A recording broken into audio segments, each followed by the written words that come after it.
At the beginning of the story, we see two old men drinking inside a building. A man known as Gwi Ryongja told the other man that he is a very cold-hearted person. He could not believe that the man only wanted to have one cup of drink after seeing him for the first time in decades. Ryongja poured the man some liquor. The moment he poured the liquor, Ryongja remembered that he and the man first met when they were quite young. 40 years ago, a younger version of the man stepped into Ryongja's house and asked him to use the Great Regression Technique to send him back to the past. The younger Ryongja was surprised to hear this. The Great Regression Technique is one of the great achievements of the Gwi family. It is a technique that has been researched for centuries, and it has been passed down in the family. It was a technique that was incredibly difficult to use. Ryongja also tried to complete the technique, however, he had to give up. The man gave up after seeing the 5 materials needed to complete the technique. He knew that he could never get these materials. When the man came to Ryongja's house, he saw it as an opportunity to try to gather the materials. He told the mysterious man that he will help him if he can provide the materials that is required for the technique. The first material needed is the Thunder Bell. It is a sacred artifact of the Heavenly Wind cult. The next is the Divine Incense Brazier. This is a sacred artifact of the Divine Dragon family. The next is the core essence of the 10,000 Years Carp. The fourth item is the secret demonic soul of the demonic cult. The fifth material needed is 5 million Niang. Ryongja did not ask for this material because he could easily get it. To Ryongja's surprise, the mysterious man was able to obtain the first 3 items over several decades. However, for him to get the secret demonic soul of the demonic cult, the man had to disappear from the world for a long time. The scene shifts and we are taken back to the present. Ryongja told the man that he believed that he already died in an unknown valley. He asked the man to tell him how he was able to gather all the materials. The man, who appears to have lost his left hand, drank his liquor and told Ryongja that he cursed the Great Regression Technique because it needed such rare materials. He revealed to him that he has actually thought of killing him while he was gathering the materials. Ryongja was not shaken by what the man said. He simply stared at him. He realized that he was really young when he met the man. Now the man has already become old and he had gray hair on his head. Ryongja noticed that the air around the man had changed completely. He wondered if the man had to change in order to gather the materials needed for the technique. Ryongja took a sip of his liquor and asked the man to tell him why he is trying so hard to go back to the past. With a menacing look on the man's face, he revealed to Ryongja that he wants to return to the past for revenge. The man was shocked to hear this. He asked the mysterious man if it is impossible for him to take revenge with his current skills. He asked him if he really needs to go back to the past to achieve his goal. The man explained to Ryongja that his current skills are not enough. Ryongja asked the man to tell him the name of the person that he hates so much. With a deadly look in his eyes, the man told Ryongja that he wants to kill Wamugi. Ryongja was shocked to hear this. Wamugi is the martial artist responsible for the death of the leaders of the 3 strongest groups in the Murim. He killed the leader of the Murim Alliance, the Unorthodox Alliance leader, and the Heavenly Demon. He is known as the strongest martial artist across all history. He is the strongest person in their era. Ryongja told the man that he will not be able to defeat Wamugi even if he returns to the past. The man told Ryongja that he must kill him no matter what. The man revealed to Ryongja that the Heavenly Demon who Wamugi killed was his father. Ryongja was shocked to hear this. The man explained to Ryongja that he does not seek revenge because his father was killed, or because his sly bastard of a brother was killed. He did not see it as a big deal for people who have given their lives to demons to be killed. Ryongja asked the man to share his reason. According to the man, on the day of the attack, Wamugi killed servants, cooks, and even young children who did not know martial arts. He even killed all the cats and dogs that were reared. Ryongja was shocked to hear this. He told the man that Wamugi would never do such a thing. He told him that he does not believe him. The man explained to Ryongja that he does not care if he does not believe him. He revealed to him that he cannot kill Wamugi in this age, so he must go back to the past to take his revenge. The man told Ryongja that he will ask Wamugi to tell him why a strong person like him needs to kill children. He told him that he will ask this question before he kills him. Ryongja felt bad for the man when he heard this. He told the man to do him a favor if he successfully returns to the past. He begged the man to find him in the past. The man asked Ryongja to tell him his reason for the favor. With a serious look on his face, Ryongja begged the man to stop him from getting married. The room became silent when Ryongja said this. The man immediately burst into laughter. Ryongja did not understand why the man was laughing. He assured him that he is quite serious. He begged the man to tell him to live alone for the rest of his life. With a smile on his face, the man promised Ryongja that he will fulfill his wish. After hearing the man say this, Ryongja asked the man to follow him to the room where he will perform the technique. When the man stood up, he could barely hold himself. Ryongja quickly ran to assist him. He asked the man if he is all right. The man told Ryongja that he is fine. He revealed to him that he lost one arm and one eye while trying to obtain the secret demonic soul. The man believed that this was a cheap price to pay for such an artifact. The scene shifts and we see Ryongja place 4 items in front of him. He opened the box containing the demonic soul and placed it next to the other materials. Immediately he did this, he began to chant something. The moment he started chanting, the demonic soul began to release a large amount of dark energy. As Ryongja chanted, each of the items began to release some energy. The energy fused together and a bright light shined. The moment the light shined, a large spatial crack appeared in the room. Ryongja was shocked to see this. He could not believe that he actually managed to perform the technique successfully. He turned to the man and told him that he did it. When Ryongja turned around, he saw the man sitting on the ground. The man appeared to be struggling. He was breathing heavily and doing his best to stay conscious. Ryongja was surprised to see this. He turned around and took a look at the portal. He turns back to the man and apologized to him. As he walked towards the portal, he promised the man that he will find him in the past and warn him about the impending disaster. He explained to the man that it has always been the GWI family's greatest wish to return to the past. Before Ryongja could step into the portal, his body stopped moving.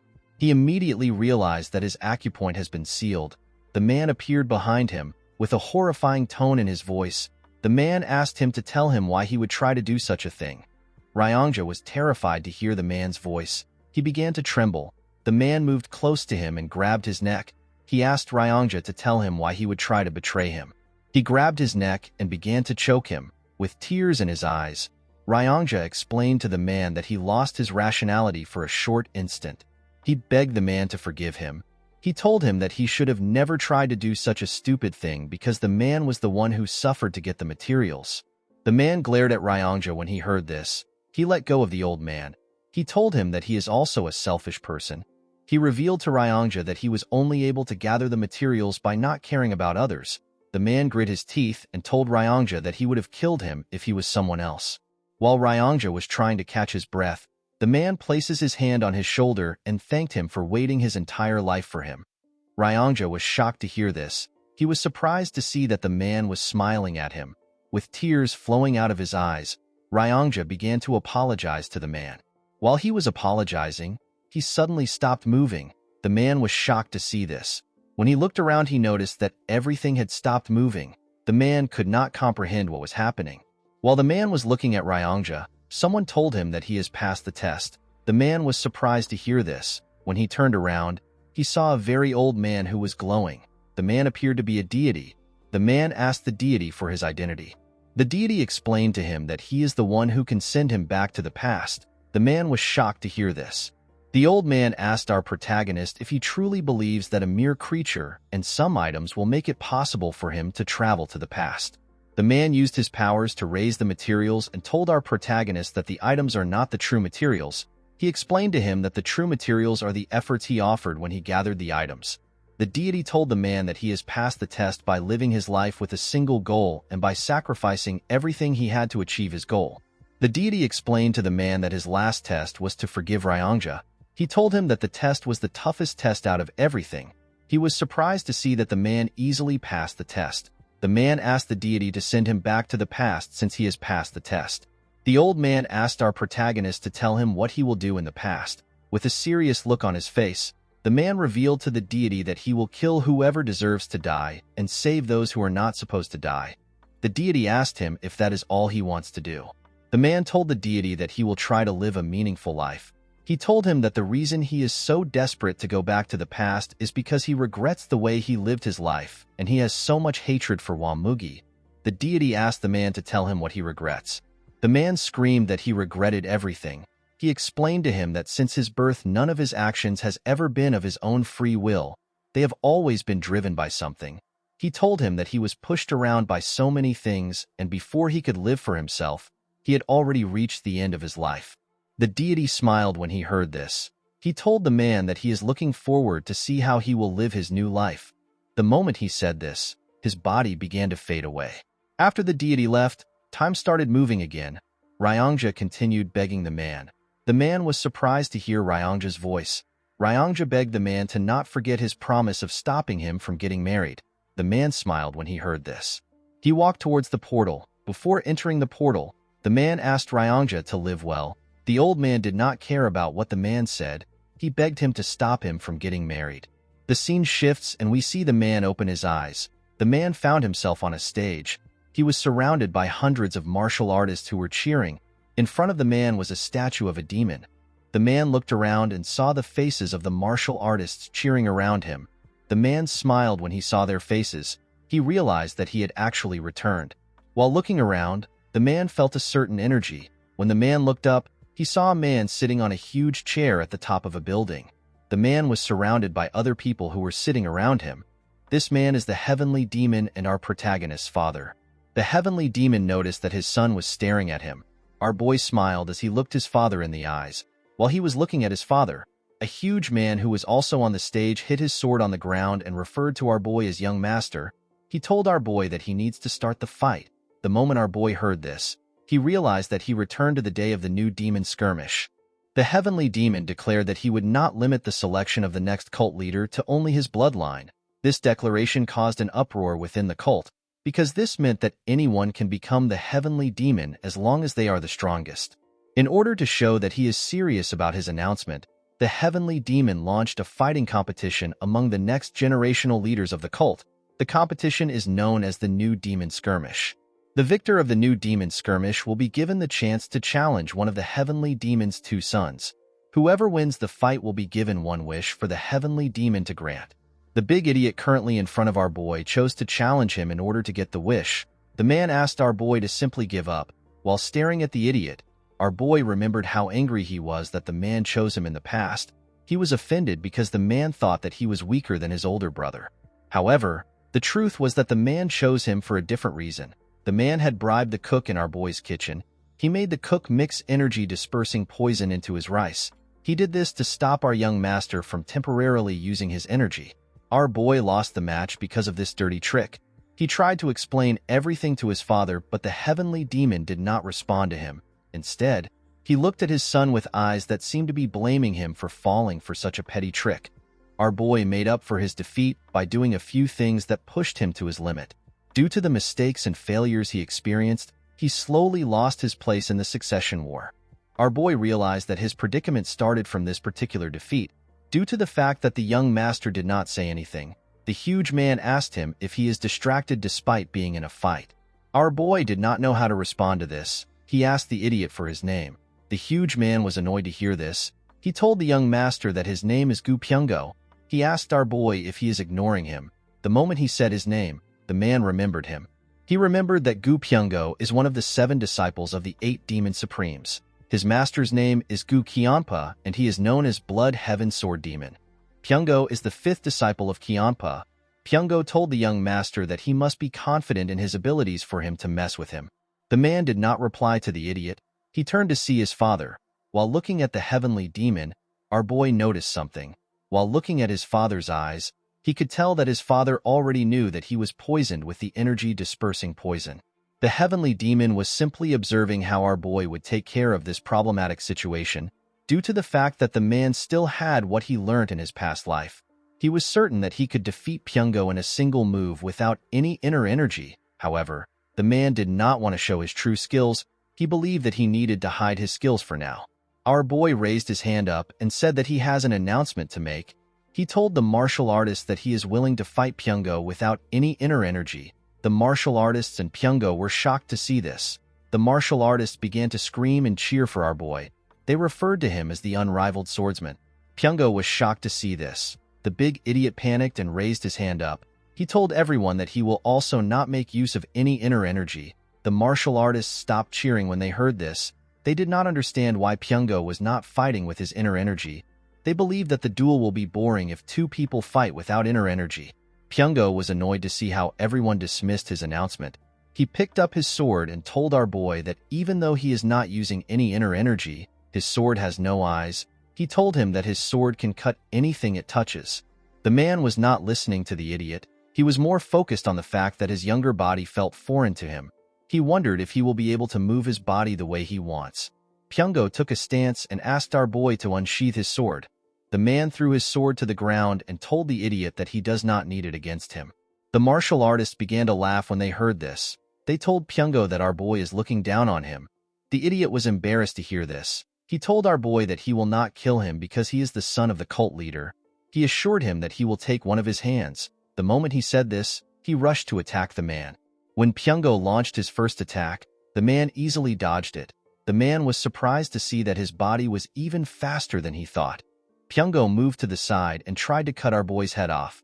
Our boy jumped before the sword could touch him. The moment he landed on the ground, he placed his hand on his chest to see how fast his heart was beating. He was happy to see his heart beating with so much strength. Pyongo was annoyed to see that the man was ignoring him. He rushed to attack him. This time our boy closed the gap between himself and the idiot. He used his elbow to hit the man in his chest. Pyongo screamed out in pain.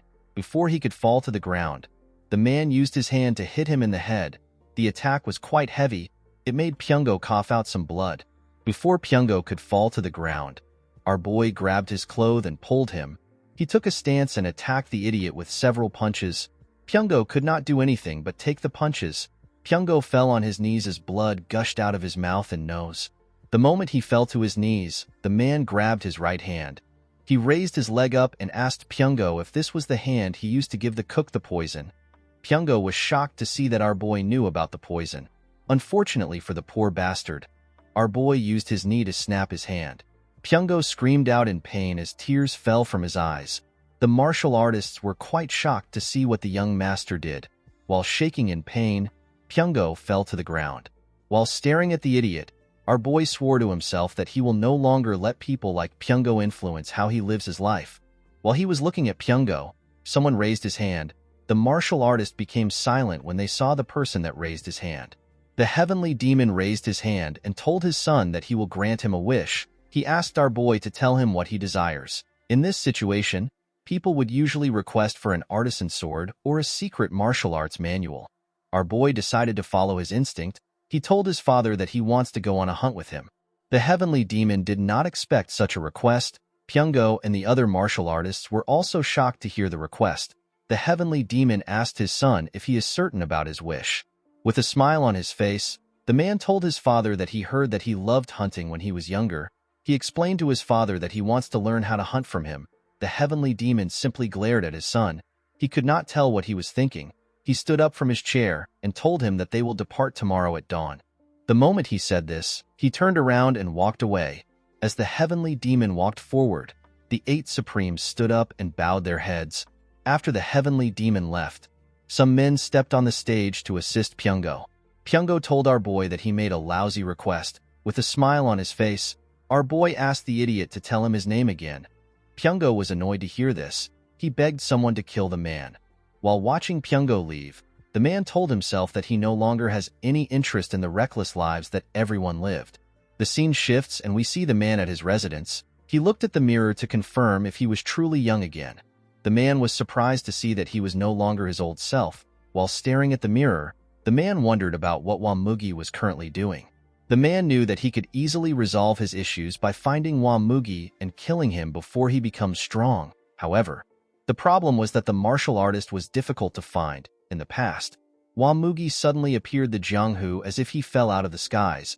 After he destroyed the Murim Alliance, the Unorthodox Alliance, and the demonic cult, he hid himself from the world, so there isn't a lot of information about him.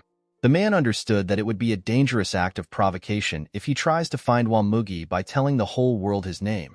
The man realized that his top priority is to become stronger than Wamugi. While he was thinking, someone tells him that he fought excellently on the stage. Our boy was shocked to hear this voice. When he turned around, he saw a chubby girl. He called the girl Leon. With a smile on her face, the girl greeted her young master. This girl is known as Bodyguard Leon. With a sad look in his eyes, the man remembered that Leon was actually with him during this time. In the past, the man did not know that his bodyguard had learnt a martial art that made her body increase in size. The girl learnt this martial arts for our boy's sake. The martial arts is known as the body petrification technique. It gives its user the ability to temporarily make their body as tough as a rock. It is a secret technique only known to certain people in the cult. The biggest flaw of this technique is that it makes the user's body really big. In the past, Leon threw her body in front of the man in order to block a sword aura which Mugi sent at him. It was thanks to her sacrifice that the man was able to survive the attack on the cult. Upon seeing how her master was looking at her, Leon asked him if something is wrong. When the man heard the girl's voice, he was shocked to see how nice it was. The man never paid attention to her voice in the past. Our boy could not believe that he thought of such a nice girl who was ready to throw her life away for him as a simple guard. He realized that he took her for granted. Our boy walked up to the girl and smiled at her. He noticed that she was bigger than he remembered. Leon did not understand what was happening. She did not know why her master was acting weird. When Leon was younger, people thought that she would become the most beautiful woman in the world once she gets older. The girl who used to be so beautiful suddenly became fat one day. Leon promised her master that she will protect him. In the past, our boy, whose name is Muguk, never noticed that Leon had cried a lot after becoming fat. He never knew that her eyes were swollen because of her tears. Muguk wondered about how the girl felt. She could have become the most beautiful woman in the world, and yet she gave it up in order to protect him. After she became fat, our boy acted cold to the girl. While smiling at Leon, Muguk promised himself that he will find a way to help her get rid of the side effects of the body petrification technique. Leon did not understand why her master was smiling. She asked him if everything is all right. Our boy told the girl that he is feeling great. Leon told her master that he is acting a bit strange. Muguk smiled when he heard this. He realized that Leon was able to notice the difference in his behavior because she always protects him every day. Our boy turned around and asked Leon to follow him. He told her that he wants to show her something that is much stranger. The girl asked her master about where they are going. Our boy revealed to her that they are going to flip the kitchen. Leon did not understand what Muguk was talking about. The scene shifts and we see our boy and Leon in the kitchen. The cooks all came out to greet their young master. With a serious look on his face, Muguk asked the cooks to tell him why they poisoned him. The head chef did not understand what the man was talking about. Our boy turned to one of the chefs and asked him to tell him why he put energy-dispersing poison into his meal. The chef was surprised to hear this. He quickly denied this allegation. Muguk asked the boy if he gambled away the 3,000 niang he received as his salary. In his past life, our boy found out that the chef incurred a great debt because he was addicted to gambling.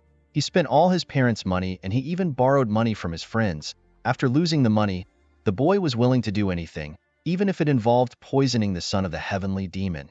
The chef went on his knees and begged for his life. He asked Muguk to spare him. He told him that he was blinded by money. Our boy asked the chef if Pyungo personally gave him the money. The chef told him that he did, the moment the boy answered.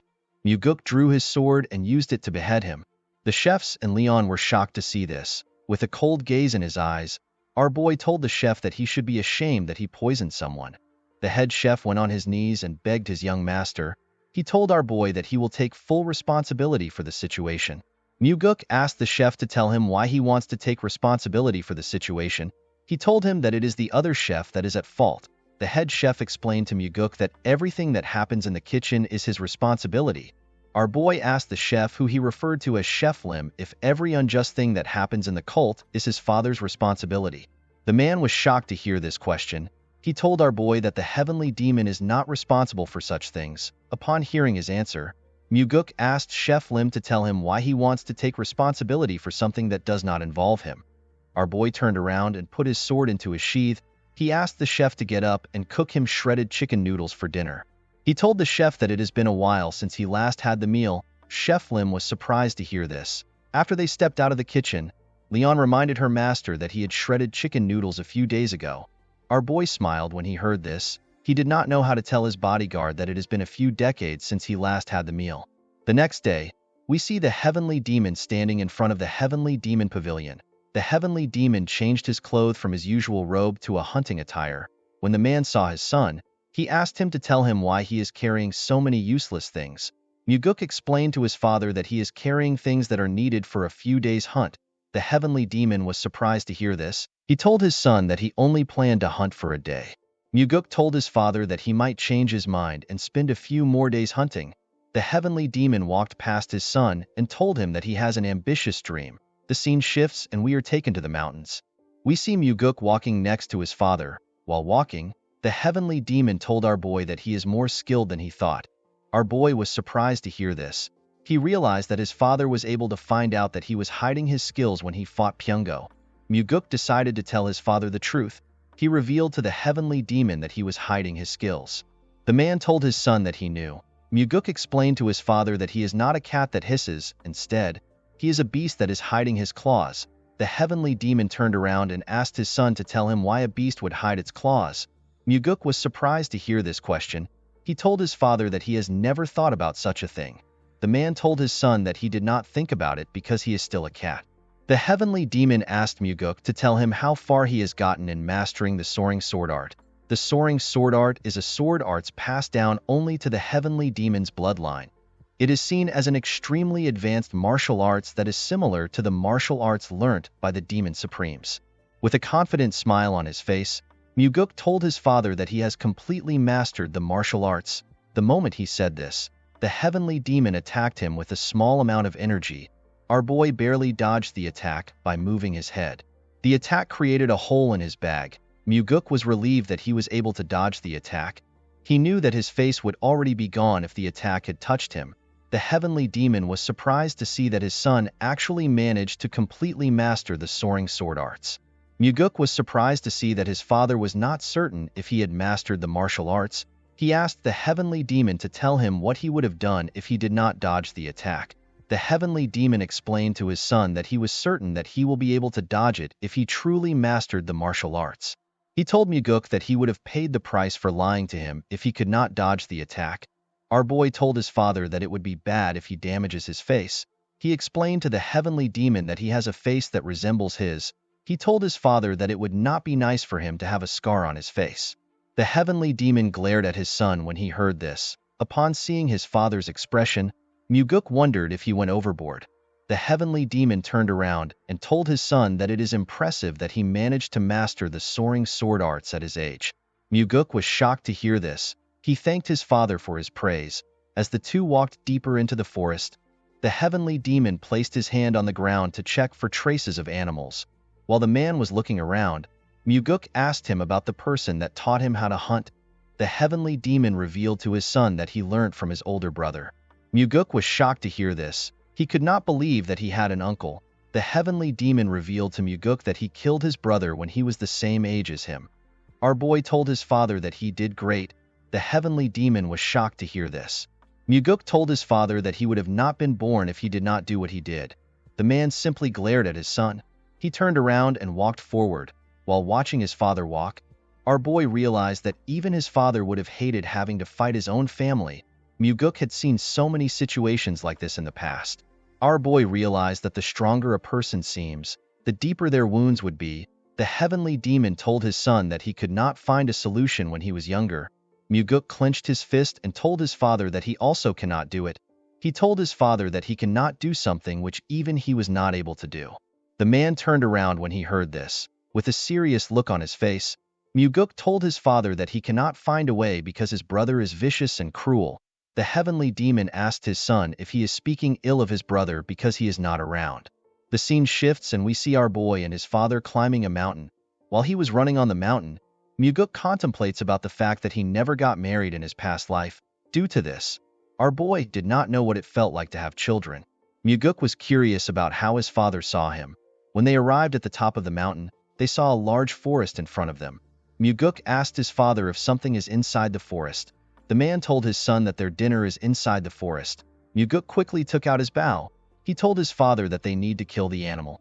The heavenly demon asked his son to tell him how he plans to kill something that he cannot even see. He asked Muguk to close his eyes and feel his surroundings. Our boy was surprised to hear this. He decided to follow his father's orders. Muguk closed his eyes and released some energy. When martial masters try to find their opponents, they sense the vibrations in the air. People usually refer to this as the energy flow of a being. When Muguk closed his eyes, he could only feel one energy flow in the surrounding. This was his father's terrifying energy. The heavenly demon asked our boy to send out some of his energy in a single line. He asked Muguk to make the energy thinner without breaking it. He asked our boy to think of his body as a ball of yarn. He told him to slowly discharge his energy as if he is pulling out a thread. Muguk followed his father's instructions and carefully moved his energy. While moving his energy, our boy hit something. The heavenly demon asked him if he has reached something. Our boy told his father that he sees a tree. The heavenly demon asked his son to search the vicinity slowly. As Muguk carefully moved his energy away from the tree, he pushed it into the forest. The moment he got past the tree, Muguk's energy hit a boar which was in the forest. Our boy was shocked to see this. He told his father that it is a wild boar. He told him that the animal has stiff fur and a long body. The heavenly demon was surprised to hear this. He told his son that he is correct. While staring at Muguk, the man told him that he was not able to quickly guess the animal from their current distance. With a smile on his face, Muguk told his father that he was blessed with a body that is gifted in martial arts. He told him that he can do this level of work easily. The heavenly demon simply glared at his son when he heard this. At night, we see our boy roasting the boar. The heavenly demon asked his son to tell him how he is able to cook hunted animals. Muguk told his father that he learnt from a book. The heavenly demon was surprised to hear this. He told Muguk that he is too skilled for someone who learnt from a book. Our boy told his father that he is glad that he looks skilled. In Muguk's past life, he hunted countless boar for food, so this was not a difficult thing for him. Our boy told his father that he prepared the tiger skin he is sitting on in order to win his favor. The heavenly demon asked his son if he wanted to hunt with him in order to impress him and become the successor. Muguk told his father that such a stupid thing would not work on him. He assured his father that he can become the successor without his help. The man was surprised to hear this. He told his son that he is quite confident. He asked Muguk to tell him why he wanted to hunt with him. Our boy revealed to his father that he has two reasons for hunting with him. The first is to learn whatever he could from the heavenly demon. Muguk told his father that he has already achieved his first goal. The man asked his son to tell him what comes next after strength. Muguk explained to his father that he is not trying to become strong because he wants to become the heavenly demon. He told his father that he does not want to waste his youth trying to become the heavenly demon, especially when his father is still strong and healthy. Muguk took a look at the stars and told his father that he is satisfied with learning the heavenly demon martial arts by becoming the successor. While looking at the stars, our boy reminded himself that he has to learn and master the 9 calamities demonic arts. Muguk quickly removed this idea from his head. He told himself that he has to go beyond the martial arts because even his father who mastered the 9 calamities demonic arts still lost to Wamugi. While he was lost in the stars, the heavenly demon asked his son to tell him his second reason. Muguk revealed to his father that he wanted to spend some time alone with him. The heavenly demon smiled when he heard this. He told his son that he has a useless emotion that will get him killed. Muguk asked his father to tell him why it is useless. He explained to his father that he gets to spend time with the strongest person in the whole world. He told the heavenly demon that if he sings a song, it will become the best song in the world, and if he drinks liquor, it will become the greatest liquor in the world. The heavenly demon turned to his son when he heard this. He was surprised to hear what Muguk said. The man looked away and gently smiled. Whenever Muguk tried to remember his father in his past life, he could not find a good memory in his head. The only memory he had were of him trembling in front of his father. In this life, our boy aims to get more things other than new memories. He believed that his father should not get too happy because he was doing everything for his own sake. The next day, we see Muguk packing his bags in order to return to the cult. His father told him that they are not yet leaving. He told Muguk that he has to catch a tiger since he is hunting with the heavenly demon. Our boy was surprised to hear this. The heavenly demon asked his son to get up and follow him. The man took Muguk to a bamboo forest. He asked him to close his eyes again. He told him that their target is 100 yards away on the right side, which is further than their last prey. The heavenly demon asked his son to feel the wind. He told Muguk to infuse his energy into the wind. While doing his best to follow his father's instructions, our boy realized that he has never thought of infusing his energy into the wind before. There was no one to teach him such a skill, and none of the martial arts he saw ever taught such a thing. The heavenly demon asked Muguk to discharge his energy into the wind. He told our boy that he needs to send his energy to his target as quickly as possible in order to adapt to using the skill in real situations. The moment the man said this, Muguk used his energy to sense the wind. However, our boy did not know how to infuse his energy into the wind. While struggling to put his energy into the wind, Muguk noticed that the wind blew his energy away. Our boy immediately understood that he did not need to infuse his energy into the wind. Instead, he was supposed to allow his energy ride the wind. What he needed to do was to entangle the two together. As the wind carried our boy's energy through the forest, he was able to sense an animal. Muguk was able to see the tiger which his father was referring to. Our boy turned to his father and told him that the tiger is actually real. The heavenly demon was shocked to hear this. Our boy asked his father if something is wrong. The heavenly demon regained his composure and asked his son to not get lazy in his training. He told Muguk that his chances of survival will increase if he is able to maintain more lines. Our boy thanked his father for his advice. At night, we see Muguk give his father a bottle containing some liquor. He told the man that it is his trump card. The man drank the liquor and told our boy that it is quite good. When Muguk drank it, he told his father that it is still too strong for him. Of course, this was a lie. The heavenly demon told our boy that no demonic human would complain about liquor that is strong. Muguk told his father that it is more important to have a vicious heart than to be good at drinking liquor. The heavenly demon asked his son if he can kill him to save himself. Muguk revealed to his father that no child can kill his parent to save himself. Of course, this was not true. Our boy knew that he could kill anyone as long as he had enough reasons to. Muguk realized that this was his first time having a proper conversation with his father, and yet he still treasured his life more than his father's own. The heavenly demon told his son that he does not have a vicious heart if he is hesitant about killing him. Our boy told his father that he will learn how to drink strong liquor first. With his eyes filled with curiosity, the heavenly demon watched his son as he drank his liquor. In the next scene, we see Muguk circulating his inner energy while he was in his training room. After practicing for a while, our boy let out a huge sigh and stopped circulating his energy. The moment he stopped practicing, Muguk realized that he could freely entangle his energy with the wind, and he could now maintain 4 energy lines. Muguk never expected his father to teach him how to discharge his energy into the wind. This technique is like gaining an extra life because its user will be able to easily find an enemy that is trying to attack him. Our boy knew that he will be capable of releasing 10 energy lines at the same time if he continues to train. He was certain that he will be able to neutralize any stealth technique used by his enemies. While thinking, Muguk realized that even his father, who is much more skilled than him, still lost to Wamugi because the Heavenly Demon Pavilion was infiltrated. The Heavenly Demon Pavilion is a place that is thoroughly guarded by 3 barrier formations, 6 trap formations, and a group of carefully selected elites. There is also the 8 Demon Supremes, which are in 8 different directions, and their subordinates, which are protecting the Heavenly Demon. In the north, there is the Demonic Swordsman of the Northern Heaven Sword family, which is led by the 1/Sword Supreme. In the south, there is the Demonic Bladesmen of the Southern Heaven Blade family. They are led by the Blood Heaven Sword Demon. In the east, there is the Iron Fist of the Eastern Fist faction. They are led by the Undefeated Fist Demon. In the west, there is the Demonic Sorcerers of the Western Illusion formation.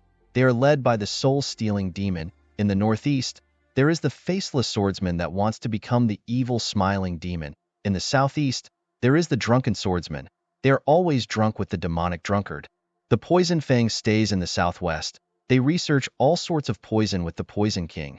And finally, in the northwest, there are crazy monks that are crazy about the demonic Buddha's belief of deluding the world. In the past, Muguk believed that the enemy broke into the cult from outside. However, this was not the case. Our boy later found out that the outer defense was never broken. Muguk realized that one of the 8 Demon Supremes must have allowed Wamugi into the Heavenly Demon Pavilion. Our boy believes that there could be more than one traitor.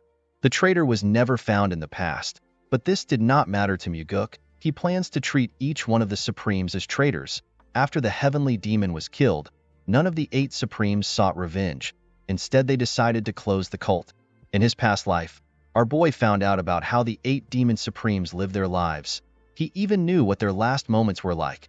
Muguk assured himself that he will make use of each one of the Supremes. As Muguk walked towards the entrance of the room, he hears someone call Leon fatty. The person asked Leon if the young master is still in the training ground. Our boy was surprised to hear what the person said. Outside the training ground, we see a bald man with a huge sword and 2 other men behind him. The bald man told Leon that he can no longer wait. He asked her to drag Muguk out of the training ground. The girl was surprised to hear this. She could not believe that the man had no regards for her master. Before she could say anything, our boy stepped out of the house and asked the girl to tell him what she is doing. Leon was surprised to see her master. Muguk walked up to the girl and reminded her that he asked her to do her own thing while he is training. Our boy asked her if she was waiting outside for him the whole time he was training.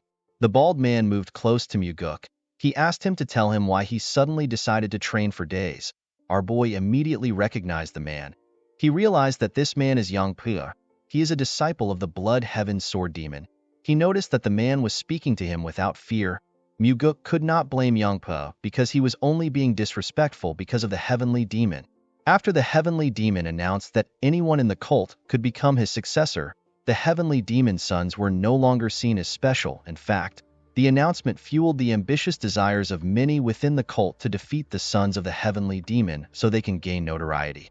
Muguk asked the man to tell him what he wants. Yangpa revealed to our boy that Pyungo can no longer practice martial arts because of him. Our boy asked the man if he wants him to look after Pyungo. Yangpa told Muguk that he is not joking. Our boy smiled when he heard this. He told Yangpu that their relationship is not the type where they can have serious conversations. The man told our boy that he needs to take responsibility for crippling Pyungo. He asked Muguk to apologize to the idiot officially. Our boy immediately understood why Yangpu wanted the apology, due to the fact that the Blood Heaven Sword Demon's best disciple was not selected.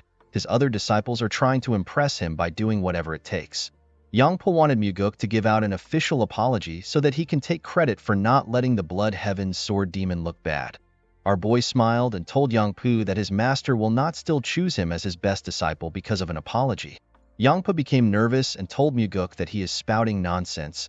He told our boy that he only came for Pyungo's sake. With a horrifying look on his face, Muguk told the idiot that he wants an apology from him.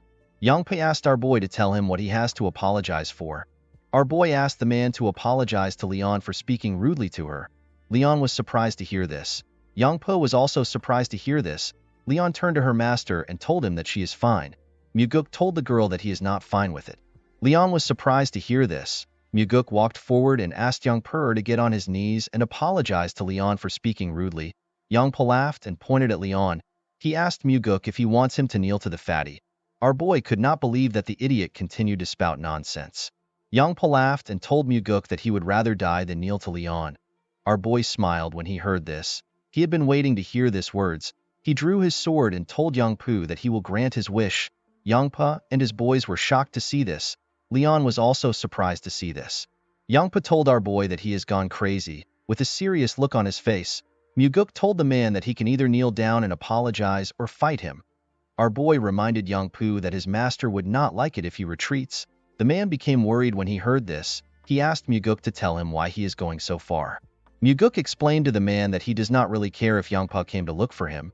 He told the man that he will never allow him to insult his subordinates.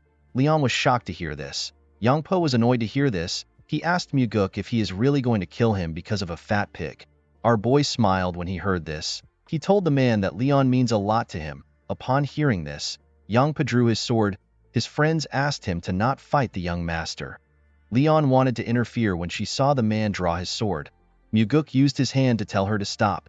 Yangpo took a stance and told our boy that he will only take one arm because he is the son of the Heavenly Demon. Yangpo's friends and Leon became worried when they saw the man take a stance.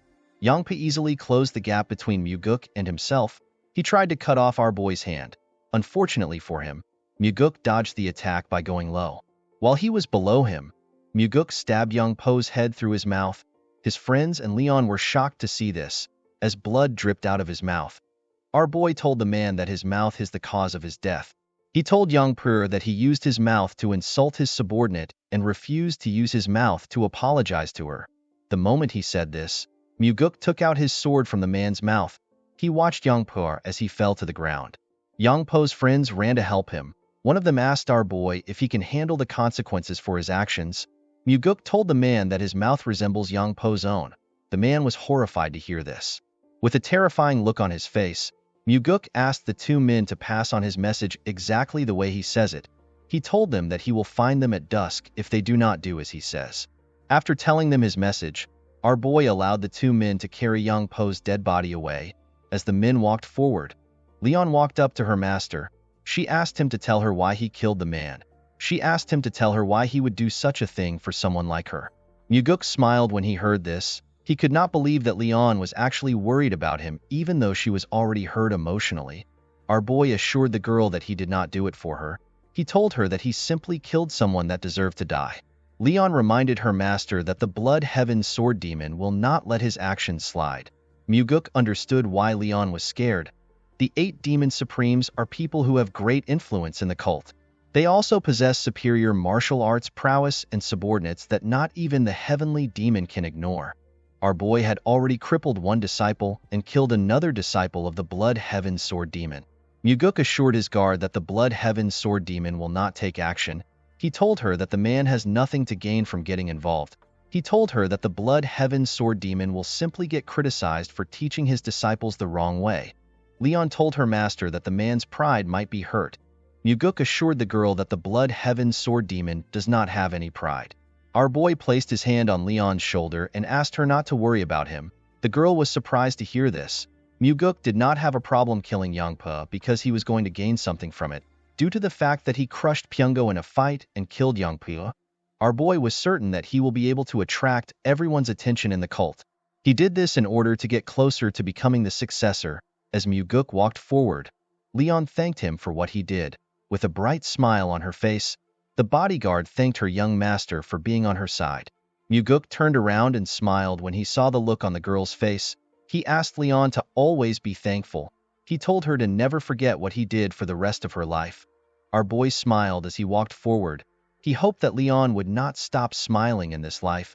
He wanted the girl to live a life of happiness. Later in the night, we see Muguk outside his room in his nightwear. Our boy was sitting on a huge rock. As Muguk looked at the stars, he remembered that he was drowned in a sense of defeat when he ran away after the cult was disbanded. The sense of defeat was so great that Muguk would not be able to continue living if he had not been chasing after a goal in life. Our boy wondered about how his life would have been if he had not found out about the Great Regression Technique. While he was thinking, our boy felt something terrifying. When he turned to his side, he saw a huge sword next to his neck. The sword was showing him his reflection. When Muguk looked behind him, he saw an old man releasing a terrifying energy next to him. Our boy quickly recognized the old man as the Blood Heaven Sword Demon. He never expected the old man to get to his house so quickly. While looking at the sword next to his neck, Muguk wondered if he could dodge the sword with his current strength. Our boy immediately knew that he could not dodge it. This is because his inner energy is severely lacking. While Muguk was sweating in anticipation of the man's choice, the old man took his sword away from his neck and sat next to him. With a smile on his face, the Blood Heaven Sword Demon asked Muguk to tell him why he behaved the way he did. Our boy told the man that his subordinate acted like a fool. Our boy asked the Sword Demon if he came to pick a fight with him because he is the youngest son of the Heavenly Demon. The old man raised his sword up and put it next to our boy's throat. He asked Muguk if he should cut off his head and show it to the Heavenly Demon. He told our boy that he wants to see if his father will care. With a smile on his face, Muguk told the man that he will not cut his head once he remembers how terrifying his father's eyes are. The Sword Demon smiled when he heard this. He took away his sword and dragged it on the ground. Our boy was surprised to see what the man did. The Blood Heaven Sword Demon created a long line and put a small demarcation at the end of the line. The man explained to Muguk that the small ratio represents how much his father cares for him.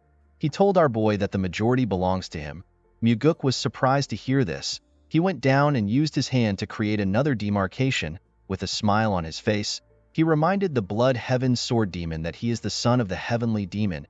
He told the man that he will probably take majority of his father's love. The old man smiled when he heard this. He told Muguk that they can test out his theory.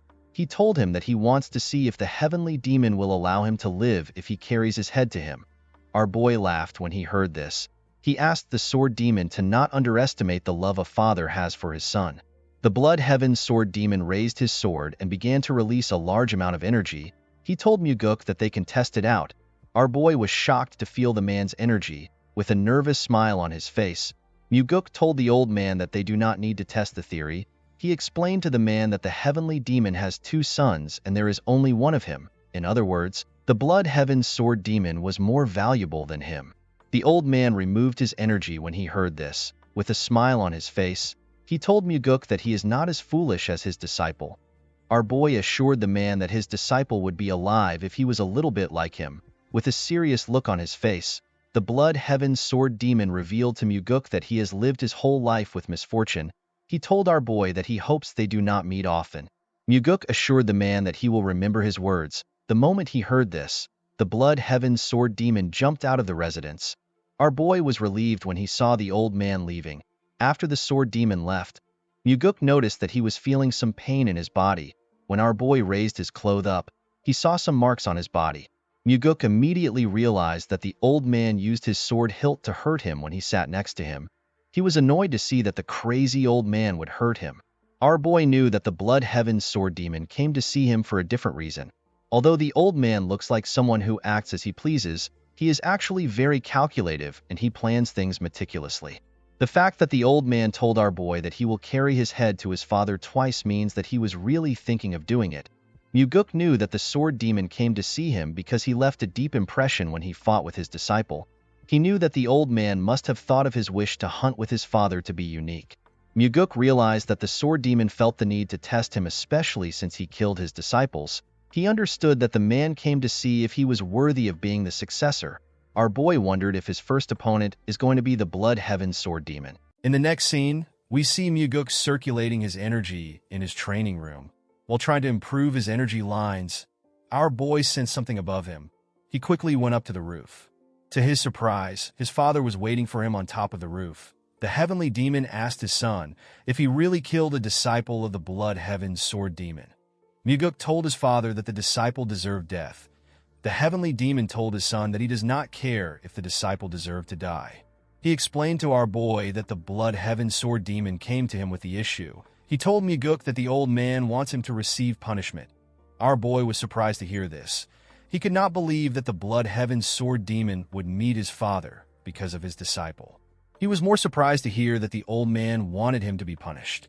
The heavenly demon understood why his son was surprised. He told him that the Blood Heaven Sword Demon is not the kind of person who would make such a request over a single disciple's death. Muguk immediately understood that the Blood Heaven Sword Demon is trying to test the relationship his father has with him. The old man wanted to see if the heavenly demon will punish his son and the kind of punishment he will give our boy. He did this to see if the heavenly demon considers our boy as one of the successor candidate. While staring at his son, the heavenly demon told him that he intends to punish him. Muguk was surprised to hear this. He told his father that he has no justification to punish him. The heavenly demon assured his son that a reason can be created. Muguk was surprised to hear this. He did not understand what his father was thinking. The heavenly demon reminded his son that he asked him about which demon supreme he trusts the most while they were hunting. When Muguk asked this question, his father did not give him an answer. Presently, the heavenly demon revealed to his son that he does not trust anyone in the cult. Muguk was shocked to hear this. The man reminded our boy that he told him that they need to set hierarchy and discipline within the cult. The heavenly demon asked his son to tell him how he wants to do this. He told him that he is not interested in hearing stupid answers. He asked Muguk to share his true thoughts. Muguk realized that his father was truly asking for his opinion. Our boy told his father that their cult has lost the path of the demon. The heavenly demon was surprised to hear this. He asked his son to tell him what the path of a demon means to him. Muguk explained to his father that the path of a demon should be the belief that their cult has to defeat absolute evil. The heavenly demon was very surprised to hear his son's answer. Our boy told his father that the Orthodox faction is not the direct opposite of their cult. The heavenly demon asked his son to tell him what their direct opposite is. Muguk told his father that the opposite of their cult is absolute evil, a form of evil that is so cowardly and terrifying to the point that no human can bear. Evil that even demons will despise and turn away from it. Our boy explained to his father that the justice and chivalry that the Orthodox faction advocates for is only good enough to deal with lesser evils. He told him that their justice is not capable of facing absolute evil. Unfortunately, the Orthodox faction heavily believes in forgiving others. As long as they value people, they can never be a match for evil that has forsaken its humanity. Muguk revealed to his father that they are the only faction within the Murim that can get rid of evil that is atrocious and horrifying. With a serious look on his face, our boy told his father that they will walk the path of the demon if evil which the Orthodox faction cannot handle kneels before them. The heavenly demon was shocked to hear his son's profound thoughts. Muguk told his father that the cult will not go far if they cannot accomplish the true path of a demon. He told him that they need to punish themselves so that they can improve. The heavenly demon found our boy's words to be intriguing.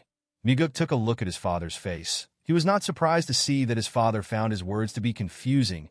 Our boy was certain that his father has probably never thought of such a thing. Even Muguk himself did not learn these things while he was in the cult. He came to this understanding while he was wandering the Central Plains. While our boy was thinking, his father asked him if he has any other arrogant thoughts. Our boy told his father that he has nothing left to share. Upon hearing his son's answer, the heavenly demon understood why the blood heaven sword demon wants him to punish Muguk. He told his son that the old man must have seen something in him. He revealed to Muguk that the old man is trying to use him to test him.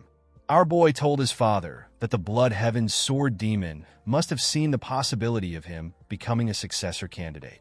The heavenly demon told our boy that the old man could have also seen him as someone who would mess up the cult. Muguk told his father that it can be anything. He explained to him that the blood heaven sword demon must have seen something because he has extraordinary eyes. Upon hearing our boy's answer, the heavenly demon turned around and asked him to follow him. Muguk was surprised to hear this. He asked his father to tell him where they are going because it is already late. In the next scene, we see the heavenly demon and our boy standing in front of a cave known as the Minor Heaven Cave. The cave had a huge iron door at its entrance.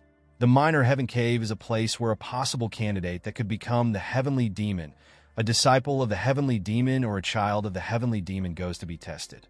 It is easy to go into the cave. However, if the person is unable to get through the trials inside, they will be stuck inside the cave forever. The success rate for the trial is 50-50. Half the people who are blood related to the heavenly demon have lost their lives inside the cave. The place is so dangerous that even Muguk's overly ambitious elder brother has never talked about going inside. Although he did not like it, our boy knew that he would also have to go through this cave if he wants to become the heavenly demon. Muguk asked his father if he wants him to go into the cave now. The heavenly demon told his son that he also went in when he was the same age as him. Our boy asked his father to tell him the amount of time it took for him to get out of the cave. The heavenly demon revealed to his son that he got out in 2 months. Muguk was shocked to hear this. Even among the heavenly demons, his father is known to be the most talented of them all, and yet it took him 2 months to get out. The heavenly demon revealed to his son that he was the only one who managed to make it out in 2 months. Most people spent 3 years in the cave. Muguk asked his father if he really wants him to go into such a dangerous place without preparations.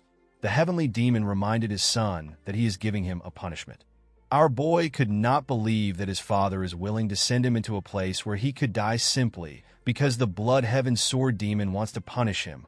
Muguk wondered if his father was hoping that he would become stronger and come out alive.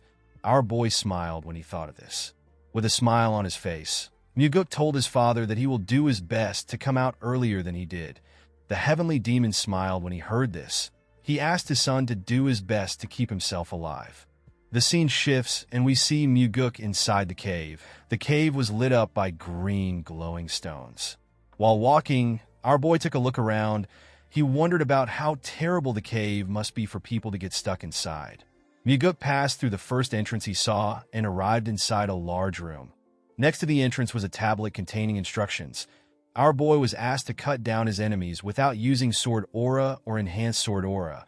He was told that he will be given another chance in 10 days if he does not succeed within the time limit given. He was asked to stand within a crimson circle once he is ready. Muguk was surprised to see that the test would restart in 10 days if he fails. When our boy looked around, he saw a large amount of rice balls in huge pots. Our boy realized that he was expected to eat the rice balls while he waits for 10 days. After looking around, Muguk decided to start the test. He stood in the crimson circle. The moment he stood in the circle, several wooden dolls rose out of the ground. Each wooden doll had a red mark on its body. Our boy realized that he is supposed to slash the dolls where the red marks are. Without wasting time, Muguk immediately began to cut the dolls in front of him. He swiftly tore the dolls apart. As he cut through the dolls, our boy noticed that the test is much difficult than he expected. When he turned around, he noticed that some dolls which he had not yet cut were going back down. Muguk knew that he could not let the dolls go back down because he would fail the test. Our boy immediately ran towards the dolls. He moved close to the doll and bent his body to cut it. The moment he cut the dolls, our boy stood up to check if there are still any dolls left. To Muguk's surprise, there were still 3 more dolls which he had not yet cut. Our boy immediately moved close to the dolls. He barely managed to cut them on their red marks. He fell to the ground after he cut the dolls. However, to his surprise, there was still one last doll that was yet to be cut. The doll had its mark on its neck. The wooden doll was about to completely go down. Muguk grit his teeth and ran towards the last doll. Before the doll's head could go down, our boy got close to it and landed a clean cut on its head after taking care of the doll. Muguk took a look around. He could not believe that he almost had to spend an extra 10 days in the room because he let his guard down for a second. Our boy realized that it would actually be impossible for him to get through this first trial with the skills he had before his regression. The moment Muguk put his sword back into its sheath, the door leading to the next room opened up. Before our boy left the room, he saw another tablet at the exit. The former test takers wrote on the tablet. One of them said that he succeeded after 9 tries. Another test taker said that he succeeded after 16 tries. Another person asked if he was going to die in the room because he could not complete the test. Another test taker wrote that he has tried to go back, but there is no way out. While Muguk was looking through the tablet, he recognized the handwriting at the end of it. The person called the other test takers idiots. Our boy smiled when he realized that this was his father's handwriting. Muguk laughed as he walked to the next test room. He could not believe that his father would berate their ancestors. Inside the second room, our boy saw the crimson circle on the ground and hundreds of weapons on the walls. Due to the amount of weapons in the room, Muguk realized that he would need to make use of some of the weapons for the trial. According to the instructions on the tablet, Muguk was asked to use the weapons that are hung on the wall to split the ball in half within 2 hours. Our boy is allowed to use Sword Aura or Enhanced Sword Aura. He was told that he will be given another chance in 20 days if he does not succeed within the time limit. Muguk was asked to stand in the Crimson Circle once he is ready. Without wasting time, our boy stood in the circle. The moment he stood in the circle, a huge rock rose out of the ground. The rock had a small metal ball on it. Muguk was surprised to see the ball. He could not believe that he was given 2 hours to cut a single ball into half. He was certain he could cut the ball into 100 pieces if he uses Enhanced Sword Aura. Our boy was certain that there must be a reason why he was given 2 hours to cut a single ball. He took one of the swords on the wall and tried to use it to slash the ball. Unfortunately for him, his sword broke in half immediately. He hit the ball. Our boy was surprised to see this. He took another sword and decided to use Enhanced Sword Aura to cut the ball in half. He wanted to quickly move on to the next trial. Muguk took a stance and gathered his aura into his sword. He was about to cut the ball when he realized something. Our boy realized that it would be too easy for the test to end with him using Enhanced Aura. He became curious about how other test takers performed. One of them said he tried to cut the ball 89 times without aura, but he failed, so he ended up using Enhanced Aura. One test taker said that he cut the ball without Enhanced Aura. The other test takers after this person said that the person is lying. They said that it is impossible to cut the ball without Enhanced Aura. While looking through the tablet, Muguk searched for his father's comment. When our boy found his father's comment, he was surprised to see what he wrote. The heavenly demon wrote that if there is heat, the person will lose. Our boy could not comprehend his father's words. He was quite surprised to see that his father did not just insult their ancestors like his usual self and go to the next trial. After reading his father's comments, Muguk went to check the instructions again. Our boy noticed that the instructions said that he may use Sword Aura or Enhanced Sword Aura. Muguk realized that he was not told to use Aura. He was simply given the option to use it. He immediately understood that he could not use Sword Aura if he truly wants to pass the trial. He realized that his father was warning future test takers to not use Enhanced Sword Aura because heat is generated when Enhanced Sword Aura is used. Our boy grabbed another sword and tried to break the ball again. Unfortunately, the sword broke again. He grabbed a huge hammer and hit it on the metal ball. This attempt also failed. While breathing heavily, Muguk grit his teeth out of anger. He could not believe that he was not able to leave a scratch on the ball. Our boy could not comprehend how he was supposed to split the ball in half if he did not use Enhanced Sword Aura. He was more annoyed to see that his time is almost up. While staring at the ball like a mad person, Muguk wondered if he should just use Enhanced Sword Aura to pass the test. Our boy let out a sigh and calmed himself. He remembered that his father actually managed to split the ball in half without Enhanced Aura. The moment he remembered this, Muguk realized something. He closed his eyes and he let out his energy. He formed an energy line and used it to touch the ball. Immediately he did this. Our boy noticed something. He could detect a faint line that he could not see with his eyes. Muguk moved closer to the ball and took a stance. He closed his eyes to sense the line. Our boy noticed that the faint line forms a perfect circle around the ball. He aimed his sword at the faint line and swung his sword. Muguk perfectly split the ball in half. Our boy was extremely happy to see what he had accomplished while he was cheering. He saw something inside the ball. Muguk was shocked to see a demonic essence pill inside the ball. A demonic essence pill is a pill that gives any demonic human a tremendous amount of energy if they consume it. Muguk realized that the pill would have exploded if he used enhanced sword aura because of the heat it produces. The pill is a reward given to the person who managed to cut the ball with their sword. Our boy thanked his father when he remembered that he warned him to not use aura. Immediately, he thanked his father. Muguk ate the pill. He sat on the floor and began to circulate his inner energy. A bright light shined from our boy's body as he circulated his energy. His energy slowly began to disperse after a while. Muguk opened his eyes and stood up. The moment he stood up, our boy felt a strong power in his body. Muguk was happy to see that he was able to acquire the thing he lacked the most, which was energy. After checking his energy, our boy moved on to the next room. According to the instructions in the room, Muguk was asked to differentiate between life and death. He was told that he will be given another chance in 5 days if he fails. He was asked to stand in the Crimson Circle if he is ready.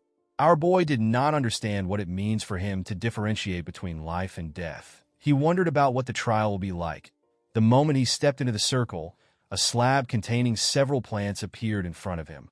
Upon seeing the plants on the slab, Muguk realized that the trial requires him to differentiate between herbs and poisonous plants. Our boy smiled when he understood the trial.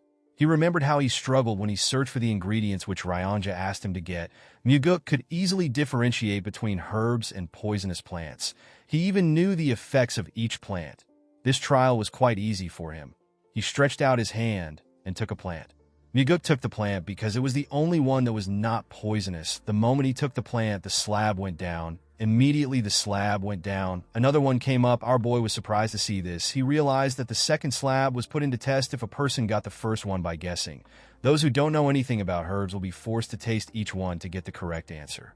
Muguk easily picked out the herb among them. After he did this, the slab went back down. To our boy's surprise, another slab did not come up. He wondered if the test had come to an end. Muguk turned to the tablet to see what other test takers said. One of them said that he is going to become a poisonous human due to the amount of plants he has eaten. Another test taker called the person who created the test an idiot. He did not understand why someone would create such a test. A test taker said that he succeeded on his 96th try. Another test taker said that he lost all his hair from eating poisonous plants. Muguk smiled when he saw the comments each person left. Our boy's father said that no one should rely on luck. Upon seeing his father's comment, Muguk realized that his father knew all the plants from the beginning. After seeing the comments, our boy went to the next room. This room is the last trial. According to the instructions, Muguk is expected to survive the illusory life and death trap formation. He was told that he will die if he actually dies in the trap formation. He was asked to stand in the circle when he is ready. Upon seeing how serious the trial was, our boy decided to check the comments of past test takers. One test taker said that he will kill the creator of the illusory life and death trap formation once he becomes the heavenly demon. Another person said that he will never step into the trap formation again in his life. Our boy's father asked the future test takers to not rest. Muguk was surprised to see this. Upon seeing his father's advice, our boy stood in the circle. The moment he stepped in the circle, he noticed that the space around him was getting distorted. While he was looking around, Muguk found himself in a desert. Our boy was surprised to see this. He noticed that he could feel the wind on his skin, and he could also feel the sand on the ground. Everything felt real to him. Muguk could not believe that the trap formation was capable of creating such realistic things. While he was looking at the sand, our boy noticed that he was surrounded. Several zombie warriors surrounded him. Although they were illusions, Muguk could feel their presence and their intent to kill him. Our boy was happy to see his situation. He believed that he has been given an amazing opportunity. Our boy drew his sword and took a stance. The moment he drew his sword, the zombies rushed to attack him. A soldier managed to get close to him and tried to pierce his head. Muguk bent his head to dodge the attack. While he was below the zombie, he stabbed it in the head. The moment he stabbed the zombie, 3 more zombies tried to attack him. Our boy jumped and dodged the attack. Immediately, he landed on the ground. Muguk realized that he could fight freely since he is not dealing with humans. Our boy used his aura to tear apart the zombies close to him. Thanks to the demonic essence pill, our boy was now able to freely use his energy. After he killed the zombies, a larger amount of zombies rushed to attack him. Muguk let out a sigh as the zombies attacked him from every angle before their swords could touch him. Muguk swung his sword with his energy and cut each one of them in different parts. Each of the zombies fell to the ground. When our boy looked around, he noticed that there was no more zombie soldier in the area. He wondered if he was already done. Muguk felt bad that the fight ended so quickly. While he was looking around, our boy smiled. He saw more zombie soldiers in front of him. These soldiers were wearing armors and were far more powerful than the ones from earlier. The zombies rushed to attack Muguk. Among the zombies were archers. The archers shot their arrows at our boy. Muguk managed to dodge the attack. While he was breathing heavily, our boy began to smile.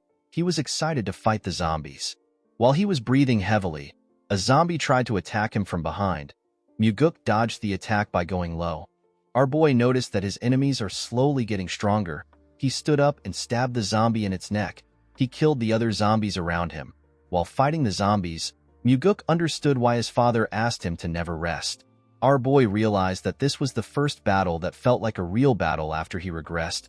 Due to the fact that he was fighting with his life on the line, Muguk was able to digest the insights he had in his past life. Our boy did not stop moving. He continued to use his sword to tear the soldiers apart. As he did this, the insights he got in his past life were slowly becoming one with his current body. Our boy used his sword aura to push back the zombies around him. The moment he did this, a large amount of small blades were fired at him. Muguk managed to block the blades with his sword. He quickly moved close to the zombies that shot at him.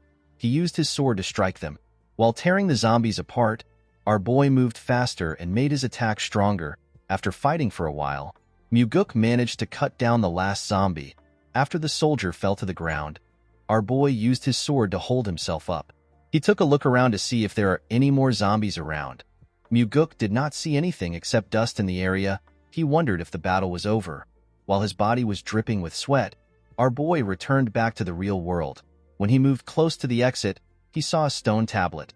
Our boy was congratulated for passing the trial. According to the tablet, our boy was expected to use his new strength for the advancement and prosperity of the heavenly demon divine cult. Muguk smiled when he saw this. He could not believe that he completed the trial in a day when it took his father 2 months. Our boy knew that this information will cause an uproar in the cult. He knew that people would doubt his achievements more than they will praise him because of how fast he was. While looking around, Muguk decided to stay in the cave and continue training. He decided to fully comprehend all the insights he had in his past life. He assured himself that he will make the insights fully assimilate with his current body. In the next scene, we see our boy at the Heavenly Demon Pavilion. Muguk told his father that he took 100 days to clear the trial. He told his father that although he did his best, he could not break his record. The Heavenly Demon asked our boy if he cut the metal ball the right way. Muguk revealed to his father that his hint was a big help. He told the Heavenly Demon that he did not rest at the trap formation of the final trial. The Heavenly Demon smiled when he heard this. Muguk was surprised to see this.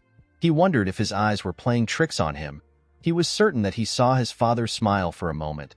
The Heavenly Demon commended his son for not being a fool. Muguk told his father that he cannot be a fool because he is the son of the Heavenly Demon.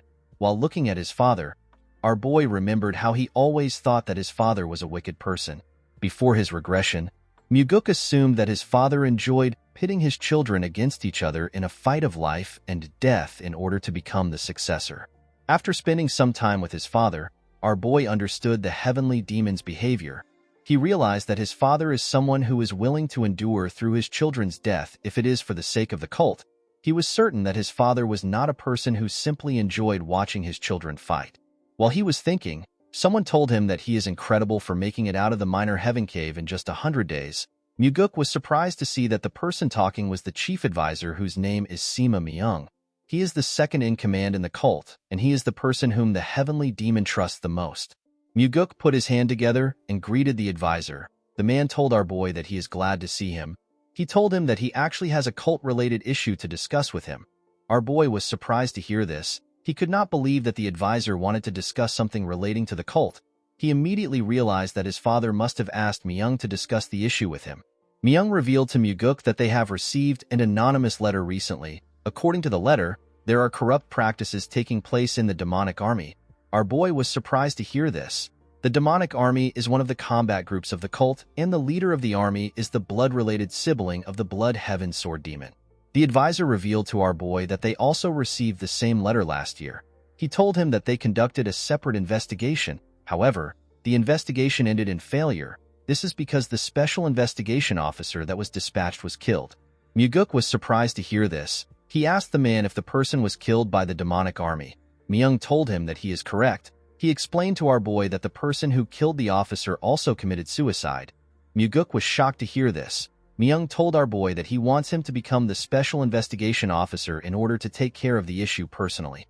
Our boy immediately realized that the situation was dangerous. He knew that anyone who was found to be complicit in corruption would already be executed. Due to this, anyone who dares to engage in corrupt practices will do whatever they can to hide their crimes. Muguk knew that the organization would not go easy on him, even if he is the son of the heavenly demon. Our boy turned to Myung and told him that he could die while investigating. The advisor told our boy that he is correct. He told him that he will have to put his life on the line to carry out the mission. Muguk immediately realized that this was one of his father's tests. The heavenly demon reminded his son that he said that he will control and hold the cult members by their leashes. Our boy explained to his father that he planned to do this when he becomes the heavenly demon. His father asked him if he is too scared to take on the mission. Upon hearing what his father said, Muguk accepted the mission. Although he did not know what his father was planning, Muguk assured himself that he will give him a good performance. Our boy explained to his father that this could be his last moment with him. He asked the heavenly demon to have a drink with him. The moment he said this, the heavenly demon stood up and walked away. The place became awkward for both Muguk and the advisor. Our boy told Myung that although his father acts tough, he actually cares for him and his brother. Myung did not understand what our boy was saying. He told him that his father did not seem like someone who cares. Muguk did not know what to say to the man. He felt embarrassed. In the next scene, we see a man at Muguk's house. The man in a yellow garment told our boy that he is a special investigation officer. He introduced himself as Seo Daryong. He told Muguk that he is from the Nirvana Pavilion. Our boy was surprised to see the man. He did not understand why the man came to see him. He revealed to Daryong that he asked the advisor to send the prettiest woman from the Nirvana Pavilion to him. Daryong told our boy that he must look like the prettiest woman to Myung. Muguk was annoyed to hear this. He picked up his sword and walked past the man. He told Daryong that they need to get to work. Daryong was surprised to hear this. He asked our boy if they are leaving immediately. Muguk told him that they are. While walking, our boy asked the man to tell him the kind of person which the commander of the demonic army is.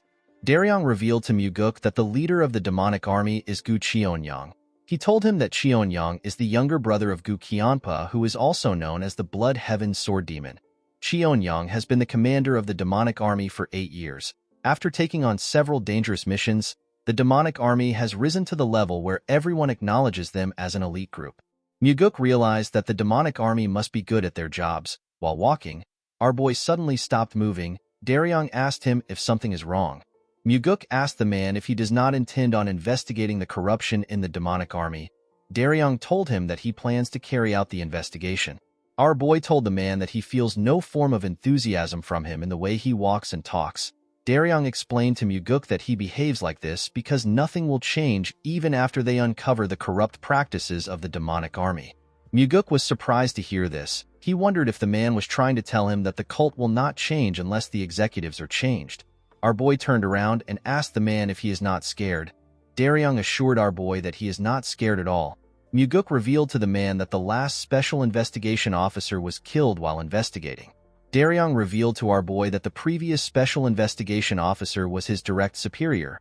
Muguk was shocked to hear this. He quickly turned around. The man told him that the superior was the person who taught him. Our boy was surprised to hear this. He was more surprised to see that the man did not have any form of sadness in his eyes when he spoke to him. In the next scene, we are taken to the demonic dragon court. We see 2 huge men guarding the entrance of the court. The men asked Muguk and Daryong to tell them where they came from. Daryong introduced himself as a special investigator officer from the Nirvana Pavilion. He asked the men to step aside. He told them that he has some business with the commander of the demonic army. Our boy was surprised to see how gutsy Daryong was. One of the men told Daryong that he does not look special even though he is a special investigator. A bald man told Daryong that he cannot go in unless he has permission from a higher-up. Daryong opened his book and brought out a document. He told them that it is an order document. The bald man asked Daryong to wait outside. He told him that he will report the situation to his superior. Daryong told the man that he does not need to waste his time. He explained to him that they came to meet his superior personally. The other man reminded Daryong that he cannot enter the court without permission from a higher-up. Daryong was annoyed to hear this. He asked the man if he is going to stop a special investigator that has an order document.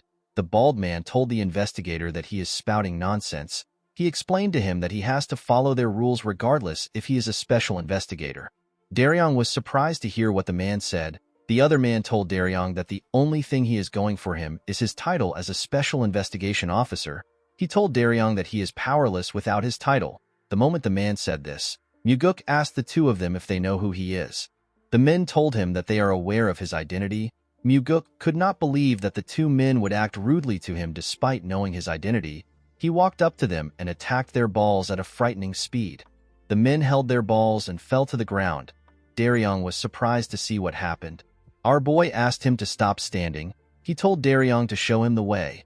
The man was startled when he heard our boy's voice. He quickly moved forward. Inside the building, Muguk and Daryong were stopped by the members of the demonic army. Daryong was annoyed to see this. He took out the document and asked the men if they are blind. He told them that they are standing in the way of an official investigation. He asked them to step aside if they do not want to rot in prison. None of the men were shaken by Daryong's threat. While the men were standing, a man asked his subordinate to tell him where the idiots who are causing a ruckus came from. Daryong introduced himself to the man and asked him to identify himself. The huge bald man introduced himself as Go Dang. He told Daryong that he is the demonic army's first corps captain. He called Daryong a douche and asked him if the introduction is good enough for him. Daryong used frequency transmission to tell our boy that Dang is the second in command in the demonic army. He revealed to Muguk that Dang is notorious for committing atrocious deeds even among the demonic army. Dang walked up to Daryong and asked him to say something. Daryong was annoyed to hear this.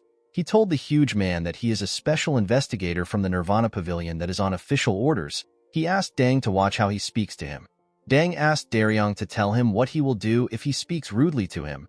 The man explained to Dang that he and his teammates will be arrested on the charges of disrupting the investigation of the Nirvana Pavilion and insulting an investigator. Dang and his teammates began to laugh when they heard Daryong say he will arrest them. With a serious look on his face, the man told the investigator that he will like to see him try to arrest them. The moment he said this, Muguk greeted him and told him that it has been a long time. He asked the man if they last met at the last banquet. Dang did not understand what our boy was talking about. Before the man could say anything, Muguk grabbed his hand and pressed it hard. The captain was shocked to see this. With a serious tone in his voice, our boy told the captain that they came to see the commander. He asked him to stop hazing them and let them through. While using frequency transmission, Muguk assured the man that he will lose his hand forever if he tries to act up. While also using frequency transmission, Dang told our boy that certain people believe that swords don't work on them because they are of noble birth. Muguk asked the man if he believes that he will be able to wield his sword with his hand. Dang told our boy that they can test it. He told him that he wants to see if his hand will fail or our boy's intestine will fall out. Unfortunately for the captain, he had to allow Muguk and Daryong pass through. As he walked past the men, Muguk told Dang that he will buy him a drink next time. The captain was annoyed to hear this. As they climbed the stairs, Daryong asked our boy if he knew the captain before. Our boy told him that it is his first time seeing the man. Daryong asked Muguk to tell him why Dang would step aside for him. Our boy revealed to the investigator that he deliberately broke Dang's hand when he shook him. He told him that the captain will have to eat with only one hand for a while. Daryong was shocked to hear this. Our boy asked the man to stop overreacting. He asked him to lead the way. The man quickly walked forward. He told Muguk that the office of the commander is on the 7th floor. When they arrived on the 7th floor, they met 3 men guarding the entrance. A man told them that they cannot enter the office of the commander unless they have an appointment with him. Our boy and Daryong were surprised to hear this.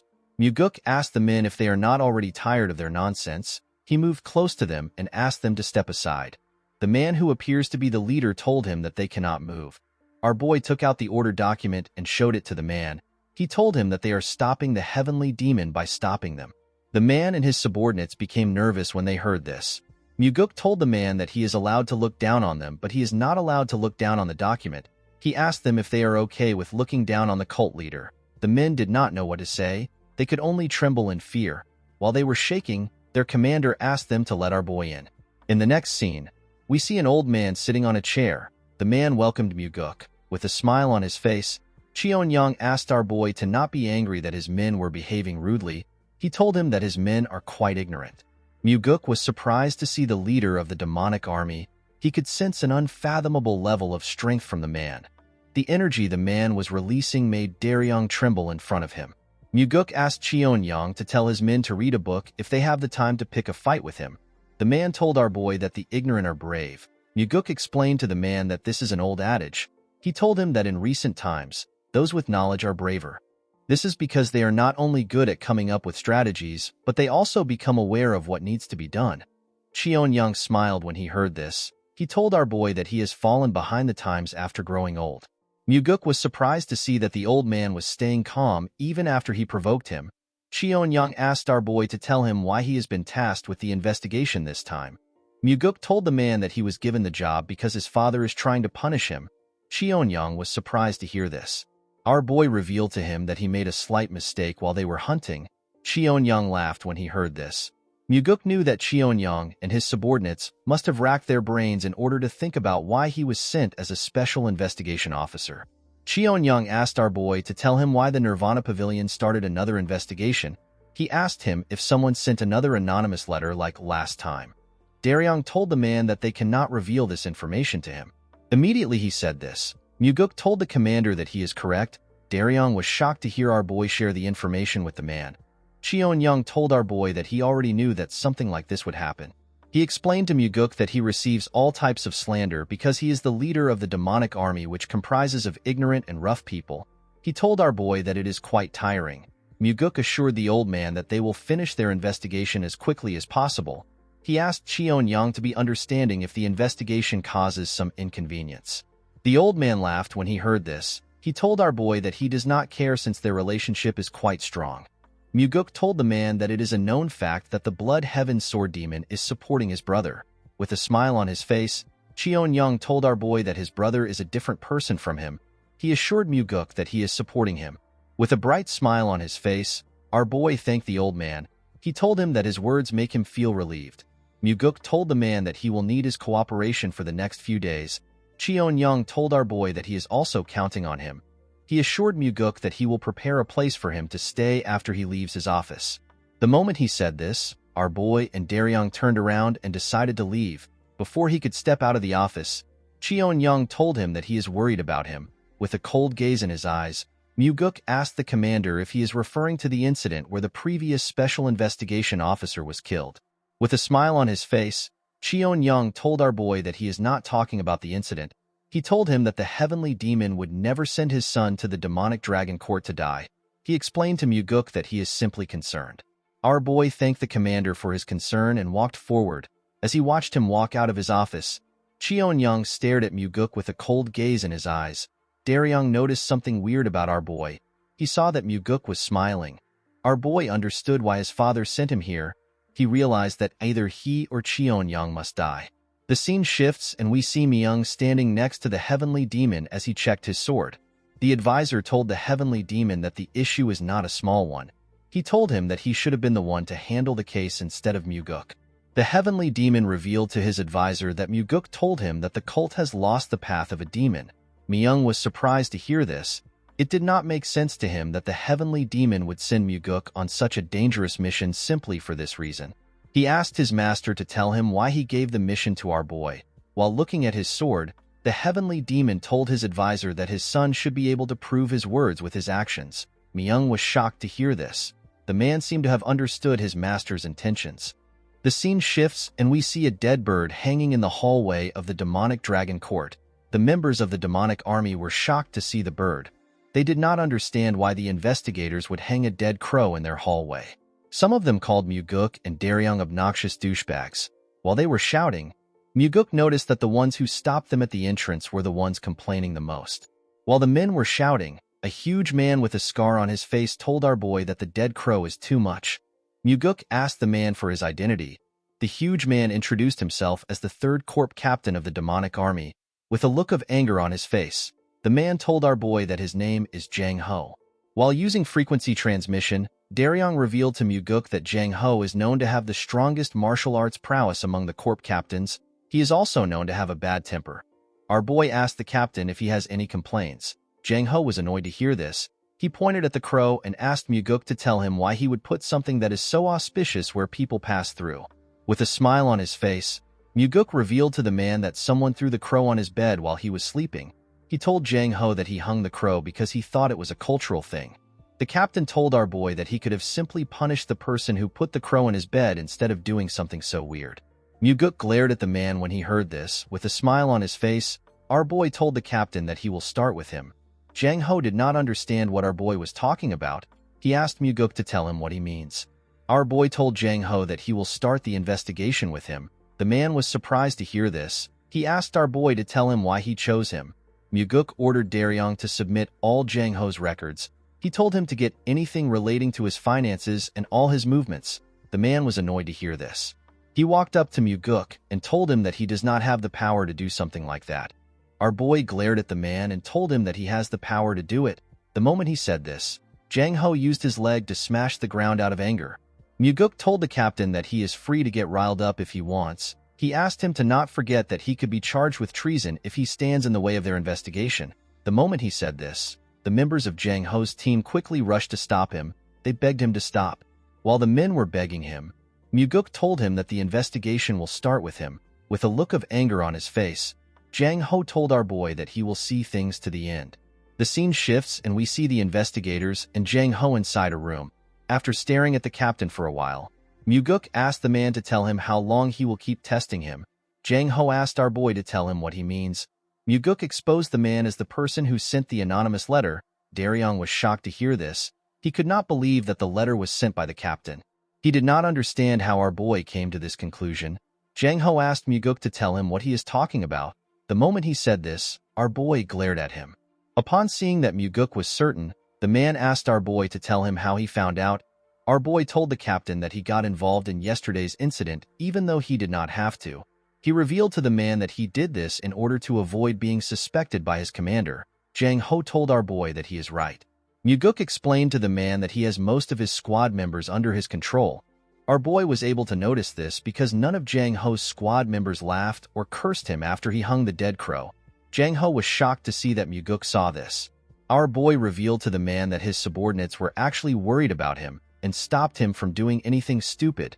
Muguk could tell that someone who ran a group in such a different way would probably find it hard for him to overlook any corruption in the organization he is in. Jang Ho was speechless when he heard Muguk's deduction. Although our boy noticed all these things, there was another reason why he made his guess. The moment Daryong introduced Jang Ho to him using frequency transmission, Muguk remembered something from his past life. He remembered the incident where the strongest corps captain of the demonic army died. Our boy was able to deduce that Jang Ho got killed by someone because he sent the anonymous letter to resolve the issues of the demonic army. Jang Ho revealed to Muguk that he did not know if the letter would work, so he could not write the exact details involved. The captain never expected that the second young master would be sent to perform an investigation.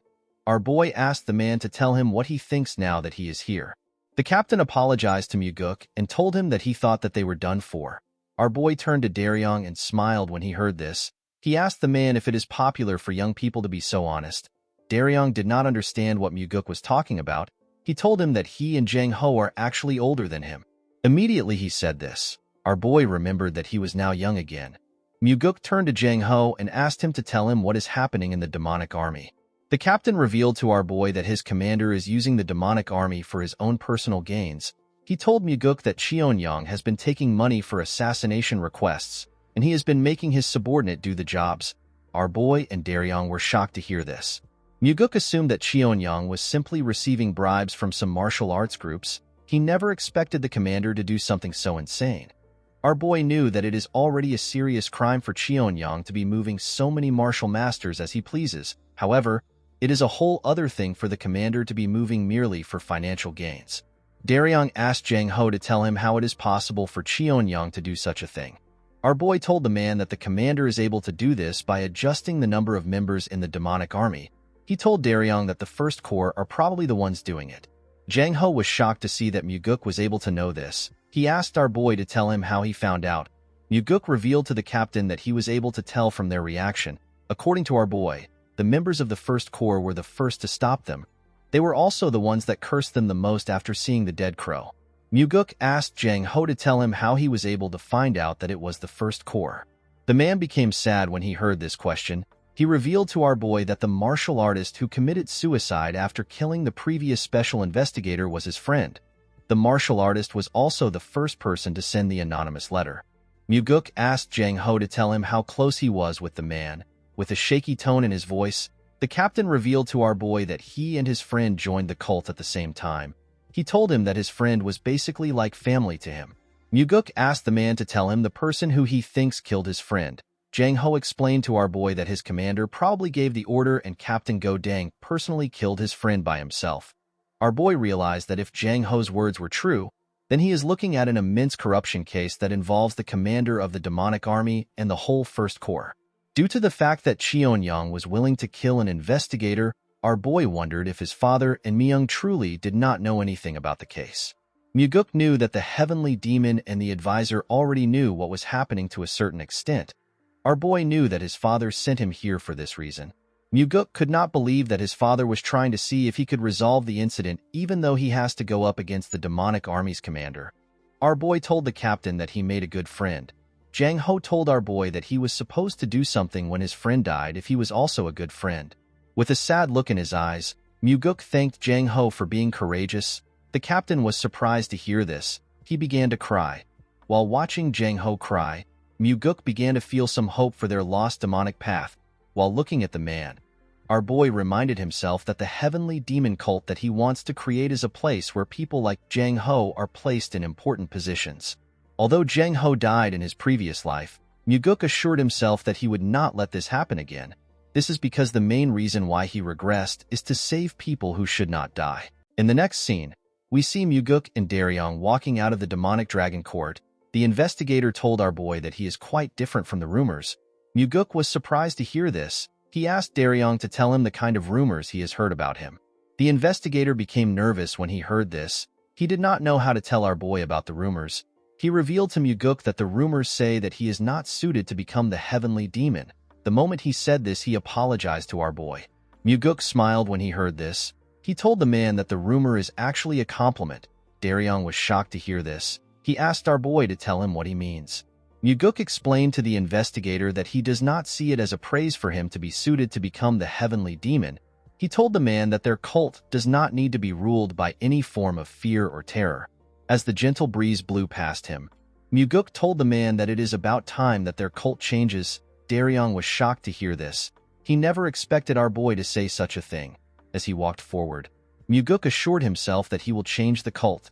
Our boy knew that he had to change the cult in order to stop the extermination of his family and the cult itself. The next day, we see a chubby man who was wearing the same clothes as Daryong. The man was also an investigator. The investigator rushed to meet Muguk. He told our boy that something bad has happened. He asked Muguk to follow him immediately. The man took Muguk to the hallway of the demonic dragon court. When he arrived in the hallway, our boy was shocked to see what happened. Muguk saw members of the Nirvana Pavilion bleeding on the floor. Daryong and another man were bleeding from their heads. The other man appeared to be unconscious. Two men from the Nirvana Pavilion held their swords tightly. They were ready to defend themselves. In front of the investigators were the members of the demonic army. The men held their swords tightly. Our boy ordered the men to stop moving. He walked up to Daryong and asked him if he is badly hurt. Daryong assured our boy that he is fine. He told him that his colleague has been severely hurt. When Muguk touched the man, he noticed that his ribs have been broken. Our boy ordered the other men to take the unconscious man to the infirmary. One of the men holding a sword quickly put the unconscious man on his back and carried him away. Immediately the men left. Muguk turned to the members of the demonic army. He asked Dang if he was the one who wounded the men. With an arrogant look on his face, the captain told our boy that he is right. Muguk asked the captain to give him his reason for harming an investigator of the Nirvana Pavilion. Dang revealed to our boy that the investigator bumped into his shoulder in the corridor and walked away without apologizing. He told Muguk that he taught the man a lesson for his actions. Muguk could easily see through Dang's words. He told the man that he is certain that he bumped into the investigator on purpose. He told Dang that he would have never let the man go even if he apologized. Instead of denying this allegation, Dang laughed and told our boy that he is correct. The moment he did this, Muguk told him that they are poison. The captain was surprised to hear this. He could not comprehend our boy's words. He asked Muguk to explain what he means. With a deadly look in his eyes, Muguk told Dang that his subordinates are poison to him. The captain was surprised to hear this. He asked our boy to tell him why he is spouting nonsense. With a serious look on his face, Muguk asked the captain if he also killed some members of their cult in this manner last year. Our boy told Dang that he also killed 3 members after getting in a fight with them at a bar 2 years ago. The members that Dang fought were low-ranked martial artists. Before things blew out of proportion, the demonic army covered the situation up for the captain. With a confident smile on his face, Dang told our boy that there are too many idiots in the cult that do not revere the demonic army. With a serious look on his face, Muguk asked Dang if he knows that he possesses the authority to carry out an execution. Dang and the other members were surprised to hear this. They became nervous. The captain laughed and told Muguk that he does not care if he has such an authority. He asked our boy if he is even capable of performing an execution. Our boy was not surprised to hear Dang's reply. He already expected it because this was the poison he was talking about. Muguk knew that only fools would act this way when they are conscious of how others around them see them. Normally, this ought to be a situation where Dang would be nervous, but instead he is acting tough in front of his subordinates. Muguk realized that the captain's head is too far up his own ass. Dang did not have any idea about the kind of stage he is standing on. When our boy walked forward, Dang's subordinates placed their hands on their swords and took a stance. The men were ready to attack. With a confident smile on his face, Dang told our boy that if he messes with him, then he will be messing with the entire demonic army. He asked Muguk if he has the courage to do this. Our boy decided to taunt the man. He told the captain that he is better than him because he is not hiding behind his subordinates. The captain raised his right hand. He told Muguk that he is injured because of a certain coward. He asked our boy to count himself lucky. Our boy raised his right hand up. He told Dang that he will not use his right hand. He asked the man if he will fight with him now. The captain was surprised to hear this. He told our boy that he will probably tell the heavenly demon what happened after he gets injured. Dang's teammates laughed when they heard this. Muguk swore to the captain that he will not hold him responsible for whatever happens. He assured him that nothing will happen to him even if he dies here.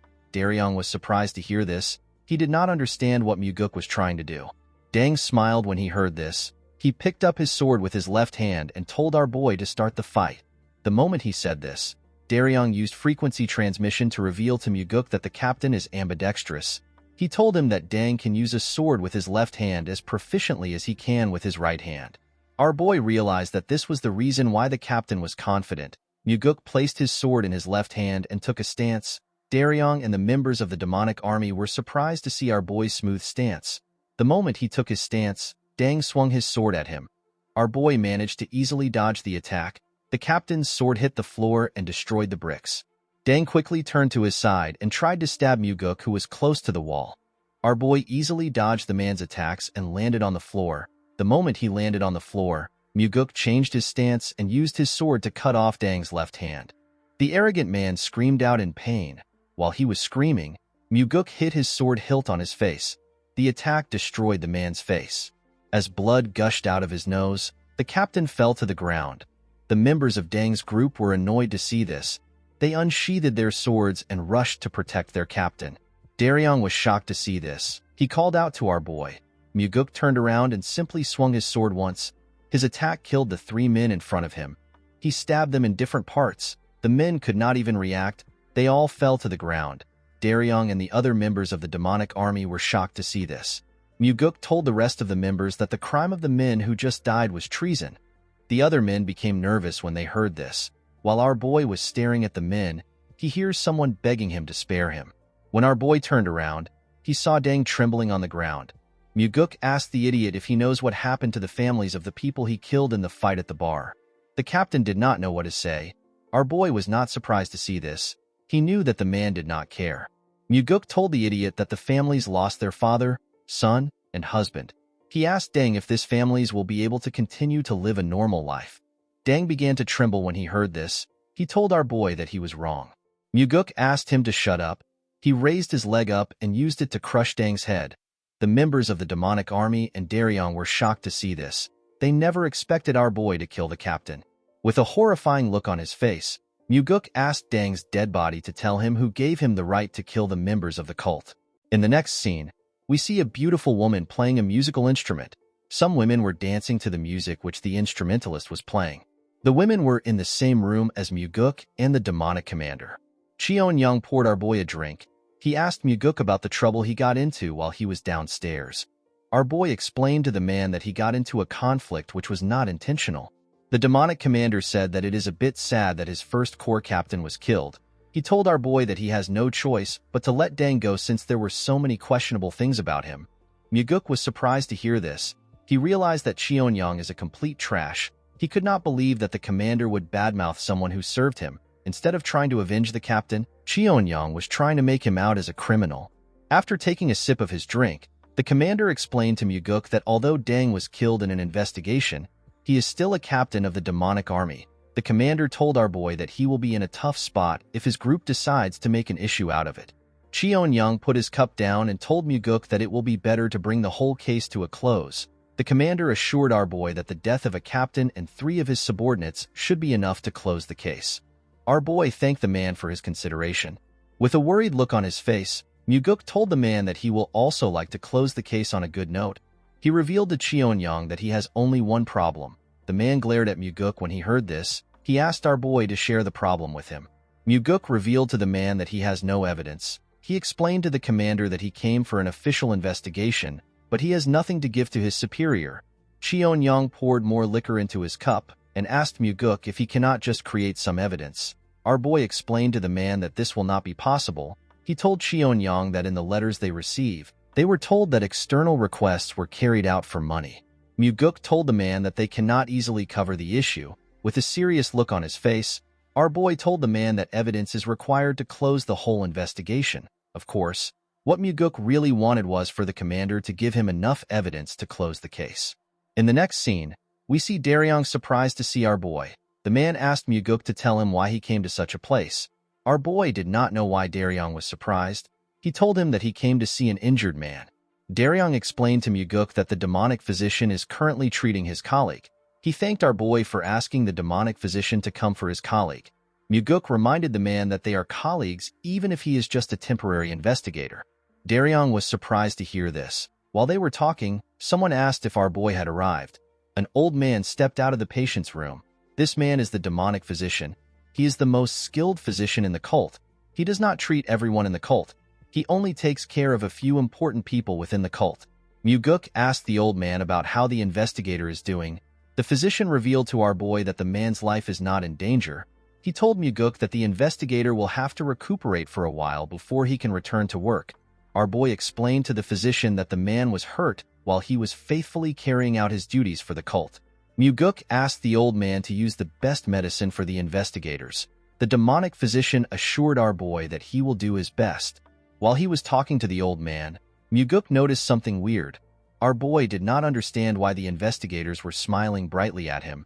He wondered if something is wrong. While smiling warmly, the chubby investigator thanked our boy for his help. After hearing the men's thanks, Muguk stepped out of the room. The scene shifts and we see our boy and Daryong walking in a hallway. The investigator asked our boy to tell him what the demonic commander said.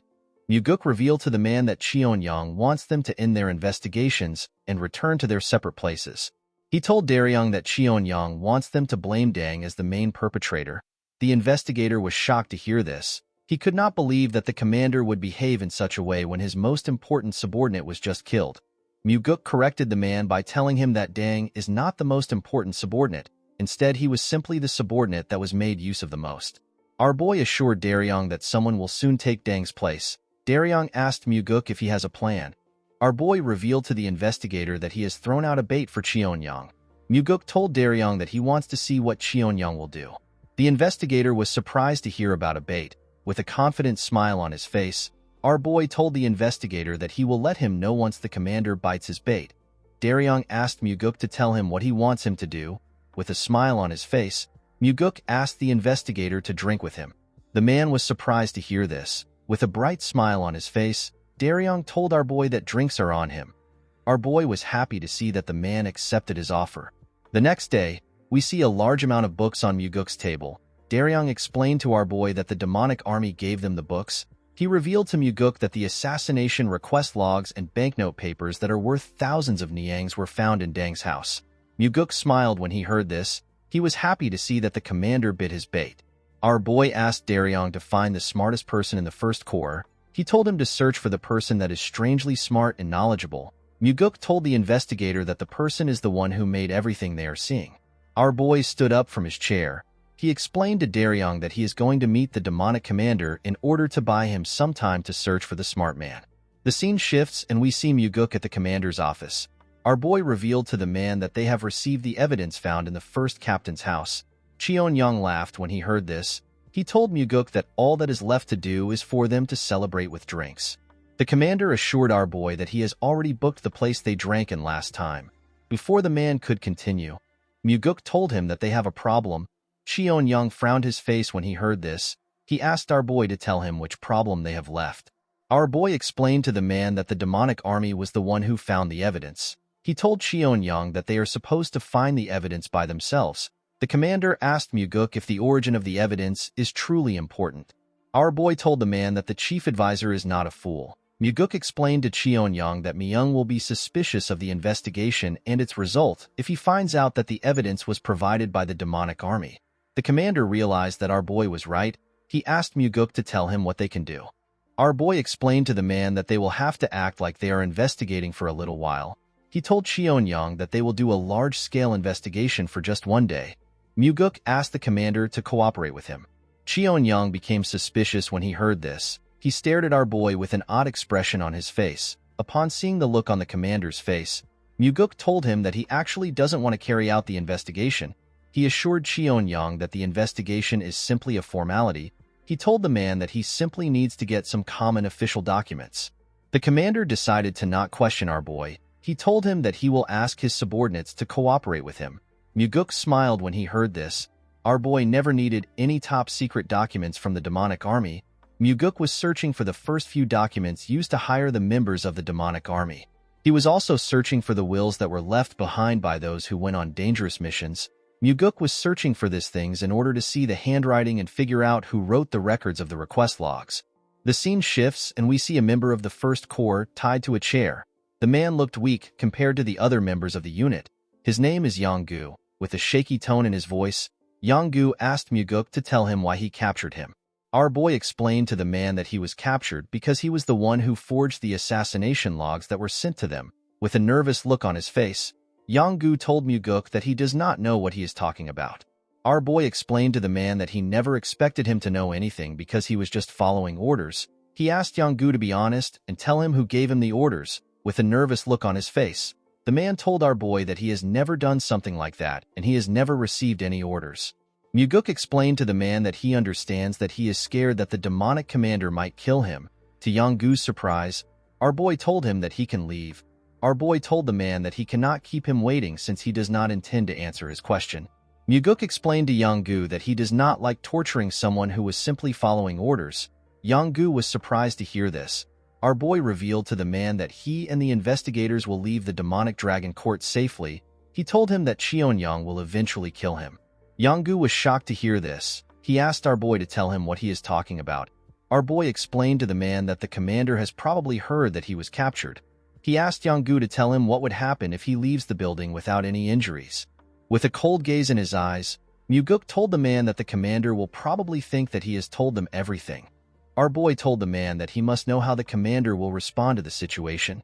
Yong-gu became terrified when he heard this. In the next scene, we see Daryong talking to our boy. The investigator told Muguk that Jang Ho already informed them that Cheon-young was the one who ordered the killing of the Nirvana Pavilion investigator and one of his peers. According to the investigator, the person who carried out the order was Go Dang, who is already dead. The demonic commander also committed numerous atrocious deeds.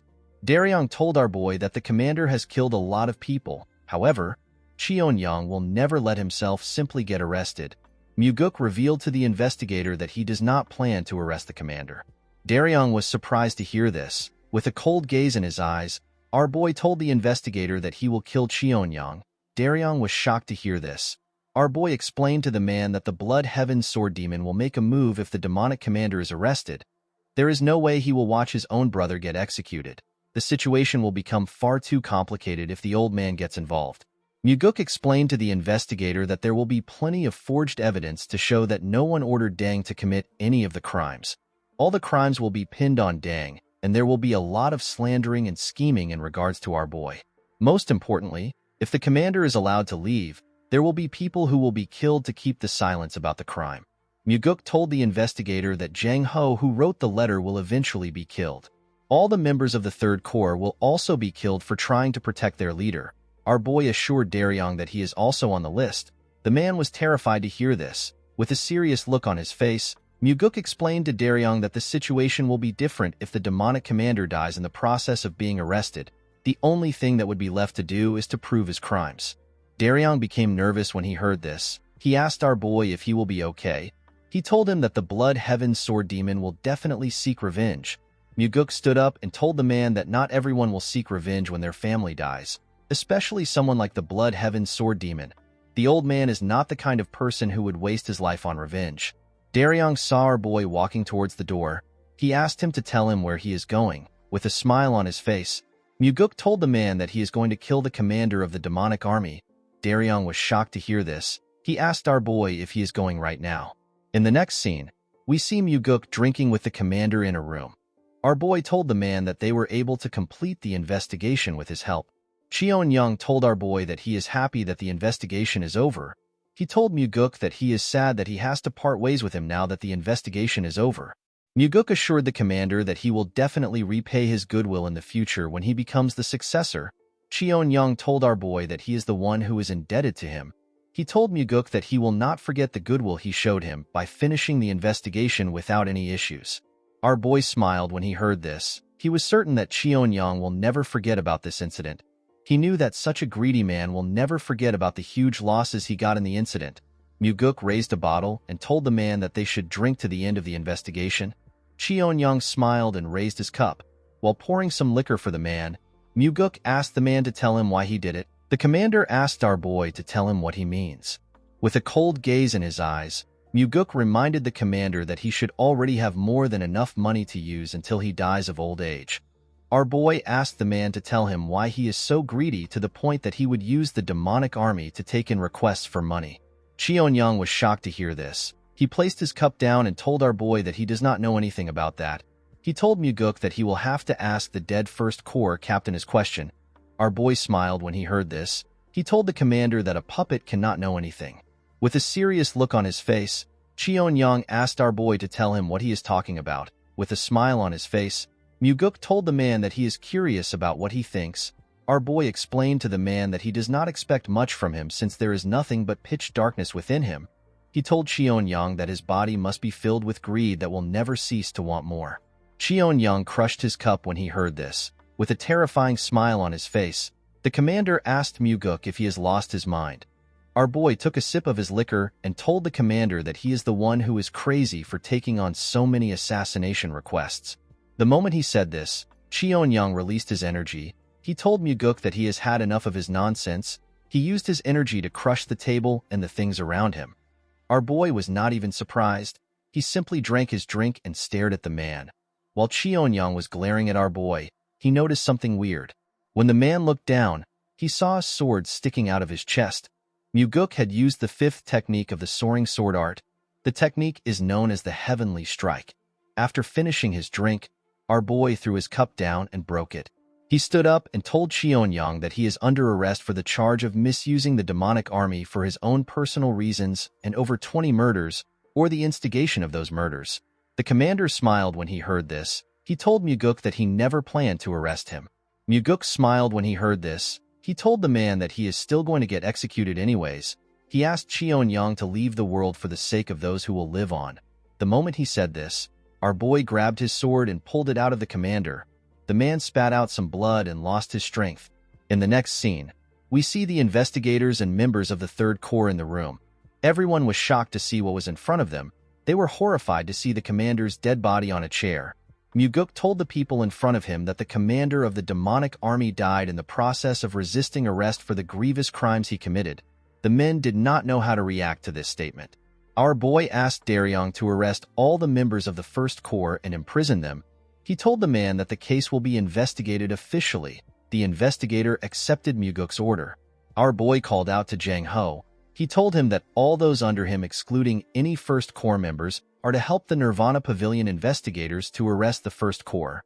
Muguk explained to the men that he has received the authority to take full charge of the matter. He told them that his orders are equal to the heavenly demon's orders.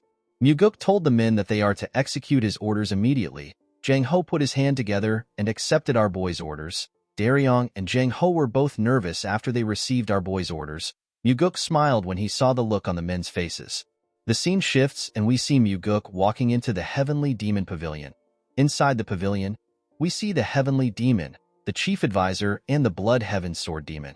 As Muguk walked towards the men, he noticed that the Blood Heaven Sword Demon was staring at him. Our boy also glared at the man. Muguk greeted his father and Myung. He also greeted the Blood Heaven Sword Demon. The old man asked our boy if he has been well. He told Muguk that he wants to know about what happened. Our boy informed the old man that everything is written in his reports. He told him that he can simply read it himself. The old man told Muguk that he wants to hear it directly from him. Our boy was surprised to hear this. He turned to his father and the advisor. Due to the fact that they were simply observing, Muguk realized that they wanted to hear his reply. Our boy explained to the Blood Heaven Sword Demon that they found out that his brother had committed grievous crimes. He told the man that the commander tried to kill him in the process of arrest. He apologized to the Blood Heaven Sword Demon for his brother's death. The old man assured our boy that it is fine. He told him that his brother deserves to be punished if he committed a crime. The man told Muguk that he doesn't understand something. With a serious look on his face, the Blood Heaven Sword Demon explained to our boy that although his brother is pathetic, he is not so foolish enough to attack him when his crimes have been exposed. Upon hearing this, Muguk realized that the commander must have asked his elder brother for help after he was caught. Our boy could tell that the Blood Heaven Sword Demon probably knows that he killed his brother and was trying to nip the problem in the bud. Our boy told the old man that he also did not understand what happened. He explained to him that his brother probably couldn't accept the fact that he was caught by someone younger than him. The Blood Heaven Sword Demon revealed to Muguk that he saw his brother's body before he came there. He told our boy that his brother was stabbed in the chest with a single strike. He commended Muguk for having an exceptional martial prowess. He could not believe that our boy was able to kill his brother in just one strike. Our boy told the man that this is thanks to his father. He explained to the Blood Heaven Sword Demon that Cheonyang was not able to use his full strength because he was agitated. With a smile on his face, the old man thanked Muguk for telling him the truth. He told him that he feels quite relieved. Our boy told the man that he actually feels sorry. While talking, Muguk noticed that Kyampa was not even showing any signs of anger. Our boy believed that the old man's anger should have reached the limit since he killed his disciple and even his brother. The old man turned to the Heavenly Demon. The two men stared at each other. The Heavenly Demon told the Blood Heaven Sword Demon that he will need to rest in order to prepare for the funeral. He asked the old man to go. Kyampa bowed his head and thanked his master for his consideration. The old man came down the stairs and walked past our boy. Muguk wondered if Kyampa wanted to tell his father that he has gone too far. He believed that the old man wanted to ask the Heavenly Demon if they had to deal with the issue in this manner. After Kyampa left, Myung commended our boy for completing his mission. He told him that the evidence he gathered is robust and it is good enough to close the case without any issues. The advisor asked Muguk if he is hurt anywhere. With a smile on his face, our boy thanked his father and the advisor for their worry. Myung called out to Muguk. He seemed like he wanted to tell him something. Our boy asked the man if something is wrong. The advisor asked our boy to forget about it. Immediately he said this. Someone walks up to Muguk. The person was holding a box. Myung told Muguk that his father wanted to give him a reward for his hard work. When the man opened the box, we see a long sword in a black sheath. Muguk was shocked to see the sword. The advisor revealed to our boy that the Heavenly Demon has bestowed the black demonic sword onto him. The black demonic sword is one of the treasured swords in the cult. It is like the white demonic sword. Our boy smiled when he picked up the sword. He turned to his father and told him that it would have been better for him to give him the white demonic sword because it matches his aloof personality. With a serious look on his face, the heavenly demon informed his son that the black demonic sword suits him. Muguk grabbed the sword and took it out of its sheath. The sword released its energy the moment our boy took it out. Muguk never expected the sword to be able to release such a cold energy, even though he had not infused any energy into it. The cult leader stared at his son when he saw him take out his sword. Myung was surprised to see this. He realized that his master was feeling proud when he saw his son acting happy. Our boy returned the sword into the sheath. He told his father that the reward feels too great. The advisor assured Muguk that he deserves the sword. He revealed to him that the issue with the demonic commander was their most dire problem within the cult. He told our boy that he never expected him to end the case in such a clean manner. He turned to the heavenly demon and asked him if he expected Muguk to solve the case this way. The heavenly demon told the man that he believed that his son would be lucky to survive. He told him that he did not know that our boy could solve the case. Of course, Muguk could easily see through his father. He knew that the heavenly demon sent him there because he actually believed in him. The heavenly demon knew that our boy had mastered the soaring sword arts. He also knew that Muguk had consumed the demonic essence pill. He was certain that his son would not die easily. Our boy could tell that his father never expected the commander to die. While thinking, Muguk understood why his father gave him the sword. The heavenly demon was making a statement to the blood heaven sword demon. He was telling the old man that he acknowledges everything he has done for the cult, but it would be best for him to not besmirch his son over the incident. Upon understanding his father's intentions, Muguk put his hands together and thanked him for giving him the weapon.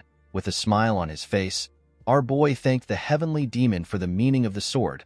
The cult leader was surprised to see that his son understood the meaning of the weapon. He asked him to leave. Immediately our boy stepped out of the building. He hears someone say that the son feels good. The person asked him to take a short break with him before leaving. When Muguk turned to the side, he saw the blood heaven sword demon sitting on the floor next to a small garden. Our boy was not surprised to see the old man. He already knew that Kiampa would not have left easily as Muguk walked towards him. Kiampa saw the black demonic sword on his waist. Our boy sat next to the man and told him that the summer feels hotter than usual.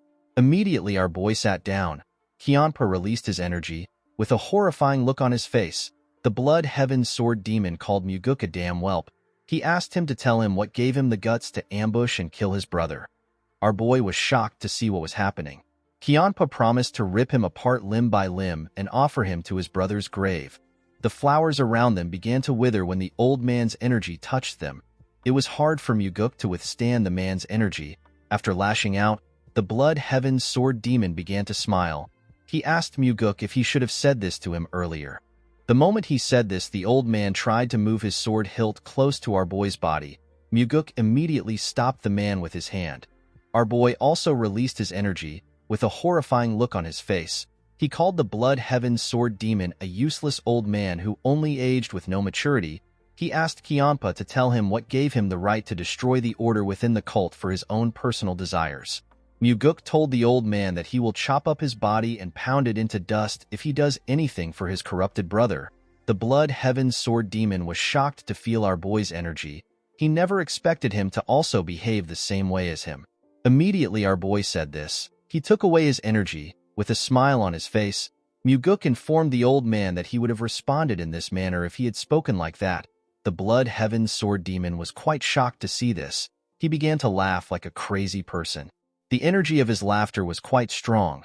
Muguk had to cover his ears. Other people in the cult could also feel the energy. He turned to our boy when he stopped laughing. He told him that he should have gone easy on his brother for his sake. Muguk revealed to the man that he did his best to finish things nicely. He explained to him that he wanted to end things by letting Cheon-young step down from his position. Our boy told the old man that his brother crossed the line far too much. It was as if the line never existed for him. Kiampa accepted Muguk's explanation. Muguk could tell that the blood heaven sword demon knew about his brother's corruption within the demonic army. He asked the old man to tell him why he did not do anything about it. The man explained to our boy that Cheon-young would not listen to him. He told Muguk that he is also not clean. With a sad look in his eyes, Kiampa revealed to our boy that he was actually relieved when he heard that his brother was dead. He was happy that Cheon-young would no longer get in his way. Muguk was shocked to hear this. He never expected the Blood Heaven Sword Demon to be honest about his relationship with his brother. Our boy told the old man that he understands how he feels. Kiampa was shocked to hear this. Our boy explained to him that he will probably feel the same way if he heard that his older brother died. He said that he would be relieved that he does not have to kill his brother himself. Kiampa could not believe what he was hearing. He could tell that Muguk was being serious due to the cold look on his face. Our boy wondered what the Blood Heaven Sword Demon saw when he looked at him. The old man seemed to have noticed something about Muguk. He stood up and said that they will have a hot year. As he walked away, Kiampa told our boy that he is lucky that he is not weak to heat. Muguk glared at the old man as he watched him walk away. He could not figure out what the Blood Heaven Sword Demon was thinking. Even though he said that he was relieved about his brother's death, it did not change the fact that our boy was still his brother's killer. Muguk believed that the man might still be scheming to kill him. Our boy looked up and wondered if the old man might let things float away like the clouds. Regardless of what happened, Muguk did not regret his decision. The scene shifts and we see our boy in his training room. Muguk unsheathed his sword. The initial moments after receiving a new sword are important. A sword communes with its warrior. A supreme sword like the black demonic sword communes on a level that is far deeper than other swords. Although a sword won't reject its warrior, if the communion doesn't go well, the full martial prowess of the sword cannot be unleashed. Muguk smiled when he moved the sword close to himself. He greeted the sword and told it that he is now its master. The moment our boy said this, he took a stance. Muguk took a deep breath and decided to infuse his energy into the sword. Immediately he did this, the sword began to release his energy. Muguk was shocked to see this. He could tell that this was different from usual. Our boy liked the new feeling. He decided to train with the weapon. He showed his new weapon his sword technique. While carefully moving his sword, Muguk told the black demonic sword that they will be surviving with this technique for a while. He promised to show his sword in incredible martial arts later on. Our boy continued training till night. When his bodyguard brought him some food, she saw that her master was focused. She decided to not disturb him. Muguk continued to test the sword without resting. The next day, we see our boy step out of his house. When Muguk raised his head up, he saw something shocking. Our boy saw a large amount of martial artists gathered at his doorstep. This martial artists were the sword demons. Muguk did not know if the Blood Heaven Sword Demon asked his men to come or if they came on their own. As the men began to release their energy, our boy could tell that they were hostile towards him. They were all unleashing their demonic energy in his direction. Our boy knew that he could get internal injuries if he takes on this level of demonic energy. The sword demons pushed their energy at our boy. Muguk grit his teeth and stood his ground. He realized that the sword demons were trying to intimidate him and make him into a coward that cannot leave his house. While struggling, our boy remembered something. He quickly activated a technique known as Meridian Strengthening Technique. Immediately he did this, his body began to glow. This technique is a secret technique used to strengthen the meridian by having multiple martial artists discharge their energy and strike every part of the target's body. The more martial artists there are, the more efficient the technique will be. Muguk believed that this is the best opportunity for him to use the technique to become stronger. Our boy grit his teeth as the sword demons pushed their energy into him. He wanted the men to give him more energy. As they pushed their energy into him, Muguk slowly walked down the stairs as he absorbed the energy. The sword demons were shocked to see this. They could not believe that our boy could actually walk in this situation. The energy passed through Muguk's veins. While he was walking, the Meridian Strengthening Technique passed through the second stage and was advancing to the third stage. Our boy did not falter. He closed his eyes and continued to absorb the energy of the sword demons. He craved for more energy. The sword demons became nervous when they saw Muguk moving. They could not comprehend what was happening. The men had already slowly began to lose their strengths. Muguk continued to take in their energy. His Meridian Strengthening Technique passed through the fourth stage and was now heading for the fifth stage, which is the last stage. While he was waiting for the technique to reach the final stage, our boy noticed that he could no longer sense any energy. When he opened his eyes, he saw that the sword demons were no longer releasing their energy.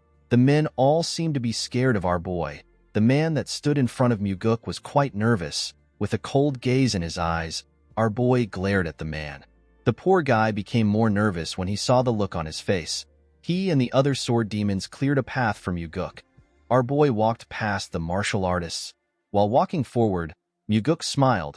He was happy to see that the sword demons had acknowledged his strength. The scene shifts and we see our boy at the Heavenly Demon Pavilion. He was staring at his father's chair. While he was looking at the chair, someone asked him if he wants to sit down. Muguk was surprised to hear the person's voice. He was shocked to see that it was the Heavenly Demon. Muguk did not know when the man arrived into the pavilion. He told his father that he does not want to be trapped by the chair. The Heavenly Demon asked his son to stop trying to sound sophisticated again. He climbed the stairs and asked his son to come up. When Muguk climbed the stairs, his father asked him to sit down.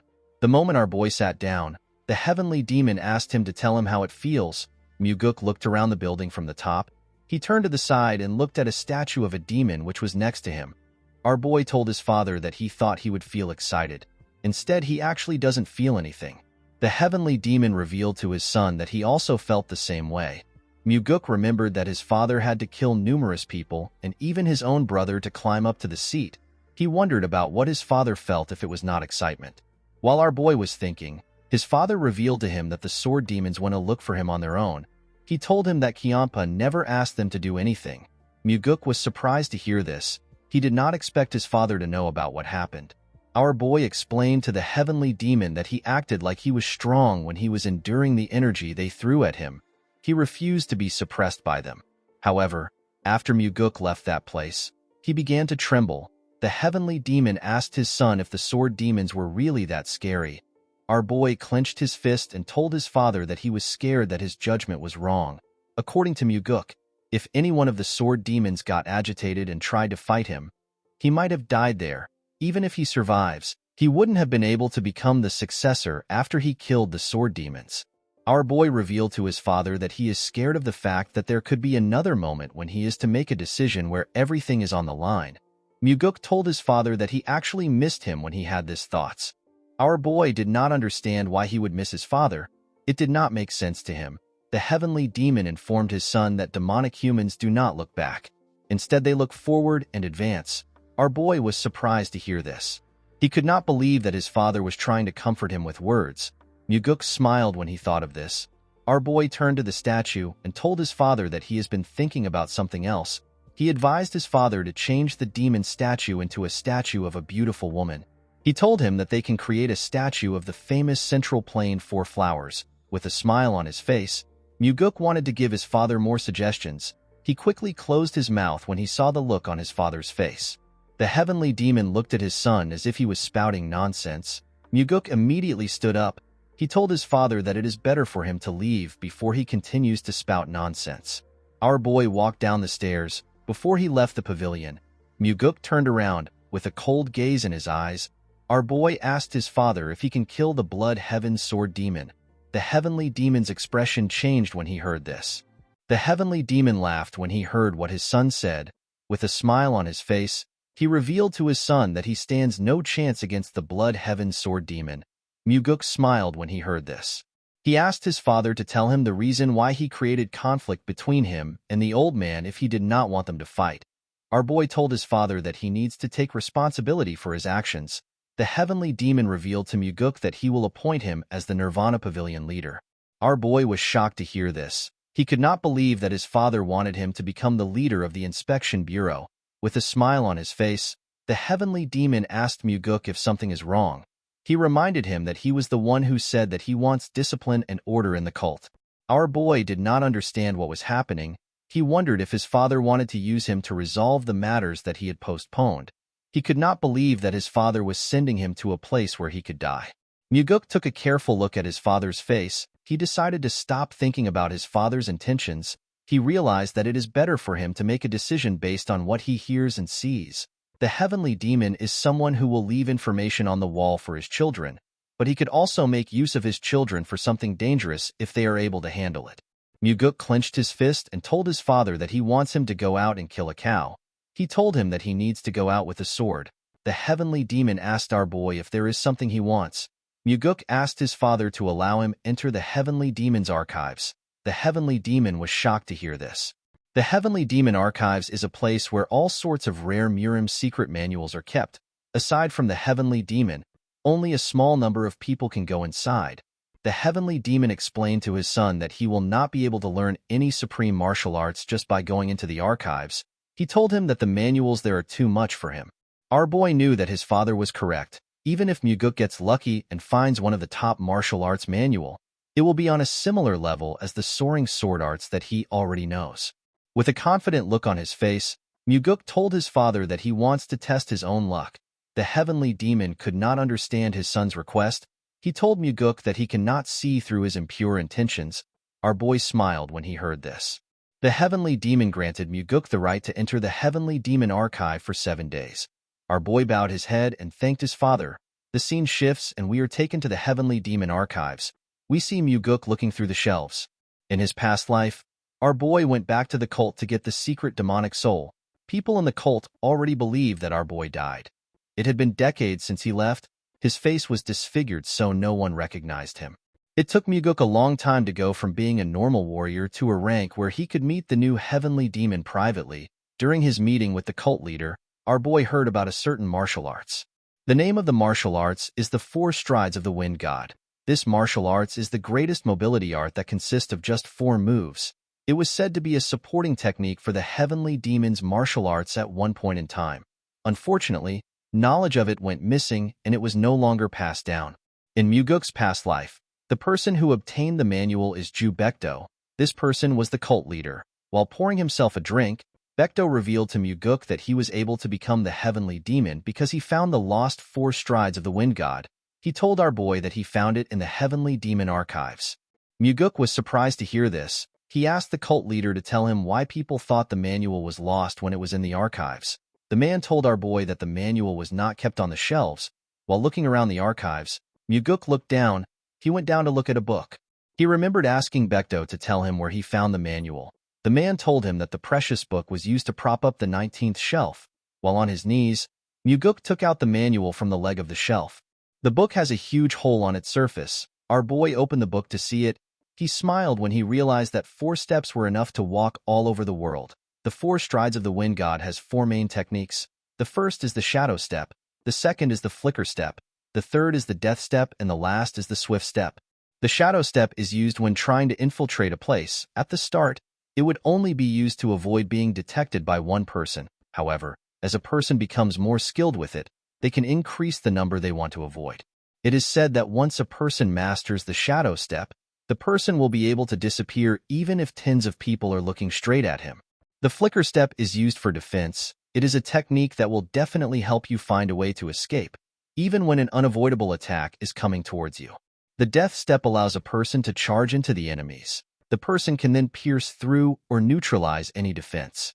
The swift step is said to be a technique that is so fast that the word fast is an understatement. Muguk sat in a lotus position and began to practice this techniques. 7 days later, we are taken to the heavenly demon pavilion. Muguk bowed his head and told his father that he has returned. The heavenly demon asked his son to tell him what he learned in the heavenly demon archives. With a smile on his face, our boy revealed to his father that he learned a mobility art. The heavenly demon asked his son to tell him which mobility art he learned. Our boy told his father that he learnt the 4 strides of the wind god. The heavenly demon was shocked to hear this. He asked his son to not play with him. He asked him if he learned the shadow step, which is said to be lost. Muguk explained to his father that he does not have the guts to lie to him over something like this. The heavenly demon asked our boy to show him what he learned. Muguk asked his father to tell him what he will give him if he shows him his technique. The heavenly demon told his son that he will spare his life. Our boy smiled when he heard this. He closed his eyes and released some of his energy. The moment he opened his eyes, he activated the shadow step technique and disappeared in front of his father. The heavenly demon was shocked to see this. He quickly got up from his throne. He could not believe that he was seeing different afterimages of his son in his pavilion. The heavenly demon asked Muguk to tell him where he learned the 4 strides of the wind god. Our boy told his father that he learned it in the heavenly demon archives. The moment he said this, his father appeared in front of him. With a scary look on his face, the heavenly demon asked Muguk to not lie to him. With a cold gaze in his eyes, the heavenly demon told his son that the 4 strides of the wind god did not exist within the heavenly demon archives. Muguk assured his father that he learned it there. The heavenly demon smiled when he heard this. He could not believe that his son wanted to continue lying. Our boy asked his father if he is certain that the book was not there just because he read a large amount of manuals in the archives. Muguk explained to him that the manual could have been in another shelf which does not belong to the mobility arts section. The heavenly demon became more suspicious of his son. He asked Muguk if he knew that the 4 strides of the wind god was in the archives. Our boy explained to his father that he was trying to learn another martial arts when he coincidentally found the manual. The heavenly demon did not seem to completely believe his son. However, he could not easily read our boy's face. He asked Muguk to tell him where the book was. Our boy revealed to his father that the book was used to support the bottom of a shelf. He told him that he found the book when he tried to make the shelf straight.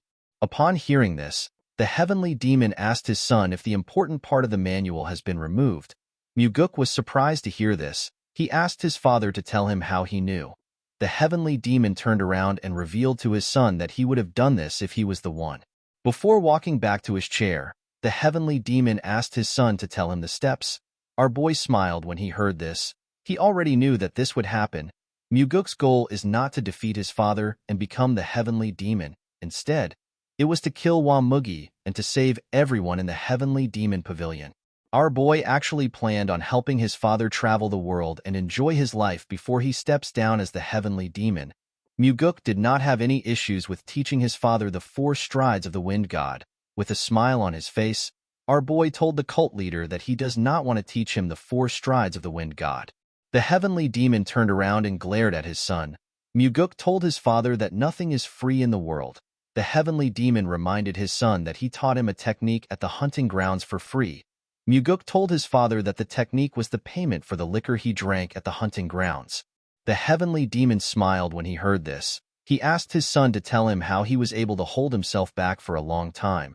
He told him that he is really brazen. With a smile on his face, Muguk explained to his father that he held himself back until he grew to this extent. The cult leader asked his son to tell him what he wants. With a confident look on his face, Muguk told his father that he wants the heavenly demon defense art.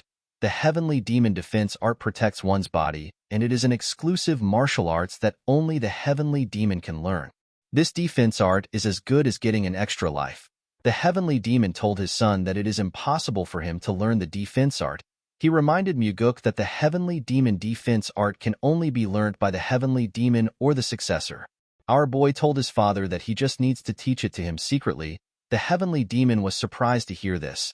Muguk reminded his father that the heavenly demon defense art is not something that can be seen on the outside. He assured him that no one will know if he teaches him secretly. Muguk bowed his head to his father and told him that he will take his leave. He asked the cult leader to get back to him after thinking about it. Immediately he turned around. The heavenly demon told him that he needs to first teach him the 4 strides of the wind god. Muguk quickly turned around. He was shocked to hear what his father said. He could not believe that his father was actually going to teach him the heavenly demon defense art. Our boy asked the heavenly demon if he can teach him now. The cult leader smiled when he heard this. He asked his son if he is not suspicious. He asked Muguk if he is not afraid that he will not teach him the heavenly demon defense art after learning the 4 strides of the wind god. With a smile on his face, our boy told his father that he is not worried. He explained to him that he is not a parent who would do something so embarrassing in front of his own son. The heavenly demon was surprised to hear this. He asked his son to tell him the steps. The moment he heard this, our boy began to recite the manual. The heavenly demon closed his eyes and released a small portion of his energy. He circulated his energy while following his son's instructions. When he was done, he opened his eyes. Muguk asked his father if he should say it one more time. The heavenly demon told his son that there is no need. Immediately he said this. He disappeared in front of Muguk and began to move around the pavilion. Our boy only saw his afterimages. Muguk could not comprehend what was happening. The technique his father was using was different from his. He realized that this was his father's interpretation of the manual. While he was thinking, the heavenly demon returned to his original position. With a smile on his face, he said that the martial arts is quite good. Muguk turned around. He realized that this is the biggest change he has made since he regressed. Our boy wondered if Wamugi will be able to defeat his father now that he has learned the 4 strides of the wind god. While raising his voice, the cult leader told his son that he will teach him the heavenly demon defense art now. He asked Muguk to memorize it because he is only going to say it once. With a smile on his face, our boy told his father that he will do his best. The scene shifts and we see a red bump on Muguk's head. Leon was annoyed to see this. She asked her master to tell her the arrogant bastard that hit him. Before she could say more, Muguk revealed to her that he was hit by his father. The bodyguard became silent when she heard this. Our boy remembered how the training was. He circulated a golden energy around his body. After meditating for a while, Muguk let out a huge sigh. He was relieved to have finally learned the heavenly demon defense art. With a smile on his face, Muguk told his father that he is more happy with the fact that they now have a secret that they share than the fact that he learned the heavenly demon defense art. The moment he heard this, the heavenly demon turned around and used his fingers to flick his son's head. He asked Muguk to not get cheeky with him. The scene shifts and we are taken back to the present. Our boy asked Leon to tell him why she is not on her way to the pavilion. The bodyguard told her master that she is there to protect him and not to attack. Muguk smiled when he heard this. He remembered that Leon never made such jokes in the past. He used his hair to cover the bump and walked forward before going inside. Our boy told his bodyguard that he can't do something right now. The girl did not understand what her master was talking about. Muguk turned around and assured Leon that he will definitely find a way to fix the side effects of her body petrification technique for her. Our boy asked her to wait a little longer for him. Leon was shocked to hear this. Muguk explained to Leon that he told the heavenly demon that their cult needs to change into a place where people no longer have to damage their bodies to protect others. Our boy did not want the cult to become a place where people like Leon do what they don't want to do. Muguk smiled at his bodyguard when he said this. Leon could not believe what she was hearing. Muguk moved close to her and ordered her to listen carefully. The girl bowed her head when she heard this. Our boy fired her as his guard warrior. Leon was shocked to hear this. She asked her master if he is serious. She could not believe that he was actually firing her. Muguk revealed to her that she has been chosen to become the captain of the Phantom Shadow Corps. The girl was surprised to hear this. She told her master that there is no group in the cult that has this name. With a smile on his face, Muguk revealed to her that he is the one that is going to create the group. He told her that it will be a group that directly reports to him. Leon asked her master to tell her why he is making her a captain of a group that has not been created yet. With a serious look on his face, our boy asked her if she will become the captain of the Phantom Shadow Corps for his sake. Leon could not believe what she was hearing. She put her hand together and bowed her head to Muguk. She told him that she will accept the position. In the next scene, we are taken to a town. We see Muguk in average clothes. Our boy was thinking about the fact that he told Leon that he will be creating a group that directly serves under him. Although he said this, Muguk knew that this was not a simple task. In order to run an organization, a large amount of capital is needed. To get the capital he needed, Muguk decided to make use of an incident that happened before he regressed. While our boy was standing with some mercenaries, a man calls out to them. The man introduced himself as Yang Dang. He explained to them that he has been appointed as the leader of the mission. The man made everyone understand that the mission pays a lot of money, but it is also quite dangerous. He told them that anyone who does anything stupid will die by his hands. Yang Dang walked up to Muguk. He asked him if he is the one who joined the mission under the recommendation of Warrior Seo. Our boy told him that he is. The man asked him if he can trust his skills. With a smile on his face, Muguk asked Yang Dang if he will acknowledge him when he cuts him down. The man asked our boy to not act arrogant. He reminded him that they live in a world where the head of the arrogant would fall easily like morning dew. Muguk assured the man that he will follow his orders. He told him that he is content as long as he is paid. Yang Dang turned around and told our boy that he will be keeping an eye on him. After the man left, Muguk looked around. He saw his client and her daughter. The mission was to escort this two to Namping safely. When the little girl raised her head up, our boy waved at her. She smiled when she saw this. She turned around with her mother and went into the carriage. The scene shifts, and we see the group riding through the forest. In the evening, the group decided to camp out and rest. Yang Dang shared some beef jerky among the other mercenaries. The man told them that they do not know when they will be able to eat again. He asked them to eat their fill. The mercenaries were not excited to be eating beef jerky. One of them told the others that they need to eat something so that they do not feel hungry. Muguk watched the men as they ate. He remembered hearing that this group was ambushed by vagrants from outside. Not even their corpses were found. No one knew how the mercenaries were killed. Later in the night, our boy heard the mercenaries coughing. When he looked around, he noticed that the men were coughing out blood. Muguk immediately realized that they were poisoned. While looking at the mercenaries' bodies, our boy wondered about why he was fine. Someone asked him about why he is okay. The person turns out to be Yang Dang. Muguk realized that the man put poison into the food he gave out. Our boy told the man that he did not eat the food he gave out. Yang Dang drew out his sword and took a stance. He told our boy that it would have been better if he had died from the poison. Muguk could not believe that the leader would be the person who poisoned the food. He told the man that he has lived a pathetic life. He asked him to tell him what he wants to do with the money he earns from killing his comrades. With a smile on his face, Yang Dang told our boy that he can do plenty things with money. He said that he can drink liquor and buy women. Muguk couldn't believe that he killed his comrades for this reasons. Yang Dang told our boy that he needs to be worried about his own life. The moment he said this, someone said that things are already over. Our boy and Yang Dang quickly turned to the side. They saw a man with 3 other men who covered their faces. Muguk could tell that the 3 men were decently strong. Yang Dang welcomed the men. The man without a mask asked the woman and her daughter to come out before he burns down the carriage. Upon hearing this, the woman came out with her kid. The man told her that she is really good at hiding. He revealed to her that he was scolded for not being able to find her. With tears in her eyes, the woman referred to the man as Warrior Quan. She asked him to spare her child's life. Upon seeing the look on her face, Quan said that he will spare her life because of their relationship. He referred to the woman as a crazy bitch and asked her if this is what she wants to hear. He told her that she should be kneeling and begging him. He could not believe that she dared to act like his master. The little girl and her mother began to cry when they heard this. The woman assured Quan that she will give him 10 times the money he is supposed to get if he spares her daughter's life. Quan asked the woman to stop spouting nonsense. He revealed to her that her father has already been caught. The woman was shocked to hear this. While looking at the woman, Quan saw something weird. He saw Muguk waving at the little girl. The man asked Yang Dang for our boy's identity. Muguk stepped forward and introduced himself as someone who received money to bring his clients to their destination. Quan could not believe that our boy was not Yang Dang's subordinate. Yang Dang told the man that our boy is simply a vagrant that he has not dealt with.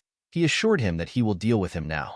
Quan asked him to do it immediately. The man stepped forward when he heard this. With a smile on his face, Muguk told Yang Dang that this men are street thugs that would betray their own master. He asked him if he really believes that he is going to get a reward. He told him that they will probably kill him to tie off loose ends and take his share of the money. Yang Dang became nervous when he heard this. Quan was annoyed to hear Muguk call him a street thug. Our boy did not understand why the man was angry. He told him that he is actually speaking politely because a child is here. Quan could not believe that some crazy bastard was calling him a street thug. Muguk asked the man if he is flustered because he hit the bullseye. Quan became enraged when he heard this. He referred to Muguk as a filthy vagrant and ordered his men to kill him first. Our boy told Yang Dang that they said that he is first. He assured the man that he will be next. Yang Dang became nervous when he heard this. Before the man could react, something hits him in the neck. Yang Dang fell to the ground. It turns out that Quan stabbed Yang Dang in the neck with a blade. Quan said that the idiot was too sloppy. He could not believe that he entrusted an important mission to a vagrant. Our boy watched the man as he bled out, with a cold gaze in his eyes. Muguk said that this is what happens to those who betray others for money. Quan asked his subordinates to stop listening to Muguk's rambling. He ordered them to attack. Our boy turned around and asked the woman to cover her child's eyes and ears. The woman closed her eyes and did what Muguk asked her to do. Immediately she did this. The 3 men swung their swords at him. Our boy was not even bothered. He activated the death step, which is one of the techniques of the 4 strides of the wind god. The moment he did this, he appeared in front of Quan. The man was shocked to see him. He did not know how he got so close to him. When the man looked behind our boy, he saw his subordinates' heads in the air. The heads fell in front of the woman. She quickly opened her eyes when she heard the sound. Quan became scared. He asked Muguk to tell him who he is. Our boy told the man that he has the same question for him.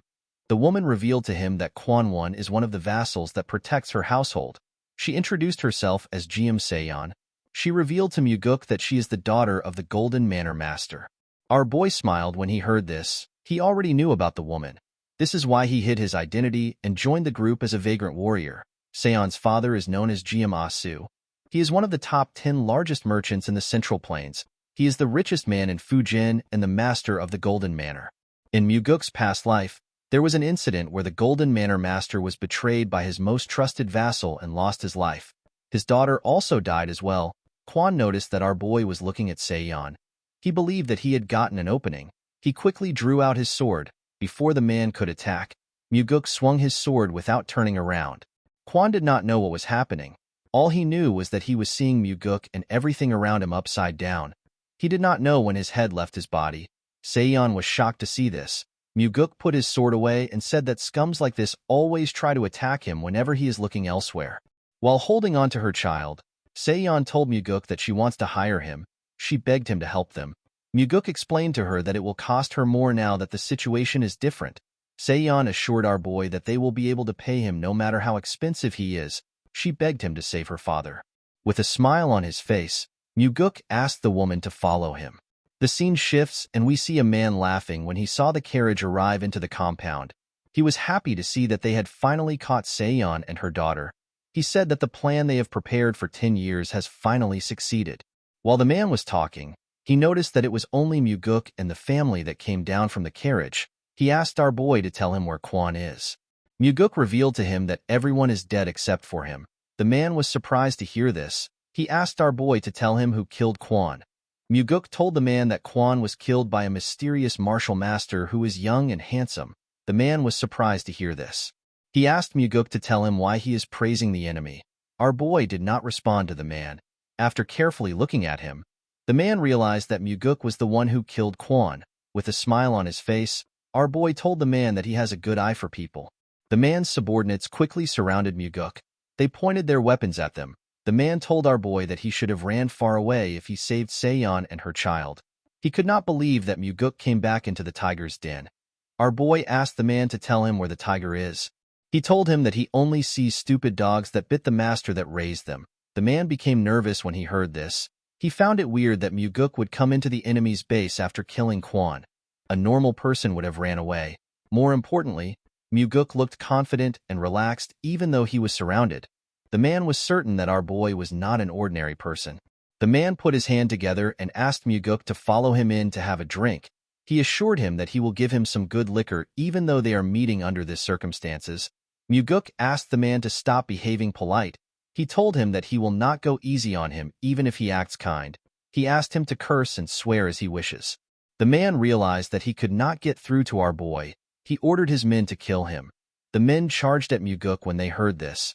Our boy drew out his sword and disappeared in front of the men. He tore a man apart when he reappeared. One of them said that Muguk is too fast. Immediately he said this. Muguk cut off his head. Our boy used his sword to tear through the men.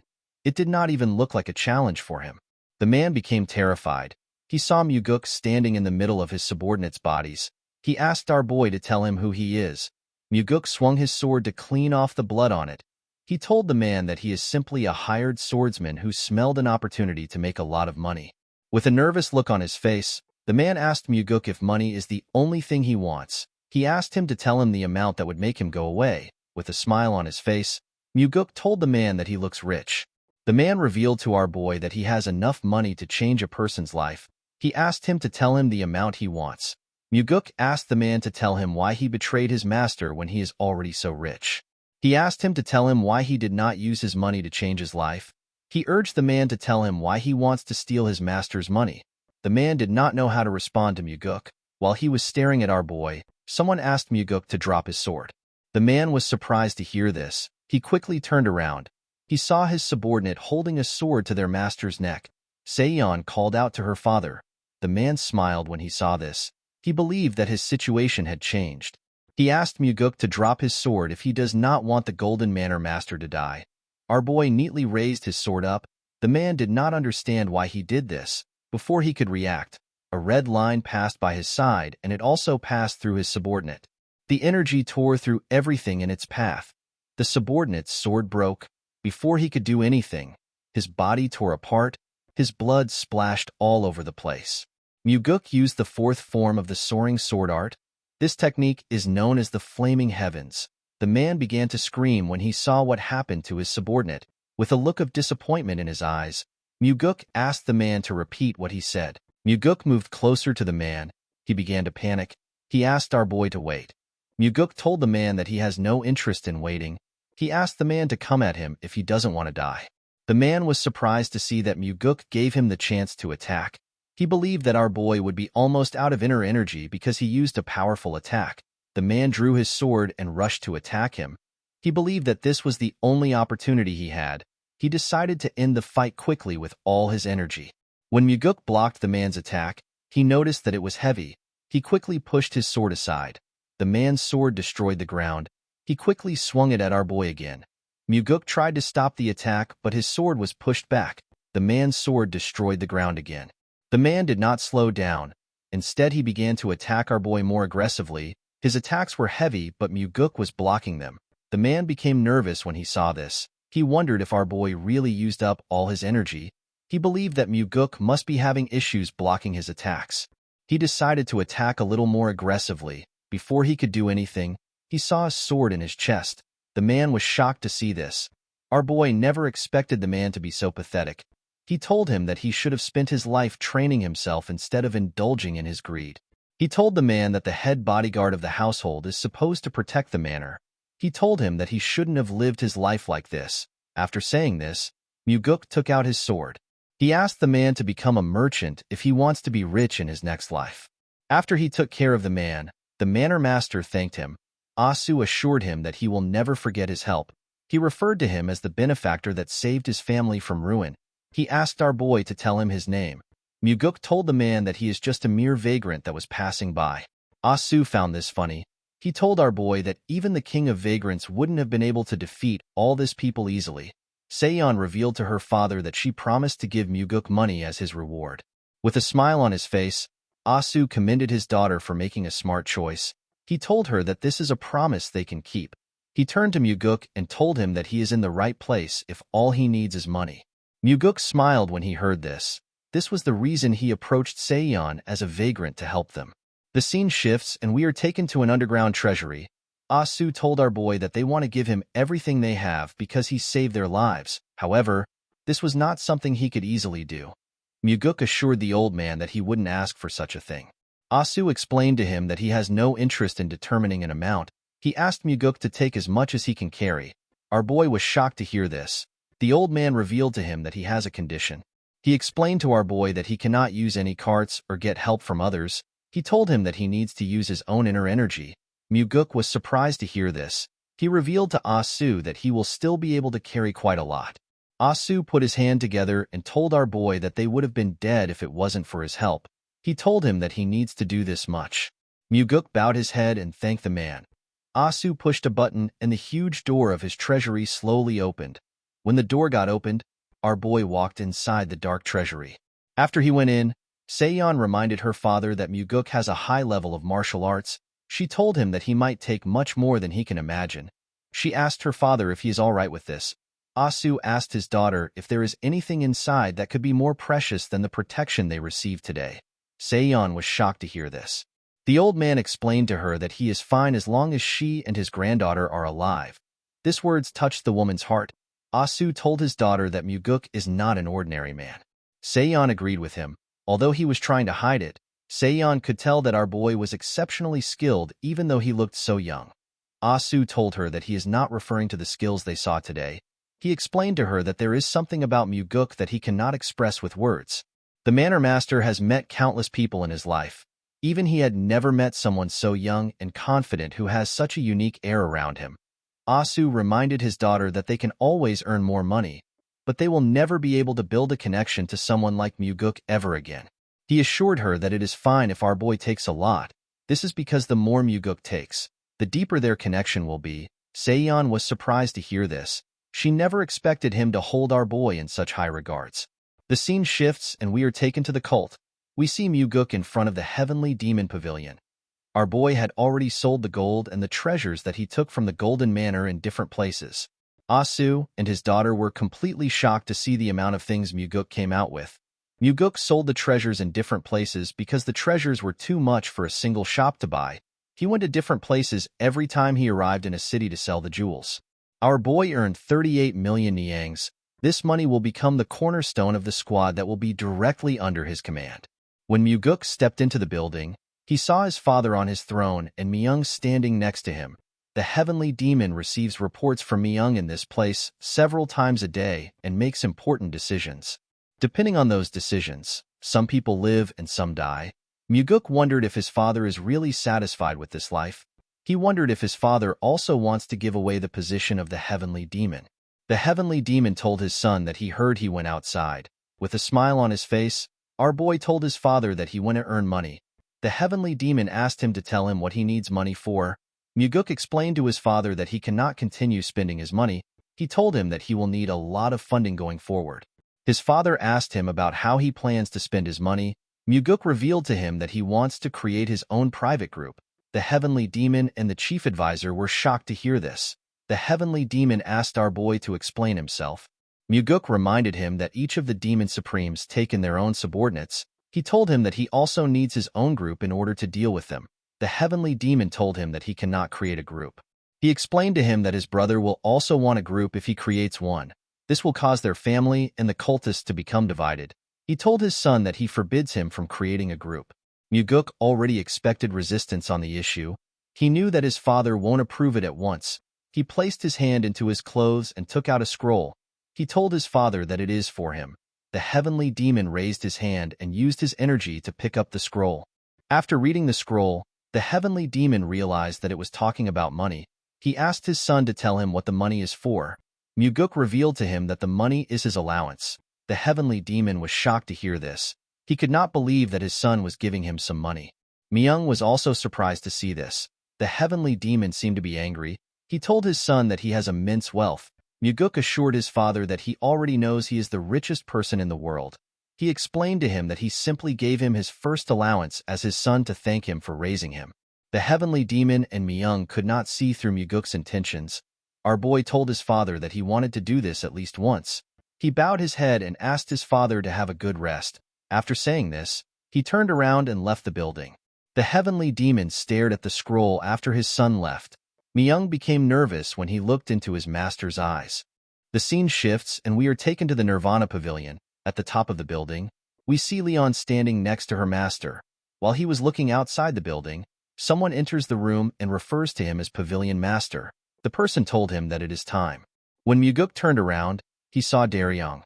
The man told him that everyone is waiting.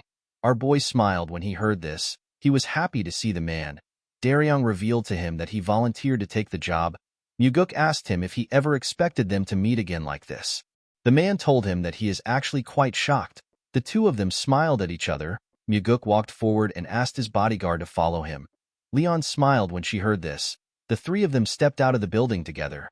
In front of the building, all the investigators of the pavilion gathered. They were quite much.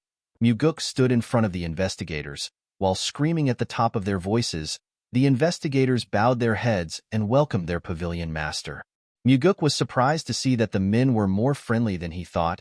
He never expected them to smile at him. He asked Daryong if he told them that their salaries would be reduced if they didn't welcome him. The man was surprised to hear this. He told him that he never said anything like that. Muguk asked him to tell him why the atmosphere is so good. Daryong explained to him that they are smiling because of what he has shown them. Our boy realized that the man was referring to the investigation incident against the demonic army commander. Go Dang killed the investigator that held the first investigation, and he injured an investigator during the second investigation. In this situation, Muguk took care of the second investigator by getting the demonic physician to look at him. Crushing Dang's skull was a good revenge for the investigators. To them, Muguk was different from the average person. Daryong asked our boy to say something to the investigators. Our boy looked around to see the people gathered in front of him. He explained to them that he does not know if he will become happier or miserable now that he is the pavilion master. With a smile on his face, Muguk told them that the only thing he is certain of is that their hearts will run faster than it did before. Daryong was surprised to hear this. The other investigators began to laugh when they heard this. They cheered for Muguk. The scene shifts and we see our boy reading a paper. Muguk told Daryong that he is killing the good atmosphere by giving this to him. Daryong explained to him that this is the incident which was handled unfairly. He reminded him that he requested this case. Our boy did not like the fact that this was related to the Blood Heaven Sword Demon again. Daryong explained to him that he also doesn't want to interfere. He told him that the incident happened recently and it matches his request. Leon told her master that he needs to hold himself back this time. She reminded him that the old man was already about to explode last time. Muguk stretched out the paper to her. He explained to her that the stories written there are way too unfair. It would be impossible for them to cover it up just because of the Blood Heaven Sword Demon. He asked her to read them. He asked her to see if she can cover it up. After reading the paper, Leon told her master that he needs to do something about it. The scene shifts and we are taken to the entertainment pavilion. We see a man drinking. The man seemed to be quite drunk. The owner of the place asked the man to stop drinking. He told the man that he understands his situation. He told him that he is too drunk. The man told the owner that he cannot stop drinking. He revealed to him that the scumbags who put his child in a comatose state for 10 days were acquitted as innocent. The owner was surprised to hear this. He reminded the man that the Nirvana Pavilion is investigating the case. The man took another sip of his drink and revealed to the owner that the Nirvana Pavilion investigator said that his child was sparring with his friend and got injured. He placed his cup down and told the owner that the father of the child who led the attack on his child is the 100 Sword Demon. The owner was shocked to hear this. The 100 Sword Demon is a subordinate of the Blood Heaven Sword Demon, and he is the leader of 100 Sword Demons. With a look of anger on his face, the man said that the Nirvana Pavilion is even worse than the 100 Sword Demon. The owner asked him to keep his voice down. He asked him to not let anyone hear him. The man did not care about this. He said that the Nirvana Pavilion and the 100 Sword Demon can come there to kill him. The owner told him that he needs to pull himself together in times like this. With tears in his eyes, the man said that his wife won't be able to live if his son doesn't wake up. He said that he will kill the bastard by himself if his son doesn't wake up. Someone asked him if he thinks he can kill the boy. The man was shocked to hear this. When he turned around, he saw 3 guys. He asked the guy with a mohawk for his identity. The mohawk boy asked him to tell him who he is for him to go around saying that he will kill someone else's precious son. The man was annoyed to hear this. He recognized the boy in front of him. He stood up and referred to the mohawk boy as a bastard. He asked him to bring back his son. He told him that they haven't received a single apology from him. The boy bowed his head and apologized to the man for what he did. He told him that he committed a heinous crime. He assured him that it will never happen again. The man was surprised to hear this. Immediately he said this. The boy told the man that he has done enough. He asked him to not say that he never apologized. The man was shocked to hear this. The boy's friends laughed when they saw the look on the man's face. The man grit his teeth out of anger. He picked up his sword. Before he could draw it, the boy appeared in front of him with his fist next to his face. He gave the man a heavy punch in his face. The punch sent the man flying. The boy told everyone that the man was the first to pull out his sword. His 2 friends told him that they saw it. They told him that they are his witnesses. The boy climbed on top of the man. He began to attack him aggressively. He was annoyed to see that a mere storage keeper dared to report him to the Nirvana Pavilion. While beating up the man, he told him that it is all his son's fault. He said that they asked his son to steal money from his home. The boy told them that he won't do it because his father earned it with his blood and sweat. The bastard told the man that his son acted kind and made him out to be some trash. He asked the man if he wouldn't also be angry and hit his son if this happened. Immediately he said this. The man told him that he just confessed with his own mouth. The boy asked him to tell him what he means. The man revealed to him that everyone just heard the reason why he beat up his son. He told the bastard that he just confessed that he attacked his son.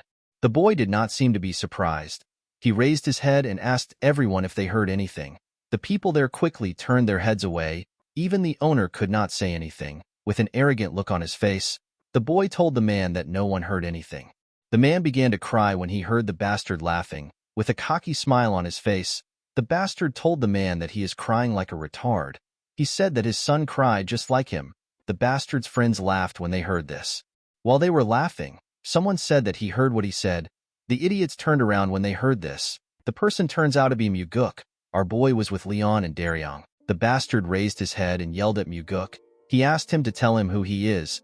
He did not seem to recognize our boy. Muguk could not believe that the bastard spoke rudely even though he did not know who was talking. He could tell that this loser grew up pampered and entitled. The boy was surprised to hear what Muguk said. He bowed his head and apologized to him for being too emotional. He begged Muguk to not be angry. Immediately he said this. He called our boy a retard. He asked him if he believes that he will apologize to someone like him. He said that he does not know who Muguk is. He said that our boy must have a death wish for him to be interfering. Our boy smiled when he heard this. He could not believe that the bastard was acting tyrannical in broad daylight just because he is the son of the 100 Sword Demon. He asked the boy if his father's reputation is very powerful here. The bastard was surprised to see that Muguk referred to him as the brat of the 100 Sword Demon. He did not expect him to speak to him rudely. Before he could say anything, the man on the floor referred to Muguk as second young master. The bullies were shocked to hear this. The people at the pavilion were shocked to see the second young master. They never expected to see him in this place. With a nervous look on his face, the bastard asked our boy if he is really the second young master. Muguk asked him to relax. He told him that he came as the Nirvana Pavilion master. Leon told her master that the bastard is actually supposed to be more nervous. The bastard bowed his head and apologized to Muguk for failing to recognize him. He said that he committed great disrespect to him because he is young. He begged our boy to forgive him. Muguk told him that he does not behave like a young person. The bastard told him that he is still quite ignorant. Our boy realized that this bully is quite shrewd. He knows the right time to bow down to people. The bastard told Muguk that he will be leaving. Our boy asked him to wait. He explained to him that he came there because he has some business with him. The bastard was surprised to hear this. With a scary look on his face, Muguk revealed to him that he is there to investigate the assault incidents that he has committed. The bastard explained to our boy that the Nirvana Pavilion has already judged that he is innocent. Muguk revealed to him that they will be reinvestigating the whole case. Everyone was surprised to hear this. Muguk revealed to the bastard that he will be charged for habitual extortion because he extorted money every day. He told him that he will also be charged for instigation of stealing because he asked his victim to steal. The bastard will also be charged for murder because he beat the victim to the brink of death. The worst part is that he looked for the victim's father and assaulted him. Muguk told the boy that he has committed too many heinous crimes. He told him that he needs to be imprisoned for at least 20 years. The bastard was shocked to hear this. He told our boy that he did not assault the man. He said that they were sparring. Muguk asked him if he has forgotten. He reminded him that he confessed in front of the Nirvana Pavilion master some moments ago. He told him that he heard his confession. The bastard realized that he messed up. For some reason, this piece of shit still had some courage. He told Muguk that his father will not stand by and let anyone accuse him. Our boy smiled when he heard this. He asked the bastard to not worry about that. He revealed to him that his father will be so busy that he won't have to look after him. With a scary smile on his face, Muguk revealed to him that he plans to arrest the 100-sword demon for conspiring with the Nirvana Pavilion investigator. The bastard was annoyed to hear this. He asked Muguk if he believes that his father will let him do as he pleases. He told him that his father will seek revenge against him after he comes out of jail. He said that he might even kill our boy while he is in jail. The moment he heard this, Muguk gave him a heavy punch that pushed him up in the air. The pain which the boy felt was quite much. He began to cough when he hit his body on the floor. Our boy revealed to him that his sentence has increased to 30 years because he threatened the Nirvana Pavilion master. While he was coughing, tears poured out of his eyes. He begged Muguk to forgive him. Our boy glared at him. He asked him to give him one reason why he should forgive him. The boy did not know what to say.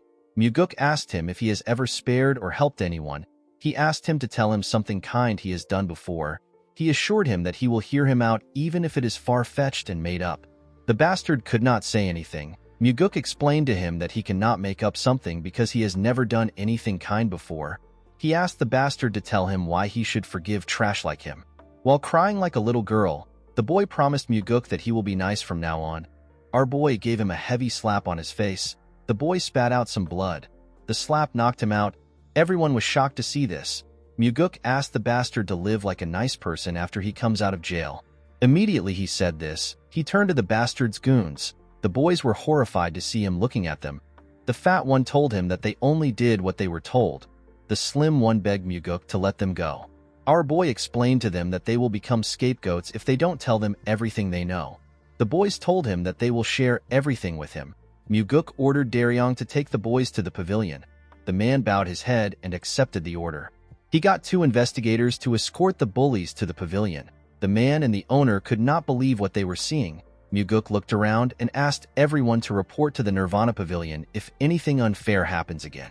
He assured them that no amount of external influence will work on the pavilion as long as he is the Nirvana Pavilion master. The people were surprised to hear this. With a smile on his face, Muguk told them that he will call his father if anyone dares to call their father to intimidate them. The owner and the people in the restaurant began to laugh when they heard this. Leon moved close to the injured man. She revealed to him that the demonic physician has already taken a look at his son before they came to the restaurant. She told him that Muguk was the one who ordered the physician to do it. The man was shocked to hear this. He asked our boy if it is true that the important physician took a look at his son. With a gentle smile on his face, Muguk told the man that his son is more important. He revealed to him that he saw his son wake up before he came there. He advised him to go to his son right now. The man began to cry when he heard this. He tried to bow his head, but our boy stopped him. The man thanked him for what he did. He assured him that he will never forget the kindness he showed him. With a smile on his face, Muguk reminded the man that he has already devoted his entire life to their cult. He told him that it is natural for them to protect someone like him. The man was shocked to hear this. He could not believe that someone was acknowledging his hard work. He held our boy's hand and thanked him for what he has done. Daryong and Leon smiled when they saw how the man was thanking their master. Everyone was feeling emotional. Muguk told the man that it is the cult that is thankful to him. The scene shifts and we are taken to the Nirvana Pavilion. We see the investigators of the pavilion standing in front of our boy. Muguk believed that the first people to show opposition would be the Blood Heaven Sword Demon and the Sword Demons. He never expected it to have come from within the Nirvana Pavilion. At the front of the investigators was Gok Myung. Myung is the highest special investigator. He put his hand together and apologized to Muguk for not seeing him alone in the office. He told him that there were too many people. Our boy asked them about why they came to see him. Myung explained to him that he heard that he was going to reopen an investigation that was already ruled as innocent. Muguk told them that he plans to do it. Myung explained to him that they are worried that this action will crush the morale and authority that the investigators have. Muguk asked them if they all agree with the man. The investigators said that they do. Our boy told them that he does not agree with it. He told them that he believes that Yang Ho's incident is what destroys their pavilion's authority in a very severe manner. The investigators were surprised to hear this. Myung asked him to explain what he means. With a cold gaze in his eyes, Muguk asked the man if he heard about how Yang Ho confessed to his crimes in front of everyone else when he arrested him. Myung told him that he heard about it. Our boy asked him to tell him why he came if he has heard about it. The man told him that what they are talking about is the reopening of an investigation that has been closed. Muguk asked him if it is a matter of principles. Myung told him that it is. He revealed to him that a reinvestigation has never happened before. Our boy reminded the man that an innocent child was beaten half dead, and they got a confession from the culprit himself. He asked him if this does not warrant a reinvestigation. He asked him if he knows how he looks right now that he is trying to stick to principles. The man believed that the situation should not be changed. He explained to Muguk that it is important to hold up principles in an organization. Our boy let out a sigh. He told the investigators that he wants to hear what they think. He asked anyone who thinks the reinvestigation is correct to move to his left. The investigators looked around. None of them had the courage to step out. While they were looking at each other, one of them stepped out. The person turns out to be Daryong. The man said that he believed a reinvestigation is needed. Our boy asked him for the reason for his choice. Daryong explained to him that the investigation was not satisfactory. He said that they cannot deny the possibility that external influence could be involved. Muguk asked the others if there is anyone else who agrees with what Daryong thinks. A huge man and a chubby man told him that they also agree with Daryong. Myung was surprised to hear this. The huge investigator bowed his head and introduced himself as a Ko. He told Muguk that he wasn't able to thank him before. He thanked our boy for saving him. Muguk asked the investigator about his injuries. This was the investigator that our boy called the demonic physician to save. Iko assured him that he is feeling better. Our boy turned to the investigators and called out an investigator known as Zhang Hua. The man was surprised to see that the pavilion master called for him. Myung was also surprised to see this. Muguk reminded Hua that he is the investigator that was in charge of the case. He asked him to tell him what he thinks about the issue. Hua assured his pavilion master that he investigated the incident thoroughly. Our boy asked him if he received any bribes. The man was shocked to hear this. Myung asked Muguk to not say such a thing. Our boy released his energy. With a scary look on his face, he asked the old man to not speak without his permission.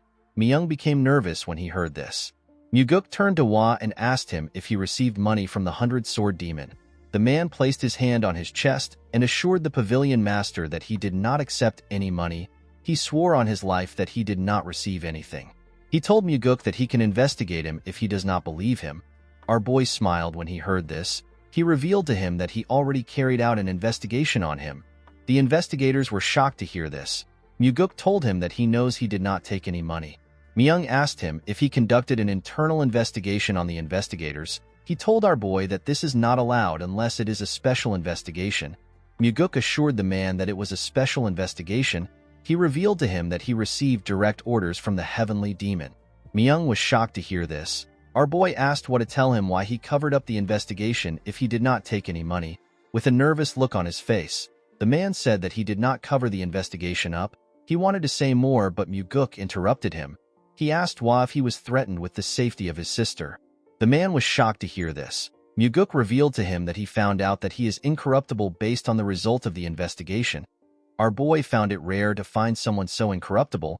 He didn't even believe the result of the investigation. He looked into Hwa by himself because he did not believe that there is someone who would hate money. Muguk told the man that he was surprised to find out that he was truly incorruptible as reported. He asked Hwa to tell him why someone like him would do a slidshot investigation and cover things up. He told him that he has a big weakness. This weakness is his younger sister, who is the only family member he has left. Hwa was shocked to hear this. Myung asked the man if he was really threatened by the 100-sword demon. Hwa could not say anything. Myung yelled at him and asked him to answer the question. Muguk knew why Myung took the lead and gathered everyone for this case. Hwa is a junior that Myung really cares for. The old man came out so that he could help make sure that his junior, who was the lead investigator, does not have any blemishes on his record. Our boy asked the man to not worry about his sister. The man was surprised to hear this. Muguk revealed to him that he has already sent warriors to his house to protect her. He assured him that his sister will be protected until the incident is over. Hwa was shocked to hear this. He asked our boy if he is serious. Muguk told him that he is. Hwa burst into tears when he heard this. He fell on his knees and told the pavilion master that he has committed a grave offense. Myung was shocked to see this. He asked his junior if he was really threatened. Muguk told the man that he shouldn't have covered the case up. With tears in his eyes, Hwa told him that he knows. He told him that he will gladly accept any punishment. The investigators were surprised to see what was happening. Our boy asked him to get up. He explained to him that he wouldn't have forgiven him if this happened after he became the pavilion master.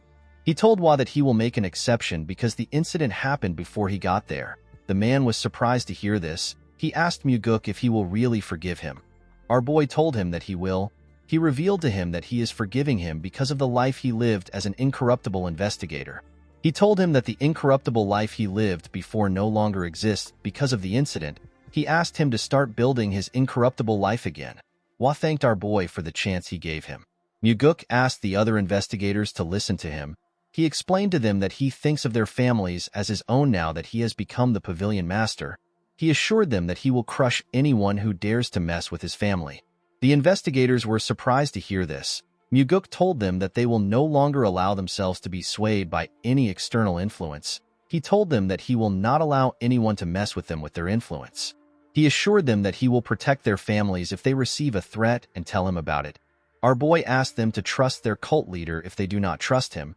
He revealed to them that he is willing to beg his father if he has to beg. He asked them to report to him if anyone dares to try to exert influence on them from outside.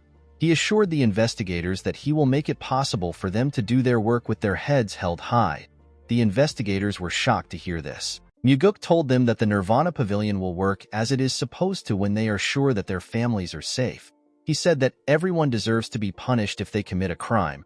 Their status is irrelevant. He told them that he will even punish someone from the Heavenly Demon Pavilion if they commit a crime. With a serious look on his face, our boy said that he will even hold the cult leader responsible if he commits a crime. The investigators were shocked to hear this. Muguk revealed to them that he is not afraid of the Heavenly Demon or the 8 Demon Supremes. He said that he fears that the Nirvana Pavilion will become useless and they will not be able to protect those they are supposed to protect. The investigators looked at each other when they heard this. Muguk told them that those who were supposed to be punished walk away scot-free while smiling.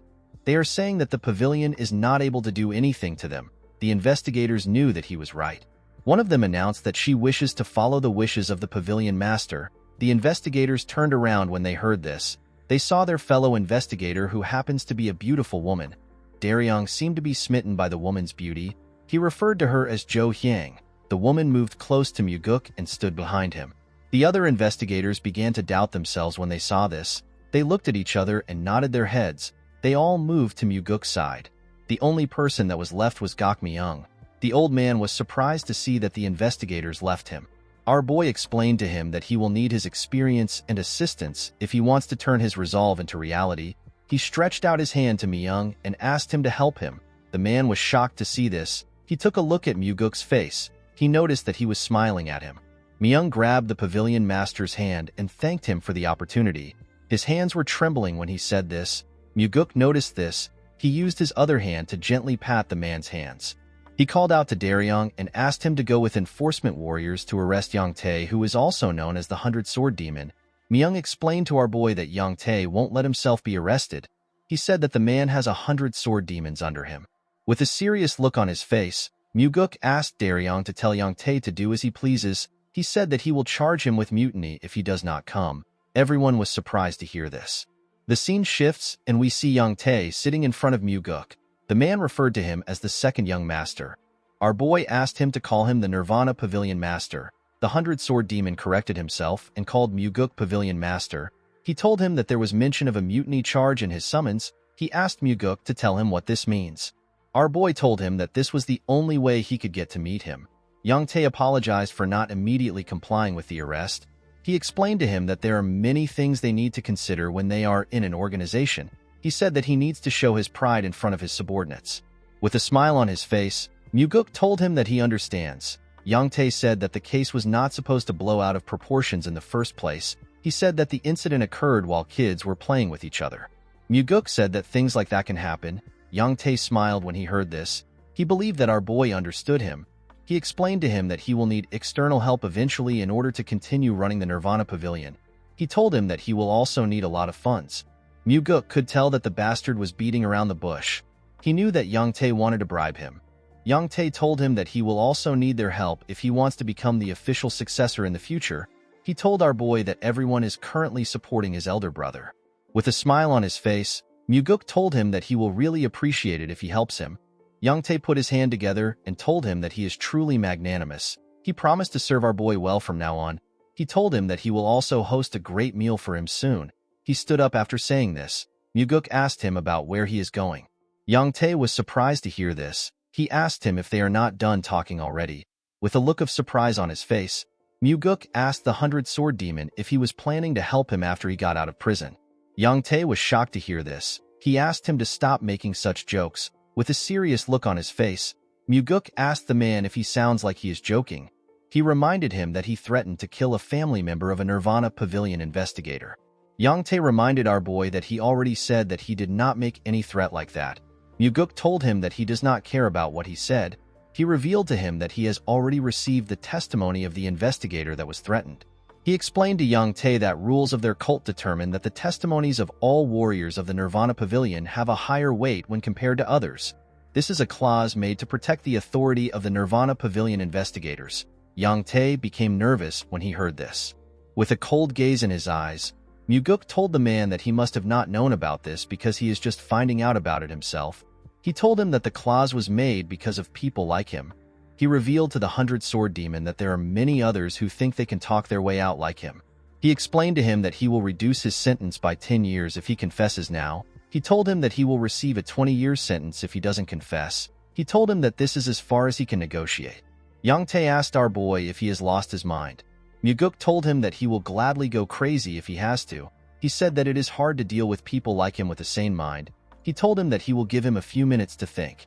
Yang Tae asked him about the reason he is doing this. Muguk explained to him that his son almost beat his own friend to death. It wasn't just over a single fight. He bullied the victim every day for years. He told the 100-Sword Demon that he threatened to kill an investigator's family member to cover his son's crime up. Muguk could not believe that this bastard still had the guts to ask him about why he was doing this. Yang Tae said that a storage guard is not the same as them. He said that they should be treated as superiors. He revealed to him that the Nirvana Pavilion has always closed its eyes for matters on this level. With a cold gaze in his eyes, Muguk told the man that his words are upsetting and frightening. Yang Tae was surprised to hear this. Our boy told him that the Nirvana Pavilion will no longer act this way.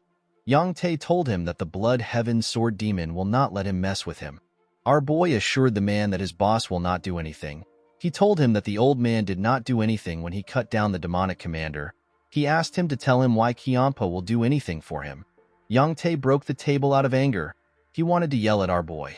Before he could say anything, Muguk asked him if he wants to threaten to kill his family.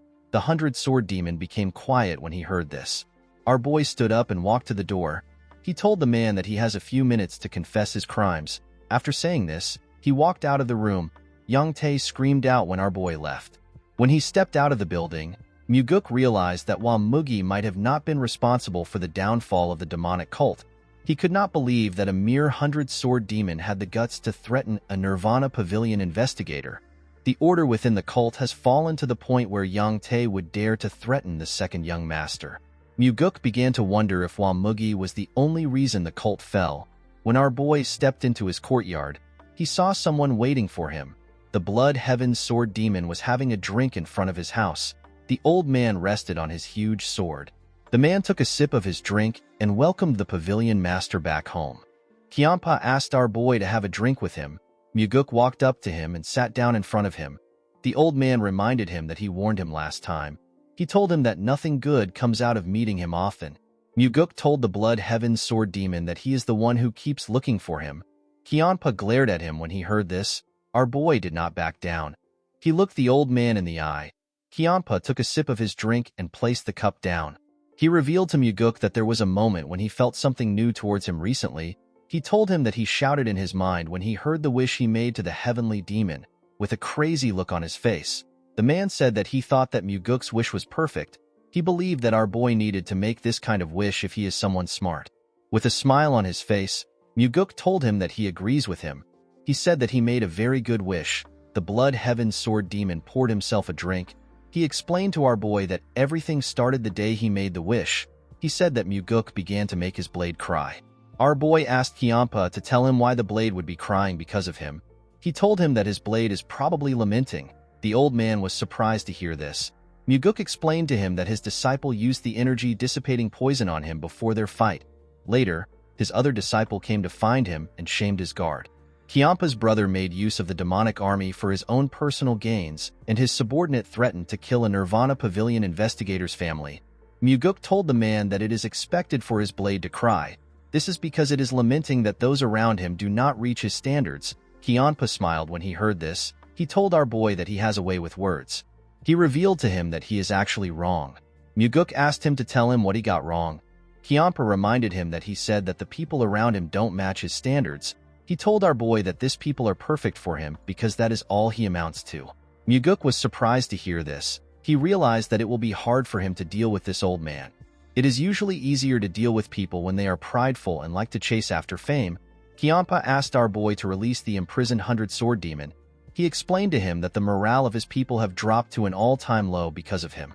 Muguk told him that he will release Young Tae if he is found innocent after the investigation. The Blood Heaven's sword demon released his energy when he heard this. Muguk was shocked to see this. The man's energy was ridiculously powerful. Our boy could barely stand the pressure.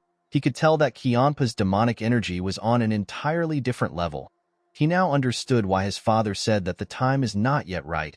With a terrifying tone in his voice, Kyampa told him that he wants to give him some advice. Muguk put himself together and asked Kyampa to stop. The old man was surprised to hear this. Our boy told him that he should just ask for a favor if he came here to do that. He asked him to not ask for a favor and give advice at the same time. The Blood Heaven's sword demon smiled when he heard this. He took away his energy. He glared at Muguk. With a smile on his face, he told our boy that he is right. He said that it is rare for someone to speak so straightforwardly to him. He poured himself another drink. Muguk advised him to be on guard. He told him that stagnant water is bound to rot. He said that no one stays stagnant because they want to. After staying in the water for a while, they start to like it and lose opportunities to get out of the stagnant water. This is why people don't put themselves in rotten water. Muguk advised the old man to use this chance to let out the rotten water. He told him that Young Tae is not someone worthy of his protection. Kyampa drank his wine.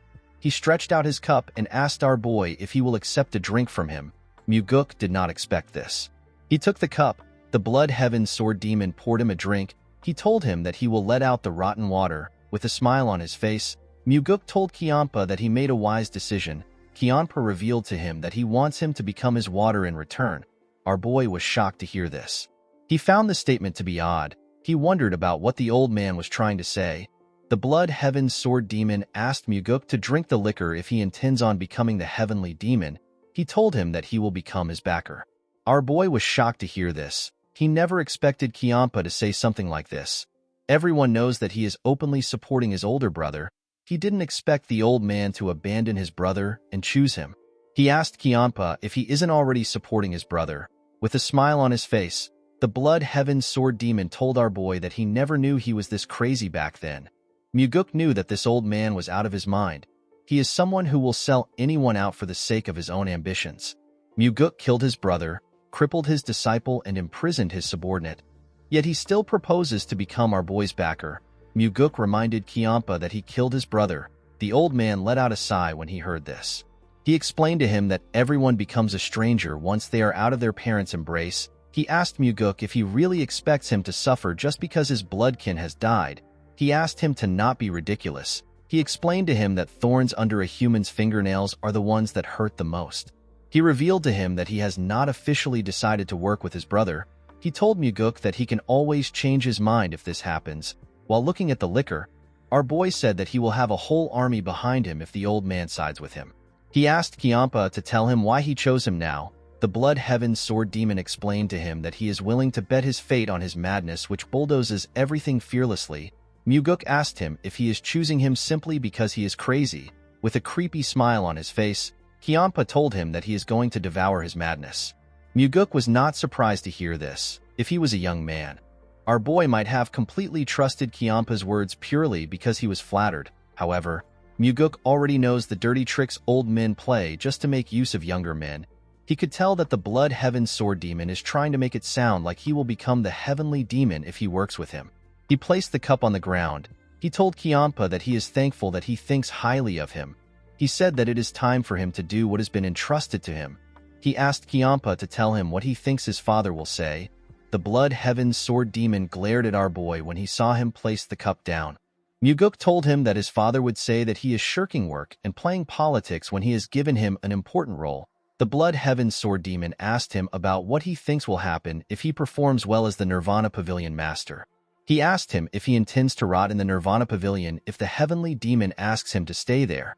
He told our boy that there is only one path that he can choose. He can either decide to become the heir or not. With a smile on his face, Kiampa told Muguk that his father will actually pay more attention to him if he works for him. He explained to him that being chosen by him will make him more visible and would allow him to catch the attention of everyone else. Muguk knew that the old man was not wrong. However, there was one thing he overlooked. Kiampa did not think about the will to set the hierarchy straight in the cult. Muguk was not the only one who had this will. His father also desired a proper hierarchy. He asked the Blood Heaven Sword Demon to give him some time to think. He told him that he will drink the liquor once he has decided. Kiampa stood up when he heard this. He accepted Muguk's request. He grabbed his sword and told our boy that it would have been stupid of him to drink the liquor immediately like a fool. He took his sword out of the ground and swung it at Muguk's head. Fortunately, Muguk managed to block the attack with his sword. The Blood Heaven Sword Demon told our boy that he will hear his answer tomorrow.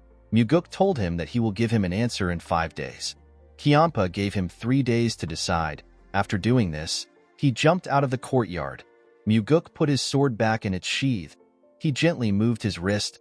He was annoyed to see how painful Kiampa's attack was. In the next scene, we are taken to the Nirvana Pavilion. We see the enforcement warriors working out. They put huge logs of wood on their backs and did push-ups together. Their fists were covered with their blood. They all screamed out in pain. Jang Ho yelled at them. He asked them if this is all they can do. He said that this is a normal training for the demonic army. He asked the enforcement warriors if they are incapable of completing this training. He asked them if they think that they will be able to complete their missions when they cannot complete their training. The enforcement warriors did not give up. They continued to push themselves up. Jang Ho told them that their wives, friends, and children can betray them, but their sweat will never betray them. Muguk and Daryong watched Jang Ho as he yelled at the enforcement warriors. Daryong found it weird that Jang Ho was mentioning wives and children. He told our boy that the man is not even married. Muguk smiled when he heard this. He told the man that he is right. Daryong asked his boss to tell him how he did it. Our boy asked him to be specific about what he is talking about. Daryong asked him to tell him how he got the Southern Blade House to publish their apology statement publicly. Daryong never expected the Southern Blade House to acknowledge the wrongdoings of the 100 Sword Demon. They even apologized. He told his master that this has never happened before. With a smile on his face, Muguk asked the man to ask the Southern Blade House by himself if he is curious. Daryong asked our boy to not say things like that as a joke. He said that his legs will be broken if he goes to the Southern Blade House right now. Muguk told him that he is actually wrong. He assured him that he will be fine if he dances in front of their training ground right now. He said that it is only for the time being. Daryong did not understand what Muguk was talking about. Our boy remembered that the Blood Heaven Sword Demon told him that he is waiting for his reply. With a serious look on his face, he asked Daryong to send Yang Tae and his son to a prison where it is hard for them to be contacted. He said that the father and son must take full responsibility for what they have done. The man bowed his head and said that he understands. Muguk walked out of the building. He thinks about the fact that Yang Tae and his son would have done as they pleased for the rest of their lives if he had not interfered. Guak Su and his family who were the victims would have lived a miserable life. Muguk was certain that there are other victims like Guak Su who he doesn't know about. He knew that more victims will continue to appear in the cult. Our boy did not want people like Yang Tae to continue wreaking havoc in the cult. The scene shifts and we are taken to the demonic village. We see the restaurant owner and other people gathered somewhere. They seem to be surprised. They saw some people hanging the sign of the Nirvana Pavilion on a building. The man wondered if this was the branch of the pavilion. Muguk appeared next to him and told him that he is correct. He asked the man and the others to report there if any of the cult's warriors abuse their authority. The people were surprised to hear this. Muguk asked them about what they do when the warriors abuse their authority. The restaurant owner seemed to be confused by the question. Our boy realized that this people simply took the abuse and stayed quiet. Even those who knew that it had to be reported to the Nirvana Pavilion did not do anything. Before they even get to the pavilion, they have to declare their reason for visiting at the main gate. They will also go through an identification test and a body search. They have to go through this same process multiple times before they even arrive at the Nirvana Pavilion. Muguk asked everyone to report to the Nirvana Pavilion on matters relating to the cult's warriors. The restaurant owner asked him if he is serious. Muguk assured him that he is being serious. He asked him to spread the word. He asked the people to tell the rest of the villagers that they can report to the branch if they experience any form of injustice from the warriors. He assured everyone that there won't be any retaliation. He revealed to them that those who retaliate against the people who made a report for a Nirvana Pavilion investigation to take place will be executed. The man could not believe that Muguk opened a branch for the sake of the people. He bowed his head and assured our boy that he will tell everyone about it. Our boy smiled when he heard this. In the next scene, we see Muguk walking home. He told himself that this is how it starts. He believed that they will be able to protect the villagers with the Nirvana Pavilion. Low-ranked warriors and those who suffer injustice because they are weak will have a place to keep them safe. Our boy believed that they will be able to teach everyone an important principle with the new branch. Muguk wanted to teach the people that everyone's life has the same worth.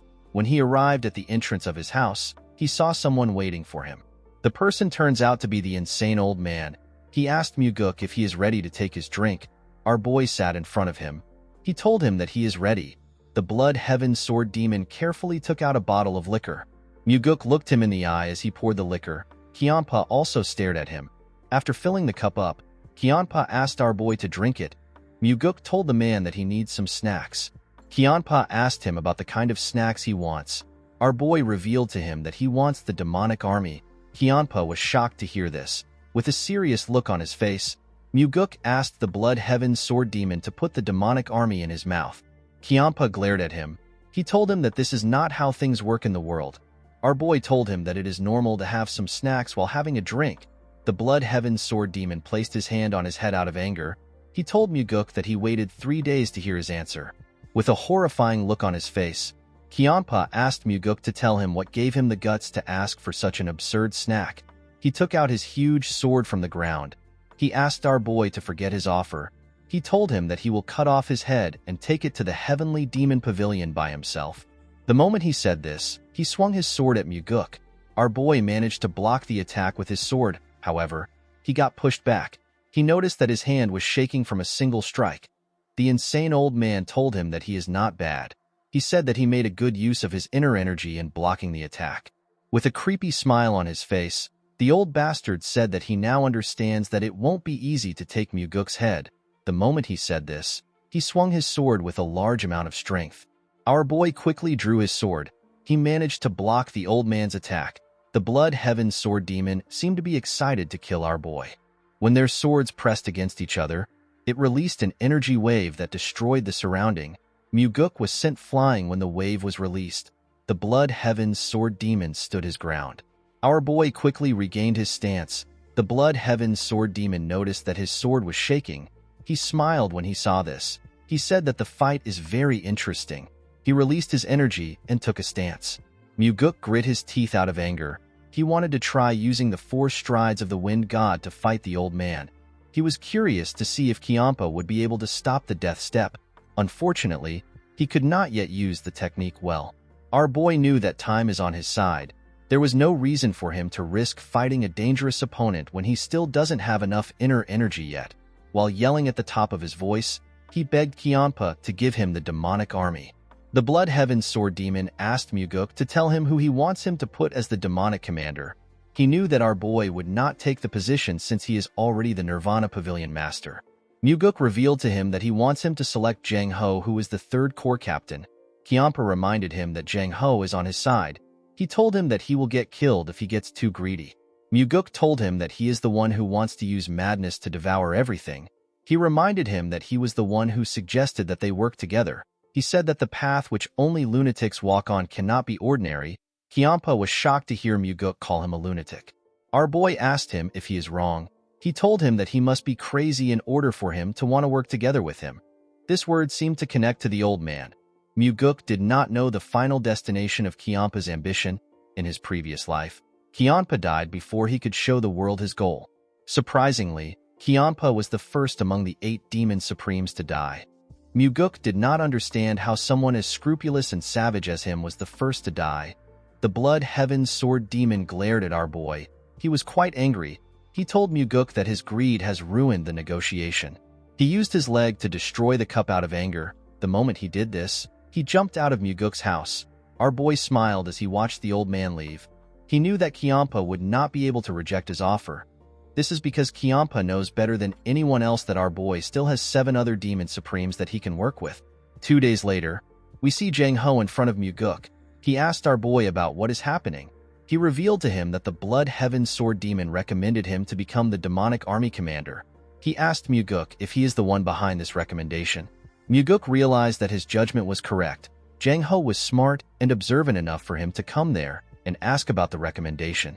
Our boy revealed to him that he is right. He told him that he asked Kiampa to do it. The captain thanked Muguk for thinking highly of him. He told him that he does not deserve the position. Our boy asked him to stop being humble. He asked him to lead the demonic army the same way he has been leading the 3rd Corps. He assured him that he will be able to become the best demonic commander in history if he is able to do this. Jang Ho was shocked to hear this. He did not think that Muguk saw him as such a competent person. With a shaky tone in his voice, he told our boy that he is overestimating him. Muguk told him that he might be right. He reminded him that there are still other candidates being recommended. He told him that they need to wait and see how things pan out. Jang Ho told him that it is fine. Although Muguk said that they should wait and see how things turn out, he actually planned on getting busy in order to make Jang Ho the demonic army commander. The scene shifts and we see a look of shock on Muguk's face. He was standing in front of his father. The heavenly demon had his hair down. He was wearing a robe covered with flower patterns. Muguk had never seen his father in such odd clothes. He did not know how to react. He asked him if this is a new garb. The heavenly demon said that these are actually his pajamas. Our boy did not know what to say. His father asked him to tell him why he came to visit him late at night. Muguk was surprised to hear this. He told his father that they are actually in the evening. He reminded him that it is supposed to be a top secret that he goes to bed this early. He told him that the Murim Alliance can target him if they find out about the time he goes to sleep. The heavenly demon asked his son to tell him why he came. Muguk revealed to him that he intends on using the Blood Heaven's Sword Demon as one of his swords. The heavenly demon reminded his son that he recently said that he wants to kill Kiampa. Our boy told his father that it will be a waste to kill Kiampa. Muguk knew that his father already knew that he was working with the Blood Heaven's Sword Demon. He must have realized it when Kiampa recommended Jang Ho. The heavenly demon told his son that the Blood Heaven's Sword Demon is not someone who he can tame easily to become his sword. Muguk explained to him that he does not plan on taming the old man. He said that he will use Kiampa until he breaks. He said that the old man is not yet valuable enough to keep as a part of his collection. His father asked him about what he will do if the sword cuts him. With a smile on his face, Muguk said that Kiampa can try it. He told his father that there is something different between the two of them. He told the heavenly demon that Kiampa will be done if he breaks once because he is already old. He told him that he actually becomes stronger the more he slashes. The heavenly demon told his son that words are cheap. He asked him to tell him why he is revealing all these things to him. Muguk told him that he has to report anything he does because he is receiving a salary from him.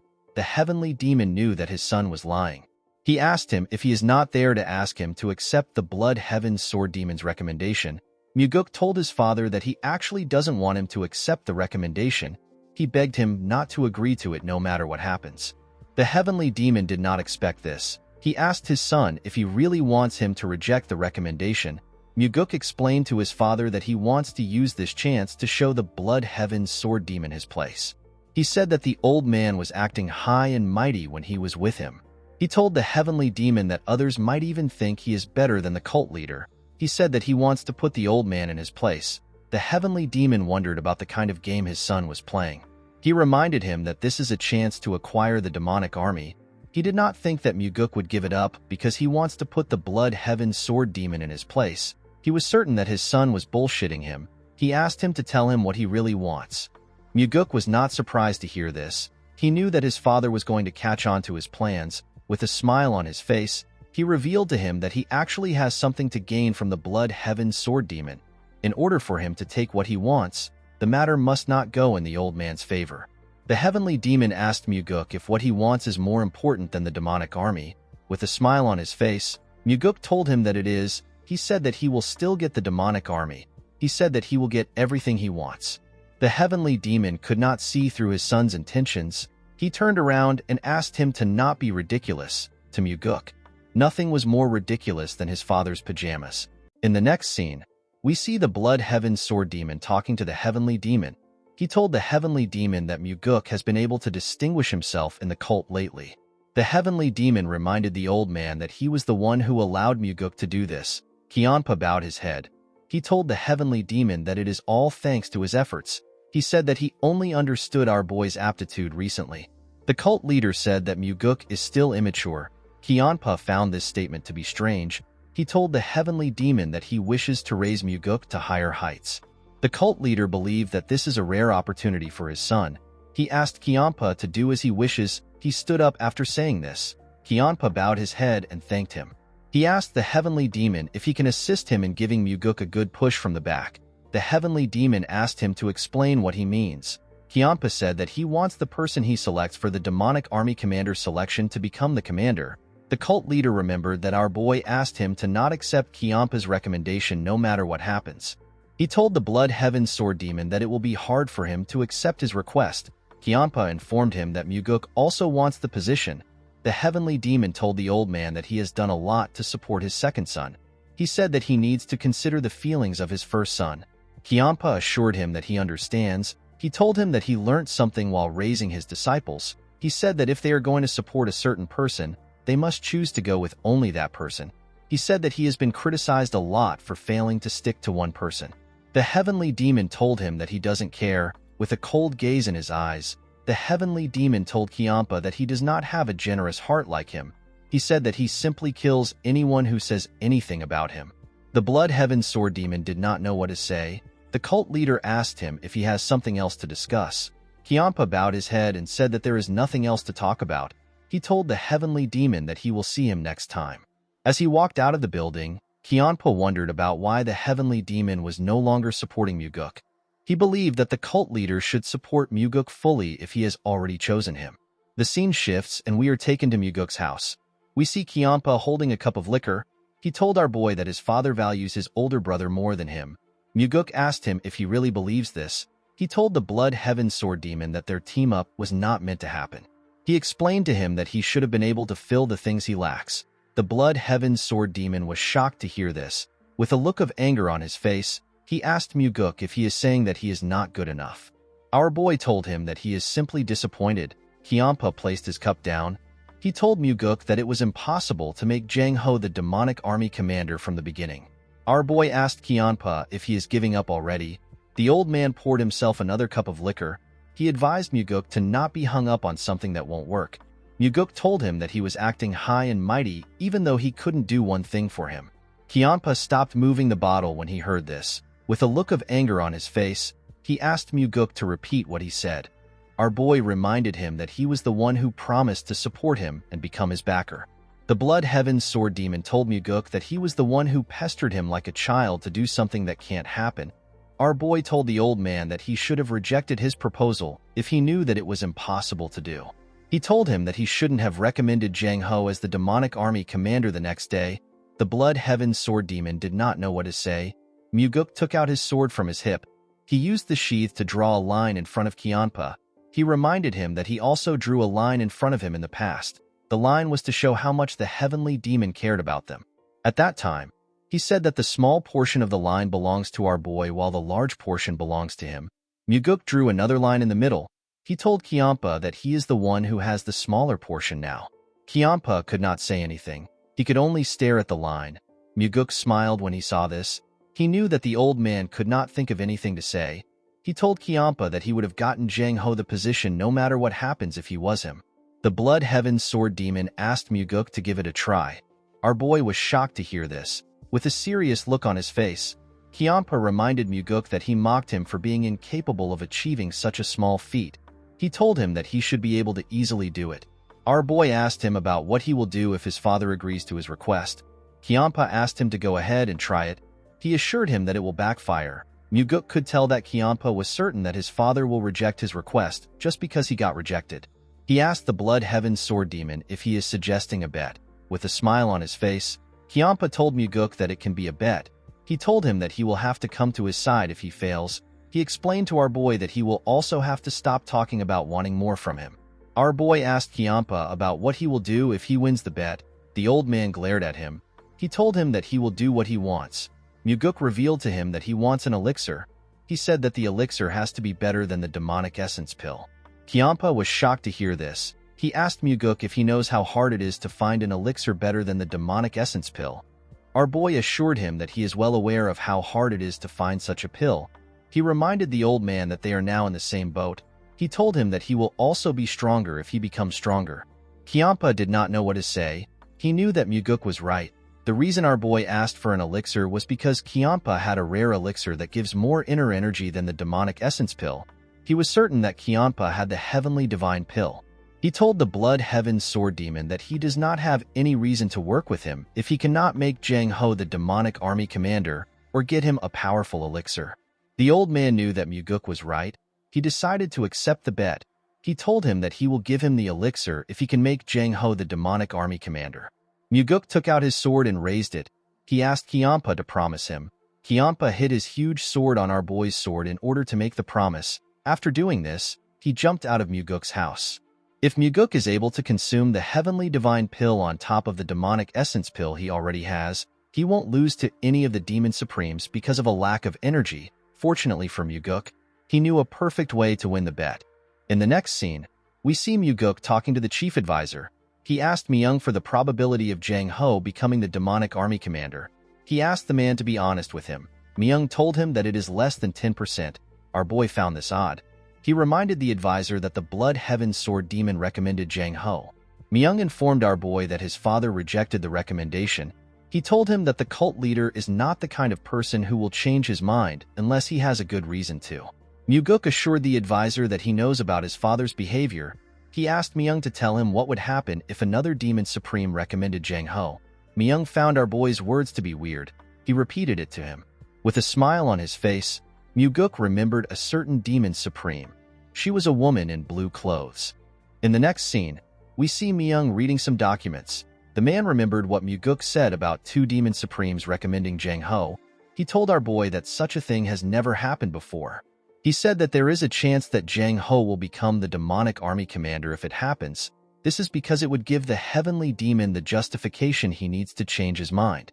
The man asked Muguk if it is possible for this to happen. With a smile on his face, our boy said that he will give it a try. He told the man that it is sometimes easier to fight two tigers than one. Myung hoped that the other tiger our boy was talking about wasn't the Sword Supreme. The scene shifts and we see a martial artist from the Northern Heaven Sword clan. The man wore some blue clothes. His name is Bae Jongtak. Jongtak was in front of Muguk. He found out that he was accused of rape. He said that the servant is trying to frame him. He begged Muguk to let him confront her. Our boy asked the man to tell him why he believes that the servant would frame him. Jongtak told him that someone might have asked the girl to do it, or he might have offended her in some way. He assured Muguk that he never forced himself on her. Our boy told him that he will allow him to meet the girl. He called out to Daryong. The man was outside the door. The moment he heard his name, he brought the girl inside. Jongtak quickly stood up. He asked the girl about why she is trying to frame him. Muguk asked him to keep quiet. He told him that he will ask the girl to leave if he shouts again. Jongtak quickly shut his mouth. Muguk asked the girl if Jongtak was the one who raped her. The servant nodded her head. Jongtak yelled at her. He asked her not to lie. He told Muguk that the girl is shaking because she is scared that she will be caught. Our boy told the man that the girl is simply scared. Jongtak asked him about what he is saying. He asked him if he is taking the servant's side. Muguk revealed to him that the girl told him about how he threatened to go to her hometown and kill her family if she dared to expose him. Jongtak became nervous. He asked our boy if he seriously believes what she said. Muguk nodded at Daryong to signal him. Daryong nodded back to show that he understands. He brought in 2 more girls. Jongtak became terrified when he saw the girls. Our boy reminded him that this girls worked as his servants before. With a shaky tone in his voice, Jongtak said that he remembers them. He said that they are now grown. The girls glared at the man. Muguk asked him to stop feigning ignorance. He revealed to him that the girls have already testified against him. He told him that he has forced the girls the same way, and he has threatened them the same way. The bastard would sleep with the girls for about 2 to 3 years. Then he will change to a new child. The bastard realized that he has been caught. He said that he simply made a mistake after getting drunk. He begged Muguk to give him a chance. He said that no one has gone to jail because they touched their servants. Muguk told him that he is right. He told him that he made the right research. Jongtak swore that he will never do this again. He told our boy that he can even write a vow if he wants. Muguk asked him not to worry about it. He assured him that he won't go to jail. The girls were shocked to hear this. With a smile on his face, Jongtak thanked our boy. He promised to repay the favor. The moment he said this, Muguk drew his sword and cut off his head in one strike. With a cold gaze in his eyes, our boy told him that he is going somewhere else instead. He put his sword back into its sheath. Everyone was shocked to see what Muguk did. Our boy told the girls that the person that tortured them is dead. He told them that their families will no longer be threatened. He advised them to live without worries from now on. Muguk told the girls that they might not be able to forget what happened to them until the day they die. He advised them to remember what happened today if they are going to remember what happened to them.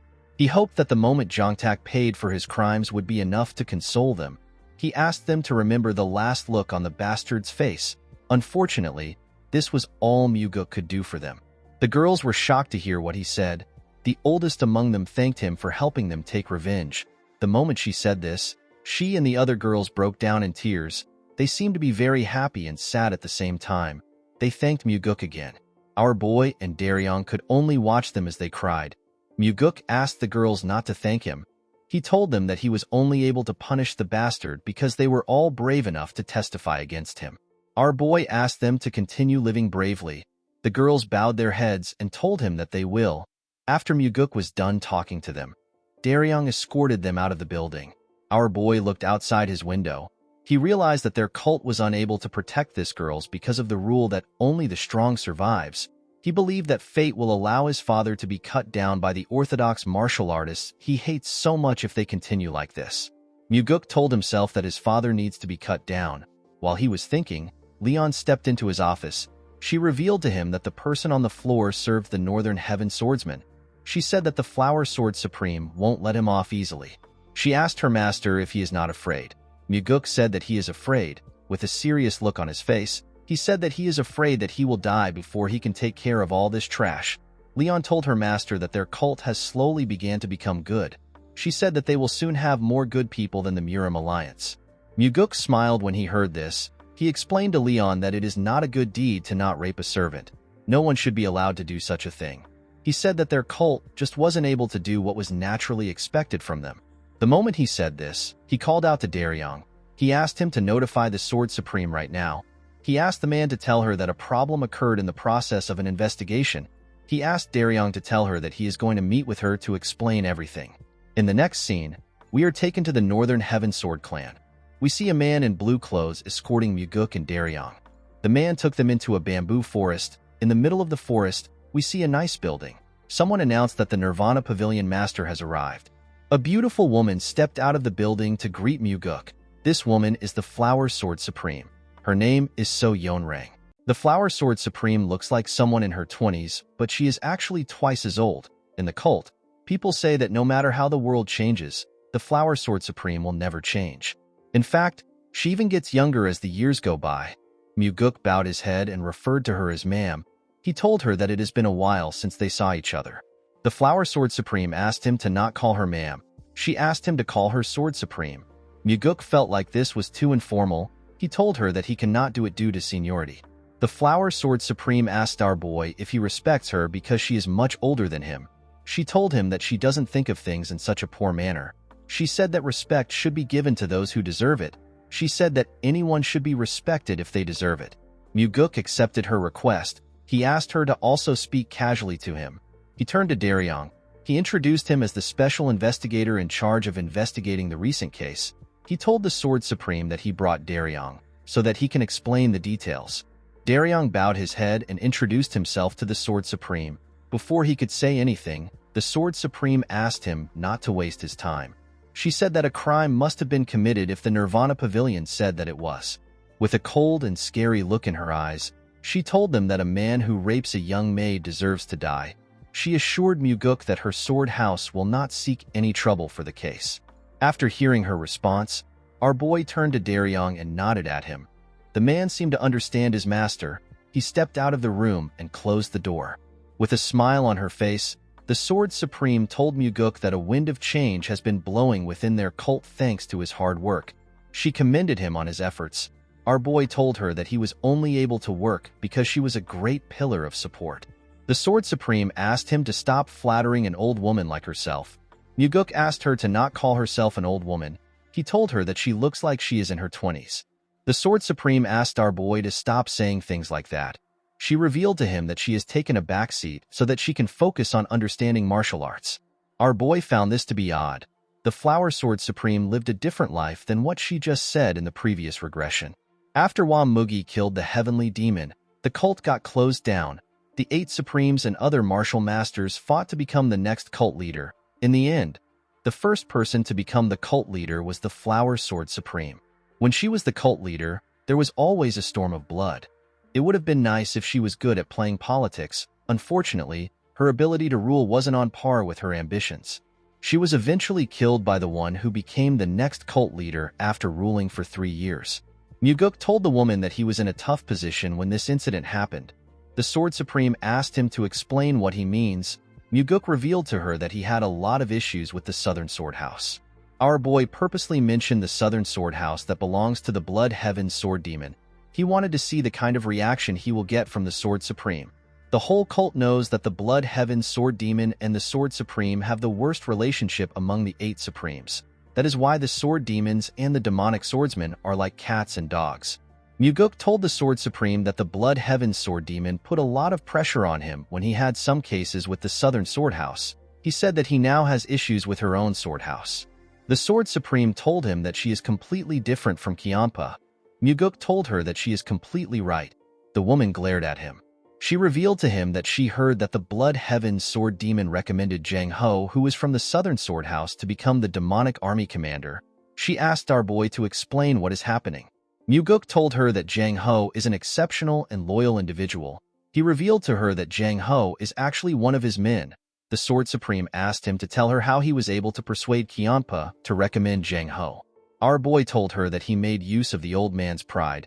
He revealed to her that he asked the Blood Heaven Sword Demon to make a choice for the sake of the cult instead of only thinking about those closest to him or a political play. The Sword Supreme smiled when she heard this. She said that Kiampa would have never been persuaded by something like that. Muguk told her that the Blood Heaven Sword Demon didn't want to lose him. The Sword Supreme wondered about what he meant. Muguk revealed to her that the old man said that he thinks of the cult more than anyone else among the 8 Demon Supremes. He explained to her that it is hard for even the Blood Heaven Sword Demon to make Jang Ho the demonic army commander. He told her that the chief advisor made a suggestion on how Jang Ho can get the position. He said that the suggestion is too hard to achieve. The Sword Supreme asked him to tell her what Myung suggested. Muguk revealed to her that the chief advisor said that Jang Ho can become the demonic army commander if another demon supreme recommends him. He told her that the only problem he has is that no other demon supreme would recommend Jang Ho. The Sword Supreme asked him to tell her why he believes that no one will recommend Jang Ho. Muguk was shocked to hear this. She asked him if he believes that the Blood Heaven Sword Demon is the only demon supreme who thinks of the cult. Our boy told her that he does not think like that.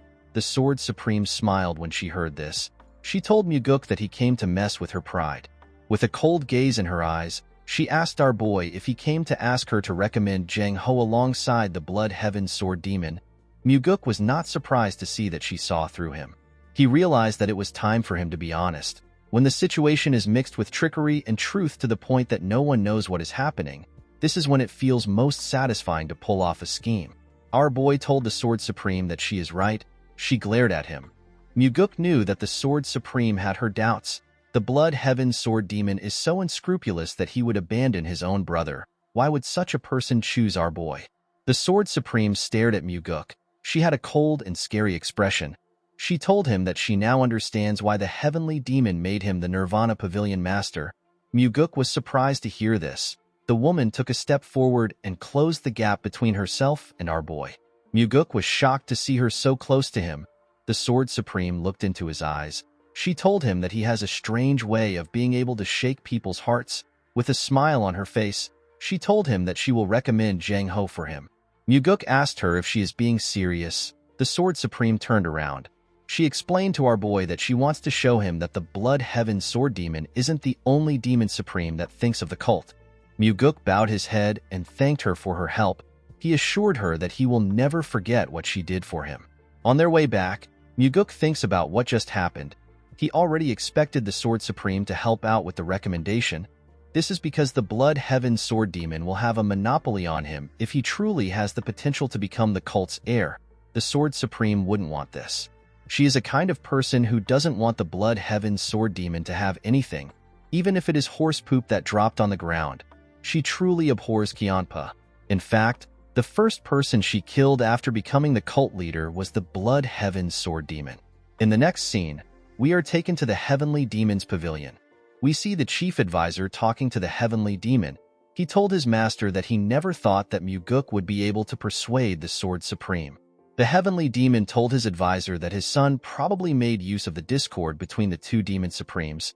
He asked Myung to tell him what Jang Ho is like. He asked him if Jang Ho can be trusted with the position of the demonic army commander. Myung said that Jang Ho is an exceptional individual, but he is more of a martial artist. He is weak when it comes to politics. The chief advisor said that Muguk made a really wise decision to push Jang Ho for the demonic army commander position. The Heavenly Demon said that his son probably did not know how good Jang Ho was from the start. He believed that Muguk made an emotional decision. He said that our boy is more emotional than one would expect. Myung said that it is both a strength and a weakness for Muguk. With a serious look on his face, the Heavenly Demon said that it is a weakness. Myung asked his master about how he would like to resolve the issue of the demonic army commander position. The Heavenly Demon said that he will accept the recommendation since two demon supremes recommended him. He did this in order to not hurt the prides of the demon supremes. He announced that Jang Ho will become the demonic army commander. Myung bowed his head and accepted his master's order. The scene shifts and we see someone tell Muguk that he does not know how to repay his kindness. When our boy turned to the side, he saw Jang Ho bow his head. Muguk placed his hand on the structure in front of him. He told Jang Ho that he will not be able to repay his kindness due to his nature. The man was shocked to hear this. He asked our boy to explain what he means. Muguk revealed to him that there are two reasons he chose to make him the demonic army commander. The first reason is that he is the most suitable person for the position. He told Jang Ho that he gave him the position for the sake of the cult. The man said that he does not deserve such high compliments. Muguk revealed to him that the second reason he gave him the position is because he was hoping that the demonic army will become his strength. He advised Jang Ho to not let the first and second reason contradict each other. The man found this statement to be odd.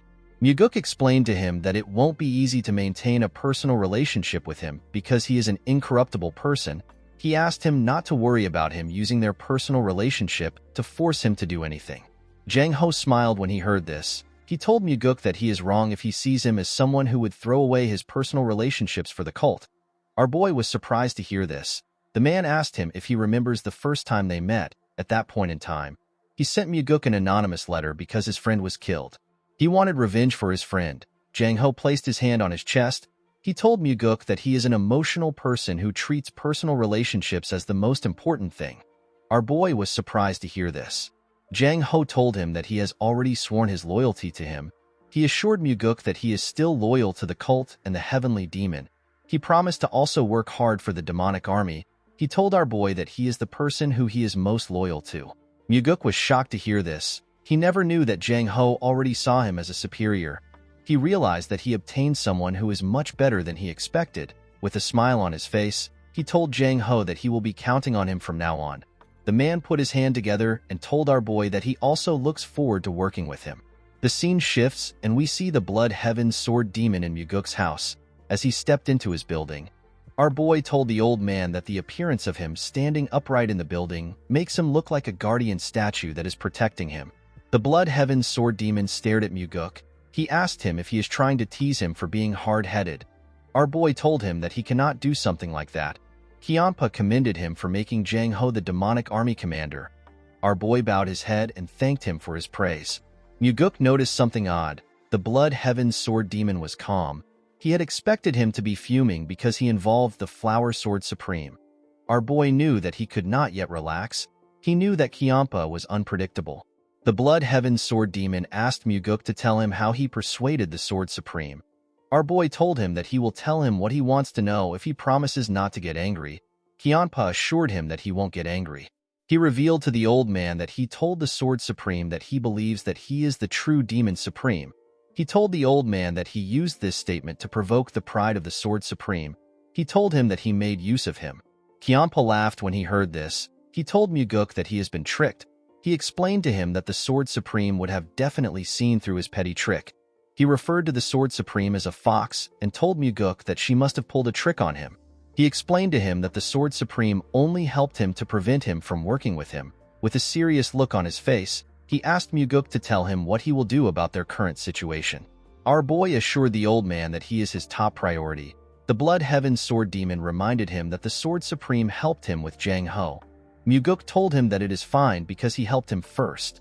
Kianpa asked him if he will be able to say this when the Sword Supreme makes a proposition that he cannot refuse. The moment he said this, he took out a small box. He told our boy that the proposition is similar to the box. Muguk accepted the box and opened it. Kianpa told him that a promise is a promise. Immediately he said this. Muguk looked into the box. He saw something shocking. He saw an elixir. Kianpa told him that it is the Heavenly Divine Pill. Our boy was shocked to hear this. He could not believe that Kianpa gave him the Heavenly Divine Pill so easily. He assumed that the Blood Heaven Sword Demon would come up with a lot of excuses. He expected him to say that it was hard to find any good elixirs or something stupid. Kianpa said that he has kept the elixir for a long time. He told Muguk that even he wasn't able to consume it. Our boy asked him if he is really giving it to him. With a look of anger on his face, the old man asked Muguk if he wants him to take it back.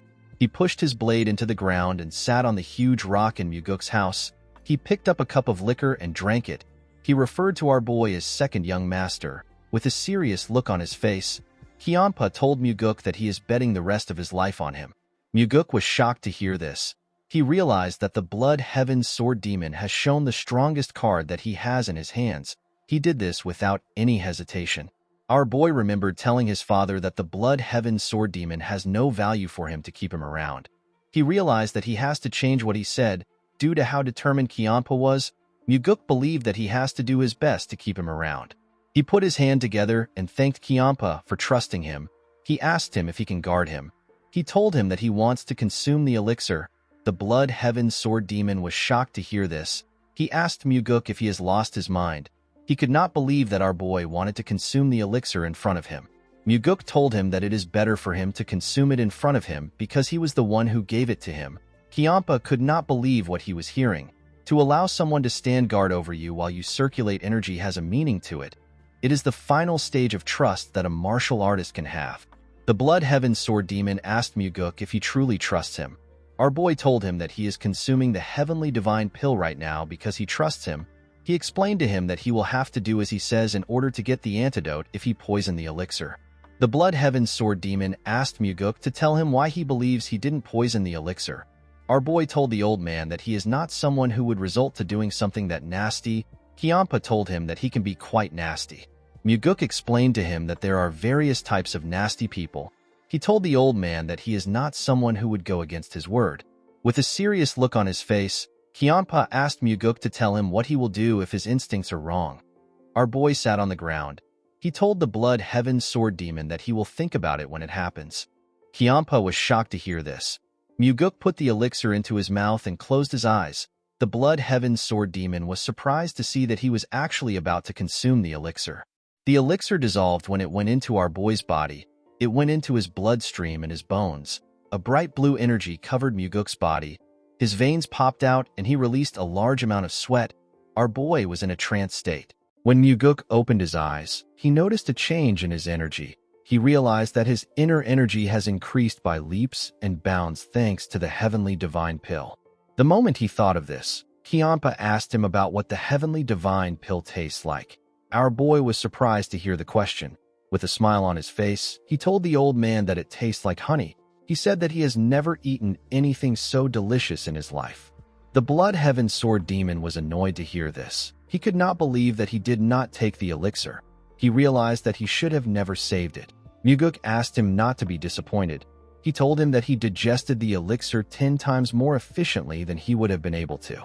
He stood up after saying this. He circulated his energy around his body. His energy was overflowing to the point where he wouldn't lose to Kiampa just because he is lacking inner energy. Kiampa moved close to our boy. He asked him to tell him who he really is. He asked him to tell him who he is for him to mess with his mind and make him hand over the heavenly divine pill. The Blood Heaven Sword Demon stared into Muguk's eyes. He was completely focused on his eyes. He saw something odd in Muguk's eyes. He was surprised to see what was inside Muguk. He saw a large amount of energy. Muguk released a large amount of his energy. He told the old man that he is someone who will eventually lead him. He told him that he has to live long enough for him to see it happen. The Blood Heaven Sword Demon glared at our boy. He watched him as he released his energy. He put his hand together and stood his ground. Muguk decided to take away his energy. He asked the old man about what his ultimate goal is. Kiampa was shocked to hear this. He raised his head up and looked into the night sky. He said that he is already very old. He told our boy that there is nothing he wants. He said that he wants to continue living the same way he has lived so far. Muguk told him that he is being overly passionate for something like that. Kiampa was surprised to hear this. He asked our boy to tell him how he is overly passionate. Muguk told him that he felt like he was a young man when he was putting pressure on him. He said that he could feel the flames of youth still burning strongly within him. Kiampa asked him if this is really how it looked to him. Our boy told him that it is. With a sad look on his face, the old man said that he is happy to hear this. He told Muguk that he thought he has mellowed off recently. Our boy noticed the look on his face. He could understand how Kiampa felt. No matter how many ambitions and passions he has, time will still mercilessly take them away. Muguk moved close to the huge rock. He picked up the bottle of liquor and the cup. He stretched out his hand and asked Kiampa to pour him a drink. The old man was shocked to see this. He reminded Muguk that he lost the bet. He did not understand why our boy wanted to accept his drink. With a smile on his face, our boy explained to him that he won the moment he gave him the heavenly divine pill. He told him that he will accept the liquor that he offered. The Blood Heaven Sword Demon could not believe what he was hearing. Although Muguk did not know if it was possible, he wanted to still make the Blood Heaven Sword Demon one of his people. Kiampa took the bottle and poured our boy a drink. He glared at him as he poured the drink. He did not believe that Muguk would actually drink the liquor. To his surprise, our boy drank the liquor. He gently smiled when he saw this. He told Muguk that they should work well from now on. Our boy accepted his offer. He told him that he can pull off any of his filthy tricks if he wants. He told him that it is fine as long as he can handle it. Kiampa was annoyed to hear this. He could not believe that our boy said that he pulls filthy tricks. He began to laugh like a crazy person. Muguk asked him to pour him another cup. The old man accepted his request. Our boy was no fool. He knew that even though Kiampa is laughing heartily now, he has not yet opened his heart. He knew that Kiampa was not the kind of person which he could understand by getting a small glimpse through the narrow crack of his heart's door. Not even Muguk knows what lies beyond the door. The only thing our boy knew was that their relationship will be decided when Kiampa finally opens the door, whether he will burn Kiampa in flames, stab him to death with his sword, or if they will become eternal friends will be decided when the door opens. The two of them were waiting to see the moves that they will make. The scene shifts, and we see Muguk training in his training room. He covered his sword with his energy and carefully swung it around to understand his new strength. He noticed that the power of his attacks have gone up to the next level, and his attacks have also gotten faster thanks to his increased energy. His inner energy has now reached the level where he can fight on par with the Demon Supremes. Our boy carefully moved and made a huge swing. He was not satisfied with his current strength. He believed that he needed to accumulate even more energy. Inner energy is something that a person can never get enough of. While he was training, someone mentioned that his inner energy has grown again. When Muguk turned around, he saw his father, with a smile on his face. Our boy revealed to his father that he received the heavenly divine pill from the Blood Heaven's sword demon. The heavenly demon did not say anything. Muguk found this odd. He asked his father to tell him why he is not surprised. The heavenly demon reminded his son that he once said that he wanted to get something from the old man. He told Muguk that he already knew that Kiampa had the heavenly divine pill. Our boy asked him about how he knew. The heavenly demon revealed to him that he was the one who gave Kiampa the elixir a long time ago. Muguk was shocked to hear this. He remembered the line the Blood Heaven's sword demon drew to show him how much his father loved him. He wondered if Kiampa was right. The heavenly demon asked his son to tell him what he offered in the bet. Muguk revealed to him that he offered himself. The heavenly demon said that Kiampa made a losing bet. Our boy told his father that he is just getting started. He said that he intends to rip off each one of the Demon Supremes. The heavenly demon did not say anything. Muguk found this strange. In the past, his father would have told him that he is spouting nonsense. He did not understand why the heavenly demon was not saying anything. He decided to ask him about why he is not saying anything. The heavenly demon told his son that he was thinking that he might actually be able to do it. Muguk told his father that he is finally seeing his true value. The heavenly demon turned around and asked his son to continue his training. Our boy thanked his father for making Jang Ho the demonic army commander. The heavenly demon told him that he did not do it for him. He said that he accepted Jang Ho because 2 Demon Supremes recommended him. Muguk told his father that he will become happier. The heavenly demon stopped moving when he heard this. Our boy said that he needs to be happy so that those around him will be happy. Then the cult will become happier as well. The heavenly demon turned around when he heard this. Before he could speak, Muguk said that it is a useless emotion that will lead him to his death. The heavenly demon told his son that it is good that he knows. He opened the door and explained to his son that he must forget things as trivial as happiness if he wants to walk down this path. Muguk said that he doesn't want to. He told him that he will be happy even while walking down this path. The heavenly demon left the room after hearing this. With a smile on his face, Muguk said that he will make it happen. In the next scene, we see the Sword Supreme tending to the flowers in her garden. While she was looking at the flowers, someone told her that they are pretty. Yeonrang said that people say that flowers become prettier as they age. She told Muguk that he still has a long way to go before this saying can apply to him. Our boy remembered how old he was before he regressed. He believed that life would have been harder if he did not regress at that age. He thanked Yeonrang for helping him. He brought her a bottle of liquor to show his appreciation. The Sword Supreme thanked him for the gift. She told him that she doesn't drink. She said that she quit drinking a long time ago. Muguk apologized to her for bringing such a gift. Although he apologized, our boy actually knew that Yeonrang doesn't drink. He intentionally brought the liquor because he didn't want her to think that he knows a lot about her. Muguk wondered if it was necessary for him to do this. However, he couldn't complain because he needed to do what he can. He knew that relationships are built with all the small things in life. He told the Sword Supreme that he believes that help must be repaid. He asked her if there is anything he can do for her. Yeonrang told him that it will be best for him to cut off his relationship with the Blood Heaven's sword demon. Muguk asked her for a reason. She told our boy that the ideals that Kiampa pursues are far from his. Unlike Muguk, who wants to change the cult into a place with discipline and order, the Blood Heaven's sword demon hates to be bound by rules more than anyone in the world. After hearing what she said, Muguk apologized to her. He told her that he can't do what she is asking for. Yeonrang turned around and glared at our boy. She asked him if he really can't do it. Muguk said that he can't. He revealed to her that the old man has given him a gift that is far too precious. Our boy never planned on mentioning the gift. He believed that it was right for him to tell her, especially since he intends on making the Blood Heaven Sword Demon and the Flower Sword Supreme his people. Yeonrang asked him about what Kiampa gave him. Muguk said that it is a personal gift. He told her that it is hard for him to tell her. Yeonrang said that she assumed that they were close enough to share such details with each other. She asked him if she is wrong. Muguk told her that he will tell her because she helped him a lot last time. He revealed to the Sword Supreme that the Blood Heaven Sword Demon gave him the Heavenly Divine Pill. Yeonrang was shocked to hear this. She asked our boy if the greedy old man really gave him the Heavenly Divine Pill. Muguk told her that he did. He said that Kiampa decided that he has more value than the elixir.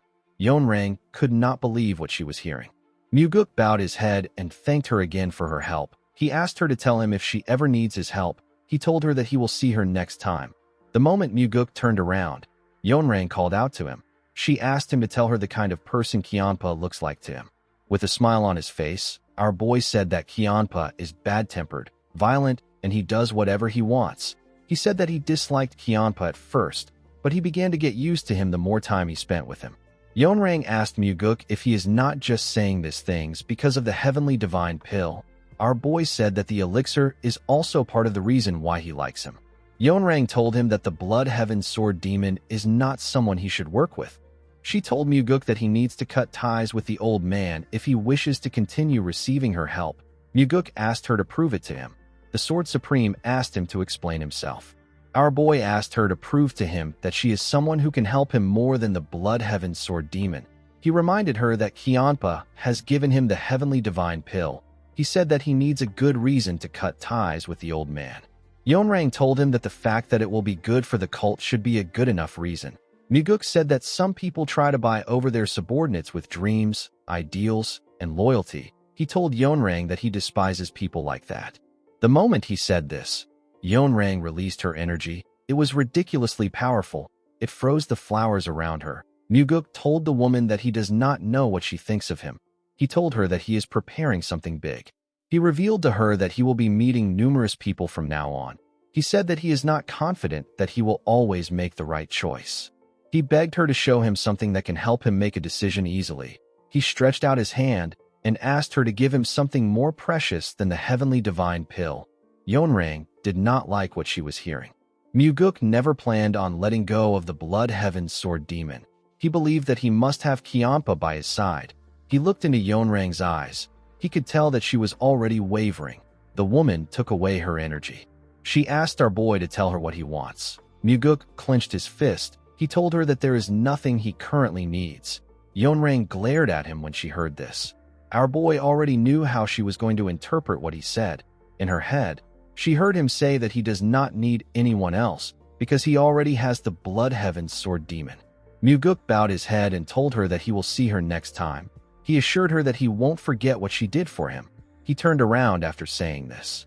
He smiled when he turned around because he said that he doesn't need anything. The Sword Supreme will become even more impatient. At night, we see our boy arrive at his house. He saw Kiampa waiting for him there. The old man referred to Yeonrang as a fox and asked Muguk about what she said. Our boy revealed to him that Yeonrang asked him to cut ties with him. Kiampa reminded him that he told him that the Sword Supreme would say this. He asked Muguk if Yeonrang gave him a reason. Our boy told him that she said that their ideals are too different and he is too free-spirited. The old man said that it is a load of crap. He asked Muguk about what he will do. Our boy said that he will work with the person who gives him the most benefits. Kiampa was shocked to hear this. Muguk told him that he is simply trying to weigh his options.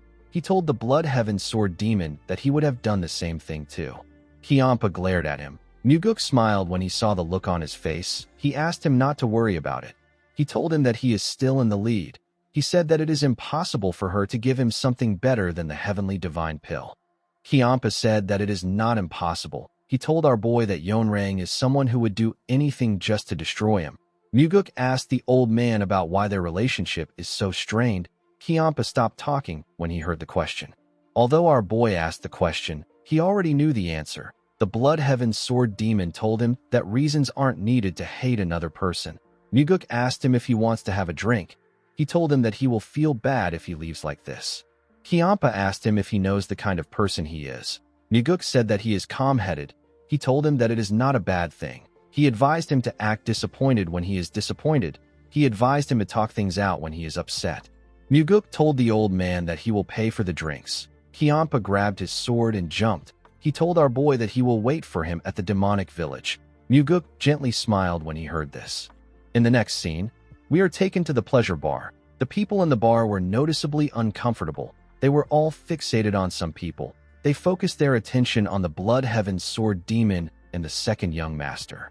Kiampa told our boy that he expected him to take him to a courtesan house. He revealed to him that he actually hates places where women are at. Muguk did not expect to hear this. He reminded Kiampa that his late brother loved courtesan houses.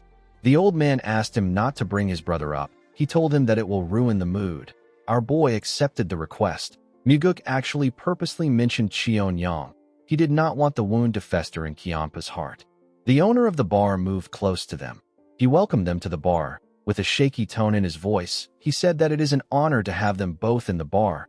Muguk told him that they came there because the liquor and the food is great. The man thanked our boy for his compliment. He left after taking their order. Kiampa told our boy that he is being unnecessarily nice. Muguk told him that nothing bad comes from being friendly. Kiampa explained to him that there will inevitably be times when things go wrong because he got swayed by his emotion. He decided to use the bar owner as an example. He asked our boy if the food will taste better because he was friendly, or if it will taste better if he threatens to kill the bar owner if he makes a bad meal. He told Muguk that his older brother has an advantage over him in this aspect. Our boy agreed that life gets easier if a person lives cold-heartedly. He said that he doesn't want to live his life like that. Kiampa asked him for his reason. With a smile on his face, Muguk said that he believes that the food will taste better when it is made by someone who is happy to make it instead of trembling in fear while making it. Kiampa told him that one day others will try to make use of his friendliness to get grand favors. If he doesn't agree to help, he will be greatly criticized. The old man said that this is how humans are. Our boy told him that the person could also give him back several-fold of the friendliness he has shown. He said that it might even be what saves his life.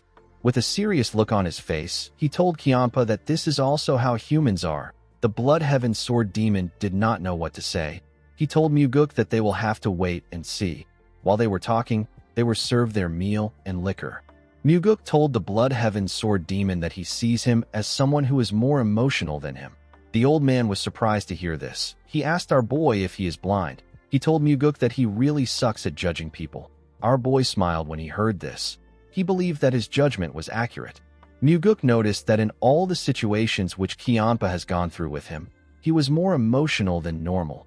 Even in this moment, his emotions are involved as he shares what he thinks with someone else. This is something he has never really done before. Our boy decided to ignore the talk about emotions and face a pressing issue. He placed his cup on the table and told Kiampa that he needs to start managing his disciples from now on. He told him that his disciples will continue having issues with the Nirvana Pavilion if he doesn't start managing them. The Blood Heaven Sword Demon glared at Muguk. He told him that he is getting more arrogant. Our boy corrected him by telling him that he is the one who is arrogant. Kiampa was annoyed to hear this. He screamed at Muguk. Everyone at the bar became nervous when they heard his voice. Muguk told the old man that he looks down on both the cult and his father. He said that he is confident because he is the Blood Heaven Sword Demon. With a serious look on his face, Muguk told him that he assumes that nobody cares about what his disciples do. The moment he heard this, Kiampa released his energy. He destroyed the table in front of them. He glared at Muguk. Our boy did not back down. He looked him in the eye. The Blood Heaven Sword Demon took away his energy and the plates and bottles fell to the ground. The owner was shocked to see this. Everyone else became nervous. With a look of anger on his face, Kiampa told our boy that his words were beyond arrogant. He told him that he really wants to beat him right now. He turned to the owner. He asked him to stop staring at them. He ordered him to bring them some more liquor and food. Our boy told Kiampa that this is not how he should handle things in times like this. He placed some gold coins on the table. He apologized to the owner. He told him that the money is for the things they broke. He assured him that he will also compensate him for his other losses today. The owner became more nervous. He assured Muguk that it is fine. Our boy told him that it is not fine. He gave him some coins and asked him to bring them new food and drinks. He asked him to bring out enough food that will make the table fall apart. The Blood Heaven's Sword Demon asked Muguk if he wants him to do things like that. Our boy told him that he shouldn't be destroying things if he doesn't want to do something like that. Kiampa asked him if he is teaching a demon supreme how to be kind. Our boy explained to the man that the demonic path he is trying to build up is not one where a person destroys a restaurant. Because he is upset, Kiampa yelled at him. Our boy placed his hand on a chair and asked him to stop yelling.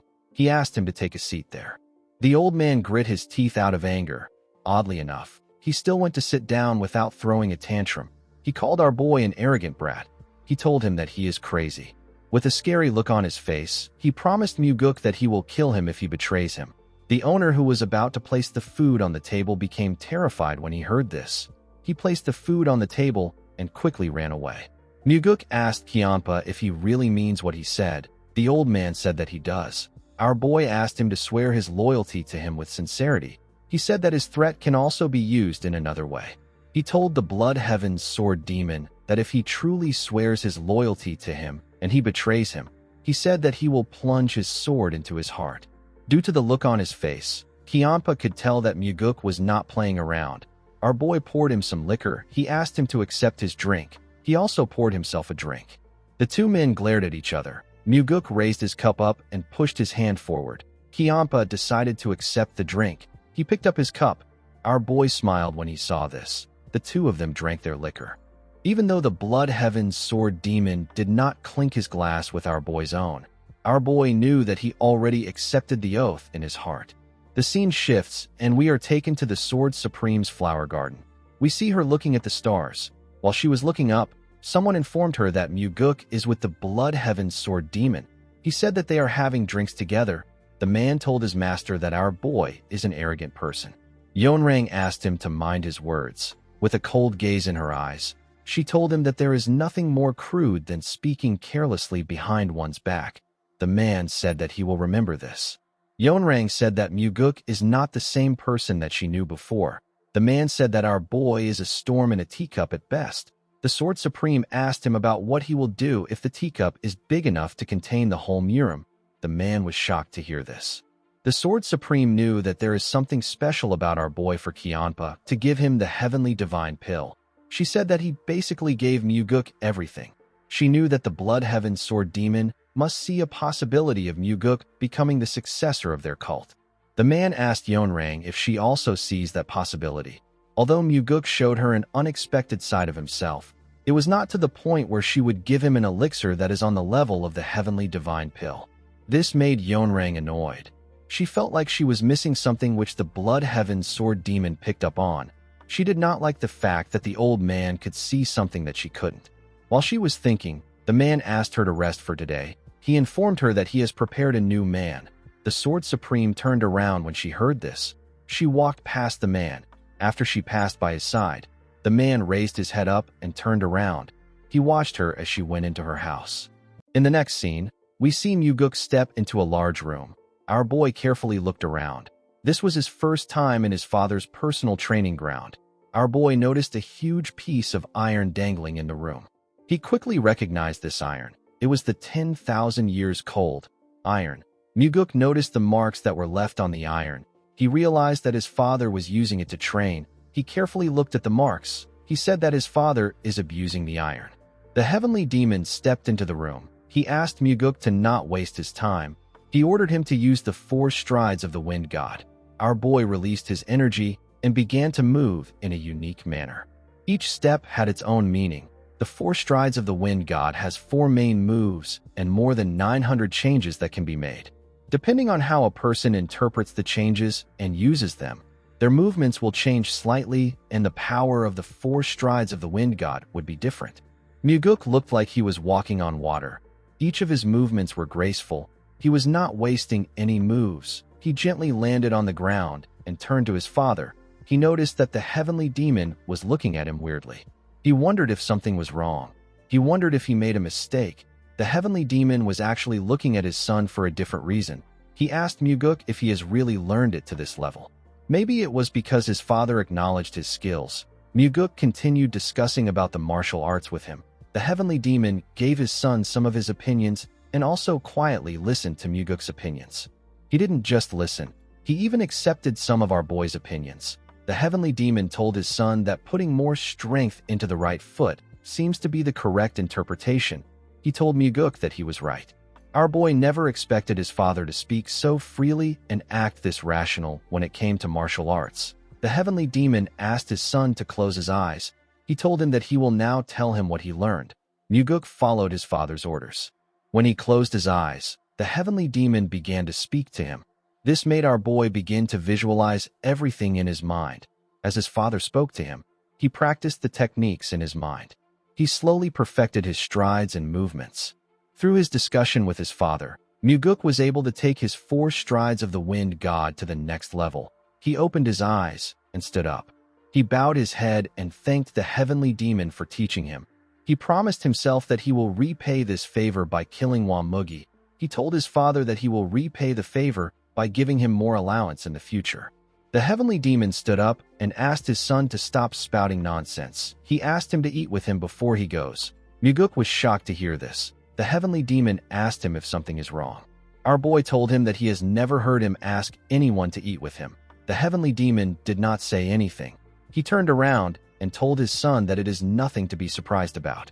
In the next scene, we see some food placed on their table. The heavenly demon told Muguk that there is always more if this isn't enough. Our boy thanked him. He served himself and began to eat. The heavenly demon watched Muguk as he ate. He looked at him as if something was wrong with him. Our boy understood why his father was looking at him. He knew that the heavenly demon found it strange that he is not talking as much as he usually does. His father didn't know that the version of himself before his regression has never thought of eating with him before. However, now that our boy was eating with him, he realized something important. He realized that he has always wanted to eat with his father deep in his heart. The heavenly demon asked him if the food is to his liking. Muguk asked him if he is interested in changing chefs. His father told him that he will never do this. The heavenly demon asked his son to tell him the reason why he came to look for him today.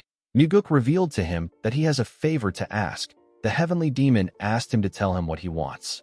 Our boy told his father that he wants to have another family member. The heavenly demon did not expect this. He asked his son if he wants to get married. Muguk explained to him that he simply wishes to teach the soaring sword arts to his bodyguard. Our boy wanted to teach Lee on the soaring sword arts, which he has completely mastered.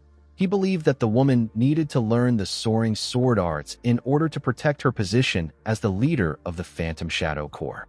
The problem was that the soaring sword arts can only be taught to the blood relatives of the heavenly demon. The heavenly demon reminded his son that he treats his brother, who is his true blood relative, poorly, and yet he wants to elevate his bodyguard to the level of a blood relative. Muguk told his father that Leon is someone that is even more important than his blood relative.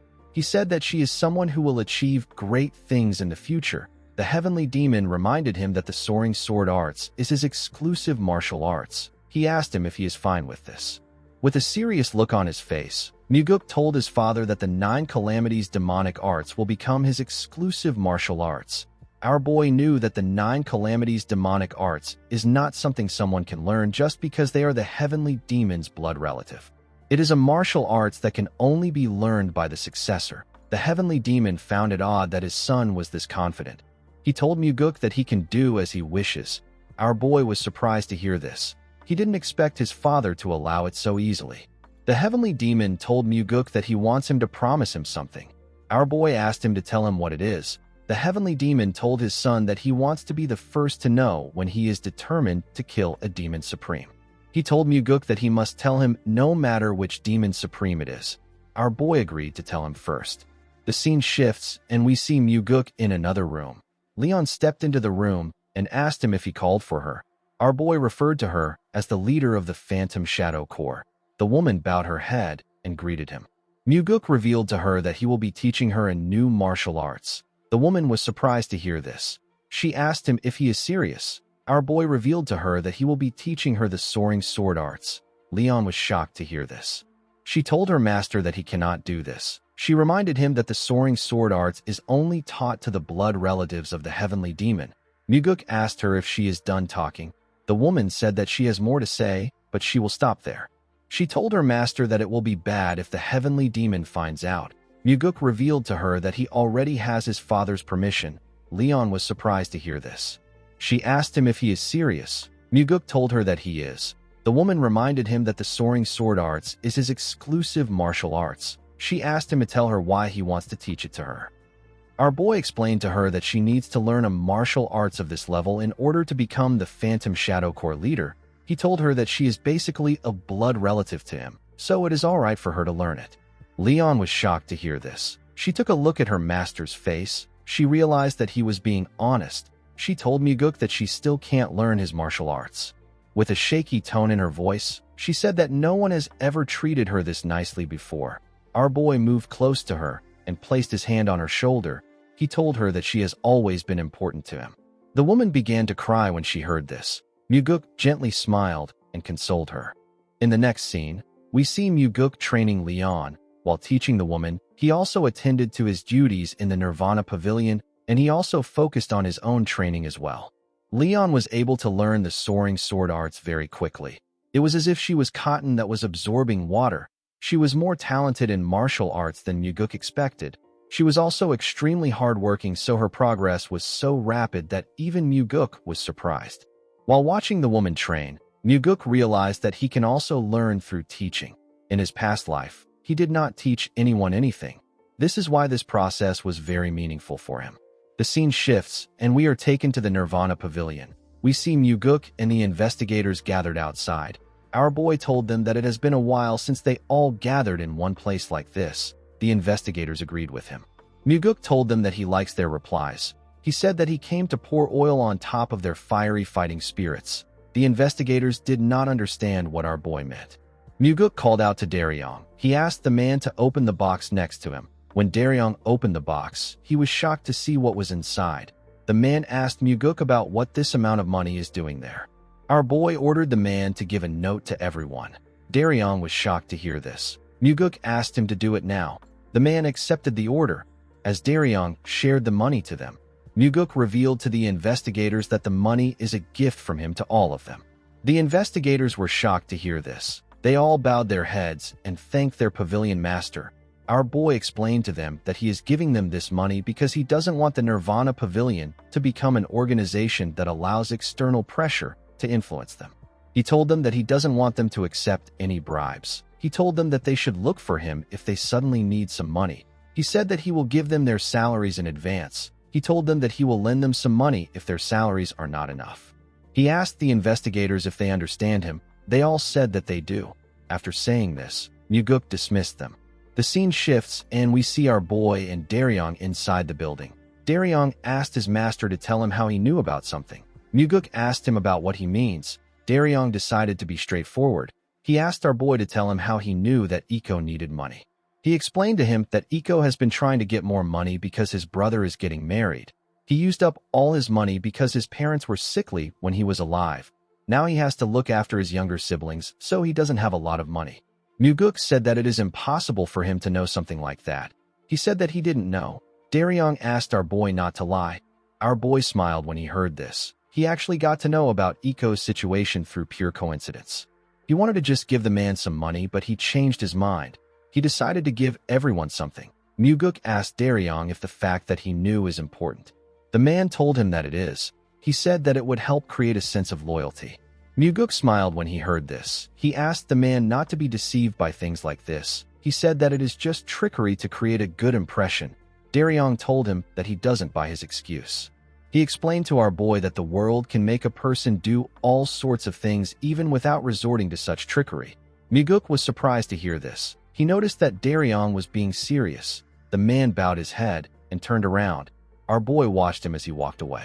In the next scene, we are taken to the Southern Sword House. The Blood Heaven Sword Demon asked Muguk to tell him what he is doing there. He asked him if something happened that warrants his arrest. Our boy asked him if he did something. Kiampa said that he has done many things in his life. Muguk told him that his arrest won't be happening today. The Blood Heaven Sword Demon asked our boy to tell him why he came.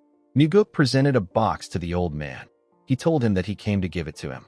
Kiampa accepted the box. He asked Muguk if he wants to assassinate him with the box. He asked him if it will release poison when he opens it. Our boy was annoyed to hear this. He asked the man to tell him where he would even be able to buy such boxes. He said that he will like to buy a few of them. When Kiampa opened the box, he saw something surprising inside.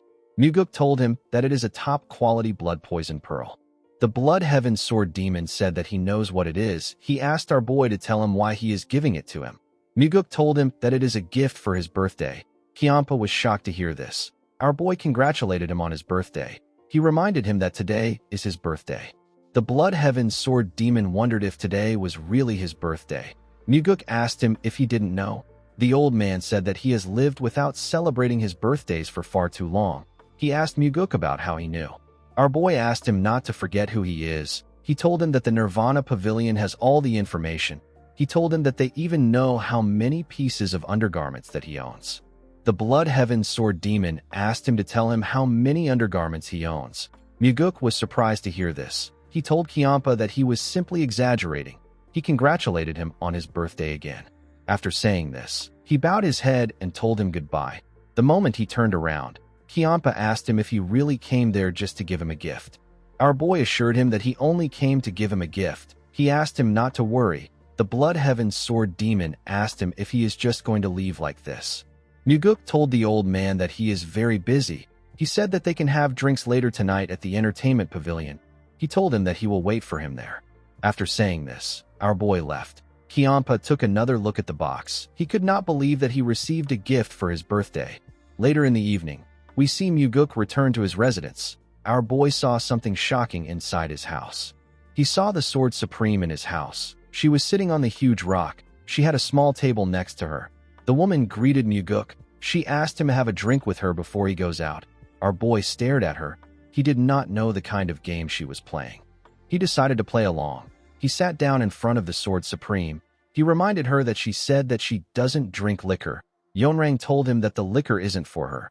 She told Muguk that it is for him. The woman picked up the mug and poured Muguk a drink. Our boy thanked her and drank it. The Sword Supreme asked our boy if he considered the fact that the liquor could be poisoned. She asked him to tell her why he would drink it without checking. Our boy told her that he had countermeasures in place even if he did not check.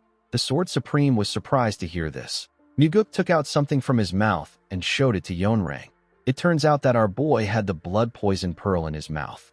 The blood poison pearl can prevent against poison smoke, and it can also neutralize poison if a person places it in their mouth while drinking liquor. Yonrang was able to tell from its size that it is a top-quality blood poison pearl. Muguk asked her to pardon him for what he is about to say.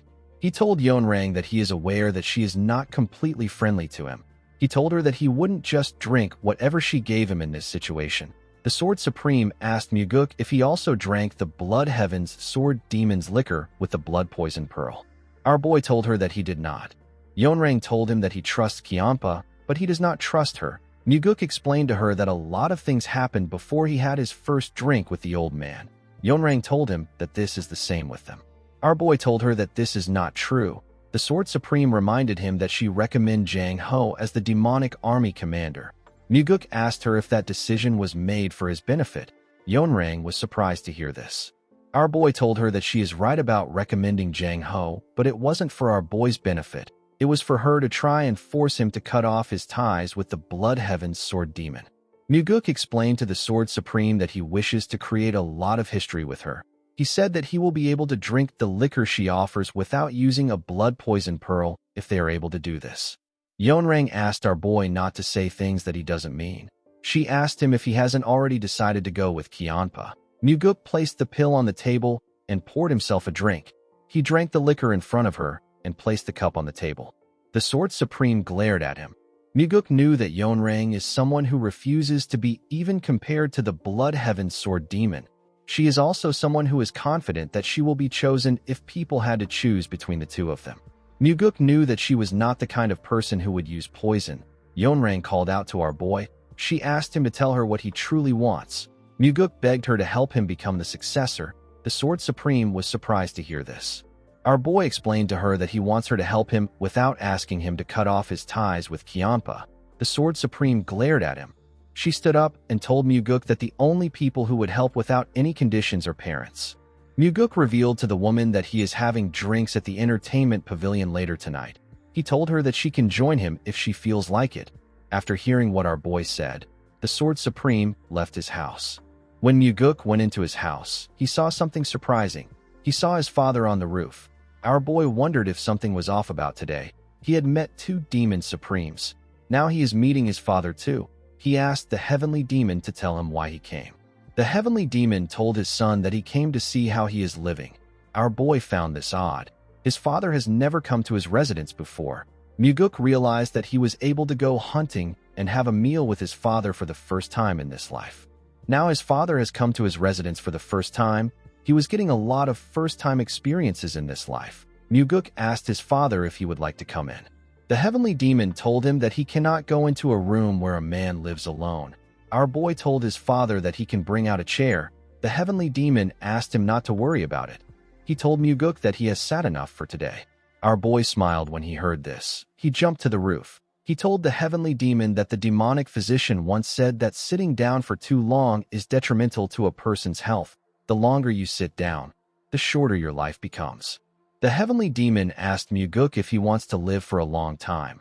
Our boy said that he does. He said that there are many things he has not tried yet. He told his father that he wants to do everything before he dies. He asked his father if he also has something he wants to do. He asked him if he wants something else other than being the heavenly demon. The heavenly demon said that there is nothing he wants.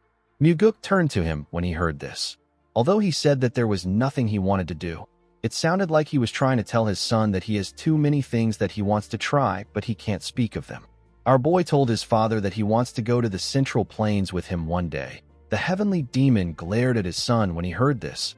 Muguk explained to his father that he is not saying that he wants them to attack the Murim Alliance together. He revealed to his father that he wants to visit different places where various people reside. He asked the heavenly demon if he wants to see the world with him one day. He said that he has heard that the snowy mountains are really refreshing in summer. The heavenly demon did not say anything to Muguk. He simply watched the beautiful sunset with him. The scene shifts, and we are taken to the entertainment pavilion. We see the owner serve our boy some food. He asked him to enjoy it. Muguk thanked the man. The owner told our boy that he is the one who is supposed to be thankful to him. He explained to Muguk that after he set up a Nirvana Pavilion branch office in the alleyway, there has been fewer people causing trouble after drinking. The man said that there has even been less instances where people don't pay off their tabs. Muguk told the man that he is happy to hear this. The owner told him that he is not the only one who is thankful. He said that many people in the building have received various help from the Nirvana Pavilion. Someone told Muguk that he is quite popular. When our boy turned around, he saw Kianpa. Everybody became scared. Muguk announced that the Blood Heaven Sword Demon is someone with a noble personality. He asked them to drink in peace. He warned them not to move close to them to cause trouble after getting drunk. After saying this, our boy and Kianpa sat down. The old man asked Muguk to tell him why he is lying. Muguk said that this is a white lie. He explained to him that these people are paying to drink there. He said that it wouldn't be right for them to be drinking while being worried. Kianpa said that they should leave if they don't like being here. Our boy told him that he should compensate them if he is going to say this. He said that he can ask the people to go eat somewhere else with the money, and he also has to pay the owner for his losses. Kianpa told Muguk that he is acting kind again. Muguk explained to him that this is not kindness. He said that it is basic manners. The Blood Heaven Sword Demon asked him if a demonic cultist should act like this. Our boy reminded him that a demonic cultist is still a person. Kianpa was surprised to hear this. He told Muguk that he can't tell if he is from the Murim Alliance or the demonic cult in times like this. Our boy smiled when he heard this. He also didn't think of himself as a demonic cultist. In his past life, he left the demonic cult when he was young, and he was able to meet numerous people. Muguk raised his cup and congratulated the Blood Heaven's Sword Demon on his birthday. Kianpa quickly looked around. He asked our boy not to speak so loudly. He asked him not to do stupid things like that from now on. He said that there is nothing about becoming older that needs to be celebrated. Muguk told him that birthdays are meant to be an excuse to drink liquor. The Blood Heaven Sword Demon told him that he likes drinking more than he looks. Muguk asked the old man if he doesn't like drinking. Kianpa took a look at his cup. He said that he used to like drinking. He said that he has cut it down by a lot recently. Someone told him that he didn't completely stop. Kyampa was shocked to hear this person's voice. He quickly turned around. Muguk was also shocked to see the person. The person turned out to be the Sword Supreme. The woman glared at Kyampa. The old man also glared at her. The Blood Heaven's Sword Demon and the Flower Sword Supreme continued glaring at each other. Everyone in the entertainment pavilion was on the edge. They didn't know how things would go. Muguk stood up and pulled out a chair for Yeonrang. He asked her to have a seat. The Sword Supreme walked past Kyampa and sat in the middle of the men. The mood in the air was still quite weird. They were all cautious of each other. Yeonrang asked Muguk to tell her why he asked her to come there. Our boy revealed to her that today is the Blood Heaven's Sword Demon's birthday. He said that no matter how much hatred we have for another person, we ought to at least congratulate them on their birthdays. He told her that he gathered them there for a celebration. He said that today is a joyous day. Kyampa did not seem like he believed our boy's words. Yeonrang stood up and asked Muguk to only invite her when he is alone in the future. Kyampa asked the Sword Supreme to tell her what she is so unhappy about. With a cold gaze in her eyes, she asked him if he is seriously asking her this question. The Blood Heaven's Sword Demon glared at her and told her that he is seriously asking the question. He asked her to tell him exactly why she is so angry. The Sword Supreme told him that he is why she is angry. Kyampa asked her to tell him what he did wrong back then. Yeonrang immediately asked him to shut up. She said that she does not want to hear any more of it. The Blood Heaven's Sword Demon stopped talking when he heard this. He and Yeonrang simply stared at each other. The Sword Supreme called him a selfish bastard. Kyampa was annoyed to hear this. He stood up and asked her to repeat what she just said. He quickly grabbed his sword. Yeonrang asked him if he is going to swing his huge sword that is as crude as him. She said that they can have a go at it. She told him that he will get drunk and start spouting nonsense again. Kyampa squeezed his sword hilt out of anger. He could not say anything. Muguk did not know what to do. He simply stared at them. He knew that neither of them will attack the other. This is because there is an absolute rule that forbids the Demon Supremes from fighting one another. He told them that there is still some time before midnight. He asked them to calm down. Yeonrang turned to our boy and released a small amount of energy. She asked him to tell her why he started this. She asked him to tell her the amount of disdain he has for her for him to do this. Muguk told her that he asked her to come because he needs her. He said that he wanted the two of them to reconcile here. He told her that he doesn't know what caused them to hate each other so much. The Blood Heaven's Sword Demon and the Sword Supreme were surprised to hear this. Yeonrang calmed herself and asked Muguk if he thinks that their relationship would be strained if their issue could be resolved over a drink. Muguk told her that they need to keep meeting each other until it is resolved. He advised them to curse each other and pull out their hair until their issue is resolved. Yeonrang told our boy that he is being too greedy. She reminded him that she said that she will never work with the Blood Heaven's Sword Demon. After saying this, she turned around and left the building. Kyampa drank a cup of liquor. He slammed the cup on the table and destroyed the table. He thanked Muguk for his congratulations. After saying this, Kyampa left too. Muguk paid the owner for his table. He told him that the Blood Heaven's Sword Demon needs to focus on changing his habit of destroying things. With a nervous smile on his face, the man said that working as a carpenter these days really pays a lot. Our boy also stepped out of the pavilion. He already knew that this would happen when Kyampa and Yeonrang meet. He also knew that he had to keep at it. He wanted to drag out their buried emotions and make them scold and quarrel with each other. Muguk wanted to drag out those grudges that they have allowed to fester and gnaw away at themselves. He needed to make them realize that the issue is not serious if they take some time to think about it. The scene shifts and we see Muguk sleeping in his room. Our boy suddenly opened his eyes. He realized that someone was calling him outside. Muguk grabbed his sword and went outside. He saw the Sword Supreme waiting for him. The woman turned her back to him. Our boy did not expect to see her. Yeonrang knew that she did not exude any additional aura, and yet Muguk was able to sense her presence. She told him that his skills are extraordinary. Our boy said that he is simply a light sleeper. The Sword Supreme reminded Muguk that he told her that he despises people who try to win the hearts of their subordinates with things like dreams and ideals. Muguk agreed that he said this. Yeonrang said that she also has people that she despises. Our boy asked her to tell him the kind of people she is talking about. She said that she hates people who are only good with words but don't have the ability to back it up. Muguk asked her if he is this kind of person. She told him that they need to find out. The moment she said this, she drew her sword and released some energy. Muguk found it amazing that he couldn't find a single opening even though her back was facing him. He told the Sword Supreme that he has another kind of person that he despises. Yeonrang asked him to go on. Muguk told her that he doesn't like someone who is strong and uncaring at the same time. He said that he despises people who use their strength to oppress others or to create relationships where they have the upper hand. He said that he hates seeing people who have such poor imagination cause harm to others. The moment he said this, Yeonrang released a large amount of energy. The ground began to shake. She turned to Muguk and told him that she has been too nice to him. She told him that he has become far too arrogant. Our boy noticed that his grass was slowly freezing. With a smile on his face, he asked Yeonrang to tell him what she will do if he wins. Yeonrang was annoyed to hear this. She could not believe what she was hearing. She asked him if he just said that he will win against her. Muguk told her that he did. With a serious look on her face, she told Muguk that she will do whatever he wants if he wins. She said that she will even kill herself if he asks her to do it.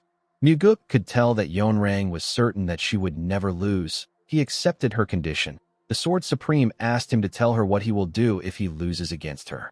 Muguk told her that he will do as she wishes. With a scary look on her face, Yeonrang told our boy that what she wants is simple. She revealed to him that she wants him to drive the Blood Heaven's sword demon out of his life. Muguk believed that Yeonrang has every reason to act confident. This is because her martial arts are second only to the heavenly demon. He asked her if she is not curious about what he wants. The Sword Supreme said that she is not curious because she won't have to hear about it. Muguk smiled when he heard this. He told her that she will have to hear about what he wants today. He pulled out his sword and told her that he has the black demonic sword in his hand. He told her that it can even damage her sword.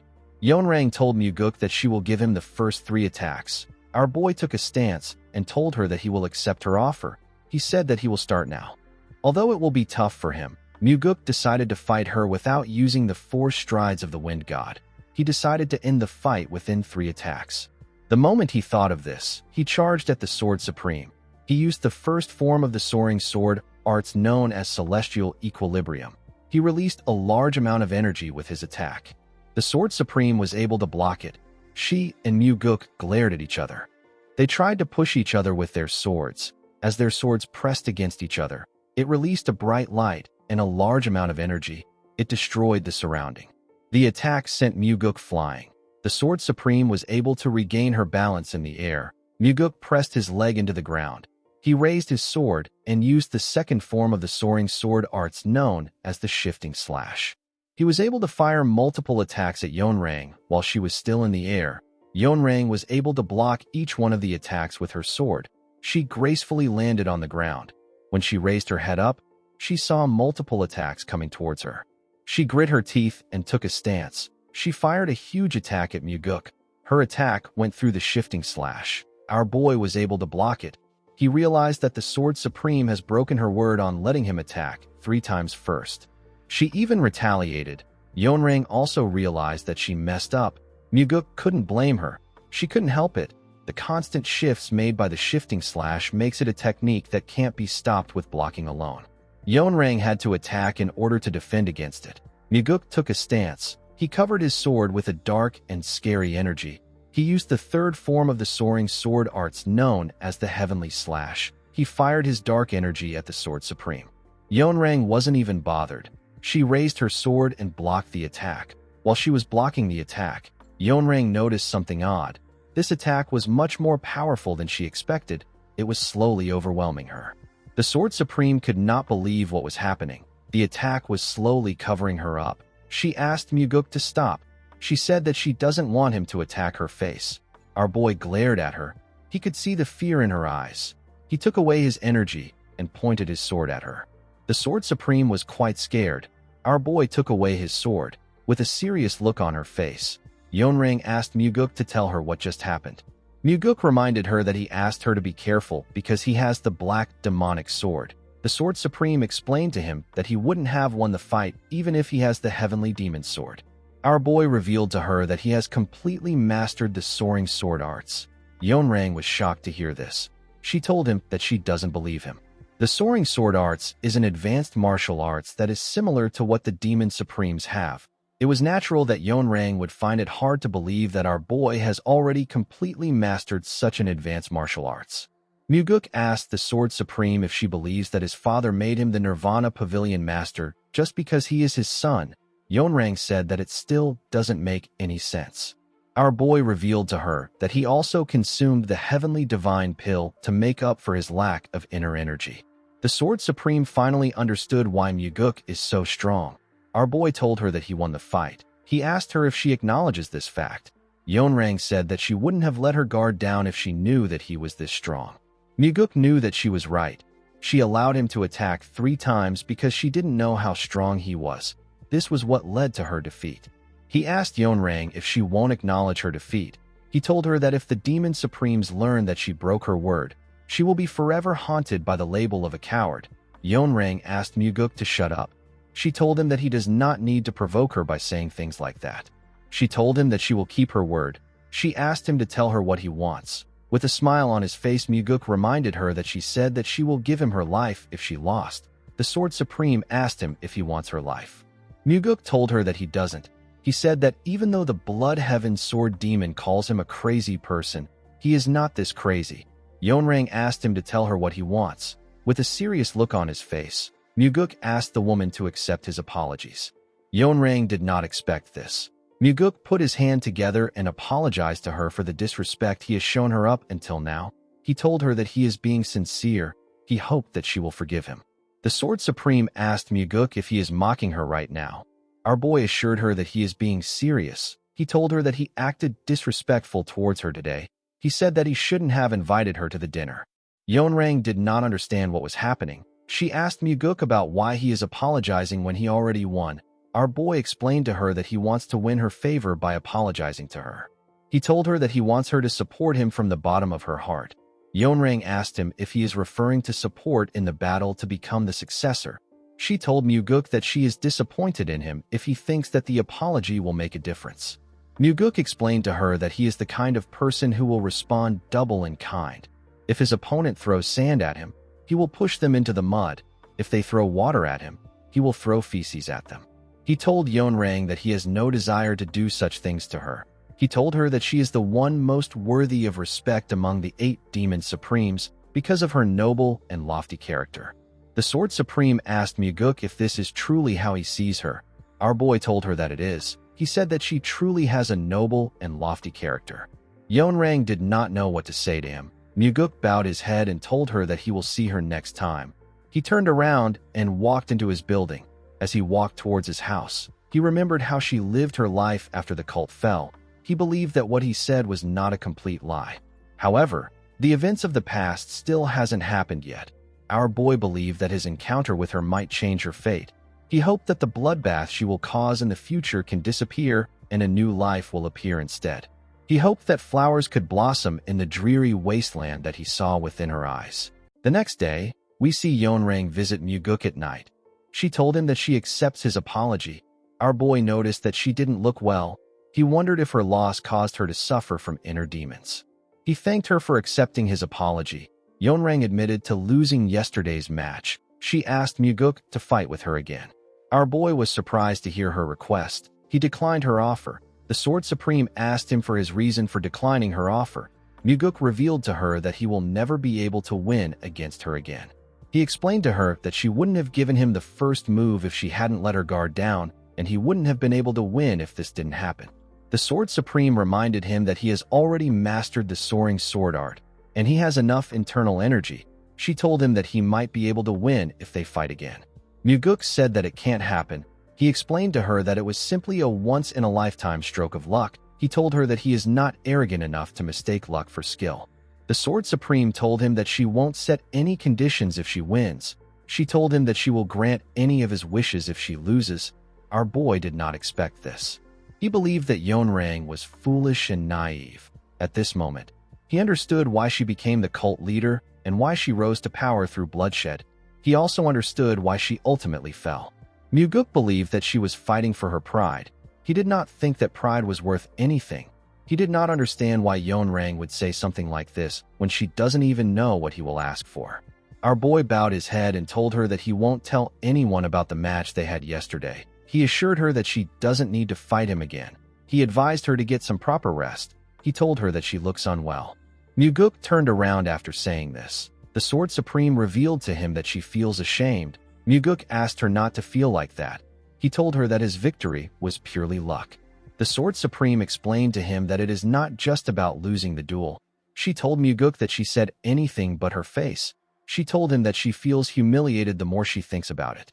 Immediately she said this. Muguk recalled that she actually said this when he overpowered her. He told her that her action was understandable. He said that he would have said the same thing even as a man. Yeonrang told him that this is a natural reaction for other people, but it should not be for the Sword Supreme. She said that she should have been stabbed in the face. She asked Muguk if he now understands why she came back. Our boy said that he does. The Sword Supreme asked him if he will now fight her. Muguk still declined her offer. He asked her if she can't allow him to enjoy this single stroke of luck.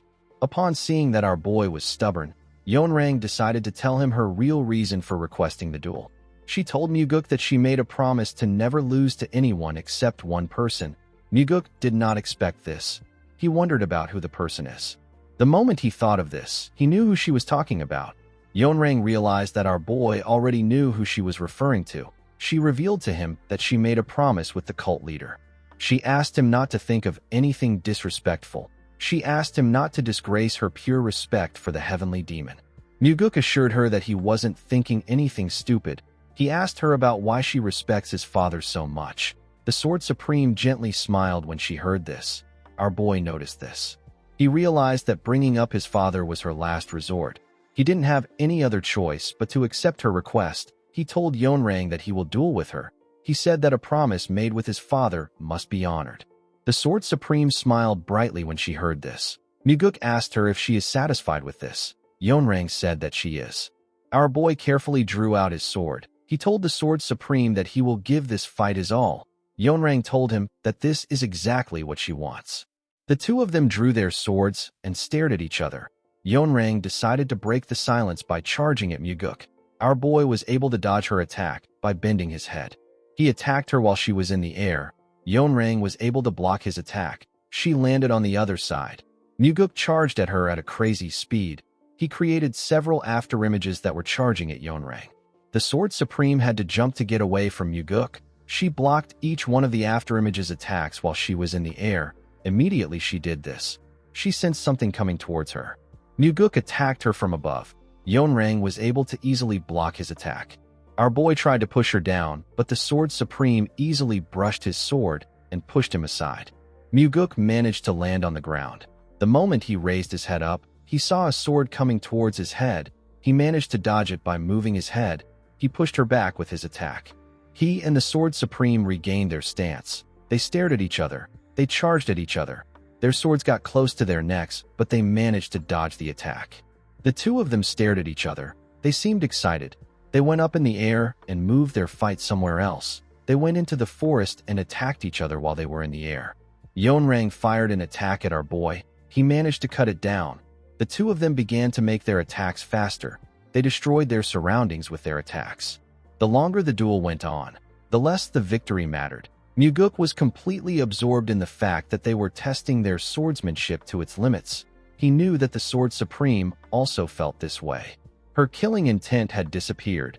She was completely focused on purely using her sword techniques. Muguk saw how beautiful Yeonrang's swordsmanship was. He realized that this woman was truly worthy of the title of the Sword Supreme. Our boy found the match to be fun. He and the Sword Supreme smiled as they attacked each other. In this pure moment of martial arts, the exhilaration was greater than any life or death battle Muguk had experienced before. After a while, our boy and the Sword Supreme landed on the ground and stared at each other. They were both breathing heavily. They seemed quite pleased with their match. Muguk bowed his head and told her that he lost the match because she never used a killing strike. Yeonrang asked him if he didn't also do the same. Muguk told her that he showed her everything he had. The Sword Supreme smiled and thanked our boy. Muguk did not expect this. Yeonrang turned around and walked out of the forest with a smile. She seemed very happy and free. Muguk simply smiled and went home. The next day, we see Muguk outside in his nightwear. The Sword Supreme was in front of him. Yeonrang said that she went back home after the duel. She said that she slept the entire day. She told our boy that she couldn't sleep at all the first time she lost, but she was able to sleep soundly after yesterday's draw. She revealed to Muguk that she has never slept that well in her life. Our boy asked her if she usually doesn't sleep well. The Sword Supreme said that she has never truly slept deeply. She asked Muguk if he knows what she was thinking. Our boy asked her to tell him. Yeonrang told him that she realized that she has to duel every day if she wants to sleep well. Muguk was shocked to hear this. The Sword Supreme told him that people say that everything should be done 3 times. She asked Muguk to fight with her one last time today. Muguk smiled and accepted her request. He and the Sword Supreme drew their swords. In the next scene, we are taken to a river. We see Muguk and Yeonrang sitting on a huge boulder next to the river. They were discussing about their fight. Muguk told the Sword Supreme that she moved to the left to dodge the 23rd attack. He asked her about why she did this. He said that it would have been easier to move to the right. Yeonrang told him that she moved to the left to reduce his options. She explained to him that he would have had 3 choices if she moved to the right. By going left, she left him with 2 choices. Our boy asked her if it is because of his center of gravity. With a smile on her face, Yeonrang told him that he is right. Whenever Muguk asked the Sword Supreme any questions, she would answer sincerely. She did not try to hide her thoughts. When she asked our boy any questions, he responded truthfully, just as he sensed sincerity from her. The Sword Supreme also felt like there was no deceit in his answers. Muguk realized that teaching someone doesn't always incur a loss. He remembered how he improved from teaching Leon. He realized that he learns better through teaching. While looking at the stars, the Sword Supreme told our boy that she does not remember the last time she was purely immersed in martial arts. She said that this might even be the first time. She asked Muguk if they can start again. Our boy told her that he will be happy to start again. The moment their fight began, we see the water create small waves. Muguk's attack split the water. Yeonrang managed to dodge it. She landed on a rock and quickly charged at our boy. She got to him before he could fully land on the ground. She swung her sword at him when she got close. Muguk was able to block her attack, but the impact sent him flying. It caused a huge wave in the water. Yeonrang was not done. She charged at our boy while he was in the air. Muguk was shocked to see this. He noticed that the Sword Supreme was smiling. He also smiled at her. As their swords clashed, they destroyed the rocks and the trees around them. Everything came down. The 2 of them stared at each other as they both moved across the river. They went into the forest. After fighting for a while, they both began to breathe heavily. Yeonrang asked Muguk if he has any liquor. Our boy did not expect this. He told her that he does. The Sword Supreme told him that she would like to have a drink with him. Muguk asked her to follow him. The scene shifts, and we see the 2 of them drinking on the huge rock in Muguk's house. The Sword Supreme said that the liquor is very good. Muguk asked her if she knows a lot about liquor. Yeonrang said that just because she doesn't drink it doesn't mean she doesn't know about it. She said that she actually used to drink often back in the day. She asked our boy if she can ask him something. Muguk asked her to go ahead. The Sword Supreme asked our boy about what made him change so suddenly. She told him that he wasn't like this before. Although she didn't observe him closely, she had a general idea of the kind of person he was. Muguk placed his liquor down. He told the Sword Supreme that it wasn't a sudden change. He said that he has been preparing for this for a long time. Yeonrang was surprised to hear this. She asked him if he has been hiding his true self. Muguk told her that it is nothing like that. He explained to her that he was too young to reveal his true colors. He said that his brother would have killed him. He told her that he curled up and hid until he could protect himself. The Sword Supreme did not expect to hear this. She told Muguk that he is a truly terrifying person. She placed her bottle down and stood up. With a smile on her face, the Sword Supreme told Muguk that being with him feels like being with a friend. Our boy was surprised to hear this. He noticed that her tone changed. He realized something. He realized that Yeonrang might have sensed something from his past life. With his father and Leon, Muguk always acted silly and playful. He was trying to hide the darkness and hardships of his past. However, Muguk did not do this in front of the Sword Supreme. Especially during their duels, he was more serious with her than anyone. Our boy told her that it might be blasphemous for him to say this. He told her that he feels like he has formed a friendship through his sword. Yeonrang gently smiled when she heard this. She told our boy that she doesn't know the kind of relationship they will have moving forward, but today's duel will forever remain in her memory. Muguk said that it is the same for him. He said that he will never forget this for the rest of his life. He thanked her for her great teaching. The Sword Supreme asked Muguk if she really taught him. Our boy smiled when he heard this. He knew that he learned more than she did. Over the past 3 days of dueling, our boy thought deeply about the soaring sword art. He was able to break past the wall of the 10th star mastery. Now he has began his path towards the 12th star. The Sword Supreme drew her sword and pointed it at Muguk. Our boy smiled when he saw this. He took out his sword and used it to hit her sword. He and Yeonrang never formally said goodbye. The last clear sound of their swords clashing was their farewell. That was the end of their duel. The scene shifts, and we are taken to the Sword Supreme's residence. We see Yeonrang place a bottle of liquor in front of her. She remembered how she had different thoughts the first day she lost to our boy.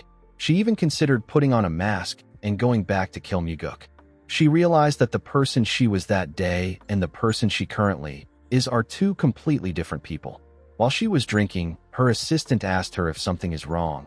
He realized that he has never seen his master drinking liquor since he has been serving her. He did not understand why she suddenly started drinking. He asked her if it is related to Muguk. The Sword Supreme glared at him. She told him that it is nothing. The man apologized to her for speaking out of turn. He revealed to her that he has brought someone new. He told her that the man is waiting in the secret room. Yeonrang asked him to stop. The man did not understand what she meant. The Sword Supreme asked him to stop bringing in men. The man was shocked to see that she spoke formally to him. He did not understand what was happening. Yeonrang always spoke informally to him. The Sword Supreme said that this is something that she should have ended long ago. She said that she should have never even started it. The man did not expect to hear this. The first time the man known as Sa Wuzhong brought a young man to her, it began with a moment of lust.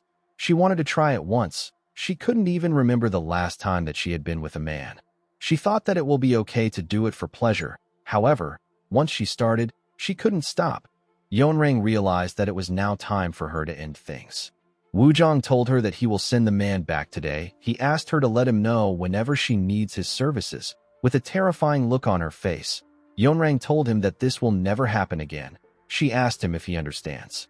Wuzhong bowed his head and told her that he does. The Sword Supreme told him that she will kill him herself if he ever lays his hands on the young men under the pretense of keeping secrets. Wuzhong asked her not to worry about this. He turned around and left the room. The man used to believe that he could use men to win Yeonrang's favor, and having this intimate secret helped solidify his place as her right hand. He did not know why the Sword Supreme was showing him this unfamiliar coldness. Wuzhong grit his teeth out of anger. He was certain that he will be the next Sword Supreme. He believed that this was Muguk's fault. Ever since our boy came looking for the Sword Supreme, she began to change. In the next scene, we are taken into a forest. We see the investigators of the Nirvana Pavilion in the forest. They all seemed shocked by something. One of them rushed to puke. The investigators were staring at several dead bodies. The scene shifts, and we see Myung and Daryong talking to our boy. Myung informed him that about a dozen corpses that were recently buried have been found. All of their hearts are missing. Muguk was shocked to hear this. He realized that this must be from a soul art. Soul arts are dark arts that absorb vital energy from the hearts of living people. There is only one person in the cult that is capable of performing this dark art. This person is the soul-absorbing supreme demon. When Muguk returned to the cult to retrieve the secret demonic soul, there was a brief rumor circulating that the soul-absorbing supreme demon was using soul arts to gather demonic energy. Muguk wondered if that rumor was true. Daryong informed our boy that they found out that the corpses didn't belong to martial artists after examining them. Muguk asked him if they are ordinary people. Daryong said that they are. There were men, women, and even children among the bodies. Muguk became infuriated. Our boy had never been this angry before. Fighting between martial artists is normal. They could be ambushed or attacked in groups. Since they willingly entered the cruel world of the Jianghu, they should expect to fight. Muguk knew that he is not a righteous person. However, when martial artists target people who aren't trained in martial arts, especially if these people are children, it can only be seen as irrational, one-sided violence. Muguk realized that if the rumor he heard about the soul-absorbing supreme demon is true, it would mean that he has been doing this for decades. Our boy realized that thousands, or even more than thousands, would have been sacrificed. While thinking, Muguk saw a bright light shine in front of his eyes. He saw the image of the sage who sent him back in time. The old sage gently smiled at him. Our boy understood what he must do when he saw this. While his revenge is important, there are still things he must do before focusing on it. Muguk believed that this is something that he must put a stop to first. While our boy was thinking, an investigator ran to him and asked him to look at something. He said that it is a ghost fan used by necromancers of the West Illusion Fort. It was found with the corpses. The fan strongly suggests that this is the soul-absorbing supreme demon's doing. However, it didn't make sense to Muguk that the person in charge of disposing the bodies would leave a fan behind. Our boy asked the investigator about where the herb gatherer who found is. The man revealed to him that the investigators are searching for him. He said that the herb gatherer was stationed nearby, but he got scared and ran off when they looked away for a moment. Muguk ordered his subordinates to clean up the place. He said that he is heading to the West Illusion Fort. The men were shocked to hear this. Daryong asked him if he is going to confront the soul-absorbing supreme demon. Our boy said that he is. He said that he has to carry out an investigation with the evidence they have. Something didn't feel right about the case to Muguk. The soul-absorbing supreme demon would have been meticulous in covering up anything related to his soul art.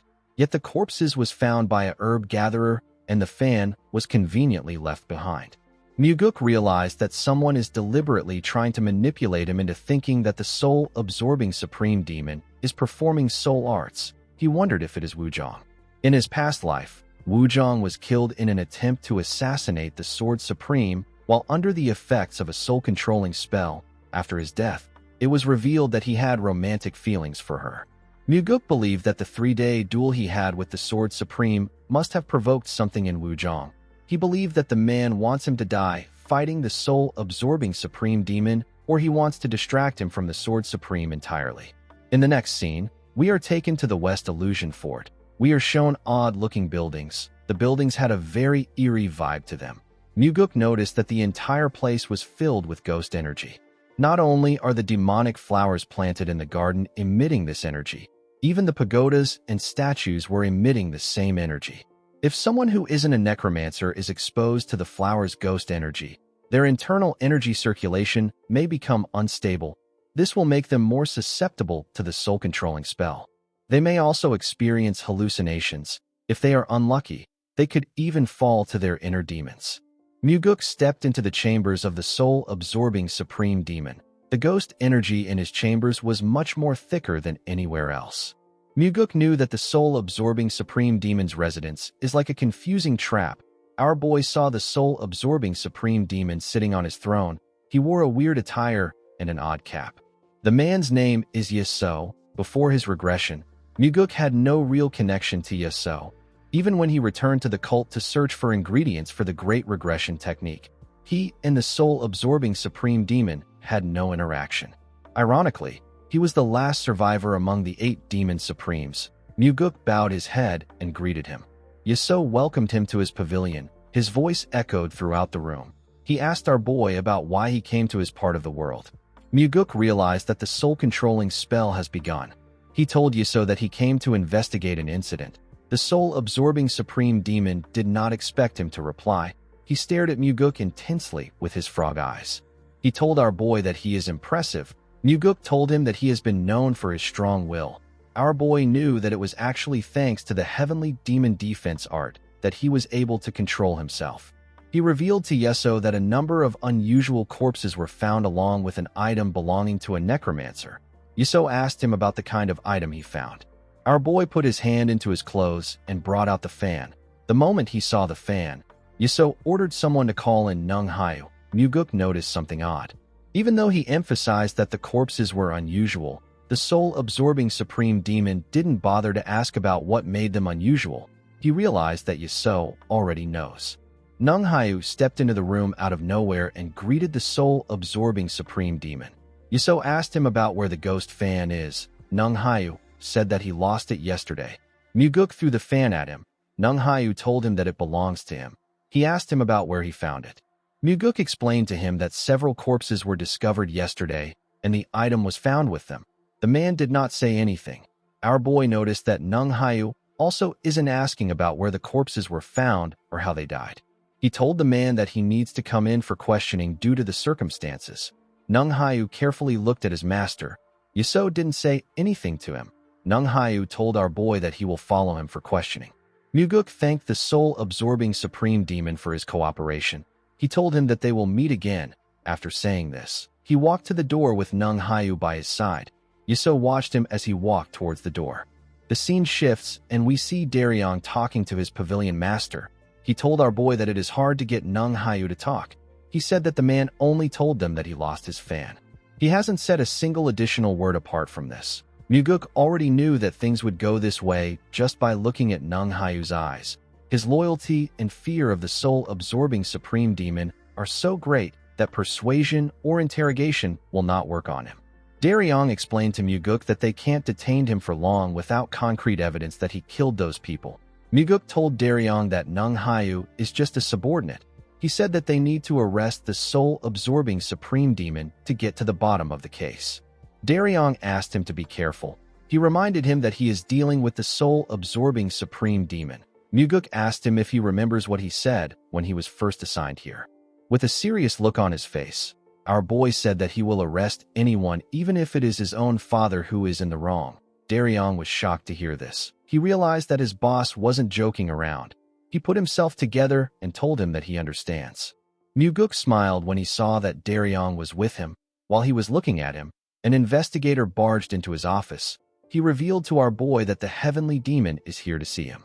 Daryong was shocked to hear this. Muguk didn't seem very surprised.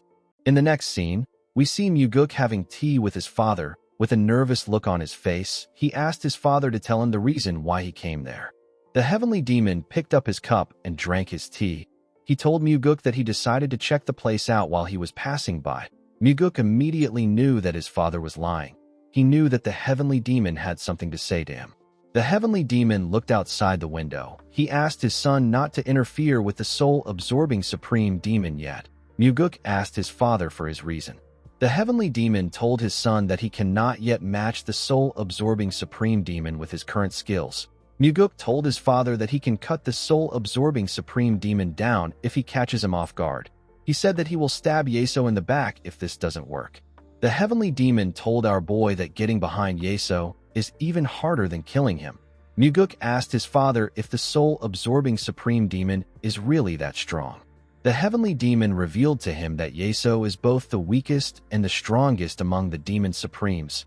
Muguk was surprised to hear this. He understood what his father was talking about. To a person who has mastered martial arts that are immune to the soul-capturing techniques, or has reached a level of martial arts understanding where sorcery has no effect on him, the soul-absorbing supreme demon becomes the easiest opponent. Muguk asked his father if he will help him surpass the soul-absorbing supreme demon. The heavenly demon told him that it is impossible for him to do this in a short period of time.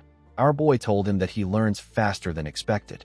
The heavenly demon told him that his talent won't be enough. He revealed to him that there are only 2 ways to block Yeso's sorcery. The first method is to learn the 9 calamities demonic art. Depending on Muguk's aptitude, he might be able to resist Yeso. If he is able to reach the 5th star mastery, the soul-capturing sorcery won't even work on him. Muguk told his father that he doesn't want to hear the second option. He begged him to help him achieve the first option. The heavenly demon revealed to his son that the second option is for him to gain full mastery of the heavenly demon defense art. He told Muguk that both options are currently impossible for him. He told him that this is the reason he is asking him to back down. With a serious look on his face, Muguk asked his father if the soul-absorbing supreme demon is truly essential to their cult. The heavenly demon revealed to his son that the soul-absorbing supreme demon is the demon supreme that the Orthodox sects fear the most. Our boy told his father that the soul-absorbing supreme demon is pulling people's hearts out while they are still alive for his sorcery. He asked the heavenly demon if he knew about this. The heavenly demon revealed to his son that he just found out about it recently. Muguk knew that his father wouldn't approve of someone who extracts live hearts. However, as the leader of the cult, eliminating someone who could become their greatest asset against the Murim Alliance is a heavy burden. Our boy believed that this isn't something that he should leave to his father. He believed that it was a problem that he needed to solve by himself. Muguk reminded his father that he asked him to inform him before he goes after a demon supreme. With a serious look on his face, Muguk told his father that he is going to kill the soul-absorbing supreme demon. He said that Yeso will be the first to die among the 8 demon supremes. Before Muguk's regression, Yeso was the one who lived the longest, but now he will be the first to die. The heavenly demon glared at his son after hearing his declaration. Muguk explained to his father that he is not going after Yeso out of anger. He said that Yeso is worse than a lunatic that goes around killing people. He is systematically and regularly killing people in a sane state of mind. Muguk told his father that he would understand Yeso if his reasons were noble or lofty. However, he is doing all of this just to become a little stronger. Our boy said that Yeso is not human. He asked his father to leave Yeso to him, since he has his limits to what he can do to the 8 demon supremes. He asked his father to let him swing his sword to the full extent. The heavenly demon glared at his son when he heard this. He could tell that his son was extremely serious. Muguk didn't know how much his father agreed with what he said. He wanted to walk the same path as his father, but he had to take care of this issue. Muguk believed that in a long journey, people sometimes need to take a side path or temporarily split off from companions, only to meet them later. The heavenly demon stood up and moved to the windows. He told Muguk that there won't be any major problems. Our boy did not know what this meant. The heavenly demon told him that he will naturally fill the vacancy left by the soul-absorbing supreme demon if he is skilled enough. Muguk was shocked to hear this. He realized that his father was telling him that he supports him. He watched him as he walked out of the building. He was quite thankful to his father. Muguk clenched his fist and told himself that this isn't where him and his father will part ways. He was relieved to see that he and his father were still walking the same road. The next day, we are taken to the West Illusion Fort. We see Muguk in Yeso's office. To kill the soul-absorbing supreme demon, Muguk decided to take the third path. However, he needs 2 months to make this path work for him. Our boy decided to buy himself some time, so that the soul-absorbing supreme demon will maintain a low profile. Yeso asked Muguk about why he came to see him. Our boy revealed to him that his subordinate has been deemed innocent. He said that they couldn't find any evidence that Nung Hayu killed those people. Yeso asked Muguk to tell him why he came if all he has to do is release his subordinate. Our boy told him that he has something to say to him.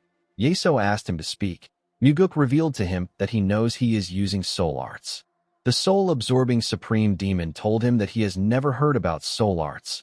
With a serious look on his face, our boy told him that he needs to stop using this technique. Yeso told Muguk that he has no idea about what he is talking about. His voice echoed inside the room when he said this. Our boy told Yeso that he will die if he refuses his proposal. The soul-absorbing supreme demon laughed like a madman when he heard this. The moment he did this, Muguk's words echoed inside the room. He could hear his voice from every corner. He knew that Yeso was already trying to take over his body. He released his energy and used the heavenly demon defense art to fortify himself. The soul-absorbing supreme demon was surprised to see this. Muguk told him that he won't be the one to kill him. His words echoed again in the room. Our boy did not flinch. He told Yeso that he will persuade his father to do it. He could tell that the soul-absorbing supreme demon believed that his father will never agree to it. He told him that he will go to the heavenly demon every morning and beg him to kill him. Muguk said that he will go the next day and beg his father if he refuses. He said that he will tell his father that a man who pulls out hearts from the living will only bring disgrace to their cult. Muguk told Yeso that he will meet his father every single day and convince him with every word that he knows. He told Yeso that he will make a grave mistake towards his father one day, and his father will finally kill him. Yeso smiled when he saw how serious Muguk was. The moment he smiled, the room began to spin. He asked our boy if he knows that the world he lives in is nothing more than an illusion. He told him that the place he is seeing now is the real world. Muguk struggled to put himself together. He asked Yeso if this is a world where he can cut down on drinking expenses.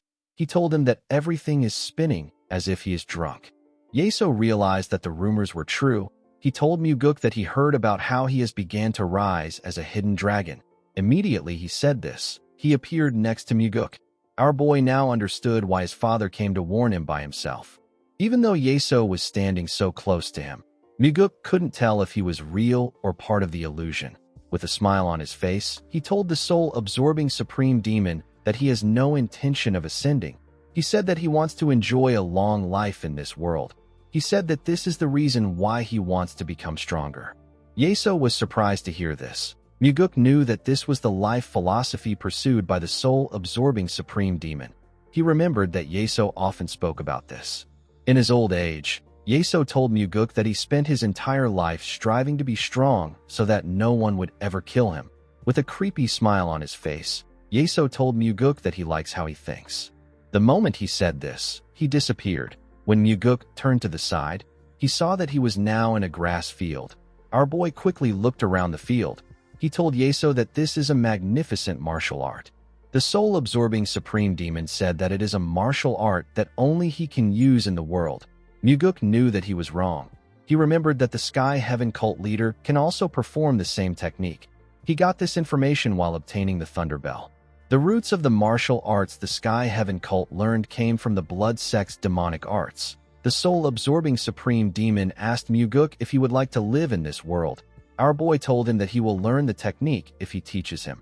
Immediately he said this. Yeso appeared in front of him. He told him that he is very greedy. He could not believe that our boy wanted to get an ultimate martial arts for free. Muguk told him that he can obtain him too if he gives him the martial art. With a creepy look in his eyes, the soul-absorbing supreme demon told our boy that he can see right through his thoughts. He told Muguk that he can't trick him even if he is able to trick fools like the Blood Heaven Sword Demon. Muguk asked the soul-absorbing supreme demon to tell him what he is thinking since he knows everything.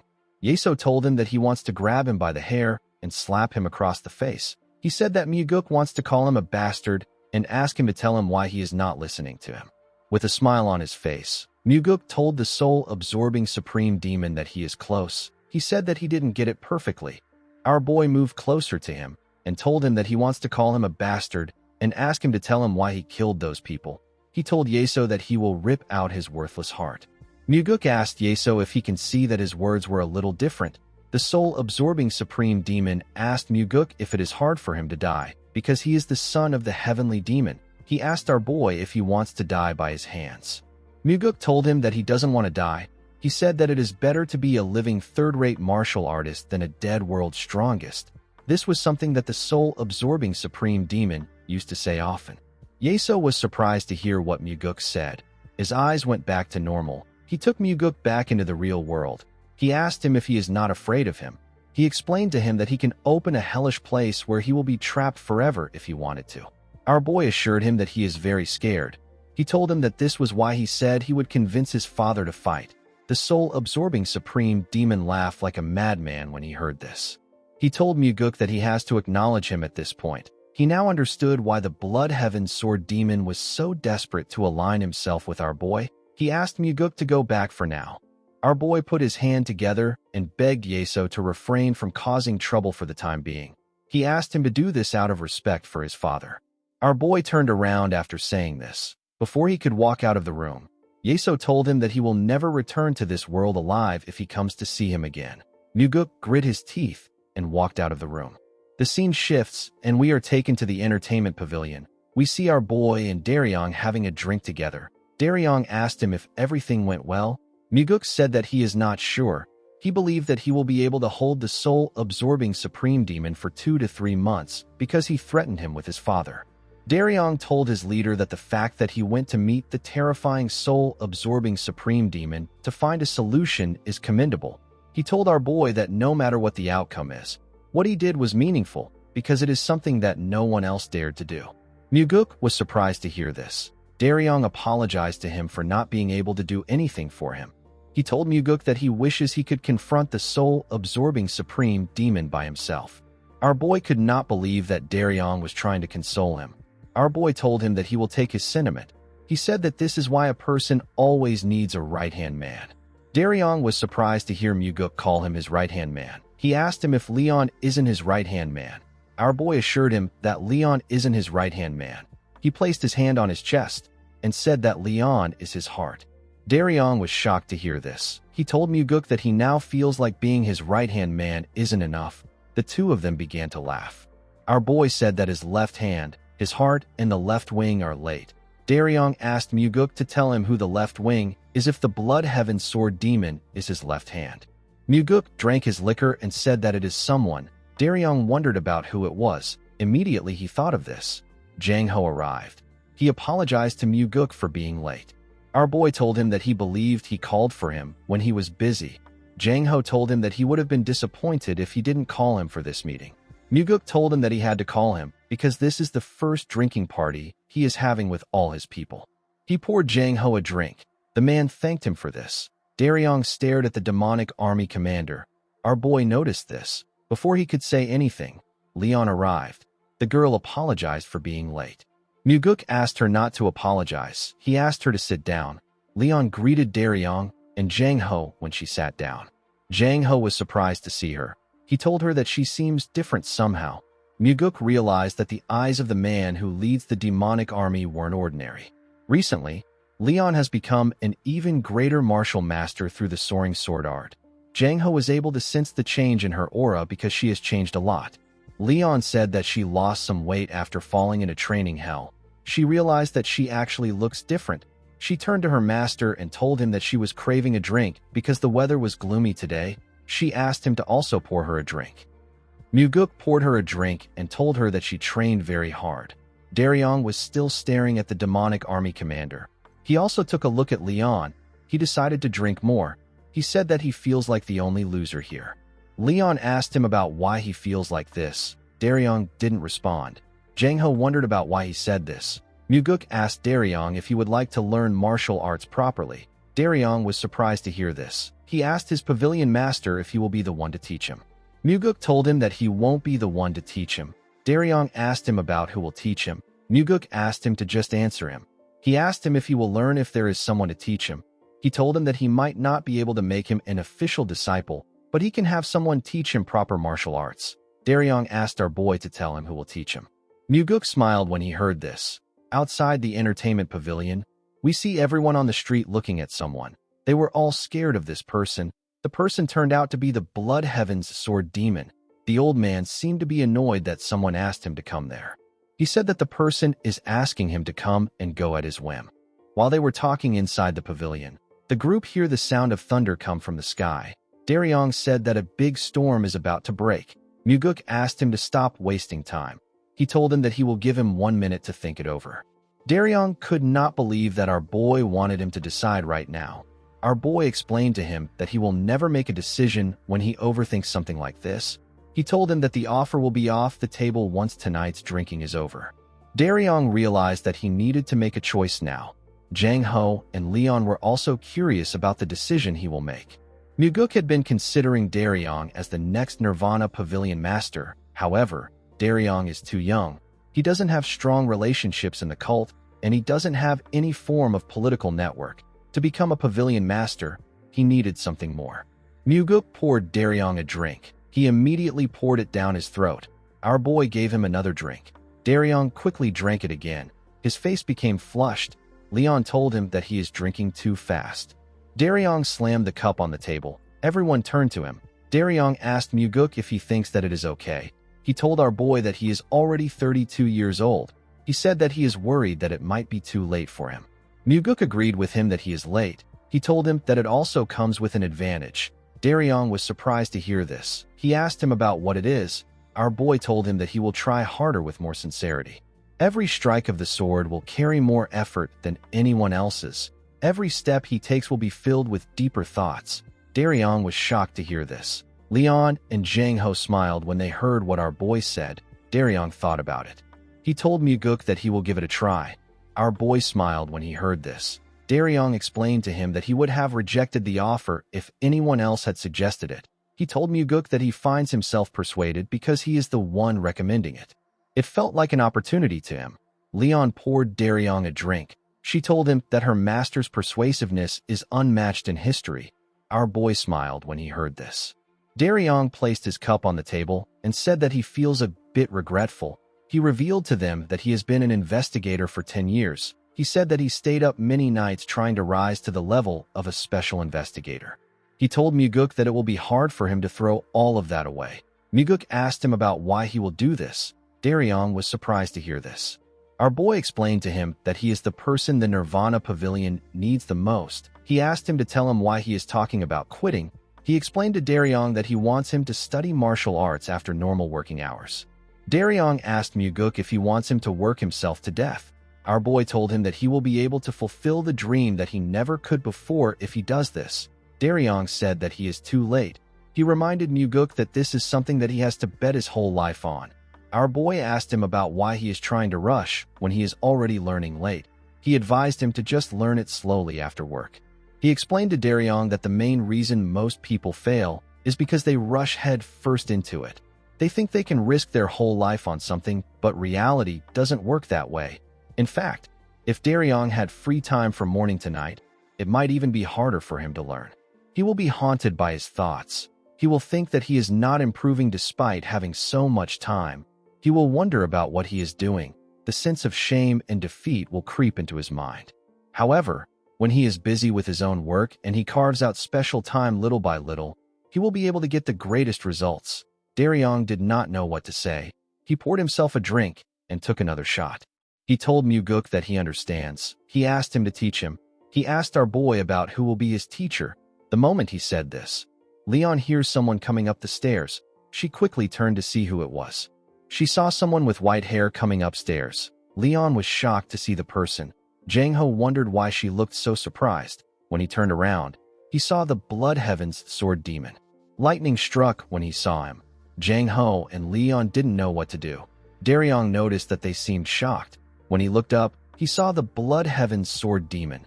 Daryong was extremely shocked to see Kiampa.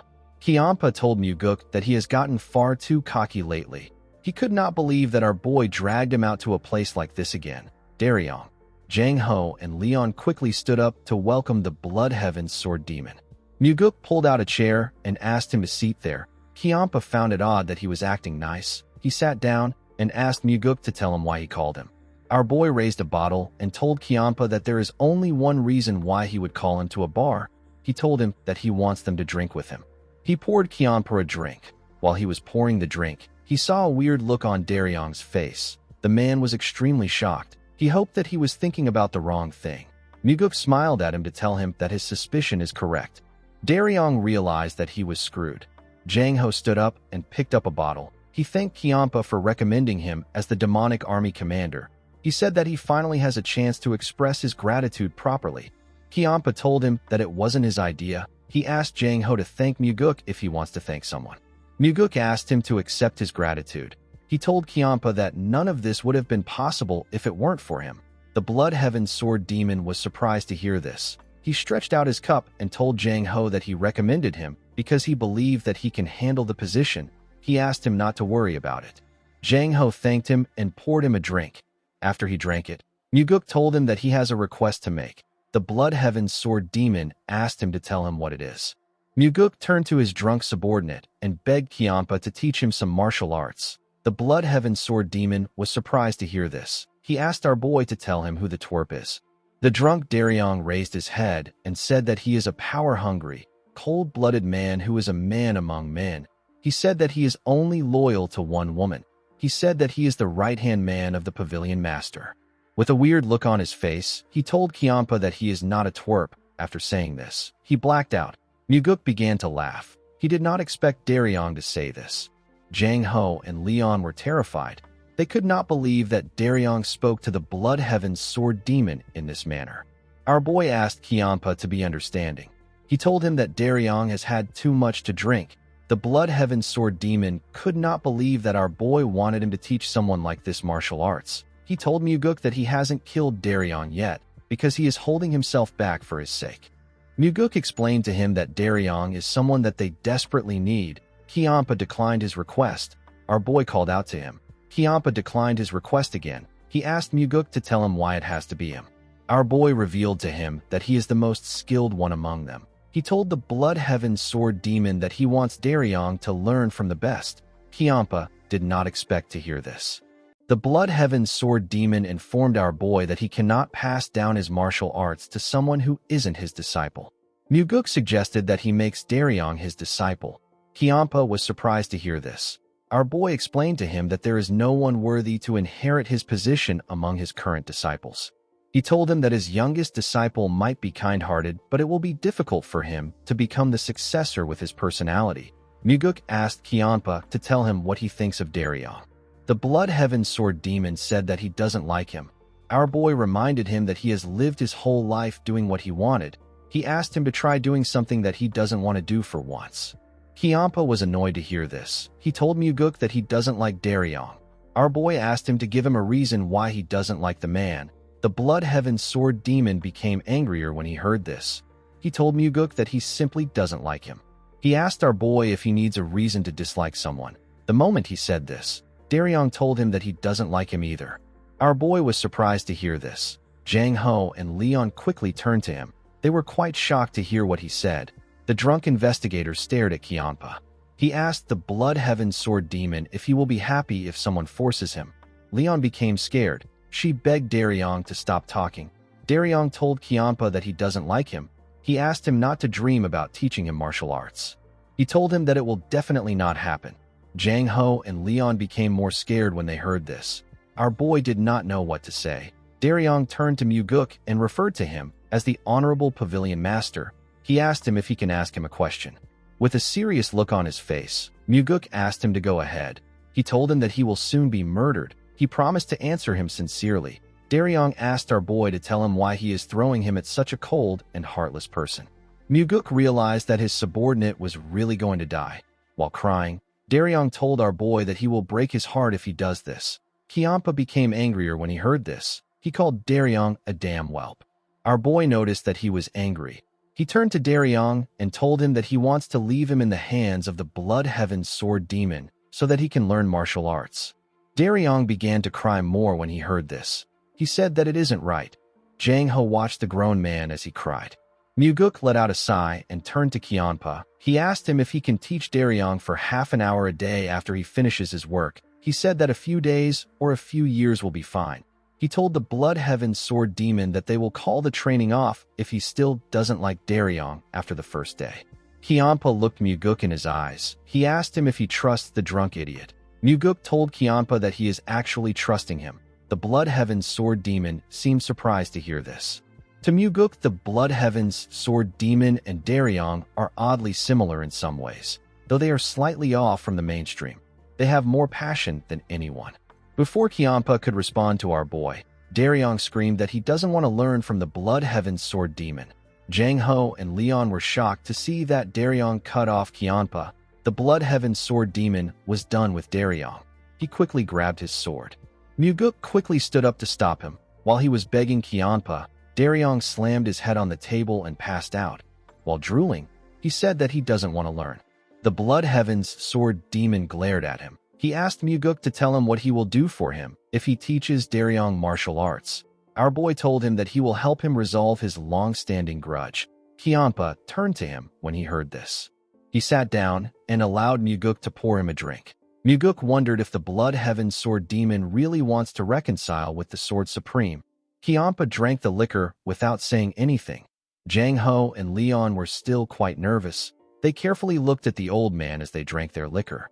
Our boy also drank his liquor. He poured Kianpa another cup. After drinking a large amount of liquor, Jang Ho and Leon passed out.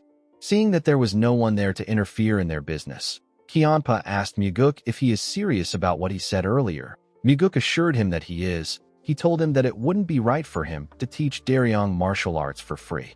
The Blood Heaven Sword Demon looked outside the window. He asked Muguk if the branch office he set up is functional. Our boy told him that it is running well. Kianpa told him that he gave the wrong answer. He asked him if the branch is helping him improve his reputation. Our boy smiled when he heard this. He realized that Kianpa thought that he created the branch to gain popularity. He told him that it has been very helpful. To Muguk, helping the commoners of the demonic village is just as important as killing the soul-absorbing supreme demon, but Kianpa doesn't understand this. With a smile on his face, Muguk told Kianpa that he will leave Daryong in his hands. The old man was annoyed to hear this. He asked Muguk about what he will do after leaving Daryong in his care. Our boy revealed to him that he will be busy. Kianpa asked him to tell him what he will be busy doing. Muguk said that he has to think of a way to kill things that don't seem human. He said that he has to run around everywhere to find his right wing, and he still has to suck up to his father. Kianpa asked him if he is the left wing. Our boy told him that he is. He asked him if he wants to be the right wing. The Blood Heaven Sword Demon was surprised to hear this. He told Muguk that he is insane. He could not believe that our boy wanted him and the Sword Supreme to serve as his two wings. Muguk reminded the old man that he once said that he is willing to stake his fate on his madness. He told Muguk that they should devour everything with madness. Our boy asked him if he has forgotten what he said. The Blood Heaven Sword Demon told him that he didn't know he was this much of a lunatic. Muguk suggested that they go mad together. He asked Kianpa to tell him what he has to lose at this point in his life. Kianpa was annoyed to hear this. He asked Muguk if this is how he speaks to his elders. Our boy told him that he is like this because he is a lunatic. The Blood Heaven Sword Demon did not expect to hear this. Muguk poured him a drink and told him that he will be away for a few months. He asked him to look after his people while he is gone. The Blood Heaven Sword Demon told him that he understands. He drank his liquor after saying this. Although Kianpa gave him a simple response, Muguk felt assured because he agreed easily. In the next scene, we see Daryong say that he is thirsty. He said that he wants water. Someone told him that there is water next to him. Daryong opened his eyes and picked up a kettle containing water. He quickly drank the water. He was quite relieved to quench his thirst. He felt a sudden headache. He told himself that he is a dog if he ever drinks again. The moment he said this, Daryong looked around. He realized that he didn't know where he was. He wondered about who told him that the water was next to him. When he turned to the right, he saw someone standing next to a window in the room. The person was reading a book. Daryong squinted his eyes to see who it was. The person turned out to be the Blood Heaven's Sword Demon. Daryong was shocked to see Kianpa. He quickly got up. He asked Kianpa about what he is doing there. The Blood Heaven Sword Demon told him that this is his room. Daryong wondered why he was in Kianpa's room. The Blood Heaven Sword Demon revealed to him that he stood up and began to shout that he should carry him on his back when they were leaving the bar. He clung onto his pants and asked him about how he could abandon his disciple. Daryong was shocked to hear what he did. Kianpa told the investigator that it has been decades since he last allowed someone to touch him. He closed the book he was reading and told Daryong that he wants to die even though he doesn't have the courage to jump off the cliff. Daryong became scared. He asked Kianpa to tell him why he allowed him to sleep in his bed. The Blood Heaven Sword Demon asked him if he also doesn't remember what happened. Daryong became nervous. He wondered about what he did. The Blood Heaven Sword Demon revealed to him that he called him a heartless master when he tried to put him in the guest room. He called the guest room a shabby place. He then collapsed on the floor and screamed that he deserves to be treated well. He wallowed in self-pity. Daryong immediately realized that he was dead. Kianpa asked him if life is treating him poorly. He said that life is also treating him poorly. He said that he had to endure the urge to kill him. Daryong was horrified. He quickly got on his knees and begged for forgiveness. He said that he won't drink again. The Blood Heaven Sword Demon asked him to tell him why he would quit such a fine thing like drinking. He asked him to focus on quitting his drunken antics. Daryong promised to quit everything. He begged Kianpa for forgiveness. He told him that he drank too much yesterday. Kianpa opened his book and asked Daryong to leave. The man accepted his order. The moment he stood up, he saw something on Kianpa's shelf. He picked up a book and said that it is his favorite book. He asked the Blood Heaven Sword Demon if he has also read it. Kianpa glared at him. He told him that he hates people who touch his things without permission. Daryong was horrified to see the look on his face. He threw the book in the air out of fear. The book fell to the ground and caused some noise. Daryong did not know what to say. He quickly rushed to pick it up. He apologized and said that only the boring part got rumpled. He apologized again and bowed his head. He said that he will be going. The Blood Heaven Sword Demon asked him about what he likes about the book. Daryong did not expect to hear this. He told the old man that he thinks the main character is a lot like him. He was born in poverty, has a gloomy personality, and he struggles to fit in with others. Yet in the end, someone like him becomes a hero. Daryong said that he has read the book 20 times. He said that he reads it when he can't sleep. Kianpa turned to his book after hearing what he said. Daryong said that he will be leaving. He thanked him for letting him stay in his room. The Blood Heaven Sword Demon asked the man if he thinks that Muguk will become the successor. Daryong told him that he does. Kianpa asked him to tell him why he believes this. Daryong explained to him that our boy is the most outstanding person he has ever met. He said that he believes that Muguk will bring change to their cult. The Blood Heaven Sword Demon asked him if he can give his life for Muguk. Daryong said that he will never do this. Kiampa was surprised to hear this. He reminded the man that he just said that Muguk is an outstanding person. Daryong explained to him that he is not someone who can sacrifice himself for others. Kiampa did not expect to hear this. He gently smiled. He ordered Daryong to go wait in the courtyard. The investigator did not expect this. He accepted the order. While waiting outside, Daryong wondered if the Blood Heaven Sword Demon was going to use this as an opportunity to beat him up for saying that he won't die for his pavilion master. He wondered if he should have said that he will die for Muguk. While he was thinking, someone threw a huge sword at him. The sword landed on the ground. The Blood Heaven Sword Demon was the one who threw it at him. He asked Daryong to pick it up. Daryong did as he was told. Kiampa asked him about what he thinks. Daryong did not know what this was about. He told Kiampa that the sword is heavy. Kiampa told him that this is all there is to it. Daryong did not understand what he was talking about. Kiampa explained to him that understanding its weight is the beginning and the end of the sword techniques he wants to teach him. Daryong was surprised to hear this. He raised the sword and told Kiampa that what he just taught him sent shivers to his heart. The Blood Heaven Sword Demon told him that this is probably from drinking too much yesterday, or it is a heart condition. Daryong felt embarrassed. Kiampa turned around and asked Daryong not to be late for training. With a bright smile on his face, the man said that he won't be late. The scene shifts, and we are taken to Mount Hong. We see a heavy rain falling in the town. Inside a tavern, we see different people and martial artists drinking. A man wearing a huge coat and a big hat stepped into the tavern. The man turned out to be Muguk. Our boy was wearing average clothes. When he raised his head up, he saw a young boy who happens to be a waiter running to meet a customer. Muguk smiled when he saw the boy. He remembered that the boy was a grown man when he came here in his past life to search for the Thunder Bell. The boy locked eyes with Muguk. He walked up to him and told him that there is no space right now. Our boy asked him if he has any vacant rooms. The boy said that they don't have any rooms. He revealed to him that guests are flooding in because of the Blood God ritual. Muguk asked him about when the Blood God ritual is happening. The boy revealed to him that it will take place 10 days from now. He told Muguk that there is another inn at the end of the street. He said that the inn is probably experiencing the same thing.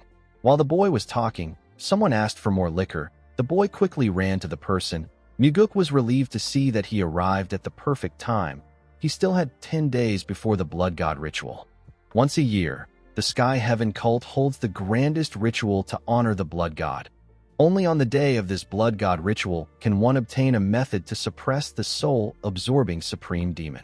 The place storing sacred treasures, including the Thunder Bell, was a prison with iron bars forged from 10,000 years cold iron. The Sky Heaven cult leader spends most of his time in the secured building located there. He even ate and slept there.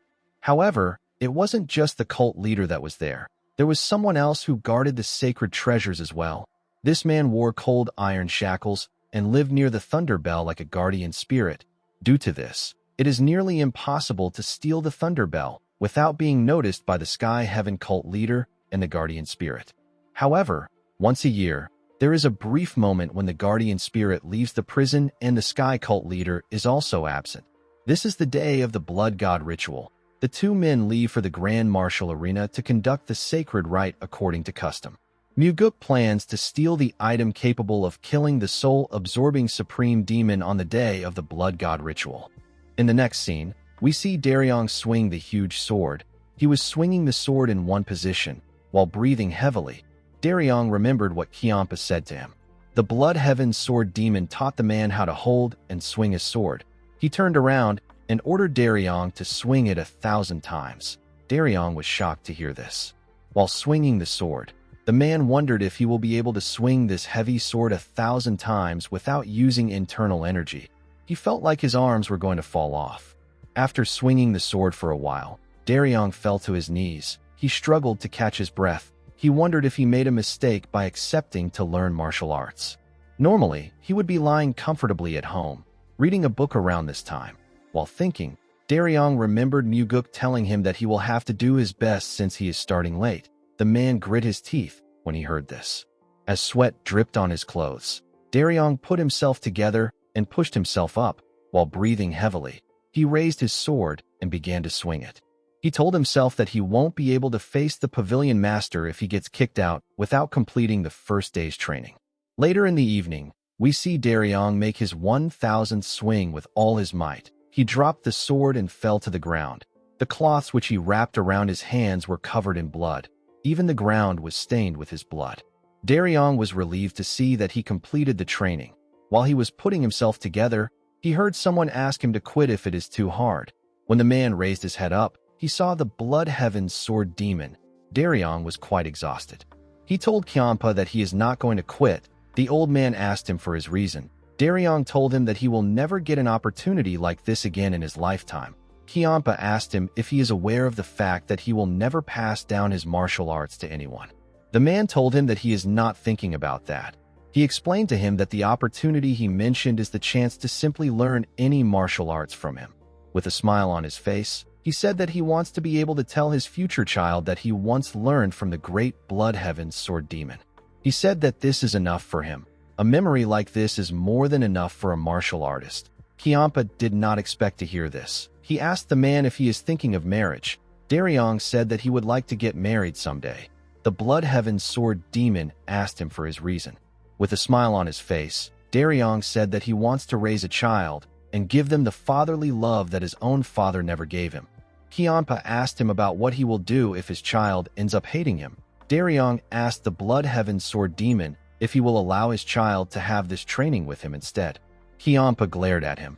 He screamed and ordered Daryong to make 1,000 more swings. The man was shocked to hear this. He couldn't believe that he had to do this again. The scene shifts and we are taken to a cave. We see someone boiling something inside a kettle. The person turns out to be Muguk. Before coming to Mount Hong, our boy stopped by a medicine shop. He bought spirit root grass, poison bellflower, sandalwood, and a few other ingredients. When these things are boiled for a few days, they become an elixir that can numb the sense of smell even for someone wearing shackles. Applying it will prevent even highly perceptive masters from detecting one's scent. Muguk recalled that someone said that he has been imprisoned since he was young. He was certain that the person will still be there. Our boy decided to train in the heavenly demon defense art since the medicine is still brewing. He sat in a lotus position and circulated his energy. The more he practiced, the more he could feel the uniqueness of this art. He had heard that the heavenly demon defense art becomes more powerful when combined with the 9 calamities demonic art. Muguk hoped that a day would come when he could inherit this martial art. After practicing for a while, Muguk went outside to look at the sky.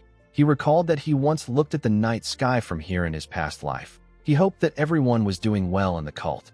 The scene shifts and we see Daryong wake up. The man quickly grabbed his arms. He was in so much pain. He remembered swinging his sword till night yesterday. He wondered about what happened after that. He looked around to see where he was. He quickly realized that he was in Kiampa's room again. He wondered why he slept here again. While thinking, he heard a sound come from outside. He quickly got dressed and went outside. He saw something surprising when he got outside. He saw Kiampa swinging his own sword. The Blood Heaven's sword demon made a perfect swing. Daryong was shocked to see this. His form was perfect.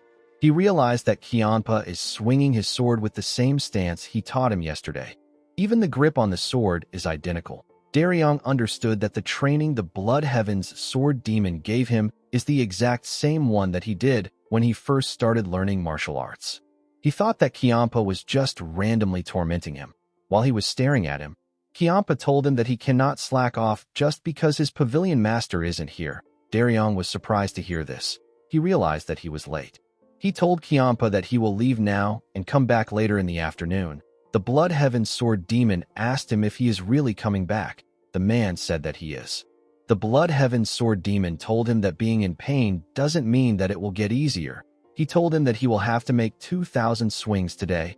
With a bright smile on his face, Daryong said that he understands. Kiampa simply stared at him. The scene shifts and we are taken to Muguk. We see him walking somewhere. There's still 5 days left until the blood god ritual. Since the medicine has finished brewing, our boy decided to go check whether the secret passage he discovered before his regression still works. He planned on checking the throne of the Sky Heaven cult leader because it was where his target was. Our boy moved close to a cliff near a fortress. Inside the cliff, he found a huge boulder blocking somewhere. He touched something under the boulder. The moment he did this, the boulder opened up and revealed the stairs that went down. After Muguk went inside, it closed back again. Our boy was amazed when he first saw it in his past life. Seeing it again made him realize that it is a well-made mechanism. He wondered about how they managed to create a passage that can't be distinguished from the outside at all. He took out a gemstone to brighten the path. He poured the medicine on his clothes and began to walk down the long stairs. After walking for a while, he arrived at a huge door. He recalled that the room ahead is where the throne is. Muguk carefully released his energy and sent it through the door. He carefully moved his energy inside the room. While looking around, he found someone inside the room. Our boy quickly opened his eyes. He knew that this overwhelming energy belongs to only one man. It was the Sky Heaven cult leader. The aura he felt from the man was extraordinary. He pushed his energy deeper into the room. He found the thunder bell. The guardian spirit was sitting next to the bell. After looking around, Muguk retracted his energy and turned around. Now that he has confirmed the situation, he was certain that he could carry out his plan during the Blood God Festival. On the day of the Blood God Festival, we see buildings covered in red ribbons. Everywhere was lit with a lantern. There was a large amount of people moving around in the town. Most stores were open for business. While everyone was busy rejoicing, Muguk was getting ready to carry out his plan. He poured his elixir on his body to mask his scent. He sat in a lotus position when he was done. He planned to start his operation when the thunder bell is struck 36 times. A while later, the people hear the sound of the thunder bell. Muguk opened his eyes when he heard the sound of the bell. The guardian spirit rang the bell again. Our boy stood up. When the guardian spirit rung the bell for the 36th time, Muguk used the shadow step of the 4 strides of the wind god. He used the technique to enter the room and hit the guardian spirit in his back. He hit his acupoints. The man fell to the ground and lost consciousness. Our boy walked past the bell. He knew that the Sky Heaven cult leader will return to this place in the next 15 minutes. Muguk moved close to an altar that was behind the thunder bell. There was a huge red Buddhist statue in front of the altar. The statue had its eyes closed. Muguk used his 2 fingers to touch the eyelids. Immediately he did this. The statue opened its eyes. Our boy touched the eyeballs with his fingers. The eyeballs got pushed out even more. They turned out to be small bottles. Muguk came to the Sky Heaven cult because of the blood eye purification water inside the bottles. It is a sacred water secretly passed down among the Sky Heaven cult leaders. When this blood eye purification water is applied to the eyes, the counter techniques for the blood cult sorcery become visible. The foundation of the soul absorption sorcery that the soul-absorbing supreme demon uses is derived from the blood cult's demonic arts. The Sky Heaven cult is the successor of this blood cult. By using this water, our boy can escape from the soul absorption sorcery of the soul-absorbing supreme demon. Muguk opened the bottle and poured a single drop of the water in his right eye. He opened the other bottle and did the same to his left eye. He instantly felt the energy of the purification water burning his eyes. Muguk grit his teeth and endured the pain. A minute later, he opened his eyes. His pupils had turned blood red. They quickly returned back to normal. Our boy smiled when he realized that the blood eye purification water worked. He pushed the bottles back into the statue's eyes and closed it. He was certain that no one would know what happened because there was still enough purified water remaining in the bottles. He believed that the purified water will be easily passed on to the next successor. After Muguk left the room, the guardian spirit woke up. He found it odd that he was on the ground. He didn't know what happened. Muguk used the swift step of the 4 strides of the wind god to get out of the cave in an instant. While running, our boy realized that he had to acquire the blood eye purification water because of the soul-absorbing supreme demon. He told himself that the item will also help him to deal with Walmugi. Muguk ran through the town in an instant. No one could see him. All they felt was some breeze blowing past them. The scene shifts, and we see Kianpa reading under the moonlight. While he was reading, someone told him that reading doesn't suit him. When the Blood Heaven Sword demon raised his head, he gently smiled. He did not expect to see Muguk. He said that he will scold his guards for letting him through. Our boy asked him not to do this. He revealed to him that he came there quietly because he wanted to meet him discreetly. Kianpa asked him if he just returned to the cult. Our boy told him that he just arrived. With a look of surprise on his face, Kianpa asked Muguk if he came to find him first after returning. Our boy smiled and apologized to him for ruining their touching moment. He told him that his father simply went to bed early. Kianpa angrily asked him to forget about it. Muguk was shocked to see how angry he was. He told the man that he was the first person he thought of. The Blood Heaven Sword Demon did not expect this. Muguk raised a bottle and asked the man to have a drink with him. He told him that he brought his favorite liquor. The man decided to drink with him. While they were drinking, the Blood Heaven Sword Demon asked our boy if it has already been 2 months since he left the cult. Muguk said that it is not yet 2 months. Since his swift step was able to improve, our boy was able to shorten the time he needed to return. He asked Kiampa about how Daryong's martial arts training is going. The old man took a look at his drink and said that Daryong is working surprisingly hard. Our boy didn't expect Kiampa to say that someone is working hard. He realized that his investigator is doing well. He told the Blood Heaven Sword Demon that Daryong has a strong heart, even though he looks rebellious. Kiampa said that the man has never acted rebellious towards him. Our boy told him that his investigator knows how to pick his fights. He told Kiampa that the book he was reading earlier looked like a poetry collection. He asked him if he is seriously reading poetry. Kiampa found this question insulting. He asked Muguk if he looks like someone who reads poetry. Our boy smiled and told him that he might not even understand it well.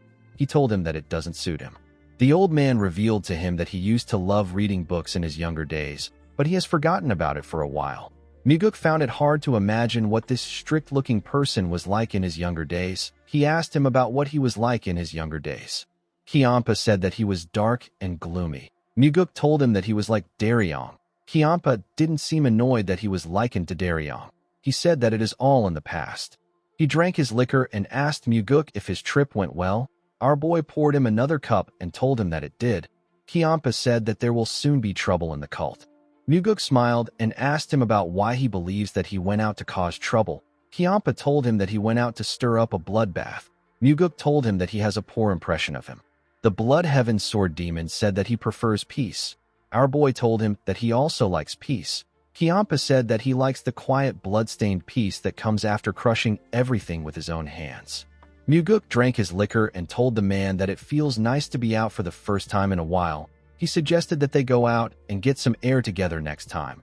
The Blood Heaven Sword Demon didn't like this suggestion. He told Muguk that outside is full of people that he wants to kill. He said that he feels at peace staying in the cult. He poured Muguk a drink and advised him to be careful with whatever he is planning.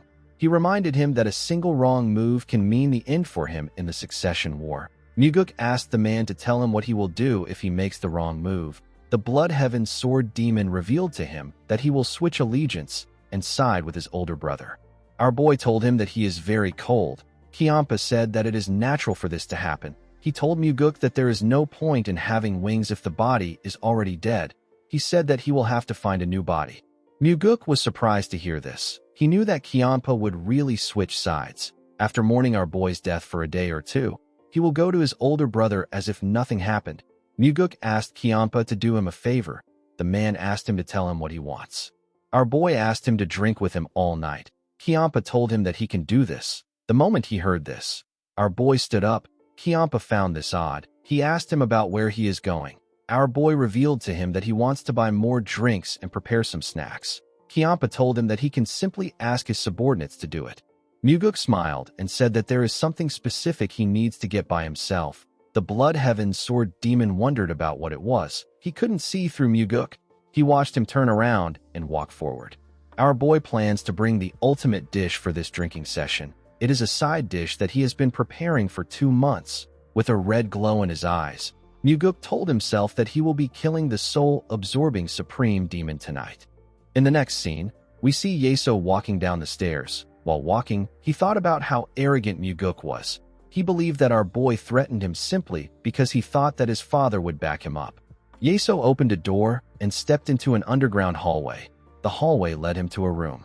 Inside the room, we see a little girl lying unconscious on a huge rock. The soul-absorbing Supreme Demon moved close to the girl. He smiled when he realized that it has been a while since he last used soul arts. He began to laugh like a crazy person. While he was laughing, he got punched in the face. He quickly raised his hand and covered it with his energy. He let down his hand when he saw who punched him. The person turned out to be Muguk. With a serious look on his face, our boy reminded him that he asked him to stop using soul arts. Yeso touched the place he was punched in. He asked Muguk to tell him how he got in there. Our boy smiled and told him that his mystique is completely ruined when he is flustered. The moment he heard this, Yeso activated his soul absorption arts. He told Muguk that he misjudged him. He said that he deserved to be hit. This words got repeated multiple times in Muguk's ears. Our boy smiled and told him that he is now acting like himself. He said that this will make it satisfying to kill him. He told Yeso that the pathetic act he put on earlier was disappointing. The soul-absorbing supreme demon asked Muguk to tell him how he got in there. Our boy informed him that he simply followed him. Yeso didn't expect to hear this. Muguk knew that the man would think that he is lying. However, he was telling the truth. The soul-absorbing supreme demon always guards his back with shadow arts. If Muguk's mastery of the 4 strides of the wind god was complete, he could evade the shadows. Unfortunately, it wasn't complete yet. However, now that he has used the blood eye purification water on his eyes, he can see the weaknesses of Yeso's shadow arts. The moment he broke through the shadow arts, his shadow step took effect. Muguk told Yeso that the way he got in doesn't matter. He said that the important thing is that he is there. The soul-absorbing supreme demon asked Muguk to leave if he is going to rant about soul arts. He said that he doesn't know anything about the technique. Muguk asked him to tell him who the child is if he doesn't know the technique. Yeso said that the girl is a pitiful orphan that he brought there to teach martial arts. Muguk told the man that he is a coward. Yeso was surprised to hear this. He asked him to repeat what he said. Our boy called him a coward several times. He asked the man to tell him how long he plans on pretending. He asked him if he is only brave enough to rip out the heart of the weak. Yeso became angry when he heard this. He released his energy. The moment he did this, he dragged Muguk into a different world. He took him to an area covered in snow. He made our boy stand at the edge of a cliff. It was heavily snowing in this world. Yeso asked Muguk if he forgot about his warning. He reminded him that he will never return to the original world again if he saw him again. Our boy asked the man if he has to scare others just to keep himself from being scared. Yeso found Muguk to be remarkable. He couldn't believe that he wasn't fazed by what was happening. He asked him to tell him how he got this kind of spirit at his age. He asked Muguk if he came there to kill him. Our boy told him that he is correct. Yeso asked him to tell him his reason. Muguk didn't respond to him. He simply stared at him. Yeso became nervous. He asked him if he was sent by the cult leader. Muguk smiled when he heard this. He told the man that his father would have come himself if he wanted him dead. He asked him if he doesn't know the kind of person the heavenly demon is. Immediately he said this. Yeso dragged him to another world. He took Muguk to a pavilion and placed some tea on the table. He and Muguk sat in the pavilion. Yeso told our boy that they need to have an honest conversation before they kill each other. Muguk agreed with him. Yeso told him that they are demonic humans that stand above all other demonic humans. He asked him if they really live lives where they can afford to give the weak a choice. He asked Muguk to tell him why it is wrong to devour the hearts of the weak to grow stronger. He said that greed is right. He told Muguk that every choice he has ever made has been for the heavenly demon divine cult. If Mugi didn't come and Muguk stayed in the cult, he might have closed an eye to the actions of the soul-absorbing supreme demon. He would have told himself that the soul-absorbing supreme demon is making their cult stronger and looked the other way. However, our boy's fate was different. The him in the past and the him in the present are not the same person. He asked Yeso to stop lying. He told the man that he didn't rip out his victims' hearts because of the cult. He did it to prolong his own life. Muguk told the man that he will always continue to act this way. Yeso didn't say anything. Muguk believed that the soul-absorbing supreme demon would have sought revenge when his father died if he really cared for the cult. Instead, he chose to outlive all the other demon supremes. His unnaturally long life was soaked with the lives of thousands of innocent people. Muguk told the bastard that he has always lived for himself and himself alone. He told him that he eventually became a monster. The moment he heard this, Yeso told our boy that he is not the second young master. He appeared in front of him and said that it is impossible for a mere 20-something years old brat to understand him so precisely. He knew that Muguk wasn't supposed to be able to bypass his shadow arts and follow him inside. He shouldn't even be able to touch him. Yeso's head grew bigger. His head completely covered Muguk's body. His mouth and eyes released a terrifying energy. Muguk immediately realized that the man was using the mind-seizing soul art. It is a demonic art that draws the truth out of the target's mind. It is forbidden even in the cult. This soul art doesn't even work on Muguk. Our boy decided to just play along with the man. He wanted to hear what Yeso wanted to learn from him. The soul-absorbing supreme demon asked our boy to tell him who he is. Our boy told him that his name is Muguk. Yeso asked him to tell him how he knows so much about him. Our boy told him that he investigated him and learned everything. Yeso asked him if the heavenly demon is behind this case. Muguk said that he isn't. The soul-absorbing supreme demon smiled when he heard this. Upon seeing the look on his face, our boy became certain that Yeso fears his father the most. The soul-absorbing supreme demon asked Muguk to tell him why he came. Our boy revealed to him that he came there to put him down. Yeso asked him if he told anyone that he would be coming there. Muguk said that he didn't. Yeso was extremely happy to hear this. He took Muguk to an empty blank world. With a smile on his face, he told our boy that he will vanish from the world from today on. Muguk asked him if he can handle the consequences of killing him. With a creepy smile on his face, the soul-absorbing supreme demon asked Muguk to tell him why he would be the one to deal with the aftermath of his death. He said that the Blood Heaven's sword demon will take care of it. He stretched out his hand and revealed to Muguk that he won't be the one to kill him. While laughing like a maniac, he told our boy that he will die trying to fight the Blood Heaven's sword demon. He said that Kiampa will be the one to end him. Immediately he said this, a large amount of energy got released from his body. Muguk activated the heavenly demon defense art and used the energy to cover his body. He used the defense art to block the dark energy Yeso was releasing from his body. He walked towards Yeso. Each step he took was heavier than the last. Yeso's dark energy slowly covered him. Before he could reach him, the energy covered him completely. With a smile on his face, Yeso asked Muguk to kill the Blood Heaven's sword demon.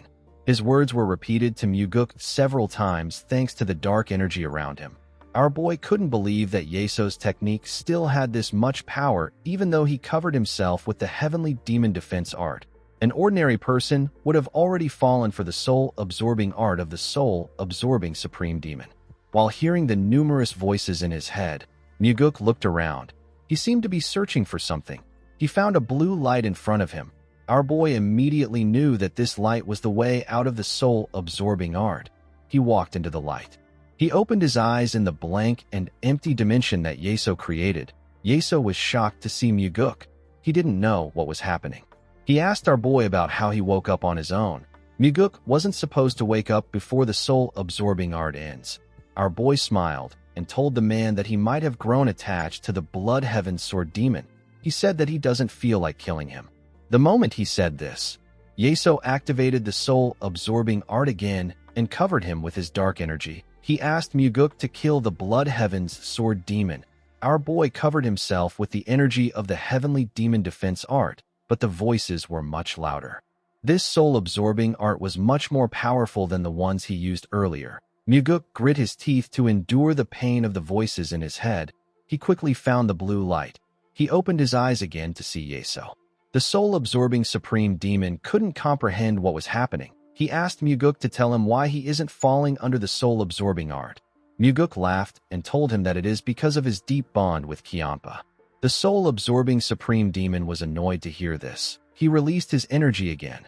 Muguk covered himself in the heavenly demon defense art. He got dragged to a dark place. Our boy looked around. He wondered if Yeso was going to do the same thing again. The moment he thought of this, he saw something behind him. Something horrifying rose out of the ground. It was a horrifying and dark humanoid monster. As the monster walked towards Muguk, several others rose out of the ground. They surrounded Muguk from all sides. Our boy drew his sword when he saw that he was surrounded. His pupils instantly turned red. Muguk was able to see the blue light on the monsters' bodies. He was able to see their weaknesses. When the monsters got close to him, our boy tore them apart. Each strike was precise and clean. He didn't waste any strikes at all. He only thrust his sword at their weak points. He didn't give the monsters the time to react to his attacks. Muguk smiled as he tore through the monsters. He was relieved to see that the blood eye purification water was allowing him to see how to break the sorcery. In the next scene, we see Yeso sweating. He didn't understand how Muguk was in front of him. Our boy could tell that the man was curious. He asked him if he isn't going to question him this time. The soul-absorbing supreme demon seemed to be annoyed by this question. He instantly sent Muguk somewhere else. He dropped him on a raft in the middle of an ocean. There was a heavy rain in this world. Muguk instantly knew that he will actually die if he falls into this ocean. The moment he thought of this, he sensed something. When he turned around, he saw a massive wave coming for him. The wave pushed him into the water. As he went deeper into the water, Muguk remembered his father telling him that martial artists of the Orthodox faction fear the soul-absorbing supreme demon. He pushed himself and swam to the top. He struggled to catch his breath when he got his head out of the water. He coughed out loud when the water got into his head. He now understood why the soul-absorbing supreme demon is feared. No normal person would be able to overcome such an enormous illusion. While he was struggling to catch his breath, he noticed another huge wave coming. Muguk realized that even the greatest martial masters will collapse from exhaustion and die if they are not able to find a way to quickly break out. The wave pushed Muguk into the water again. Our boy couldn't understand what was happening. He didn't know why he couldn't see a way out. As he went deeper into the ocean, Muguk realized that the way out could be hidden deep within the ocean. He quickly put himself together and looked around. Unfortunately for him, there was nothing there. He swam to the top to catch his breath. He wondered where the way out was. All he could see was this endless ocean water. While looking around, Muguk saw the log he was standing on. He quickly swam to it. When he turned the log around, he saw the blue light. Our boy could not believe that the way out was in the most obvious place. The moment he thought of this, he saw that another wave was coming. Muguk raised his sword and pushed it into the log. He pushed himself out of the illusion. Our boy returned to the blank world. Yeso didn't even know what to say. He quickly sent Muguk to another world. Our boy found himself surrounded by tall mirrors. Each mirror was showing a version of him. Muguk realized that these are the stages of his life. He walked past his younger and teenage self. He saw an old version of himself. This version of himself was on his deathbed. Muguk knew that this wasn't his future, and this wasn't who he was before his regression either. It was an illusion crafted by the soul-absorbing supreme demon. He placed his hand on the mirror and asked his older self to tell him what he regrets so much. He asked him if he hoped for a peaceful death, even though he lived with so much blood on his hands. He told him that he is being greedy. With a smile on his face, Muguk told himself that if he is able to save the people he wanted to save by killing Wamugi, then this kind of death is okay. He looked deep into the eyes of his older self. He realized that it was time for his older self to go. Muguk wondered if he spoke to his older self in order to comfort himself. He wanted to tell himself that he is okay and he is doing well. Our boy raised his sword and turned to his current self. There was a blue light in his neck. Muguk broke the mirror with his attack. He was sent back to the blank dimension. Yeso couldn't believe his eyes. He didn't expect to see our boy so quickly. With a worried look on his face, he asked Muguk to tell him how he figured it out. He explained to him that if he breaks the wrong mirror, the number of reflections double. If he breaks another one again, it will double once more. It will continue until he is unable to leave the illusion. Muguk told Yeso that he was simply lucky. The soul-absorbing supreme demon was annoyed to hear this. He told our boy that he cannot escape from something like that by simply being lucky. The moment he said this, Yeso realized something. He asked Muguk if he has mastered the 9 calamities demonic art. He called the heavenly demon a deranged cult leader and said that he secretly chose a successor behind their backs. Muguk was not surprised to see that the soul-absorbing supreme demon made such an assumption. The only known way to resist Yeso's sorcery is to master the 9 calamities demonic art, which the heavenly demon passes on to his chosen successor. No one would think of using the blood eye purification water. The soul-absorbing supreme demon believed that the heavenly demon was using his own child as a blade to kill him. He called the heavenly demon a filthy bastard and said that he is always stabbing people in the back. Muguk glared at him when he heard this. He asked the man if he has more to say. He revealed to him that his father once said that he is the person feared the most by Orthodox sects. This means that he holds him in high regard. Muguk told Yeso that his father would not betray someone he deeply respects. The soul-absorbing supreme demon asked Muguk to tell him what he is trying to say. With a serious look on his face, our boy advised Yeso not to let his anger speak for him. He revealed to him that his father argued with him when it came to killing him. The soul-absorbing supreme demon asked our boy to tell him why he is after him if his father is against it. Muguk told him that he thought about the situation as much as he could. He explained to him that he will feel wronged if he was an average person who ran a business, studied at academies, and trained in martial arts halls. And then one day, he is dragged away for no reason and got his heart ripped out while he was still alive. The soul-absorbing supreme demon told him that life is meant to be unfair. He said that a person needs to become stronger if they are upset. Muguk glared at the man. With a cold gaze in his eyes, he told Yeso that he wants him to bear all the grudges the weak feel. The soul-absorbing supreme demon did not expect to hear this. He smiled and told Muguk that he is right. He released his energy and said that he has lived with a deep desire to survive. He asked our boy if he really thinks that he never imagined that a day like this would come. He said that he always knew that the heavenly demon would betray him and try to kill him. As he spoke, his body grew bigger and his eyes and mouth released a terrifying blue energy. The soul-absorbing supreme demon asked Muguk if he knows why he delved into soul arts. He asked him if he believes that he did it because of a little inner energy. Yeso's body grew to an astronomical size. His entire body was covered in his dark energy. He told our boy that he will rip his precious 9 calamities demonic art to shreds. His energy spread everywhere. The ground broke apart and turned purple. Muguk sensed dark demonic energy coming from the man. He didn't expect the soul-absorbing supreme demon to learn dark demonic arts. Dark demonic arts are more aggressive and powerful than ordinary techniques. However, those who use them are usually consumed by the arts itself. They experience mental breakdowns, energy deviation, and in the end, they die a gruesome death. This is why the heavenly demon divine cult strictly forbids its members from learning them. Muguk told the soul-absorbing supreme demon that he came to kill him for a reason. He told him that he would have died from the side effects of the dark demonic arts if he was left alone. Yeso said that he wouldn't have died. He revealed to him that he has been using the inner energy he gained through the soul arts to suppress the side effects. Our boy now understood that the reason Yeso learned the soul arts was to counter the backlash of the dark demonic arts. He raised his hand and drew his sword. The soul-absorbing supreme demon also raised his hand.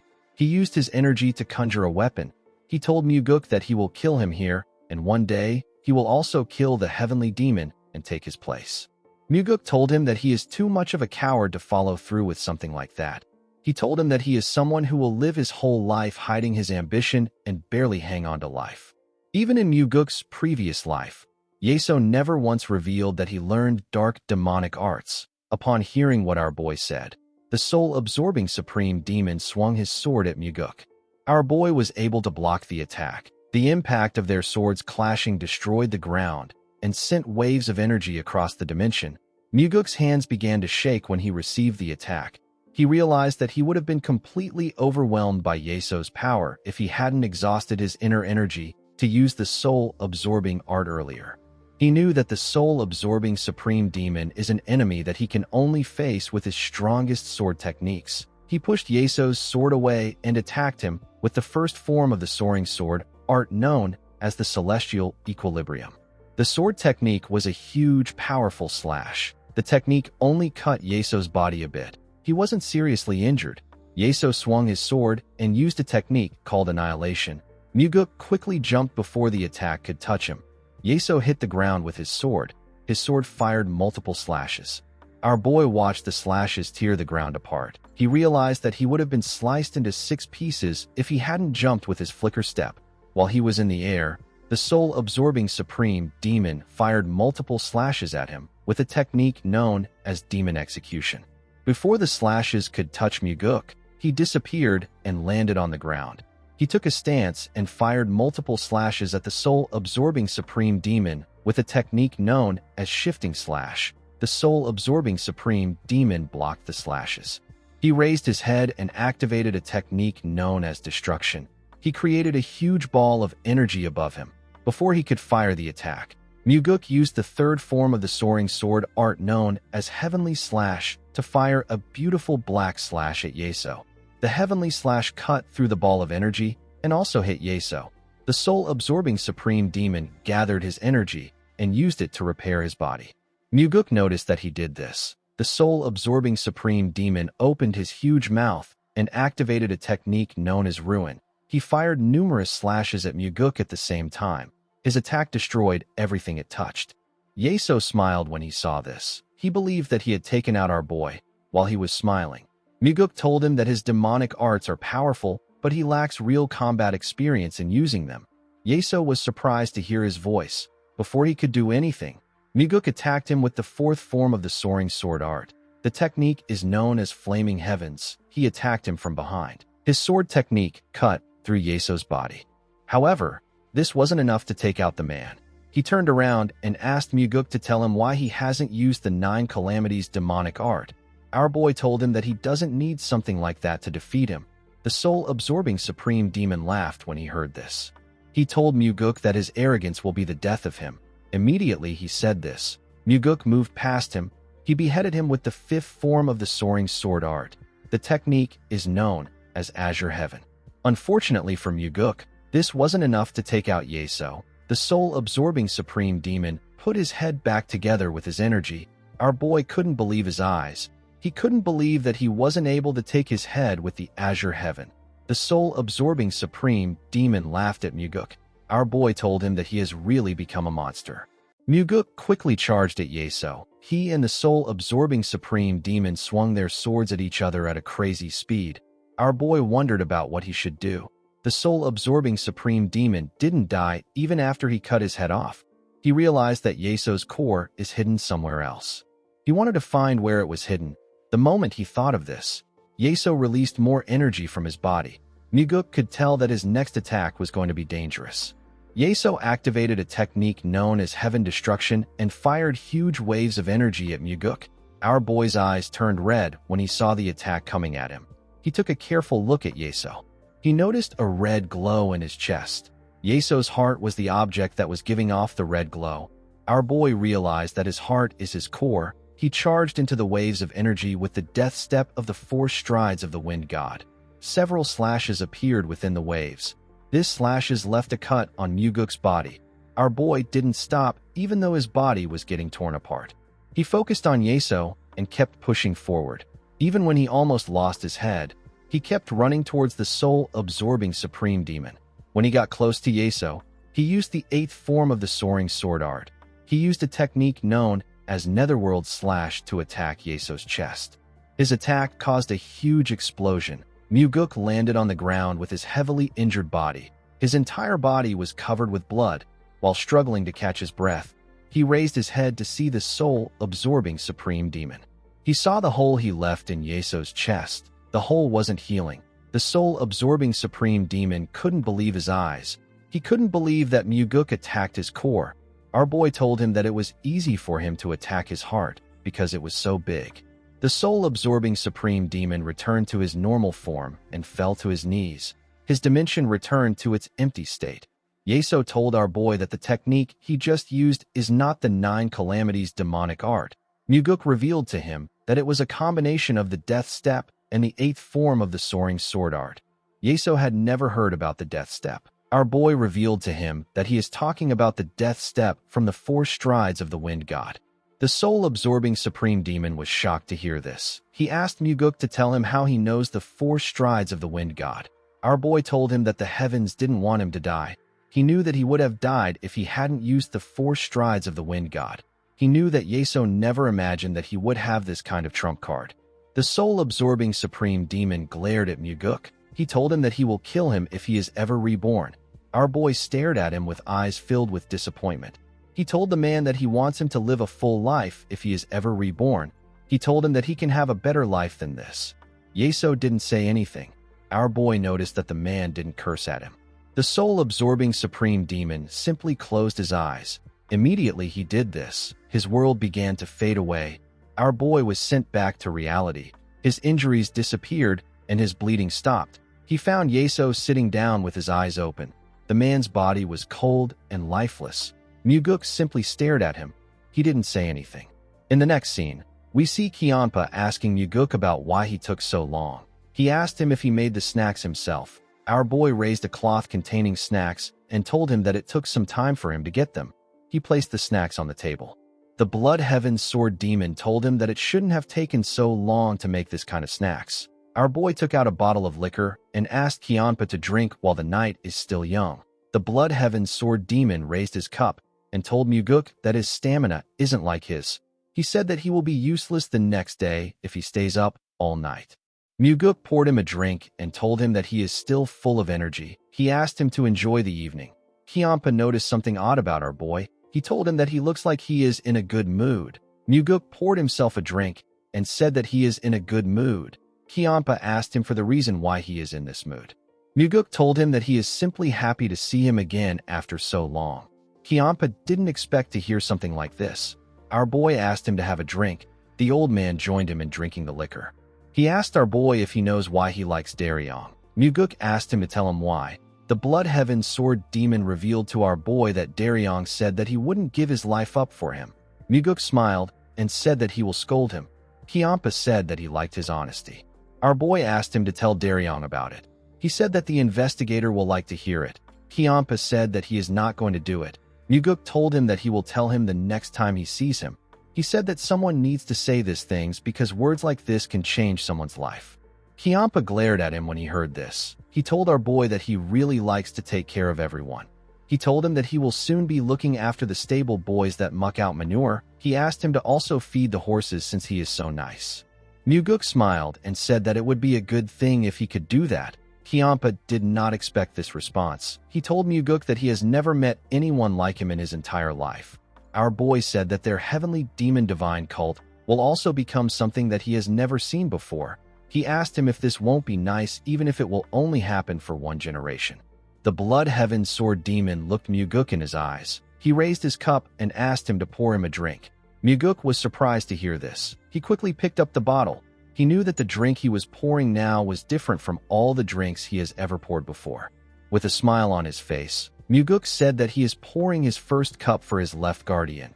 He looked the Blood Heaven Sword Demon in his eyes as he poured his drink. After he filled his cup to the brim, Kiampa drank the liquor.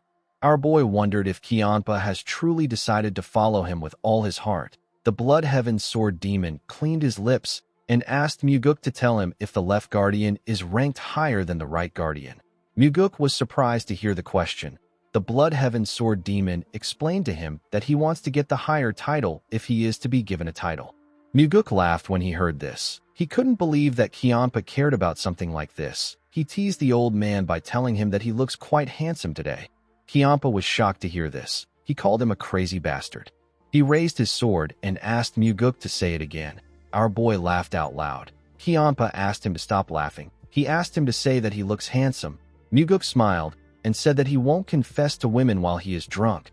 The Blood Heaven Sword Demon smiled and said that he caught himself a flatterer. The two men began to laugh. The next day, we are taken to the Heavenly Demon Hall. We see Muguk standing in front of his father. The Heavenly Demon asked his son to tell him how he killed the soul-absorbing Supreme Demon. Muguk asked his father to tell him what he means. The Heavenly Demon glared at his son. He revealed to Muguk that the demonic physician examined the soul-absorbing Supreme Demon and said that he might have died due to energy deviation. The Heavenly Demon asked his son if he really expects him to believe this. Muguk told his father that he wants to give him a good answer, but he doesn't have anything to do with Yeso's death. He told him that he is overestimating him.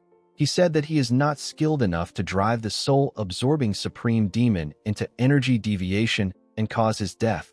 The Heavenly Demon glared at our boy. Muguk actually wanted to tell his father the truth, but he did not know how to explain how he obtained the blood eye purification water. He knew that he would only burden his father by telling him the truth. The Heavenly Demon would be forced to turn a blind eye to him, killing a Demon Supreme. He told his father that he drank with the Sword Demon yesterday. He said that Kiampa can vouch for him. The Heavenly Demon asked him if he and the Blood Heaven Sword Demon killed the soul-absorbing Supreme Demon together. Muguk assured him that this didn't happen. He said that this might just be a punishment bestowed by the heavens. He reminded him that the soul-absorbing Supreme Demon was a monster who tore out human hearts while they were still breathing. The Heavenly Demon turned around and told his son that the other Demon Supremes who were silent will begin to move now that the soul-absorbing Supreme Demon is dead. He left after saying this. Muguk knew that the 8 Demon Supremes share life and death as one. Therefore, the death of one is a threat to all. The Demon Supremes won't let this incident go. The scene shifts, and we are taken to the North Heavensword clan. we see Wuzhong welcome our boy to the clan. He told him that he will escort him to the Sword Supreme. Muguk realized that Wuzhong will be the person who is most shocked and confused by the situation. The man would have expected him to die instead of the soul-absorbing Supreme Demon. Our boy realized that Wuzhong was the one who is to blame for the soul-absorbing Supreme Demon's death. If the man hadn't drawn Yeso in, our boy would have never learned about the soul arts. When he arrived at her doorstep, the Sword Supreme came out to greet him. Muguk bowed his head and asked her if she has been well. The Sword Supreme said that she is the same as always. She told our boy that she heard that he went out of the cult. She asked him about how his trip was. Muguk told her that he simply took a short break and came back. Yeonrang glared at him when she heard this. Muguk didn't know why she was glaring at him. The Sword Supreme told him that his progress is always remarkable. She said that she is tempted to challenge him to a match. Muguk said that they can arrange a match later. Yeonrang told him that she would like this. Our boy took out a cloth and said that he brought a small gift for her. He revealed to her that he found a flower with a lovely fragrance and brought back its seeds. The Sword Supreme did not expect to hear this. She told Muguk that this is the first time someone is giving her seeds. Our boy said that it is his first time giving them to someone. Yeonrang really liked the gift. She invited him inside. She asked Muguk if he has heard about the death of the soul-absorbing Supreme Demon. Our boy told her that he heard about it. With a cold gaze in her eyes, the Sword Supreme asked Muguk if he was involved in Yeso's death. Even though Yeonrang was nice to our boy, the death of a Demon Supreme was still unsettling to her and the other Demon Supremes. Their long-standing survival principle is that if one falls, the rest could fall too. Muguk reminded her that the demonic physician said that Yeso died due to energy deviation. Yeonrang told Muguk that none of the Demon Supremes will believe this. Our boy said that it won't change the fact that he wasn't the one who killed Yeso. Yeonrang looked deep into Muguk's eyes. Our boy didn't look away. He also stared back at her. Seeing that she wasn't able to get her answer, the Sword Supreme sat down. Muguk asked her about why she suspects him. The Sword Supreme told him that the moment he got involved, the once calm lake turned into a turbulent sea, and the soul-absorbing Supreme Demon was the first to drown in that sea. Muguk told her that he is simply someone fishing in the sea. He assured her that he has no intention of drowning anyone. Yeonrang agreed with him because he caught the Blood Heaven Sword Demon. Muguk asked her if it will be hard for him to catch her. The Sword Supreme told him that it might be possible if he releases the fish he caught. She said that she doesn't want to be caught in the same net as Kyanpa. Muguk gently smiled when he heard this. The Sword Supreme gracefully drank her tea and said that no one can predict the future. She explained to Muguk that the soul-absorbing Supreme Demon was someone who went to great lengths to protect himself. She didn't think that he would be the first to die. She said that the West Illusion Fort will be in turmoil for a while. She told Muguk that a succession battle will soon begin. The soul-absorbing demon had 5 disciples. Since he died without naming a successor, the most outstanding disciple among the 5 will likely take his position. Muguk asked the Sword Supreme about which disciple she supports. Yeonrang asked him about why he is curious. Our boy told her that it will be good if someone from their side took over. Yeonrang found it weird that Muguk said that they are on the same side. Our boy reminded her that they became friends through their duels. Yeonrang was surprised to hear this. She smiled and said that she can share an allegiance with a dueling friend.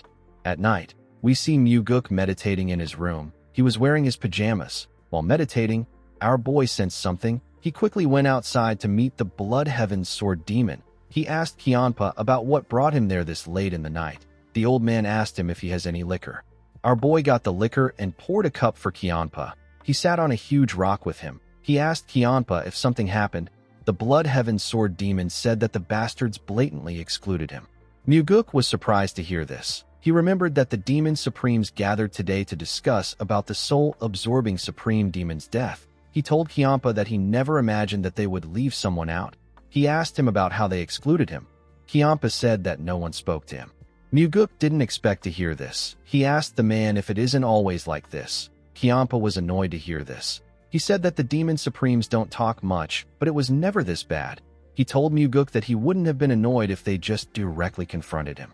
Our boy asked him about what he wants them to confront him for. The Blood Heaven Sword Demon pointed at him and told him that it was about him.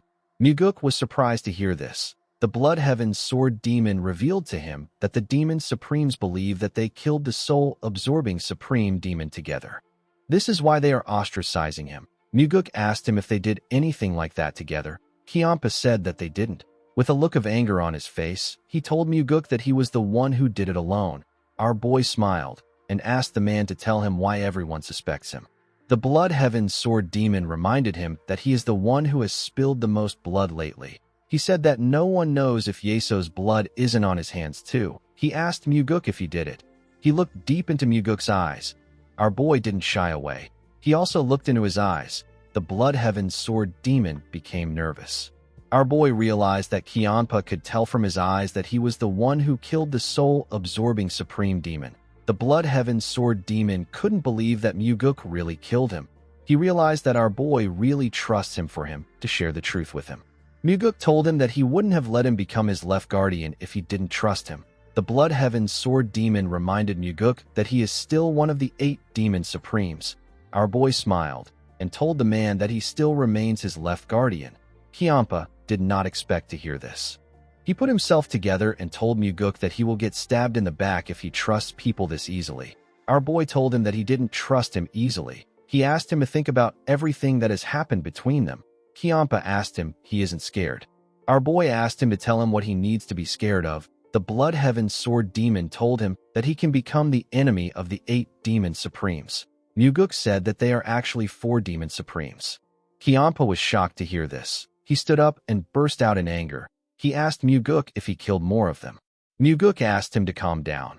He told him that he didn't mean it like that. Kiampa asked him to explain himself. Our boy raised his hand and displayed 7 fingers in front of the Blood Heaven Sword Demon. He told him that there are now 7 Demon Supremes now that the soul-absorbing Supreme Demon is dead. If Kiampa is removed, this means that there are 6, since half of the Sword Supreme's forces are on his side. It means that there are 5.5 people that are our boy's enemies. Muguk told Kiampa that him and the Sword Supreme are not sitting around in this situation.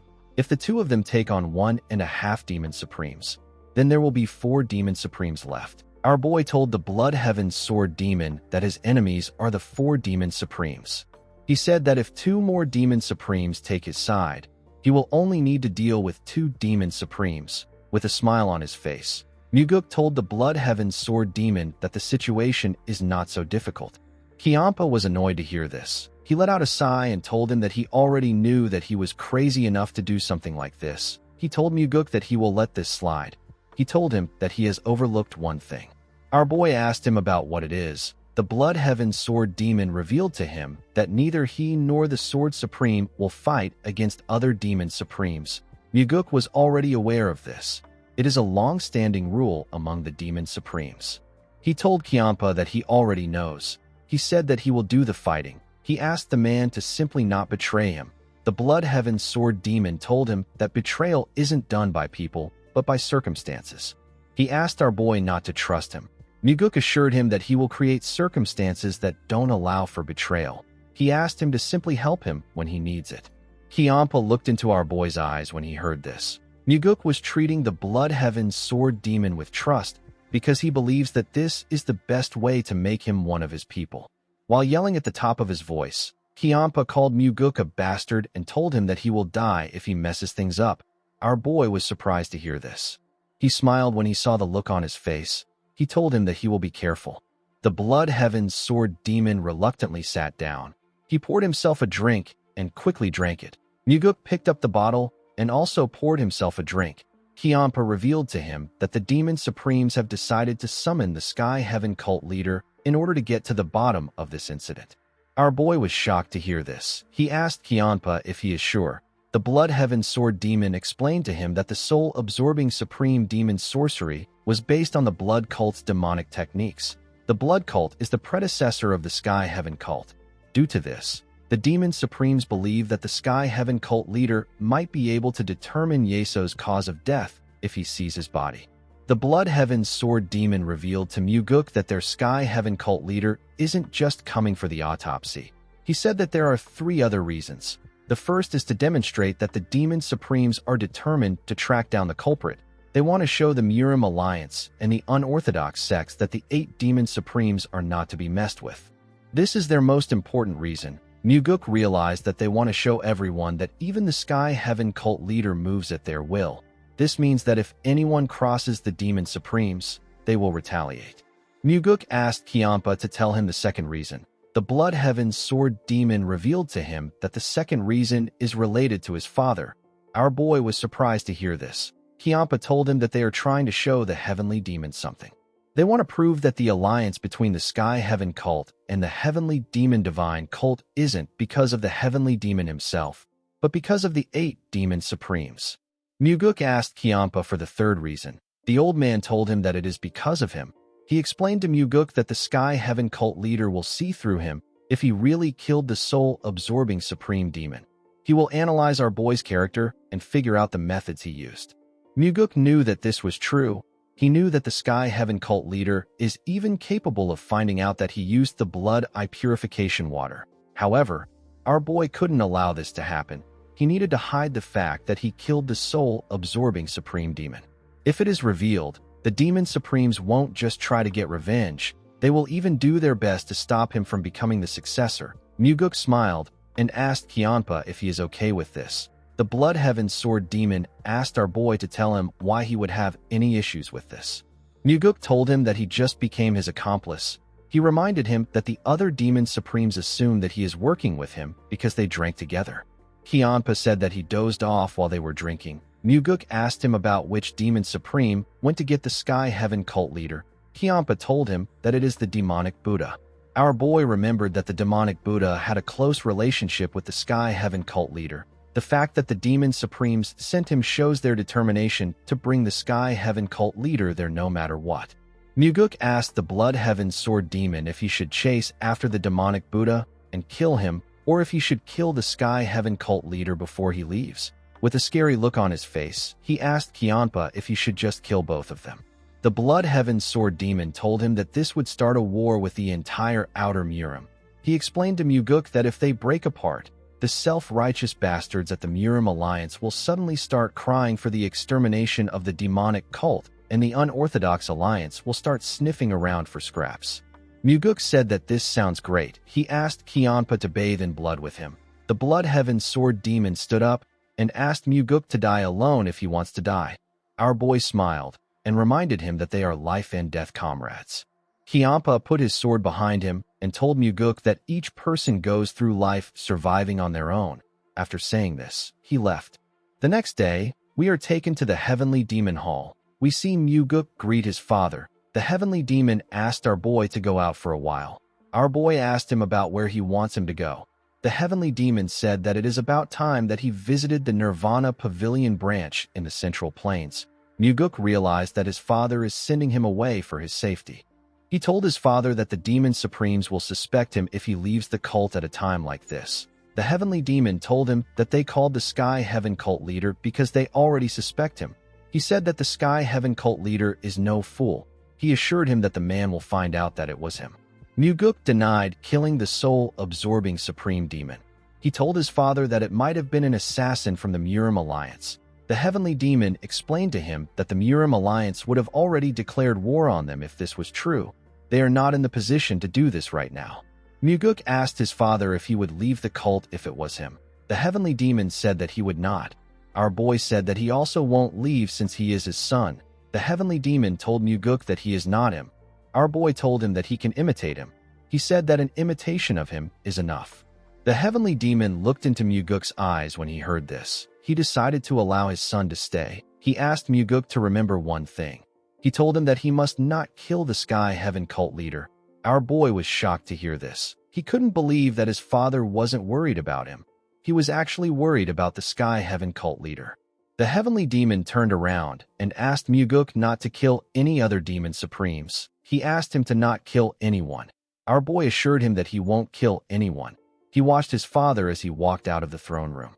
Muguk never planned on killing the Sky Heaven cult leader. He knew so much about the Sky Heaven cult and its leader. To him, the Sky Heaven cult leader is someone he should be grateful to. He smiled and said that the cult leader is like a treasure vault to him. There are only 2 methods that Muguk believes can help him avoid getting caught by the Sky Heaven cult leader. The first is physical transformation. The second is to change only his eyes.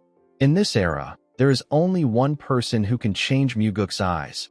That person is the man sitting in front of Muguk, the demonic physician. The old man took a sip of his tea and told our boy that they can start their discussion. Since Muguk went through the trouble of getting him rare herbs, the demonic physician believed that he must have something important to discuss with him. Our boy told him that he came to request for a favor. The demonic physician asked him to tell him what he wants. Muguk told him that he won't beat around the bush because he is a busy man. He asked the demonic physician to perform the eye-enhancing surgery on him. The old man was surprised to hear this. The eye-enhancing surgery is a long-lost forbidden technique that enhances a martial artist's eye. Through the surgery, both normal and dynamic vision are drastically improved. It even negates visual eruptions caused by light, darkness, water, and even smoke. The demonic physician asked Muguk to tell him how he knows that he can perform the eye-enhancing surgery. Our boy knew about the technique because it will be eventually revealed later in the future that the demonic physician mastered the technique. When Muguk returned to the cult to gather the ritual materials, the demonic physician had already passed away. He found out about the surgery through his disciple. His disciple's name is Beck. Beck had offered the eye-enhancing surgery to the man who was the cult leader at that time. His name is Ju Bekdo. Since Muguk didn't answer his question immediately, the demonic physician asked him if the heavenly demon told him. Our boy was not surprised to hear this. Beck once told him that his father rejected the demonic physician's offer to perform the surgery.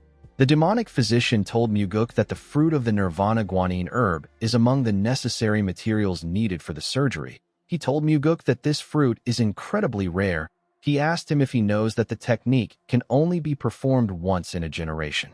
Our boy assured him that he is aware of this. The old man asked him if he still wants the surgery despite knowing this. Muguk said that he does. The demonic physician asked him to tell him what he can offer him in return if he can perform the surgery. With a confident look on his face, Muguk told the man that he can't offer him anything right now, but he will become the cult leader. The old man did not expect to hear this. Muguk told him that he will give him whatever he wants when he becomes the cult leader. Our boy actually already knew what the demonic physician wanted. He desired this thing until the day he died, but his father never allowed it. This is why the heavenly demon refused the eye-enhancing surgery. He didn't want to be in the demonic physician's debt. The demonic physician asked Muguk if he is confident that he will become the successor. Our boy assured him that he is. He stood up and asked the demonic physician to carefully consider his offer and make a decision. The moment our boy turned around, the demonic physician asked him to wait. He told him that he has a question for him. He asked Muguk to tell him how he plans to deal with the Murim Alliance and the Unorthodox Alliance when he becomes the cult leader. Muguk told him that it depends on the political situation on ground. He said that only one thing is certain. With a serious look on his face, Muguk said that he will destroy any Orthodox faction, unorthodox faction, individual or organization, man or woman if he deems them truly evil. After Muguk left, the demonic physician sat with his thoughts. While he was thinking, someone asked him if he is about to die. The person asked him about why he is doing something he doesn't usually do. The demonic physician raised his head when he heard this. He saw the blood heaven sword demon in his office. The demonic physician told him that they actually don't have much time left. The blood heaven sword demon sat down and asked him to stop spouting nonsense. He asked him not to lump them together. The demonic physician asked him about why he still has so many attachments to this world. Kiampa told the man that those who say that they have no regrets are often the ones most tormented inside. He asked the demonic physician about why he asked the question. He asked him if he is now tired of saving lives and wants to start taking them instead. He told him that they can go kill someone together now. The demonic physician declined his offer. He told him that he simply has a question for him. He asked Kiampa to tell him why he chose the second young master. The blood heaven sword demon took a careful look at the demonic physician when he heard this. He moved his huge sword to his leg in order to get comfortable. He said that Muguk has his hand in everything. He didn't expect our boy to drag the demonic physician to their battlefield. He asked the man to tell him why he is asking. The demonic physician asked him to tell him why he chose Muguk. The blood heaven sword demon told him that Muguk looks like he might actually become the cult leader. The demonic physician asked him about how he came to this conclusion. Kiampa turned to the ceiling. He said that Muguk once said that in his demonic path, he doesn't break tavern tables. The demonic physician was surprised to hear this. Kiampa told him that this is why he chose our boy. The demonic physician smiled and told Kiampa that it is about time he stops breaking them. He stood up and walked past Kiampa. The Blood Heaven Sword Demon was surprised to see this. He asked him if he is leaving after calling him out. He asked him to have a drink with him. The demonic physician told him that he will pay for the drink next time. Kiampa said that next time doesn't exist for old men like them. He asked him to buy it today. The demonic physician walked out of the room. Kiampa reminded himself that the demonic physician is tenacious. He was certain that he won't die so easily.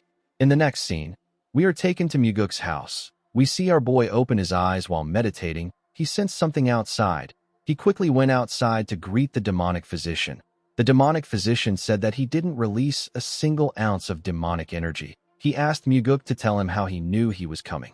Our boy told him that he knew it was him when he opened his eyes. The demonic physician let out a sigh and raised his head up to see the night sky. He revealed to Muguk that he spent his whole life saving people. Our boy told him that this is admirable. The demonic physician told him that he is not a selfless man. He said that he saved so many people because he wanted to kill one person. Muguk acted surprised. He asked him to tell him what he means. He already knew what the demonic physician wanted and why he joined the cult. The old man looked at his hands and said that a physician cannot kill someone because it goes against the will of the heavens. He said that he tried to save as many as he could to atone for the sin he wants to commit. He turned to Muguk and asked him if he can kill the person when he becomes the cult leader. Our boy told him that he will kill the person. The demonic physician didn't expect to hear this. He asked Muguk to tell him why he answered without asking for the identity of the person he wants to kill. Muguk told him that the person must be truly evil if he wants him dead. He said that he trusts his decision. The demonic physician told our boy that he might not know who he really is on the inside. Muguk told him that the outer shell can sometimes matter more than what is inside. He said that the title of demonic physician isn't something one can easily acquire. He told the old man that he believes in the efforts he took to become the demonic physician. The old man did not expect to hear this. In the next scene, we are taken to the demonic physician's office. We see a large amount of medicinal supplies in the room. We see Muguk lying on a bed. He had several needles inserted into his face and body. There were 2 pots of incense burning next to him. Muguk was unconscious. While putting things together, the demonic physician turned to our boy. He remembered the conversation he had with him. The demonic physician told Muguk that it won't be easy for him to kill his target. He said that many others might get dragged into the situation and die if they are not careful. He told Muguk that he wishes for him to kill the man without any sacrifices. He asked him if he can promise to do this. Muguk told him that he will become stronger and kill only the target without any unnecessary sacrifices. The demonic physician asked our boy if he will still keep his word if he ends up dying first. Muguk assured him that he will. He told the old man that when he plunges his sword into the man's heart, he will gently whisper to him that the sword was sent to him by the demonic physician. Upon remembering Muguk's words, the demonic physician took a look at him. It was as if he was placing all his hope on Muguk. The next day, we see our boy open his eyes. The needles were no longer on his face. He quickly raised his head up. He wondered if the surgery was over. While he was trying to put himself together, the demonic physician asked him about how he is feeling. Muguk told him that he feels great. The old man asked him about his vision. Our boy smiled and told him that his vision is even better. The moment he said this, he looked around. He was surprised to see how clear his sight was. He felt like he has been living with his eyes closed his entire life. The world looked so vivid now. The demonic physician waved his hand and turned off the candles in the room. He asked Muguk if he can see in the dark now that the lights are off. Our boy turned to the left and right. He told the man that he can see clearly. He said that he can make out every detail on the medicine bottles in the room, and he can even describe the picture hanging on the wall. The demonic physician smiled when he heard this. He asked Muguk to follow him. Our boy got dressed and followed the man to the balcony. The demonic physician asked him to look directly at the sun. Muguk raised his head and looked at the sun. The demonic physician asked him about how he feels. Our boy revealed to him that his eyes don't feel any burning. Even though the sun should be blinding, it wasn't affecting Muguk at all. The demonic physician pointed to the front. He asked our boy to look far into the distance. Muguk followed his instruction and looked at the forest beyond the cult. He told the demonic physician that he can see everything. He said that he can even see the ants crawling on the tip of the branch. The demonic physician turned to him when he heard this. Muguk smiled and told him that he is not joking. The demonic physician told him that he knows he is not joking. He said that he is smiling because he is happy. Muguk bowed his head and thanked him for his help. The demonic physician said that the procedure was a complete success. He told our boy that his eyes have been reborn, since the demonic physician used a secret technique that can only be performed once in a lifetime on him. Muguk promised him that he will repay his favor by keeping his word. The demonic physician thanked him for this. He told our boy that he will tell him who to kill when he becomes the cult leader. Our boy smiled when he heard this. He received the eye-enhancing surgery to erase traces of the blood eye purification water, but he never imagined that the effect would be this incredible. Muguk realized that the situation with blood eye purification water and the eye-enhancing surgery have been connected. He believed that the Sky Heaven cult and his eyes have been intertwined by fate. He thanked the Sky Heaven cult leader for making him go this far. In the next scene, we see Leon swinging her sword.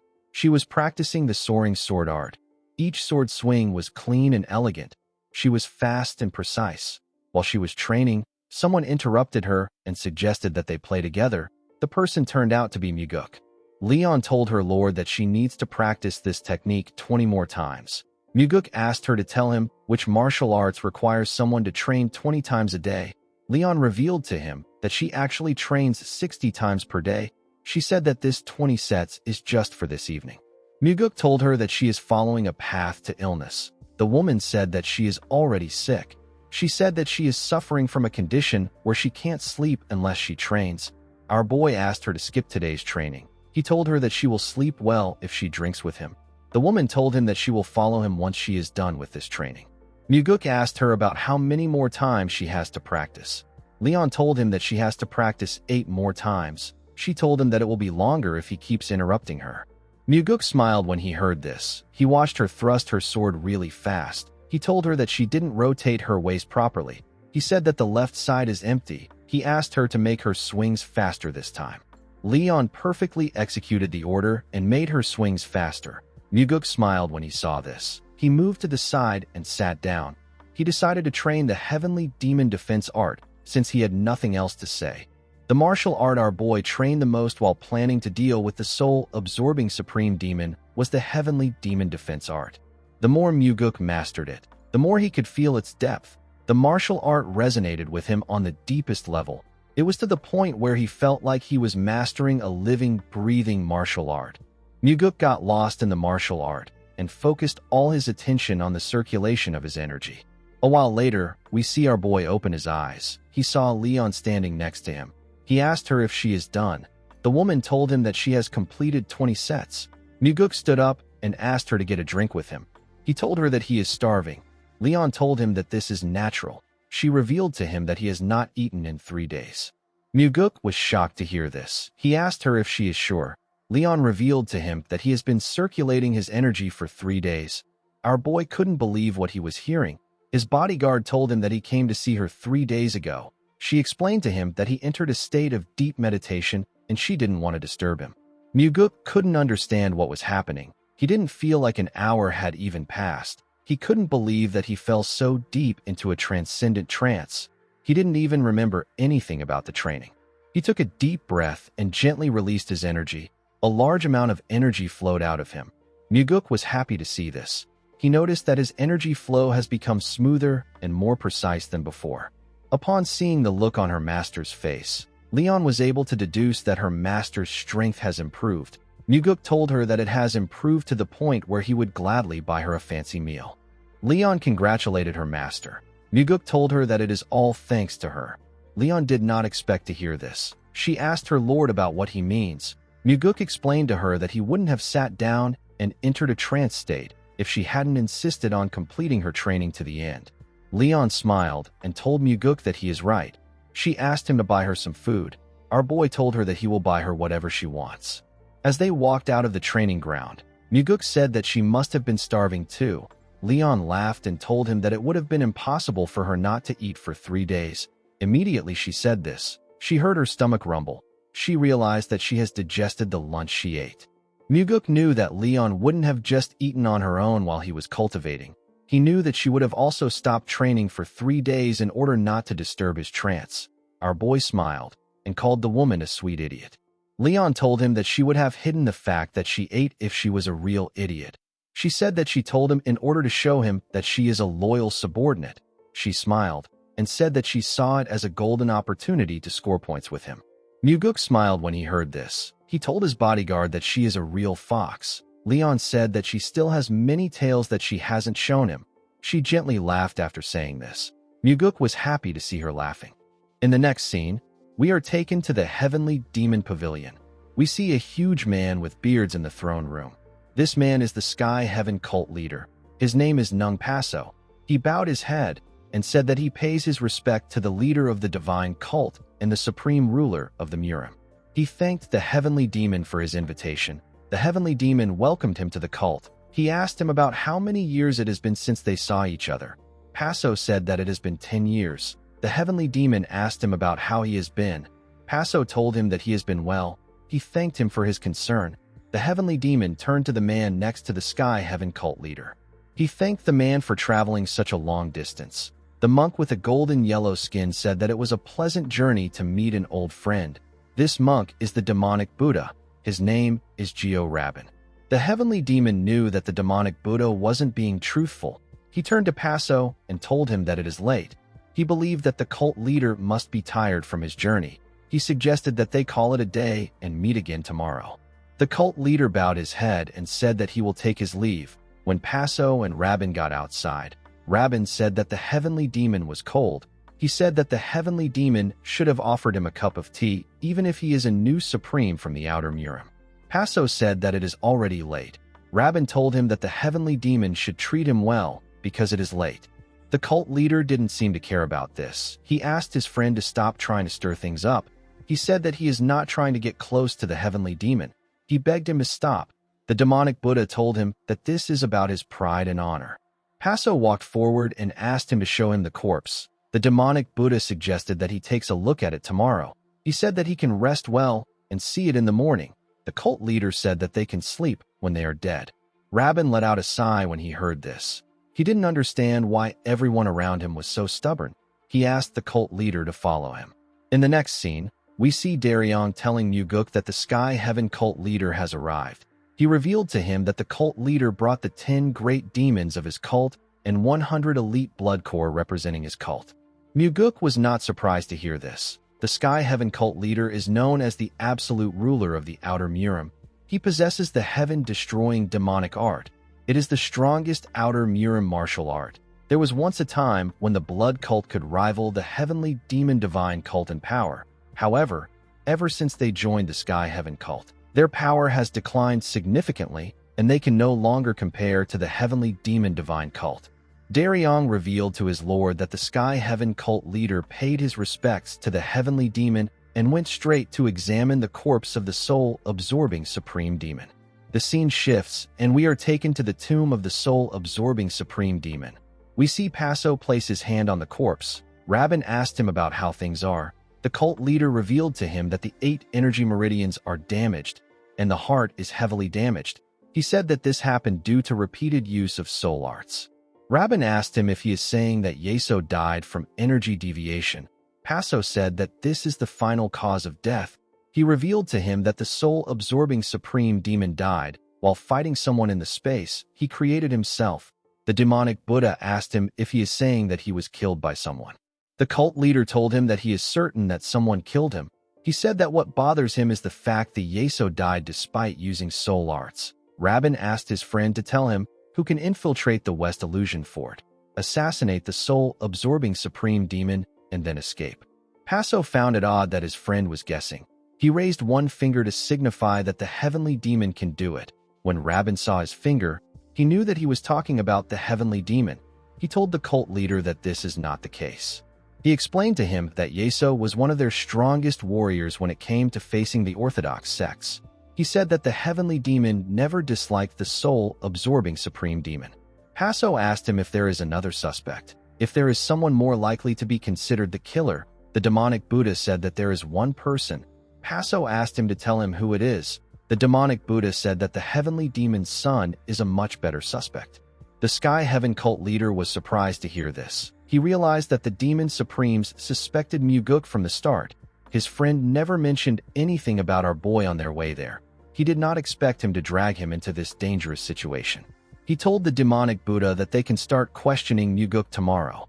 The next day, we see Muguk bow his head to greet the new supreme of the Outer Murim. The cult leader told our boy that it has been a while. He said that he was just a child the last time he saw him. Our boy told him that he heard about his arrival. He asked him about why he is there when he is so busy. Paso told him that his reputation has reached their cult too. Muguk said that he doesn't deserve such fame. The cult leader called him a humble person. Our boy placed some tea on the table and sat down with the cult leader. Paso told him that his father is saddened by the death of the soul-absorbing supreme demon. Muguk said that his father cherished Yeso. With a serious tone in his voice, the cult leader said that he wants to know who killed him. Muguk acted surprised when he heard this. He asked Paso if he's saying that Yeso was murdered. He said that he heard that the soul-absorbing supreme demon died from energy deviation. The moment he heard this, the soul-absorbing supreme demon released his energy from his eyes. Muguk saw the red energy line that was flowing from the cult leader's eyes. Before, he would have just been able to sense it, but now he can actually see it. The cult leader carefully moved his energy around Muguk. He used it to check his upper and lower body parts. When he moved his energy close to our boy's eyes, nothing happened. Muguk realized that Paso was trying to confirm whether he used the blood-eye purification water in his eyes. Unfortunately for Paso, he couldn't sense anything because of the power of the eye-enhancing surgery. Upon seeing that he couldn't get anything, the cult leader stood up. He said that he will be taking his leave. Muguk asked him to stay a bit longer. Paso told him that he has seen his face. He said that he can't hold down a busy person. Muguk smiled and put his hand together. He thanked the cult leader for visiting him. He asked him to come again. Paso did not expect to hear this. He asked our boy if he is thankful for simply seeing his face after so long. Our boy assured the man that he feels thankful towards him. He was thankful because he gained this new ability because of him. Paso turned around and walked towards the door. Muguk watched him as he walked forward. Even before his regression, the Sky Heaven cult leader has never held back in giving Muguk things that he wanted. He didn't give Muguk things because he wanted to, but somehow fate always made our boy receive things from him. Because of this, Muguk couldn't dislike the cult leader. When the cult leader stepped out of the Nirvana Pavilion, he saw the demonic Buddha waiting for him. Rabin asked him about how things are. The cult leader revealed to him that Muguk has no connection to the soul art. He said that one needs to master a top-tier Buddhist or Taoist martial art, or something of equal level, to overpower someone within a space created by soul art. He told Rabin that he didn't sense any traces of such techniques. With a surprised look on his face, Rabin asked the cult leader if he is saying that Muguk is not the killer.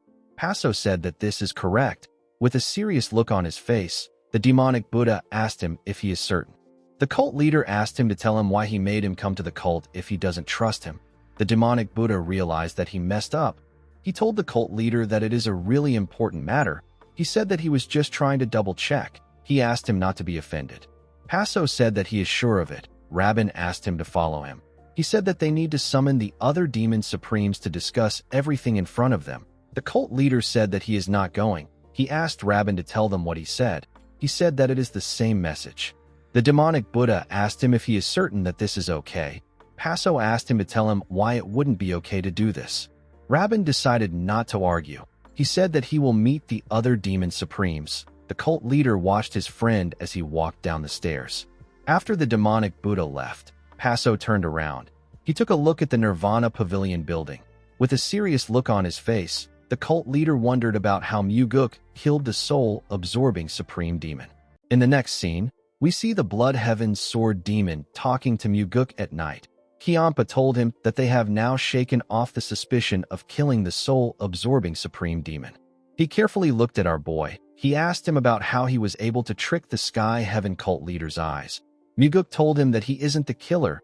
He reminded him that he drank with him all night long on the day Yeso died. Kiampa decided not to argue with him. He advised him not to get too relaxed. He said that there are some among the 7 demon supremes who do not believe Paso's words. He said that the demonic Buddha is the one who is most suspicious of him. The sword demon couldn't believe that the man was suspicious of his closest ally. Muguk called out to the sword demon. He asked him to tell him if he starts getting suspicious like the demonic Buddha. Kiampa did not expect to hear this. He asked Muguk about why he said this. Our boy explained to him that a day might come when they have to point their blades at each other's neck even though they are smiling together in good spirits. He said that such a day will be really painful. He asked the sword demon to tell him if he sees anything he dislikes or feels is wrong. He advised him not to bottle it up and let resentment build. He told Kiampa that he must have shown him that he can handle his shortcomings with a small amount of wisdom. He asked him to never assume that he knows how he will react. He told him that he can just speak his mind. Kiampa glared at Muguk. He asked him to tell him what he will do if the opposite happens. Our boy was surprised to hear the question. The sword demon asked him about what he will do if he finds him unbearable. He asked him about what will happen if he starts to think that he is unworthy for his new path in the demonic cult. He said that he might seem like an outdated, tedious old man the more he sees him. With a serious look on his face, Kiampa asked Muguk if he will remove him the day he loses all his charm to him. Muguk did not expect to hear this question. Kiampa looked him in the eye to see his response. Our boy never thought that the Blood Heaven sword demon would ask him if he will kill him too. He told Kiampa that his demonic path does not involve destroying in tables and killing his friends. The Blood Heaven sword demon asked him if he is his friend. Our boy moved close to him and told him that he is. Kiampa was shocked to hear this. Muguk told him that he will speak to him honestly if he ever experiences any issues with him. Kiampa asked him about what he means. Muguk explained to him that he will tell him what he wants to say without reading his mood and trying to be considerate about his feelings. He told Kiampa that he will tell him that he has become too stuck in his old ways and he has now become boring. He would ask him about what happened to his old charm. He will tell him to bring it back. The sword demon did not expect to hear this. Muguk told him that they will work together to figure out how to get along again. Kiampa asked him about what he will do if they can't find a way or if he cannot change. Muguk smiled when he heard this. He told the man that it can't be helped if he cannot change. He said that they will simply have to carry on by living off the good memories of the past. He told him that they will have to fight if he doesn't make an effort to change. He said that a good brawl always helps to clear the air no matter who is right or wrong. Kiampa did not expect to hear this. He carefully looked into our boy's eyes. It was as if he was searching for something. Muguk didn't look away. He also looked the Blood Heaven sword demon in his eyes. Kiampa suddenly burst into laughter. He laughed out loud. Muguk didn't say anything. The old man stopped laughing and looked at the sky. He stood up and told Muguk that there is something he needs to correct from what he said earlier. Our boy asked him about what it is. Kiampa said that he was wrong when he said that his life has been filled with nothing but misfortune. After saying this, the sword demon walked forward. Muguk smiled as he watched the old man walk. He could hear the sound of his heart's door opening a little wider when he spoke.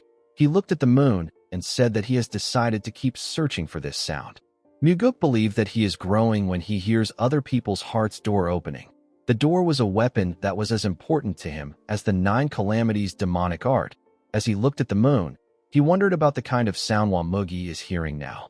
Later in the night, we see Muguk open his eyes while he was meditating. He felt someone's energy. He stepped outside to greet the Sky Heaven cult leader. He asked him about why he came there at such a late hour. The cult leader told him that he came to see him because he has something to say to him. Muguk found it odd that the man came alone at this time of the night. He suggested that they go inside. Paso told him that it is urgent. He asked him to follow him. Immediately he said this. He dragged Muguk to the blank and empty world that the soul-absorbing supreme demon took him to before. Our boy quickly recognized the space. The cult leader asked him if this martial art doesn't feel familiar. Muguk glared at the man. He told him that this is his first time encountering such a martial art. Paso asked him if he is serious. He asked him if he didn't see this space when he fought with the soul-absorbing supreme demon. He accused him of killing Yeso in this world. Muguk told him that he doesn't know what he is talking about. Paso told him that the cult believes that the soul-absorbing supreme demon died from energy deviation, but he cannot be fooled. He said that Yeso's death looks like it was caused by energy deviation because he died in the realm where the soul-absorbing art was cast. Muguk asked him if he has any proof. Paso said that he doesn't. He revealed to him that he doesn't even know how he killed him. He said that he simply knows that he is the killer. Our boy asked him to tell him why he is so certain. The cult leader told him that he can't read him. He told Muguk that he thinks he killed the soul-absorbing supreme demon because he cannot read him. He said that he could also be killed by him. Our boy smiled when he heard this. He was impressed that the man accurately assessed him. He told him that he never expected someone as wise as him to make such misjudgment. The cult leader assured him that he did not come to provoke him. He said that he doesn't want to be killed in a place like this, like the soul-absorbing supreme demon. Muguk realized that the man is not arrogant enough to overestimate his own skills. He asked him about why he hasn't told the demon supremes if he is so certain. He said that there will be an uproar if word got out that his father secretly passed the 9 calamities demonic art to him behind their backs. He told the cult leader that his friend would really like to know this secret. Paso said that there is no such thing as a friend in the Murim. He said that they only meet when it is necessary. He told Muguk that he and the demonic Buddha are no different from the others. Our boy asked him about what he wants from him. Paso told him that this is his goodwill gesture. He told Muguk that he only came to visit him to make sure that he remembers it. Muguk smiled when he heard this. He wondered if something happened between the Sky Heaven cult leader and the 7 demon supremes. He realized that they might have not been as close as he thought. With a serious look on his face, he told the cult leader that he hasn't done him any favors at all. Paso was shocked to hear this. Muguk explained to him that he can't tell the demon supremes because he has no evidence. The cult leader knew that our boy was right. He told Muguk that he can still tell them that he suspects him. Our boy smiled and told him that this would actually work in his favor. He explained to Paso that the demon supremes will think he is skilled enough to kill the soul-absorbing supreme demon, and they will believe that his father has passed the 9 calamities demonic art to him. Without proof, they won't be sure, but they will also never be disrespectful to Muguk. Our boy asked the man if this wouldn't help him control the situation. The cult leader was surprised to hear this. Muguk told him that he has actually just held him back. Paso couldn't believe what he was hearing. Our boy smiled and told him that he will accept his help if he is offering to do him a favor. He asked him to make it a real favor. Paso was shocked to hear this. He couldn't believe that our boy turned the situation around. In the next scene, we are taken to a different room. We see different treasures in the room. The thunder bell was also in the room. A shirtless man with long hair was sitting in front of the bell. He had a collar around his neck. The chain from the collar was tied to the thunder bell. The man is the guardian of the thunder bell. The Sky Heaven cult leader walked up to the man and asked him about what he thinks. The man was annoyed to hear this. He called the cult leader a bastard and asked him about why he is asking him. Paso did not say anything. He simply raised one finger up. He told the man that he is the only one in the room. He said that there is no one else he can question. The man advised him to ask the Grim Reaper standing behind him. He told him that he can ask the Grim Reaper when he dies. The cult leader raised another finger. He told the man that death told him that he will die before him. He told him that he won't get to see his death. While screaming at the top of his voice, the man called Paso a pig bastard and asked him if it is nice to live a long life. The cult leader raised another finger when he heard this. He told the man that he has 2 curses left and 2 more times that he can speak informally to him. He asked the man about why he is in such a bad mood. The man yelled at him and asked him about how he would feel if he was in his place. Paso raised another finger and showed the man that he had 1 more chance left. The chain man didn't really care. He showed Paso his chains out of anger. The cult leader snapped his fingers when he saw this. He dragged the man to another world. He took him to a grassland with a clear sky. He took out a key from his necklace and used it to unlock the man's collar. The man quickly stood up and ran into the field. He was very happy to see the sun and feel the grass on his feet. He laid on the grass to feel it around his body. He carefully raised his head up to see the clear sky. While he was looking at the sky, the cult leader entered his vision. The man was annoyed to see this. He referred to Paso as an oversized cult leader and asked him to move. He told him that he is blocking the sky. Paso raised his thumb to show the man that he is out of chances. He told him that the sky is fake. The man referred to him as cult leader and told him that he misses the fake sky very much. He begged him to move aside. Paso glared at him. He allows this man to curse him or speak informally to him 5 times a day. The reason the cult leader tolerates his rudeness, even when he goes too far, is because the man has a sharper mind than anyone else in the cult. This is also why Paso chose him as the military advisor of the Sky Heaven cult. Paso needs to endure the man's insults in order to get his advice. His advice has almost always been correct. and they have always favored the cult leader. Paso never tried to tame the man through pain. He knew that the man had no attachment to life. If he ever pressured him too much, the man would simply choose death. He is a man with nothing in life to cling to, and yet he has never chosen to kill himself. Paso once asked the man about why he never tried to kill himself. The man never gave him an answer. The cult leader told his advisor that he showed goodwill to Muguk just like he advised. He revealed to him that our boy demanded for specific favors. The man did not seem surprised to hear this. Paso asked him if Muguk will really become the heir. The man asked him if our boy was really the one who killed the soul-absorbing supreme demon.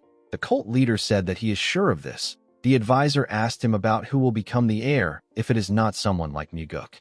He said that it should be impossible for someone as young as Muguk, who is only 20 years old, to kill the soul-absorbing supreme demon.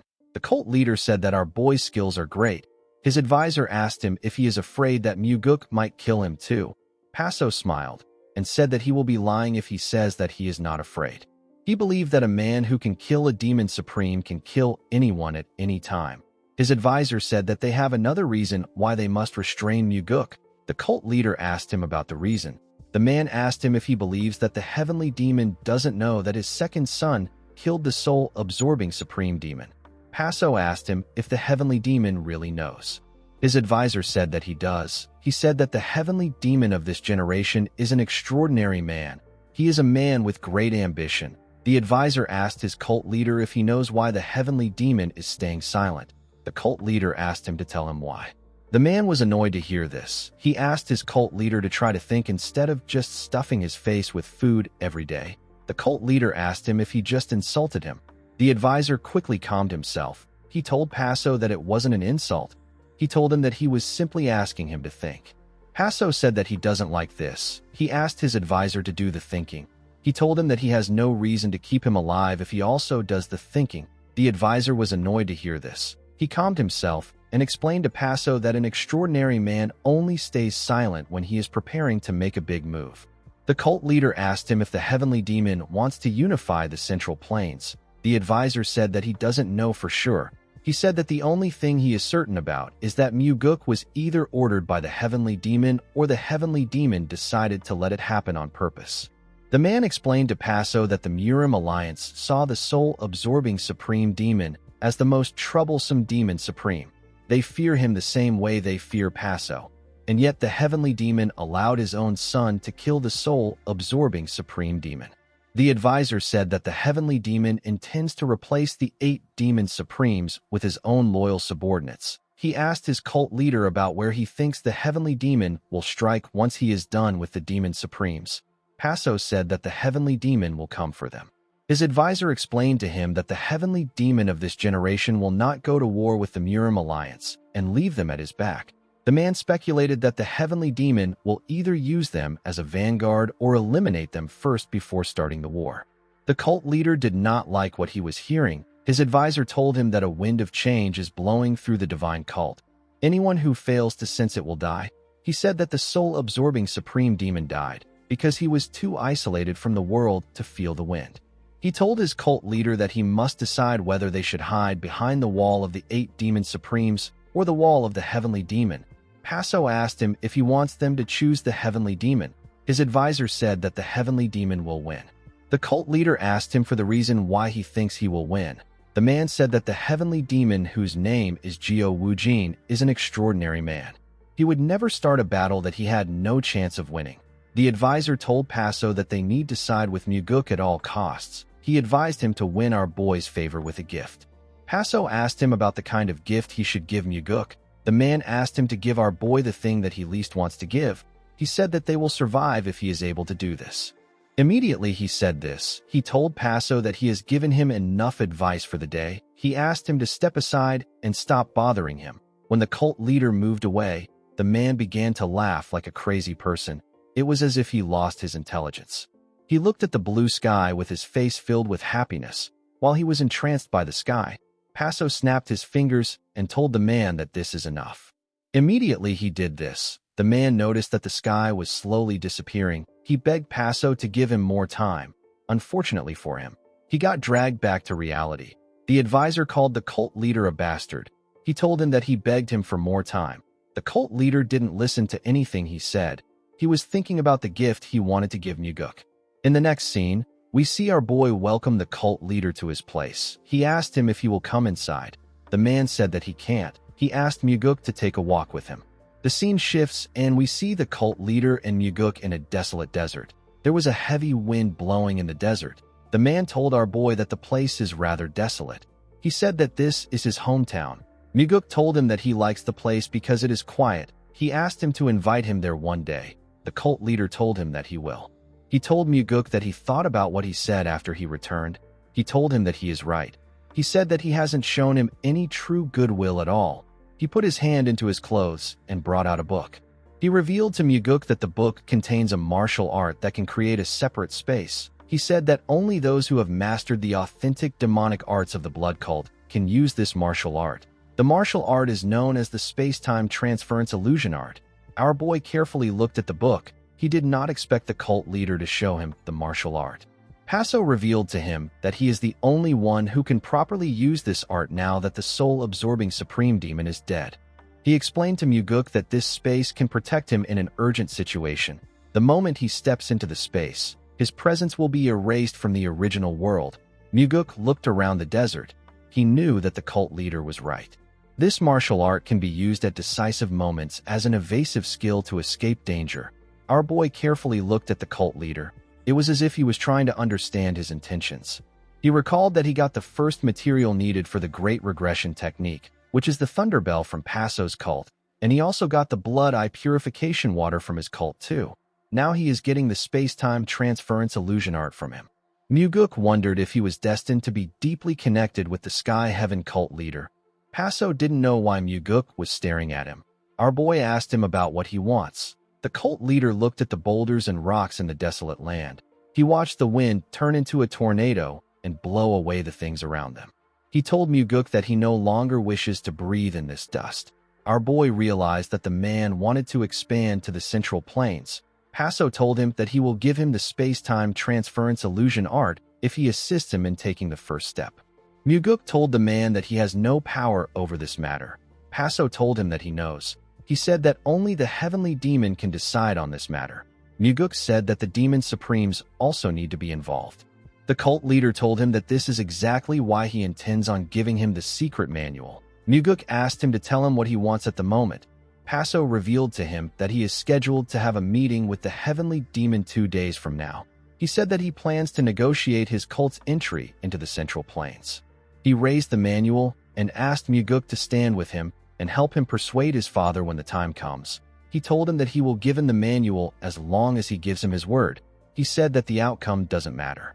Muguk did not expect to hear this. The man's condition was quite shocking. He knew that Paso was basically gifting him the manual. He told the cult leader that this method is wrong. He said that his father will never permit the Sky Heaven cult to enter the Central Plains no matter how much they try to persuade him.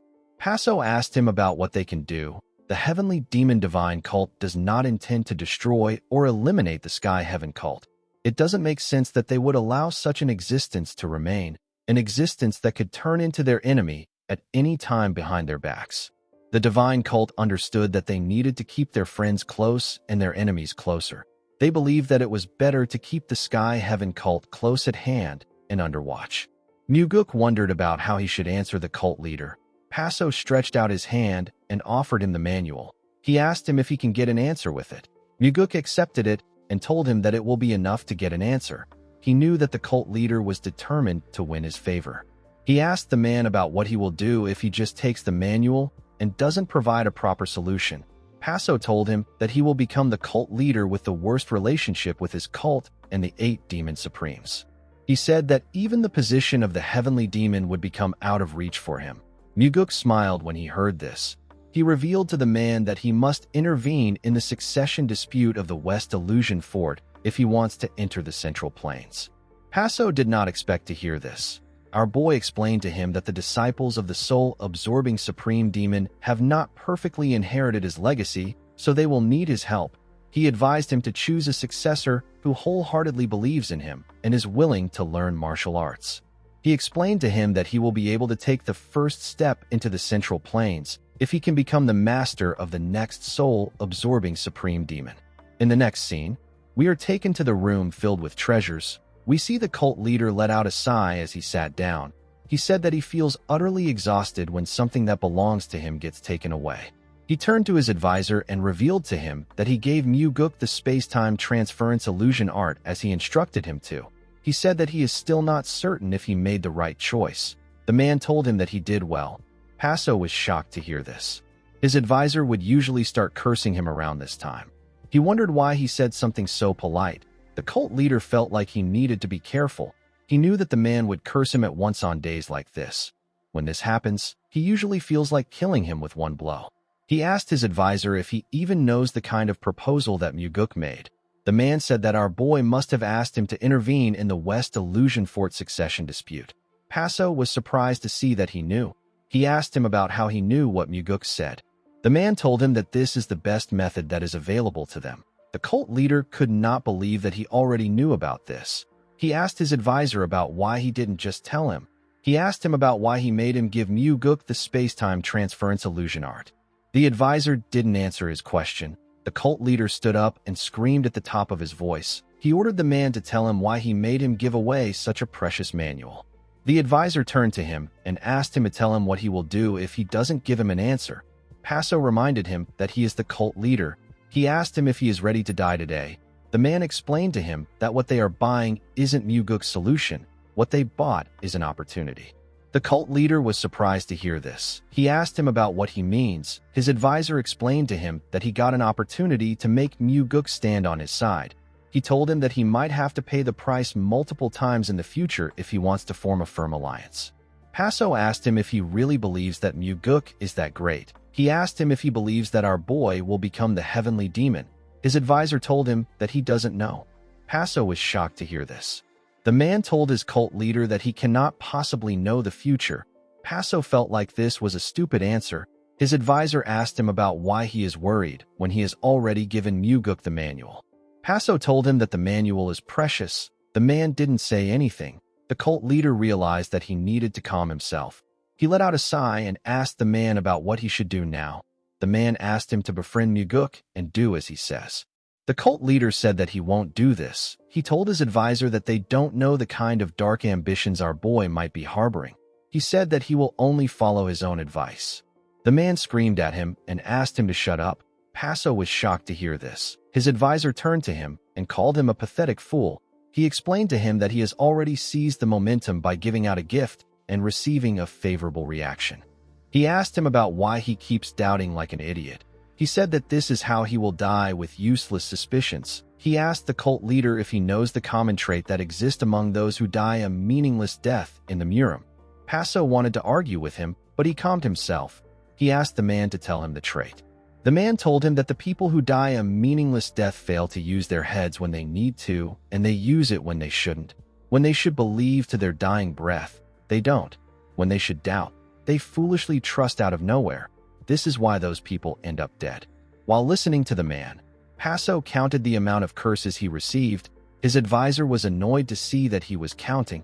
He asked him to stop before he cuts off his fingers. He told him that he won't answer any more questions today. He asked the cult leader to keep his mouth shut unless he intends to truly kill him. The moment he said this, Paso took the man to his favorite field. The man quickly became calm. The sky made him feel at ease. He asked his cult leader to tell him what troubles him. Paso was shocked to see how his mood changed so quickly. In the next scene, we see Mu-guk in his training room. He closed his eyes and gathered an eerie energy around him. He focused on this energy. He began to sweat heavily as he pushed his body. Although it was tough for him, Mu-guk still continued releasing the energy. He grit his teeth to endure the pain he was feeling. His body released more sweat. After a while, the energy began to spread around the room. The world around Mu-guk slowly began to get distorted.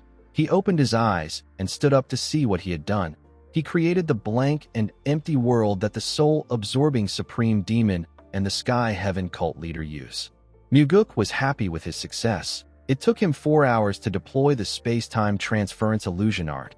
He remembered that the sky heaven cult leader said that even a talented person needs to practice for several days before being able to use the art. Mu-guk managed to create a space in a much shorter time. He clenched his fist and told himself that he needs to keep shortening the time until he can wield it as freely as the soul-absorbing supreme demon or the sky heaven cult leader. He looked around his empty world and saw that there was nothing there. He recalled that the soul-absorbing supreme demon was able to create a cliff and Paso created a wasteland. Muguk smiled and told himself that he will also create a space of his own one day. The scene shifts and we are taken to Paso's room. We see the demonic Buddha in the room with him. Rabin was staring at the chained advisor. He carefully moved close to him. Paso noticed this. He saw Rabin wave his hand in front of his advisor. Before the demonic Buddha could touch the man, Paso called out to him. He asked him about why he is there at such a late hour. Rabin put his hand down and turned to the cult leader. He told him that he heard that he met Muguk. Paso said that he wanted to meet our boy because he might become the heavenly demon one day. With a confident smile on his face, Rabin said that the first young master will become the heavenly demon. The cult leader told him that things are not looking that way. Rabin asked him about what he means. Paso told him that our boy has risen to the seat of the Nirvana Pavilion Master. He said that anyone can tell that the heavenly demon is training Muguk to be his successor. Rabin smiled and told his friend that he has stayed in the frontier for so long that his insight has become dull. He said that he doesn't see the situation like that. He said that Muguk was granted another position since his elder brother is going to be the heavenly demon. He told Paso that the heavenly demon is trying to tell Muguk that he should be satisfied with the position. The cult leader told him that he might be correct. He said that he feels bad that he won't be able to meet the first young master after traveling a long way to the Central Plains. He asked his friend about why he supports the first young master so strongly. Rabin said that it is because he is the one who will become the successor. Paso asked him about why he is so sure. The demonic Buddha told him that it is just his intuition. Paso glared at his friend. He knew that he was not the kind of person who would make important decisions based on intuition. This means that the demonic Buddha doesn't want to tell him what he knows about the first young master, even though he calls him his friend. Rabin asked the cult leader not to do anything rash. He told him that there are several eyes watching him here. Paso told his friend that he doesn't understand what he means. The demonic Buddha asked him about why he hasn't left the cult yet. Paso asked him if he is telling him to scram now that their business is finished. Rabin assured him that he didn't mean this. He explained to him that a visitor needs to quietly leave when he is done visiting someone instead of defecating in the master's bedroom. Paso laughed and told his friend that he is being mistaken for the person who caused the mess. Rabin told Paso that he will advise him as a friend. He asked the cult leader to not stir up unnecessary trouble and simply return to the Sky Heaven cult. Paso did not expect to hear this. He and Rabin had always maintained courtesy and pretended to be friends. He never expected the demonic Buddha to bluntly ask him to leave. With a serious look on his face, Paso asked the demonic Buddha if he is someone who must come when called and go when dismissed. Rabin was not moved by the look on his friend's face. He asked him if this is not how their situation is. He and the cult leader looked deep into each other's eyes. It seemed like none of them wanted to back down. Rabin suddenly laughed and told Paso that he is joking. He asked him if he has to take offense to every joke. He told Paso that he has lost his sense of humor because he has stayed in the frontier for too long. With a smile on his face, Rabin asked Paso to stay and enjoy himself. He told him that they can play together for a lifetime. Paso decided to join the demonic Buddha's act. He smiled and told him that he is correct. He said that the desolate sandstorm of the frontier can make people desolate. Rabin suggested that they get a drink somewhere with a better atmosphere. Paso accepted his suggestion. After Rabin left the room, Paso asked his advisor about what he thinks. The man said that Rabin is anxious. He said that the demonic Buddha must have noticed that they plan to ally themselves with Muguk. Paso asked his advisor if their alliance with Muguk is worth such anxiety. The man told him that Rabin is quite wary of our boy. Paso asked him about what they should do. His advisor asked him to think by himself. He asked him to not always seek advice from him. Paso reminded him that this issue concerns the very survival of him and the cult. He asked him not to be so stingy. The man raised his chains to show the cult leader that he is tied down. Paso took him into his favorite world. The man was extremely happy to see this. The cult leader used his key to unlock the man's chains. He asked him about why he likes this place so much. The advisor's mood turned sour when he heard this. He asked his cult leader if he wants to try being shackled all day. He told him that they can switch roles. Paso declined the offer. The advisor told him that the demonic Buddha will do anything to drag him back. He said that Rabin will probably use the heavenly demon as leverage. Paso asked him about what he can do. He said that this is their chance to establish a foothold in the Central Plains. The man asked him to meet Muguk and to ask him about how they can stay there. He assured him that Muguk will provide a way. Paso asked him if he doesn't already know a way. The man said that this is not important. He told his cult leader that he must present a gift to Muguk before he gets the method from him. The cult leader asked him if he needs to cling to Muguk so desperately. The man asked him if there is anyone else he can cling to. Paso was surprised to hear this. He knew that his advisor was correct. The heavenly demon despises him, and the first young master is supported by the demonic Buddha and the other demon supremes. Only the Blood Heaven Sword demon openly allied with Muguk. The rest were either neutral or they supported the first young master. The advisor told Paso that he can hide in the frontier if he doesn't wish to rely on Muguk, and he can come here when summoned and leave when dismissed. He told the cult leader that he can live a life of comfort this way.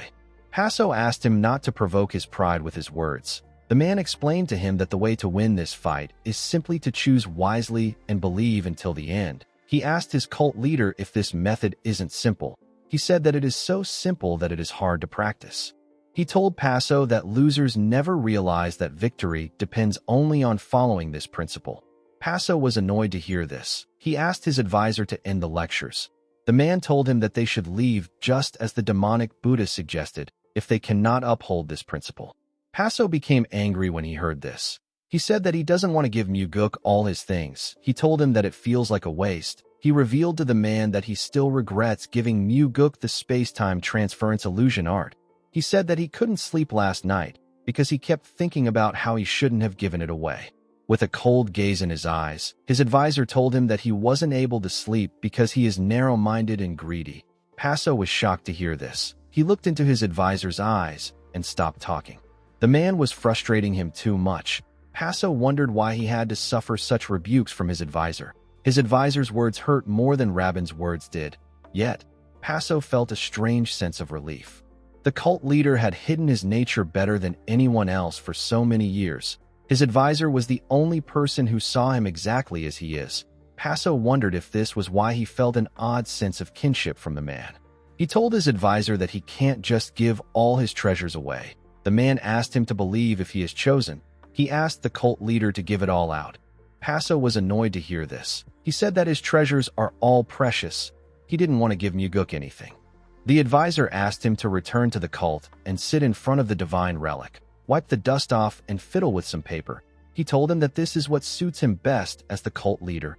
Paso said that he will definitely establish the cult's headquarters in the Central Plains. He said that he will accomplish what his predecessors failed to achieve with his own hands. The advisor stared at him. He told Paso that this probably won't happen. The cult leader was annoyed to hear this. He thought the man would curse him like he usually does.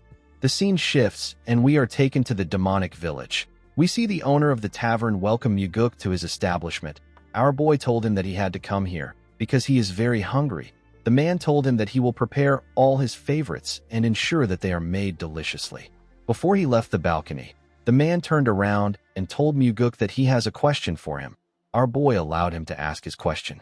The man asked Muguk about why he always comes to their tavern when he can go to better taverns. With a serious look on his face, Muguk asked him if he still doesn't know. The owner nervously asked our boy to tell him his reason.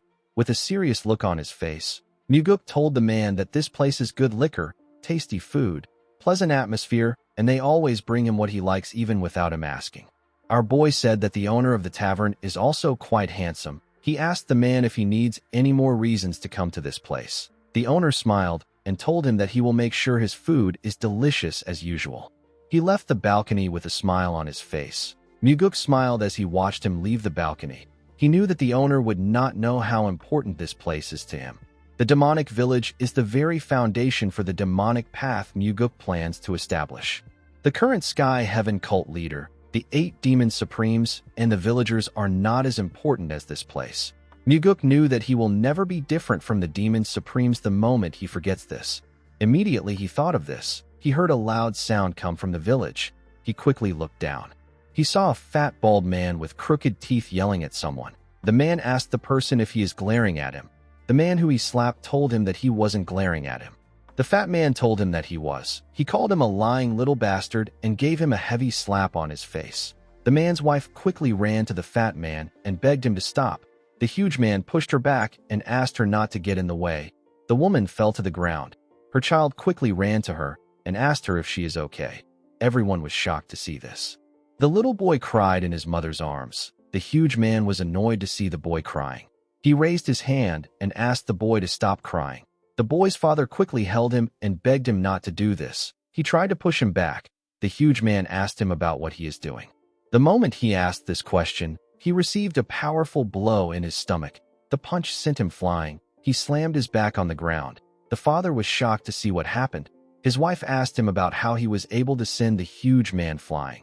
The man said that he doesn't know what is going on. The boy seemed to be proud of his brave father. The wife suggested that they leave the place. The man agreed with her. He walked forward with the woman and his son. The huge man pushed himself up while screaming at the top of his voice. The man asked the people around to tell him where the man went. He said that he will find him and kill the woman and her child. He grabbed someone and asked him if he knows who the man from earlier is. The person didn't know what to say. Someone asked the huge man if there is really a need to go this far. The man raised his head up and said that he wants to know who said that. Muguk raised his hand to show himself. He asked the man if he is really doing all this just because he locked eyes with the man. He couldn't believe that the man hit the father in front of his child. The man referred to Muguk as Brat and asked him to tell him why he butt in. Muguk was the one who sent the man flying earlier. If he had pushed the man directly, then the child would have had to live with the memory of watching his father and mother get beaten. Our boy wanted the child to remember his father as a brave person. He asked the man if he really plans on killing an entire family over a single strike. He asked him if he really needs to escalate things to this point. The fat idiot referred to Muguk as bastard and asked him to come down. He told him that he will die in place of the family. Muguk stood up and said that he planned on coming down already. He jumped down from the balcony. The moment he landed on the ground, the man thrust his fist at him. The man was moving slow in Muguk's eyes. He easily moved to the side and grabbed the man's hand. He twisted his arm and broke it. The man screamed out in pain. Tears poured out of his eyes. Muguk told him that this wasn't an issue that should have gone this far. While the man was screaming in pain, Muguk told him that locking eyes with a person isn't a reason to strike them. He said that taking one hit isn't a reason to slaughter a family, and drinking too much isn't a reason to lose one's humanity. He asked the man to tell him why the situation had to get to this point. The man was annoyed to hear Muguk's question. He took out a dagger and swung it at him with his other hand. Our boy easily dodged the attack. He moved below the man and hit his stomach. The attack sent the idiot flying. The man was able to regain his balance. Before he could do anything, a large amount of blood gushed out of his mouth. Everyone was shocked to see what Muguk did. The investigators of the Nirvana Pavilion arrived to the scene when the man fell to his knees. They quickly recognized their pavilion master. They asked him about what happened. Muguk ordered them to take the man to the Nirvana Pavilion and uncover every single crime he has committed until now. The men accepted his order. They picked up the injured man and pushed him forward. After the investigators left, everyone turned to Muguk. While screaming at the top of his voice, our boy explained to them that there is no law within their cult that says that demonic martial artists may commit atrocities without consequences. He told them that if any of the cult's martial artists act in this manner, they should report them to the Nirvana Pavilion branch. The people began to cheer when they heard this. They were all excited. Muguk walked to the entrance of the tavern after giving his speech. Before he could step in, someone asked him if he means what he just said. Muguk was surprised to hear the person's voice. He quickly turned to him. The person turned out to be the Sky Heaven cult leader. Paso asked him if he really means it when he says that demonic martial artists should not be allowed to take evil deeds for granted. In the next scene, we see Muguk pour Paso a drink. They sat in the tavern together. The cult leader reminded Muguk about what he just said. He said that this isn't the kind of thing that one would expect to hear from the young master of the heavenly demon divine cult. Muguk told him that he doesn't like rigid ways. He said that young people nowadays don't like the old ways. The cult leader said that he is still old-fashioned. Muguk advised him to keep young people with open minds by his side. He told him that the Blood Heaven sword demon has grown younger in spirit because he does this. Paso laughed and drank his liquor. He placed his cup down and asked our boy if he has been able to deploy the space-time transference illusion art. Muguk told him that he has. Paso smiled and asked him not to worry. He told him that everyone fails at first. He asked Muguk not to let it bother him too much. Muguk placed his cup on the table and told the man that he succeeded in deploying it. Paso was shocked to hear this. Our boy told him that the space was marvelous. He said that he is going to be completely immersed in the martial art from now on. Paso asked him if he has seriously deployed it. Our boy assured him that he did. The cult leader asked him about how long it took him to deploy the martial art. Muguk revealed to him that it took him 4 hours to learn it. Paso couldn't believe what he was hearing. Our boy told him that the martial art suits his aptitude well. The cult leader told him that he wouldn't have believed this if someone else said this. He asked Muguk if he is a martial genius. He said that it will still be impossible for him to learn it in 4 hours, even if he is a martial genius. Muguk didn't say anything to the cult leader. Paso asked him if he can show it to him next time. Our boy told him that he will. Paso thanked him and poured himself some liquor.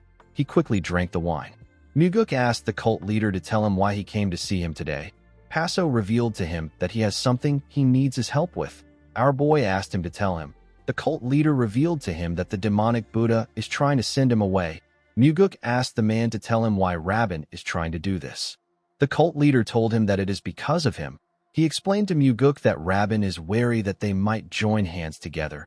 Paso asked Muguk to give him a reason to stay.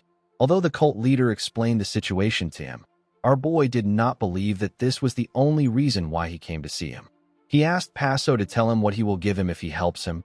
Paso told Muguk that it is a bit stingy for him to say this between them. Muguk told the cult leader that there is no such thing as between them for now. He said that they have only had a single deal. Paso asked him about what he wants. Our boy asked the man if he can choose a relic from the divine relics he brought. The cult leader was shocked to hear this. He asked Muguk if he is insane, with a cold gaze in his eyes. Muguk told the cult leader that he is not as insane as him, who is recklessly trying to invade the central plains at a time when a demon supreme has just died and everything is in chaos. Paso became calm when he heard this. The scene shifts and we see Muguk follow the cult leader to his residence. He couldn't believe that Paso agreed to his proposal. He did not expect the man to actually give him a divine relic just to join hands with him. Muguk didn't understand why this man was pushing himself beyond reason to form an alliance with him. When our boy stepped into the building, he saw the advisor sitting in front of the Thunder Bell. He asked the cult leader about who he is. Paso introduced him as a subordinate that guards the Thunder Bell. Although he said this, Muguk could tell that the man was much more than a mere subordinate. Paso wasn't looking at him the same way a person would look at a subordinate or a slave.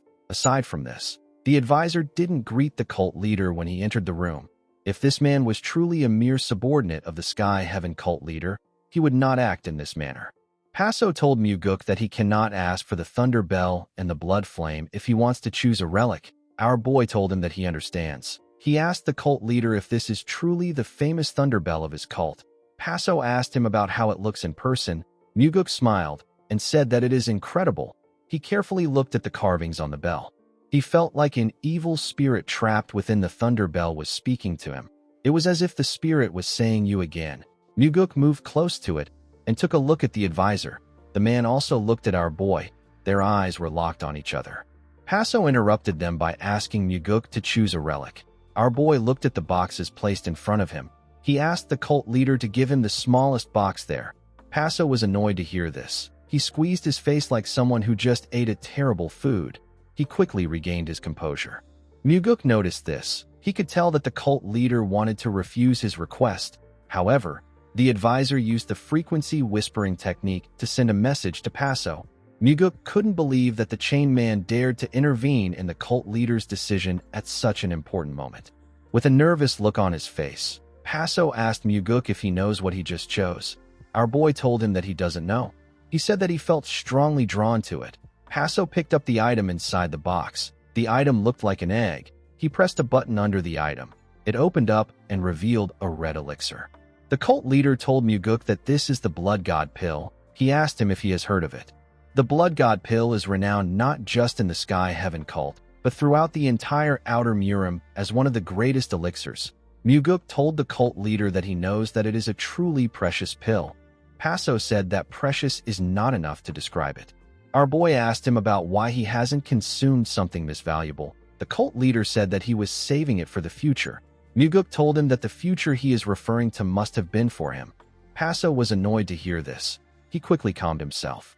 Muguk noticed how fast he calmed himself. He became certain that the two men were communicating through frequency whispering techniques. He became curious about the advisor's identity. He wondered about who he was for him to have a say in such a critical decision. Paso let out a sigh and told Muguk that he will give him the elixir. Our boy thanked him for his generosity. The cult leader told him that they will do things differently this time. He asked Muguk to first tell him how he can remain in the heavenly demon divine cult.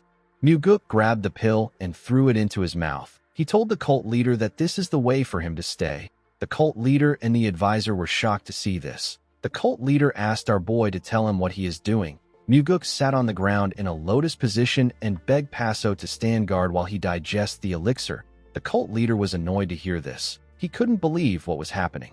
Muguk's body was releasing the red energy of the blood god pill. Paso was annoyed to see that Muguk actually dared to eat the elixir in front of him. The advisor began to laugh. He was laughing with his frequency whispering technique, so his laughter was going directly into the cult leader's head. Paso was extremely angry with our boy. His advisor didn't even bother to comfort him. He simply continued laughing. The cult leader wondered if he should just kill Muguk right now. His advisor asked him to do it. He told him that he will start an all-out war with the divine cult if he kills Muguk. He told Paso that he would love to see the heavenly demon tear him apart. With a look of anger on his face, the cult leader said that Muguk took the elixir because the method he is about to propose will be something utterly absurd. The advisor asked him to kill our boy. He asked him to smash Muguk's skull into the ground right now. Paso gathered his energy into his hand. He wanted to slam Muguk's head to the ground. Before he could swing his hand, his energy disappeared. The cult leader grit his teeth and forcefully calmed himself. He really wanted to end Muguk there, but he had no choice but to be patient. He sat down and rested his back on the bell. His advisor asked him if he won't kill Muguk. The cult leader asked him if he thinks that he is a coward who can't bring himself to kill Muguk. The advisor told him that the reason he can't kill our boy is because he is sharper than he thought. Paso did not understand why the man said this. He asked him about what he means. The man explained to him that Muguk is so confident that he won't kill him because he has already assessed him completely. He said that a man like Muguk will surely provide the right answer. The cult leader asked the man if he knows what Muguk will suggest. The advisor revealed to him that he didn't actually know the method at first, but now that he is seeing Muguk consume the blood god pill, he is able to guess what our boy will suggest. Paso asked him to tell him the method. The advisor asked him to hear it from Muguk once he is done circulating his energy. Paso asked him about why he doesn't just tell him. The man told him that his face will show that they know everything. The cult leader said that this is not true. He told the man that he never lost in gambling when he was in his youth. The man told him that no gambler wanted to show their skills in front of the successor of the Sky Heaven cult. Paso couldn't believe what he was hearing. He realized that he only won his games because he was the successor of his cult. He turned to Muguk and hissed at him. The moment he did this, his advisor called out to him. The cult leader turned to him and asked him if he thinks that he is his buddy now. The man advised Paso to just give Muguk everything. He said that it won't be a loss. Paso was shocked to hear this. He asked him if he is serious. The advisor explained to him that he used to judge Muguk based on the bits of information flying around. However, now that he had seen Muguk with his own eyes, the man realized that the information was not accurate. He told his cult leader that the information he got was an understatement of Muguk's ability. The cult leader did not expect to hear this. He asked his advisor to tell him what will be left for him if he gives Muguk everything. His advisor told him that he will get to fulfill his dream of living in the Central Plains. Paso asked him if Muguk will really keep his word to let him live in the Central Plains. The man explained to him that the very fact that Muguk is so quick to swallow everything means that he intends on keeping his promise. The cult leader told him that they will become beggars rattling around with broken bowls if our boy doesn't keep his promise. The man smiled and asked him not to worry. He assured his cult leader that he will feed him if they go poor. Paso was shocked to hear this. With a smile on his face, the advisor said that he is willing to drag his shackles around and sell medicine to feed him. Paso didn't know how to react to what his advisor said. He asked the man about what they will do if Muguk loses the succession struggle and dies. The man explained to him that this is what it means to bet one's fate on someone else. A person either gains everything or loses it all. The cult leader asked the man if he is doing all this just to drag him into ruin. With a smile on his face, the advisor asked Paso if he is just realizing this now. Paso didn't know what to say to him. The man gently called out to his cult leader. Paso was annoyed to hear his voice. He asked him not to talk casually to him. He told him that he has already done it more than 5 times today. The man told Paso that he understands him. Paso was shocked to hear this. His advisor explained to him that a person must give up something in order to gain something. He told him that they are not the kind of people who are blessed enough to have it all without sacrifice. Paso turned to the man. He did not expect to hear this. His advisor told him that someone who has it all is the young master sitting in front of them. The cult leader closed his eyes and said that it is a waste. A while later, we see the energy around Muguk intensify. Our boy slowly dragged the energy and pushed it to his lower core. Paso was shocked to see this. He quickly stood up. Muguk released the energy which he moved to his core. A bright red light shined in the room as he did this. When he opened his eyes, we see that his pupils have turned red. They quickly returned back to their natural state. Paso couldn't believe that our boy was already settling his energy circulation. He wondered about how deep Muguk's cultivation is. He noticed that our boy didn't even bother to hide it in front of him. It was as if Muguk was showing him how strong he is and asking him to trust and follow him. Muguk stood up and thanked the cult leader. Paso told him that he is audacious. He was still annoyed that our boy stole his elixir and dared to circulate it in front of him. Muguk told him that he didn't steal it.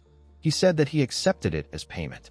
The cult leader asked him to tell him what he means. He told him that he hasn't heard a single method from him yet.